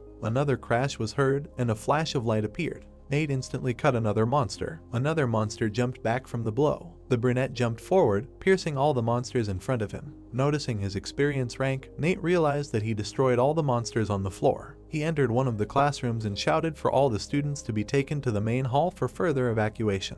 The teacher, shielding the students with her arms, was shocked. Nate exclaimed that there was no time to explain, the others were already waiting for them. The woman immediately agreed with him. She turned to the students and announced that they should follow her and not fall behind. Nate then made sure that everyone left. Kim joined him, reporting that she had made sure that there was no one upstairs and that all that was left was to gather those who remained in the annex. Nate asked to leave this to him and sent the girl to protect the people in the main hall. The corridor was already empty. The young man was rushing to the exit. He asked the system to open the map. He realized that the teleport was not that far from his location. Nate continued to think about how they could get to the exit more safely. Suddenly, he turned around. He noticed 3 students running out of the school. The hero guessed that they had managed to get past the teachers and escape, but he also understood how dangerous it was. The 3 continued to run in panic. Nori asked if this was a good idea, but Bill shut her up and told them to hurry to the station. A huge monster flew at the guy from behind. All 3 immediately screamed. A bright light appeared. Nate jumped out with a weapon right in front of the monster. He used the Arc of Fate. Nate instantly neutralized the monster. The monster screamed loudly. It silently looked at the fallen creature while Bill caught his breath. Nate examined the item he received after completing the X-rank quest and was glad that it was useful. Then he noticed many more monsters in the sky. The hero told the students to return to the main hall, but Bill began to argue with him. At that moment, the guy shouted at him to shut up and get out of the main hall if he did not want to die. The classmates immediately rushed back to the school. At that moment, Nate analyzed the number of monsters on the field. He realized that he did not have time to fight with each one and activated the item again. The Arc of Fate flew straight towards the monsters. At the end of it was a small handle. The next moment, Nate found himself in the place of this handle, being above the level of the monsters. The hero understood that he needed to kill them all at once. The monsters were already rushing towards him. Nate used the skill Onryo's Fury. A zigzag movement hooked all the opponents. The monsters immediately screamed. They were chopped up in one move, while Nate was on the ground. The rating and points acquired by the hero appeared. Now he decided to move to the annex. A fog hung over the city. The students watched the fight from the windows, amazed at what they saw. One of the students said that he recognized the guy as the Avenger. The second guy was puzzled how he could be a character from a video game. The teacher was still watching. Kim suddenly turned to him. She asked him to check the presence of all the students and teachers so as not to forget anyone during the evacuation. Chuck did not understand where he could go and whether it would not be easier to wait for the police. The girl explained that there was a teleport zone nearby and she and Nate would take everyone there. Chuck was not sure about this because there were so many monsters outside. Kim indignantly called out to the teacher. She explained that when Nate first came to school after the changes, it was hard to believe what happened, but in the end it really was him. With this, the girl convinced Chuck to believe in the impossible. Kim added that Nate was one of his students. The man quickly understood her. He announced to all the teachers that they needed to take a roll call. Chuck also asked the students to make sure their friends were with them as they would soon be leaving the school. Kim hoped that this would help them get everyone out. She looked over, concluding that there was only one left. It was already noticeably dark on the streets. Meanwhile, Nate was fighting another monster near the annex. He chopped off its head right in front of one of the students. She grimaced at what she saw. The brunette asked if she was okay and could walk, holding out his hand to her. He directed Holly to the main hall. Nate watched her go. Now all they had to do was get everyone out of the main hall. He understood that if he cleared the way through the back gate, everyone would be able to evacuate safely. Suddenly, Nate looked out the window. He noticed a new monster similar to the curse golem from the witch's graveyard. The monster was described as putting a curse effect on normal attacks. The brunette was angry that he was the one blocking the back gate because he knew that it would be difficult to defeat him. The hero knew that Kim was good at long-range attack skills, and he was wondering if he should ask her for help. Nate frowned, deciding that there was no time for that. The monster suddenly noticed him. The hero jumped out of the window, swinging his weapon at the curse golem. It knew that it would be bad if he received the curse effect, so he should avoid its attacks. Nate gritted his teeth. He shouted that he would not let anyone die this time. The young man used the skill Phantom Blades of Vengeance, double daggers. A phantom warrior appeared behind him. Nate was sure that he would protect everyone. There were many people sitting in the spacious office. One of the guys was indignant about the subject being studied. He noticed the young man looking attentively at his phone and asked what he was doing there. The guy suggested that he look at the screen of his phone. The news asked to remain calm and showed the city as it was captured a moment ago. A huge ball stretched above it, and it was reported that it would probably get stuck in a black hole. It was reported that firefighters and police services could not penetrate this dome. It was also mentioned that the government called a meeting of the National Security Council and issued an order to evacuate nearby residents. The guy was shocked by this news. He did not believe that what was happening was real. The city was still plunged into darkness. One of the teachers told Chuck that he had finished recalculating. He asked Kim what to do next. The girl was worried that Nate had not returned yet. She did not believe that the monsters could have killed him. Suddenly, she heard a noise from above. The hero landed right in front of her. He apologized for being late and explained that he had to tinker with one of the monsters. Kim exhaled and joked that if he had been a couple of seconds late, she might have gotten angry. The girl decided to ask the brunette for a plan of action. He asked the teacher to come over for a minute. Nate explained to him that they would reach the teleport point as soon as they passed a certain alley. He showed them on the map the order in which they should go. The teacher thought, looking at the map, he remembered Nate as a very young student. However, Chuck replied that he understood and asked again if the young man could do it. The hero said that the teacher could trust him. The city was still dark. Small monsters with sledgehammers wandered along the street. One of the opponents was looking around. Nate jumped out from behind him with a katana. The monsters immediately hissed. He incapacitated all three with a sharp blow. The monsters immediately fell to the ground. He turned to the teacher and said that it should be safe now and pointed to lead everyone to the alley. The students walked uncertainly along the road. Nate asked Kim how things were going behind and if she saw any monsters. She said that she used the watchtower skill, but did not see any monsters nearby. Nate thought about it because he assumed that there would be more monsters in the survival hunt. He immediately thought of another option. Kim knocked him out of his thoughts, finding out if he thought about the event reflecting the ecosystem of the game. The girl explained that the monsters in the game have their own ecosystem and gave the example of phantom monsters. She assumed that the opponents in this event are distributed in the same way. Nate understood the reason why there are few monsters here. Suddenly, a huge dragon appeared out of nowhere. He finished his thought by saying that in the game there are always fewer monsters near the boss. Nate immediately sent Kim to protect the others, saying that he would deal with the monster himself. The young man stood right in front of the monster. It determined that it was a mutant made Otaragon, although he noticed that it had an additional effect. Nate determined the best attack option. Energy began to emanate from the dragon's mouth. He abruptly directed a whole stream of it forward.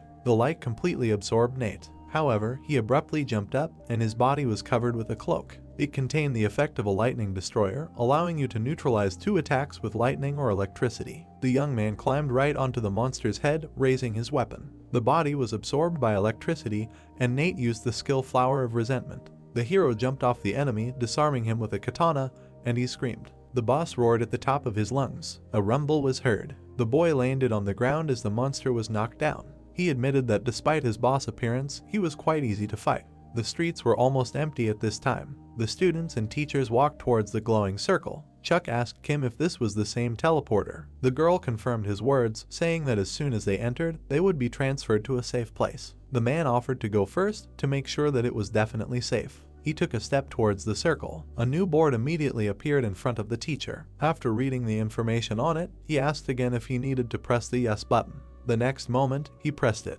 A bright stream of light appeared from the circle, frightening the others. Kim convinced them not to be afraid, since she and Nate had done the same more than once. Suddenly, Leela approached the girl. She said in fear that her mother was not answering her calls and asked her to walk home with her. Immediately, many people wanted to help, since many loved ones also did not answer. Kim interrupted their requests, explaining that she could not help everyone, since then they would not be able to get out. Questions arose in the heroine's head about what to do, since she could not protect them all. Standing behind the crowd, Nate shouted out that there was no need to worry about her relatives. He assured that he would make sure that everyone in the city was safe. He also convinced the students that they would definitely meet their loved ones when they were safe. Having said that it was much more dangerous to be here, the young man repeated that everyone should go through the portal. Kim additionally reassured Lila that the networks might be overloaded with calls right now. Suddenly, the brunette began to ask when the heroine received her superpowers, to which she was confused, trying to explain that they were taken from a video game. She continued to interrogate Kim about the superheroes in the game, to which it became easier for her to agree.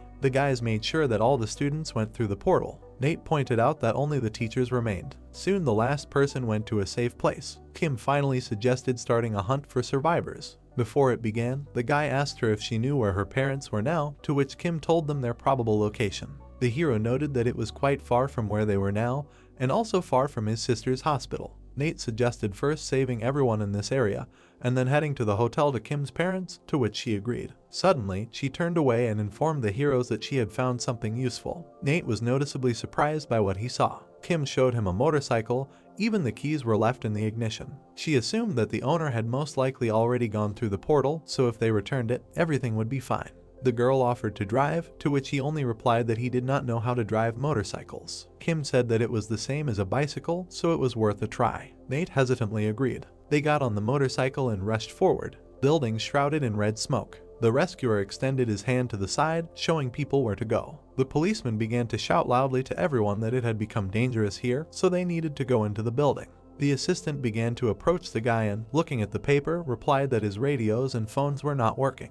The chief looked closely at his partner, telling him to focus on ensuring everyone's safety, and he himself would make sure that reinforcements were sent to them as soon as possible. A few seconds later, someone very powerful began to move towards the heroes. A huge monster with a grin and a terrible grin looked at the people. In the monster's hand was an axe. This monster was a phantom butcher, who used poison even in normal attacks. The policeman clenched his teeth and looked forward at the monster began to take out his weapon. A few seconds later, the man began to quickly shoot at different parts of the monster's body. The butcher, as if nothing had happened, continued to look at the guys with a smile on his face. The chief and his assistant looked at him in fear, not understanding why he was alive after so many bullets in his body. The axe, like a laser, passed almost near the policeman's face. The hero confidently looked forward, and his assistant covered his eyes from fear and fright. A purple liquid began to appear near the butcher's feet, which began to slowly fill the entire building. The police looked at this acid with incomprehension, wondering what kind of dirt it was. Someone confidently jumped behind the monster with a weapon in his hands. The guy looked straight at the monster, taking the skill of a double cut.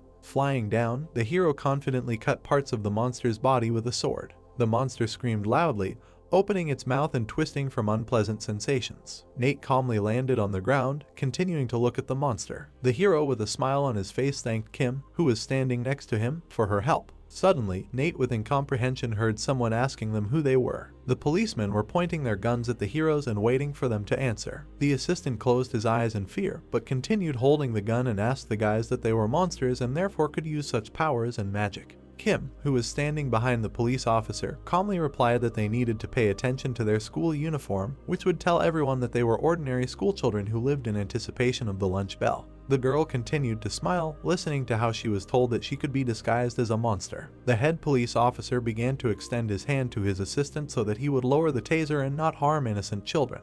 The man looked at Nate with interest, asking what they were from the game. The guy looked ahead in surprise, asking the police officer if he knew about this game. The hero confidently looked at the guy, answering that he knew a little about it, since it was quite popular and the voice from the sky also spoke about it earlier. One of the police assistants waved his hands and asked Nate if he had any ideas on how to end the game, since he heard that it lasts 72 hours and they cannot wait long. Kim looked at the guys with her hands on her chest, displeased, answering that they didn't know about it either and they were also drawn into it themselves. The man kept his hand on his chin, thinking about what to do next and whether he should call for backup. Nate looked at one of the police assistants with a calm face, answering that he knew how to ensure the safety of people. The man looked confidently ahead, saying that there was a teleport zone not far from here and if they went there, they would be able to move everyone who had taken refuge in this building to a safe place. The policeman heard Nate promising to protect all of them while they were leading them there. His assistant approached the chief, asking him if it would be better to wait for backup inside the building, since if they stayed outside, they could die at the hands of monsters. The hero began to think with interest, looking at the floor. The policeman crossed his arms over his chest and confidently asked the guys how good they were at the game and whether they could be trusted.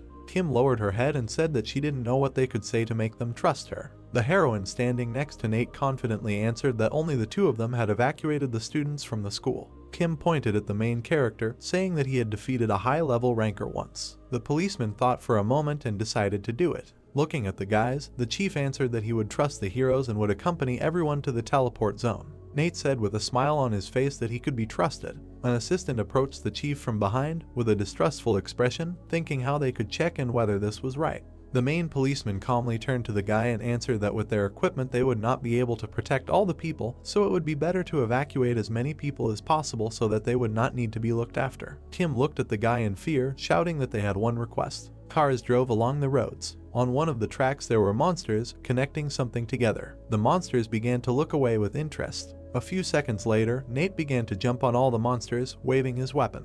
A monster was flying onto the hero's back to land. Nate immediately looked up with his peripheral vision. After a while, the guy's power quickly directed at the monster. Kim, standing away from the monster, held the blaster tightly. The heroine's eyes were full of confidence. The girl and Nate stood in the middle of the lying monsters. The main character carefully examined everything, asking the girl if they had killed everyone, to which Kim agreed with the guy. The heroine began to raise her head to the side, shouting at the policeman to use the item she gave them. The man stood on the roof, looking down at the heroes. The policeman's hands began to bring the dragon's horn to his mouth. It amplified the user's voice and made the low-ranking monsters run away. The policeman began to shout loudly towards the house, asking everyone who was hiding to leave. People in the house heard that the policeman was offering them to go to a safe place. All the heroes heard through the closed windows that this decision would be safer than just hiding in the building. Shouts from the policemen appeared all over the street, repeating that they were here to protect them. Nate looked at the sky, glad that the policeman had made an announcement after all. A system window began to appear near the main character. The window showed information about an important quest and asked the guy if he would participate in it. Nate, his eyes wide open, heard something happening behind him. Quickly turning around, Kim and the guy immediately armed themselves, holding swords. Their eyes looked to the side in fear. The world showed a monster, Sharon and Ulka, who were slowly approaching the guys. Kim looked at the monsters in fear, shouting that they were dungeon bosses. Nate watched the monsters, telling the girl to protect everyone until they reached the teleporter. Kim looked at Nate with displeasure, not believing that he could handle it alone, since it usually took at least 4 people to defeat them. The hero confidently held the weapon, answering that he had no choice and they would not be able to save people while the monsters were here. The hand agreed to the quest in the system window, and the hero himself answered that he must win at any cost. A few seconds later, the guy turned to Kim in fear and threatened her not to forget to apply the attack buff before leaving. Suddenly, an explosion was seen. Nate stood in front of the monster, starting to fight with it with weapons. The guy's eyes radiated only confidence. Kim angrily clenched her teeth, answering the guy that it was as if he was playing solo. The heroine left, shouting at the guy fighting the monsters not to die, since she would return as soon as she let everyone out of here. The main character continued to fight, waving his weapon. The bosses started to use force, but Nate confidently waved his weapon. From somewhere out of magic and force, an animal began to form. The monster was spinning around Nate, trying to confuse and injure him. The guy looked away, realizing that it was very close and he would have received much more damage if he had not blocked it, since fighting 2 dungeon bosses at the same time is more difficult than he thought. Nate stood next to the monster and looked up at it, knowing that it had already defeated them before in the game. Nate firmly grabbed the weapon with his hands, knowing that he knew how to defeat them. Swinging, the hero began to run at the bosses with knives in his hands, not afraid of anything and realizing that it was only a matter of time before his victory. The boss held his sword tightly, looking down. The monster started running at the guy with a sword in his hands. It was Sharon, the Black Star Knight. He was shooting laser beams 3 times more powerful than his attack characteristics in random directions. Nate looked around confidently, watching the movements and magic. The look did not show fear. With quick movements, the hero moved closer to the bosses. The ghost opened its mouth wide, trying to wound the guy. Looking to the side, Nate thought about what to do. Swinging his weapon and wounding the monster, the hero began to swear an oath of revenge. A few seconds later, the ghost flew away. Thinking, Nate realized that Ulka was not a formidable opponent. But with all this, his paralysis skill and multi-sided attacks can be problematic, and Sharon is weak at close range, but has a wide attack area. Sharon looked at the guy, swinging his weapon, and the hero understood that they had only one way to defeat both of them. A few seconds later, the monster's sword hit Nate's weapon, creating sparks. The guy's gaze radiated confidence. Starting to move away from magic and strength, Nate began to include the skills of overcoming adversity and absorbing damage. His eyes looked closely at the boss. Putting his sword forward, Nate began to gain the boss's power. Ulka continued to fly in the sky, thinking how to get closer to the hero. The animal opened its mouth wide, approaching the guy. Carefully watching the bosses, Nate realized that he could defeat Ulka first if he used Sharon's attacks to his advantage. Sparks appeared around the area. Having hit Ulka with a sword that gained Sharon's power, the monster began to scream, trying to fly away. Its mouth was wide open. Sharon stood next to Nate, thinking how to defeat him. The hero looked at each boss, realizing that when they were alone, it would be easier to kill them. Having hit the boss from both sides, Nate calmly looked at him. The hero's hands were stuck in the monster's body, unable to be removed. Sharon himself began to slowly fade away, realizing that he had been defeated. Nate stood calmly next to the boss, watching him slowly fall. The hero looked at the boss's body, realizing that it could be dangerous if the street was as fast. A few seconds later, the guy began to run away, looking into the system window. Nate stood on one of the streets, not noticing that a quadcopter was watching him. The camera looked closely at the hero. The girl watched the guy through the tablet, asking if he was in first place. Sitting in the room, the girl looked at Nate, asking herself many different questions about this guy. The heroine carefully watched the guy's actions, deciding to watch a little longer before deciding. Looking at Nate through the camera, the heroine thought whether to bet on the guy or not. The building stood quietly. A policeman stood near the people, leading them to a safe place. The police assistant shouted loudly to all the people to keep their distance and not to rush. Kim, standing next to the guy, looked at him and asked how long it would take for everyone to teleport. The man looked at the girl and answered her that there were still people in the building, so they might have to wait longer. The heroine looked sadly at the phone, thinking about the guy. Continuing to look at the policeman, the heroine asked the guy how far the Shura's hotel was from here, to which the policeman told her that it could be reached in 5 minutes by car. Lost in thought, the girl began to rejoice that it was not too far. A few seconds later, Kim turned around at some sounds, looking at it with incomprehension. Nate was sitting on a motorcycle, stopping near the heroine. The guy looked at the heroine attentively, answering that he was a little late since he had to pick up the motorcycle. Running up to the hero, Kim couldn't believe her eyes that the guy could defeat Ulka and Sharon alone. Looking at the policeman, Nate confidently began to ask him to also go through the teleportation since they would deal with the rest themselves. The hero pointed his hand back, answering that there were a lot of people behind and they couldn't just turn their backs to everyone in the building.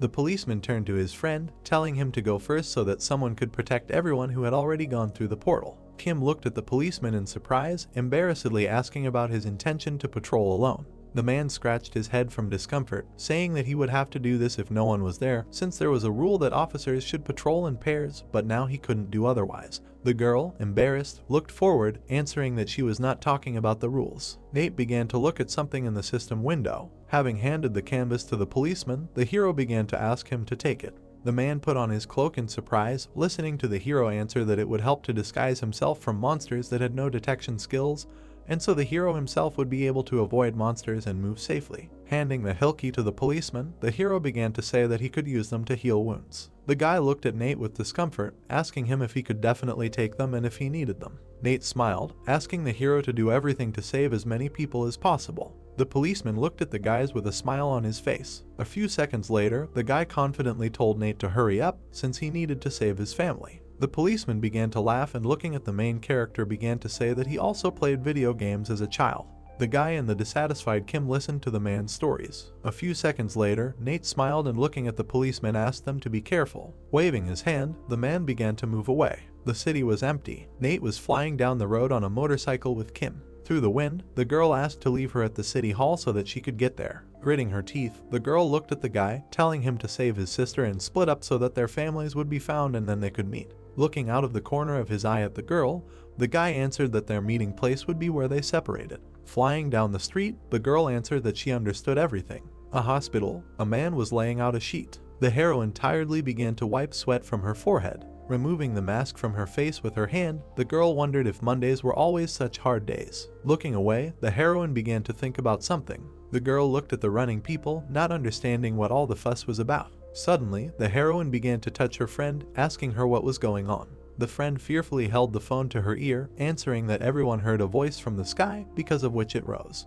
The girl looked away in surprise, thinking that it was just an advertisement, so she ignored it. A strong wind blew across the entire area. The heroine looked around, not understanding what it was. The girl confidently asked her friend to stay here so that she could check. A hospital. The heroine calmly walked forward. As soon as the girl approached the balcony, she immediately saw something scary. Her gaze immediately changed. At the entrance to the hospital stood a huge monster in the form of a spider. The monster held weapons in all its hands, looking in different directions. The heroine looked at it in fear, not believing that it was real. Behind the girl stood another monster, who was watching her closely. Looking to the side with her peripheral vision, the heroine became very scared. Swinging his hand, the monster began to hit the heroine. An explosion began on the top floor, causing sparks to fly in different directions. All the people quickly retreated, covering their loved ones with their hands. The girl screamed in fear, lying on the floor and looking at the doctor who saved her from the monster. The girl holding the doctor by the shoulders was next to the monster. The heroine confidently looked at the guy, asking if he was okay. The monster began to swing its pincers. The doctor quickly hugged the girl, throwing her back.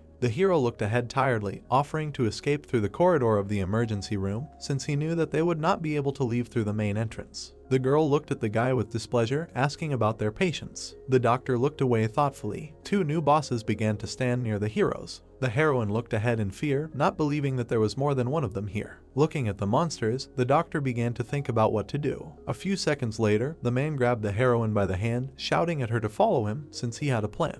The girl looked at the guy in fear, asking him what he was talking about. The doctor looked askance at the doctor, answering that they would hide in the reception area. The hero remembered the patients, realizing that if they tried to escape with them, those with mobility problems could be caught and killed by the monsters. The hero looked at the girl, answering her that it would be best to stay in the hospital and give it until the rescue team arrived. Confidently looking forward, the heroine understood that she could not leave the patients here. One side of the corridor was blocked by a monster. The doctor looked at this with incomprehension, not believing that even the registration area also had a boss. The girl began to look at the doctor, answering that there were more patients in this room. The heroine looked at the assistant, who was holding a wheelchair with a person and telling everyone to gather and bring to the room. Hospital. The monster quickly crawled along the corridor, looking for people. The body of the monster passed by one of the doors. The doctor placed a cart near the door, hoping that they would not be discovered. The guy looked at the door, thinking that he had not found them, but even if he had, he would not have been able to open it since the guys had thrown things at it. Approaching the girl who was helping the sick, the man asked her if she had managed to contact the police or the fire department. Holding the phone in her hands, the heroine answered that all the lines were disconnected and it seemed that the internet was not working. The man stood near the window, looking at it carefully. The hero looked at everything that was happening outside the window, thinking that the situation outside was no better. The heroine looked at the doctor, not understanding what was happening and why the monsters looked like those who had escaped from the movies. The hero calmly looked at the girl, answering that they were not from a movie, but from a video game. The girl looked at the guy in surprise, thinking what else he would say about this. The hero squatted down next to the girl, answering that he had played the game before, so he recognized the monsters. Thoughtfully looking away, the girl began to think about something. The heroine recalled the moments with her brother, realizing that she bought this game for Nate. The girl's gaze immediately filled with fear and anger. The heroine began to think how the game could be connected with Nate. Holding her hand to her chest, the girl's gaze began to fill with misunderstanding and fear. The doctor looked at her calmly, saying nothing. The hand touched the heroine's shoulder, and the guy himself asked her not to worry. The doctor looked into the heroine's eyes, answering that Nate should be with his teacher now, so he thinks he's okay. The girl looked at the floor with a sad look, thanking the guy for his support. The girl looked at her friend in surprise, asking why the monsters from the game appeared in real life. Anthony looked away, not knowing what to say about it. Suddenly, the patients began to look out the window, shouting that a helicopter had taken off outside. People with happy faces looked out the window, thinking that it could be a rescue team. Anthony, with a calm face, began to answer that this was a helicopter for bureaucrats. A helicopter was flying in the street in which government officials were most likely evacuated. Suddenly, someone's magic and power shot through the helicopter. A dragon began to fly in the sky, which was burning with fire from its mouth. All the patients looked at this in fear, not knowing what to do. A second later, people began to scream loudly, thinking that they would all die. The guy who was near Chloe screamed loudly that he did not want to die. Anthony walked around the room, asking everyone to calm down and saying that he was sure that the rescue team would come, so they could only remain calm until that moment. Chloe clenched her teeth in confusion, realizing that this was a failure since all the patients were in a panic, because patients with a psychological crisis are more vulnerable than ordinary people. The patients began to run in different directions. Someone began to break down the door. Anthony held a mop and looked at the door, asking everyone to step back. More and more cracks appeared on the wall. Suddenly, a monster's claw appeared in the room. The monster completely broke the wall, starting to walk towards the people. Anthony swung the mop, preparing for battle. The guy, looking ahead, asked the girl to look for an opportunity to escape while he distracted them. A few seconds later, the hero quickly, clenching his teeth, ran forward. The monster's force hit the guy's body. Anthony quickly flew to the side, opening his mouth from confusion. His eyes continued to look at the monster. The boss began to quickly approach the hero, thinking what to do with him. Suddenly, the guy's gaze fell on Chloe standing next to him. The girl with a confident look was holding a crutch and looking at the boss. Anthony screamed in fear and asked the girl why she did not run away. The doctor calmly looked away, asking to be silent.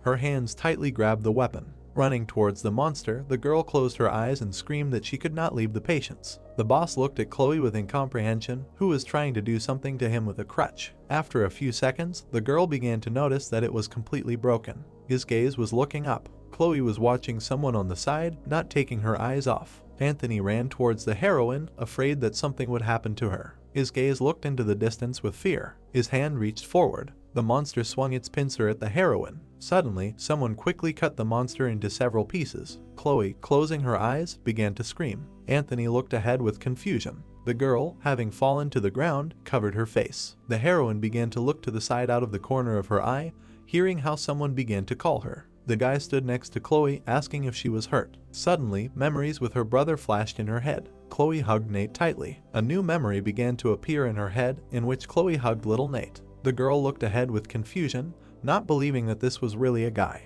The hero stood at the entrance to the room, confidently answering that he came to save him. The guy calmly looked at his sister, saying her name. Chloe looked at the guy in surprise, asking how she did it. Nate began to hold the girl by the shoulders, answering that he would explain everything later. The main character began to look at Anthony in surprise, asking if some monster attacked him. The guy handed the hero an item, which was a medium healing potion. Anthony looked at the potion in surprise, not believing that this was it. Nate waved his hands, explaining that it could be drunk or used as if it were in the game, and if the wounds were inflicted by monsters, then this item would heal him. The doctor looked at the potion. The guy pointed at the patients, asking the nurse if this was everyone who remained in the hospital. The hero looked at Chloe, explaining to her that he would quickly look around and get rid of all the monsters nearby so that they would not worry. A few seconds later, the hero jumped and disappeared. Chloe watched the guy go, not understanding what was even happening. Anthony looked at Chloe, offering to follow Nate and see what he would do. The guys in the hospital, hoping that they would get out alive. Nate ran fast, and everyone understood that their fate depended on him, since he was the only one strong enough to fight these monsters. A few seconds later, the hero saw another monster. His gaze confidently looked at the boss, and his hand held the weapon tightly. The monster was watching the guy. Nate's sword immediately pierced the monster's body. The guy's gaze confidently looked forward.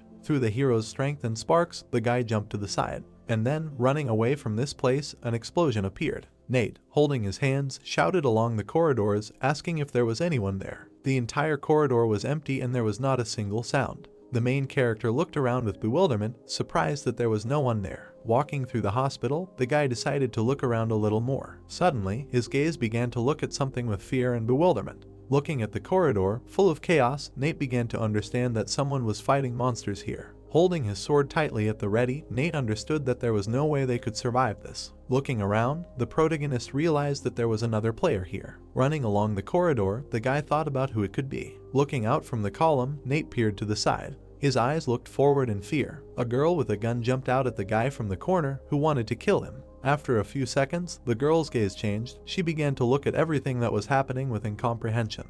Nate looked at her, opening his mouth in surprise. Laughing and smiling, the girl answered that she saw Nate at the competition, and now she attacked because she saw only the tip of his knife. Shouting towards the guy, the girl answered that it was her boyfriend from the quest. Nate smiled, looking at the hero, who was surprised that it was really him. The guy stood next to the girl and smilingly answered that he was glad to see him. The protagonist began to smile sweetly, looking forward. The hero laughed, holding his hand on his neck, not remembering these people at all. The hero's voice was heard from the hospital, shouting that he remembered them all and was just teasing them. Kevin waved his arms and looked at the guy, asking where the girl from his team was. Nate calmly answered that she was busy for now and they were going to regroup later. The hero looked at Amanda in surprise, asking if they managed to defeat the monsters that were in the hospital. The girl held her weapon with displeasure and answered that she had a skill that showed areas with a large accumulation of monsters, and it led them to the hospital, so they decided to hunt a little. Nate looked at the guys in surprise, asking about the sick. Kevin showed his fist and answered with a smile on his face that they helped them escape. The hero told his plan, answering that they created a blockade in the corridor and created a separate route that the monsters could not get into, and then led everyone to a safe place. Nate answered the guy with a smile and admiration that he was a real builder. Amanda put her hand forward, answering that she led everyone to the teleportation zone. Despite the fact that it was far away, the girl was looking for a safe path, which everyone used and escaped. Nate looked at the heroes with joy. The guys looked at each other, hearing Nate answer that they were both very good.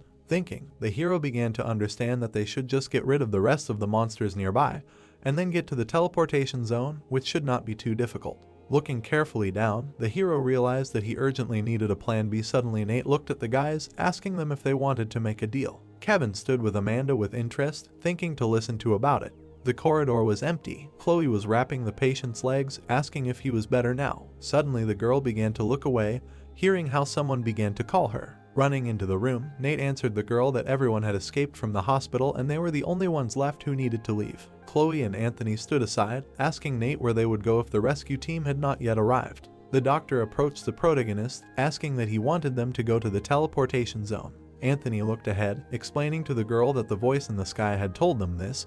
He said that people who did not want to participate could escape through the teleport. Nate approached the heroes, explaining that the nearest teleport was not close, but not very far either. Chloe looked at the floor with displeasure. Clenching her fist, the girl began to refuse, answering that some of these patients had difficulty walking and there were strange monsters outside, so it was too dangerous. The hero looked and encouraged the girl, answering that he would fight and protect everyone so they would be safe. Chloe began to scream, opening her mouth wide. The heroine held the guy tightly by the shoulders, answering that she was worried about him. Chloe stood next to the guy, saying that she did not know what kind of power he had or how he fought these monsters. With tears in her eyes, the heroine asked the guy to wait here for the rescue team. Nate looked at Chloe, not knowing what to say to this. The guy's eyes looked at the heroine with concern. The main character looked at the girl, answering that she also struggled every day. Nate looked down sadly, answering that she could act like it was nothing special. Chloe listened in confusion to the hero, who answered that she fought to keep herself together even when she felt like she was falling apart. Nate, his mouth slightly open, answered that he struggled just like you do every day. The main character confidently looked forward, answering the girl that he, too, had a side to him that she did not know about. Looking at his sister, Nate replied that he was also afraid of getting hurt, as they could face difficulties if they left. The protagonist looked ahead in fear, replying that when he returned home, he would act as if there was nothing special about it. Chloe looked ahead in fear. Her head dropped down, which was very strange for the girl. The heroine remembered the guy, realizing that Nate had always been a little child too. Chloe held her forehead with her hands, replying that they should stick together until they were safe. Nate, with a smile on his face, promised the heroine that he would do so. Turning to everyone, the heroine, with a smile on her face, told everyone to get out of here. Nate began to look for something in the system window. The protagonist showed the system window, offering the doctor to look at the route. Nate showed everyone the way, telling them that he had taken care of all the monsters nearby, so he thought they should leave as soon as possible, because it would take 10 minutes to get to the teleportation zone on foot and they should hurry. Thoughtfully, Anthony replied that the patients would need to stand and rest for a while. Looking away, Nate began to explain something to the heroes, but suddenly a message appeared on the system window. The looked forward in fear. The system window showed a message that the monsters would respawn in 10 minutes and then stronger monsters would appear. Nate, Anthony, and Chloe read this message in fear, not understanding how to explain it. The heroes looked at this notification in surprise. Nate thought in fear, thinking what to do, since it was impossible to get to the teleport with these patients in 10 minutes. Chloe looked at the guys with incomprehension, not knowing what the problem was. Anthony looked at the girl with concern, answering that all the monsters would return and, in fact, their path to the teleportation zone was blocked. The heroine looked away in surprise, not believing it. Lost in thought and separated from everyone, the hero thought about what they could do to prevent anything from happening. Nate squinted his eyes and could not think of what to do since he had never had anything like this. Someone touched the guy's shoulder. Anthony approached the hero and began to talk about the fact that there were only 7 patients and 4 of them could not walk. There were only 3 people among the medical staff, including him. They also had enough wheelchairs and he could prepare everything.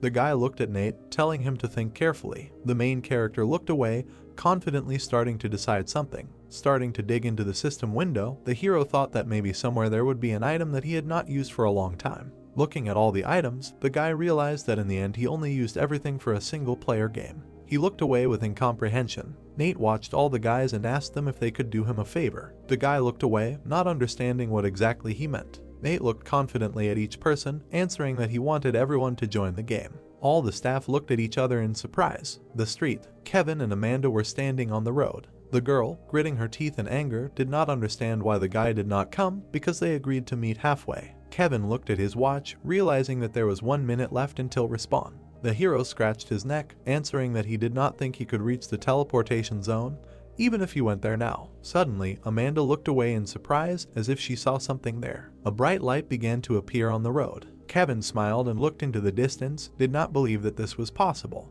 Nate, gritting his teeth, looked forward. Everyone began to understand that he used a buff to increase speed. All the patients and staff quickly ran forward. The hands held the torch tightly, which equalized the movement speed of other players, bringing them closer to the speed for 25 seconds. Amanda looked at Kevin in surprise, asking him how the buff could work on normal people. Everyone looked at Nate's team, answering that even level 1 players can temporarily run as fast as the Avenger if they use the leader's torch. The guys smiled and sighed, answering that the main character reminded them of the incident when they fought the Waham.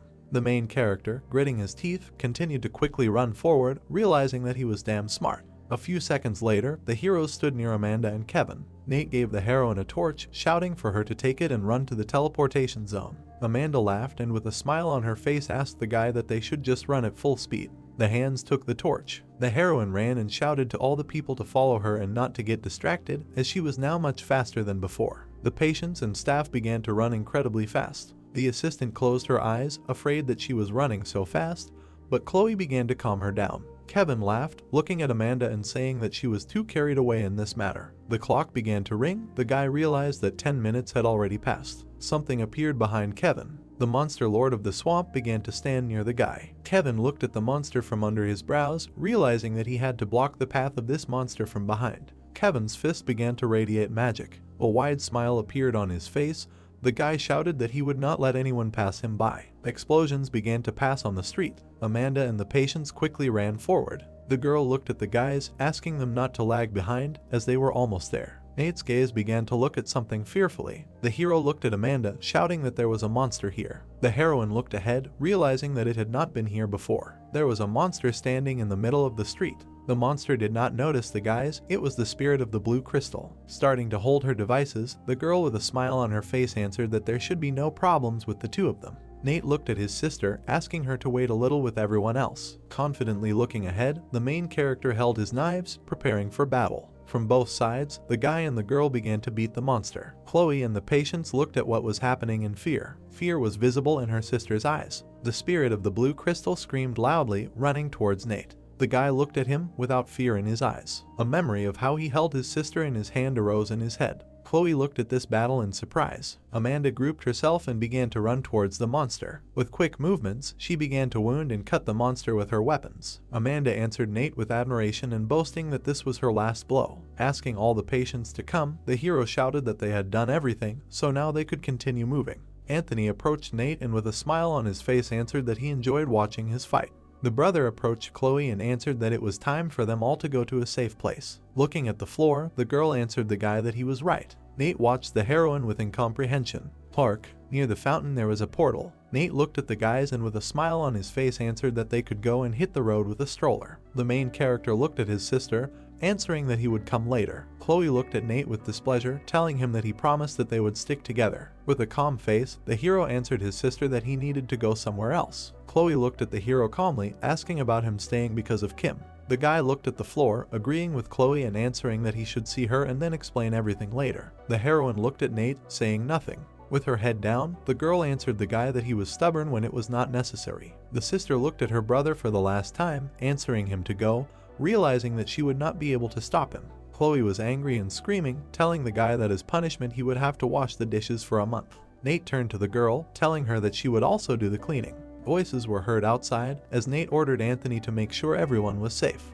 A few seconds later, the girl looked after the guy and Amanda. Chloe stood with Anthony, answering that she was wrong. With her head down, the girl realized that she was a little happy when she realized that it was time for the guy to go. Remembering the moments with him, Chloe understood that Nate was always an adult, even when it was hard. Remembering everything they went through, the heroine understood that she was afraid that she would not be able to support him as a parent should. Because of these moments, the girl was constantly worried. With tears in her eyes, Chloe answered that Nate told him that he had a reason to leave him and because of this she felt better. Sitting on her haunches, Chloe looked down, not understanding whether he would live or die fighting. Covering her mouth with her hand, Chloe was proud to see him so mature. Anthony silently looked at this, saying nothing. Sadly looking down, the guy answered that the girl is not only his sister, but also his mother. Chloe looked out of the corner of her eye at Anthony, who explained why she was happy. The hero remembered Nate's entire journey and answered that he had overcome his painful past and was now strong enough to forge his own path. Chloe was surprised to hear Anthony tell her that she had done a lot for her brother and now she prayed for his happy future. City. Kevin continued to fight the monster. The monster stopped for a second, starting to do something.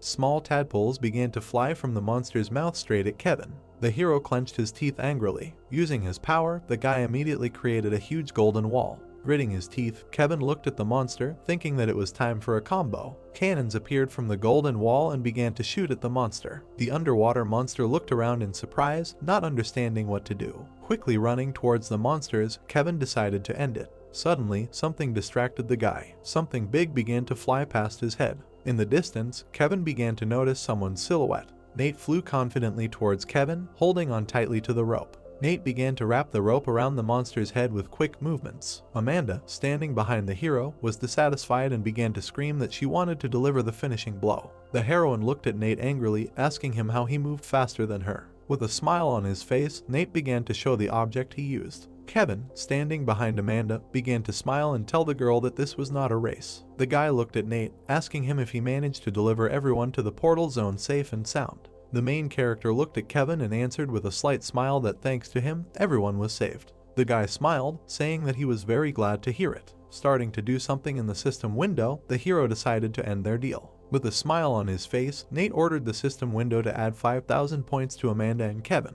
The heroes looked at the notifications that immediately came to them. Amanda looked at her system window with joy on her face, seeing how her rank increased. Kevin watched the guy, thanking him for the hunting points and answering that their deal was complete. The two heroes stood opposite each other and decided to add each other as friends with a smile on their faces. Suddenly, Kevin continued to look at the guy. Nate looked in surprise at the system window, which contained some kind of gift from Kevin. In one of the compartments, an icon of a glove appeared. Nate tried it on with surprise and admired it, since he knew that it reduced magical damage. Amanda looked at Kevin with displeasure, asking why he was giving away such an expensive item. Kevin remembered how Nate protected them from chaos, so he wanted to thank him for it. Nate looked at Kevin with confusion, who answered with a smile on his face that it was fun when there was a reward. Thanking the guy with a smile on his face, Nate agreed with his words. Kevin started waving at the guy and leaving to answer that his girlfriend was already waiting for him, but the hero answered fearfully that they were not a couple yet. Amanda laughed and answered with her finger that if they were not a couple yet, then something had already happened. Embarrassed by the memories with Kim, the hero answered that nothing had happened. Kevin began to look at Nate with a serious face, asking him to protect himself from chaos. The hero turned to the guy, answering that they ignore all monsters and hunt players. Nate thought, looking away, realizing that the goal of chaos is probably to kill the best players so that they can dominate the ranking table. Building. Kim ran down the street. The girl began to look away at the Shura's hotel with surprise. With confidence, the heroine understood that she had little time left and she hoped that she was not late. A huge dragon appeared in the sky. The ancient wise dragon began to slow down, reducing the pace. Kim looked at him fearfully, not understanding what to do. Looking closely at it, the heroine realized that this monster could only be found in the sanctuary of wise dragons. Looking around the location, the heroine began to think that perhaps this place was a top-level dragon hunting zone. A loud explosion was heard somewhere off to the side. Gritting her teeth, Kim began to understand that she had to act quickly before the zone was destroyed. The wind began to rise. Everything became stronger and stronger. Kim quickly ran forward. Her eyes looked fearfully into the distance. A little further away stood the monster. The monster did not see the girl. It was a stone dragon that was not susceptible to low temperatures and the effects of loss of consciousness. Kim gritted her teeth in anger, not understanding why this monster, resistant to magic, stood in her way. Using a huge number of skills, the girl began to kill the monster from different sides. Kim confidently flew at it, starting to create power. Not at all afraid of the monster, the girl began to say that she would beat it until something worked. The magic chains and axe began to bind the monster. The monster began to open its mouth wide. Kim did not stop, continuing to run at it. Thinking, the girl began to understand that with enough blows it was always possible to destroy it. The building. People were running in different directions, including Kim. The girl watched with incomprehension as people left the hotel, but she could not understand why they did not hide there. Someone began to call the girl. Kim's frightened valet began to run up to her, asking what she was doing there. Kim looked at the servant with incomprehension, answering that she arrived on a motorcycle, and then the heroine began to ask what happened to her parents. Kim gritted her teeth in displeasure, listening to the hero answer that he did not see his parents leaving the hotel, so he decided to call them. The girl began to quickly run away, shouting at the servants to run with everyone else to the green teleport zone. The hotel. The heroine began to walk around the hotel. Looking around, the girl saw what a mess there was. Kim, dissatisfied with something, began to look away. There was a silhouette behind the girl. The monster, the wise dragon's disciple, began to create power. He began to direct his entire magic ball at Kim. Using her power, the girl did not succumb to magic. Her gaze angrily looked forward. The girl remembered moments with her parents, not understanding why she was desperately trying to save people who hurt her. There was a water cube on top of the monster. A few seconds later, the fountain began to pour, taking the monster with it. Kim continued to run forward, trying to find her parents. In one of the directions, there were exactly the same creatures. Confidently looking at them, the heroine began to run. A spark appeared in the hotel. With her power and magic, the girl cut the monsters, not letting them do anything. Fiery horns appeared on Kim's head, and her gaze was confidently directed into the distance, realizing that she must find her parents no matter what, since she did not want them to die. That's how this video ends. If you have sat through to the end, please don't forget to press the subscribe button and leave feedback. See you in the next video.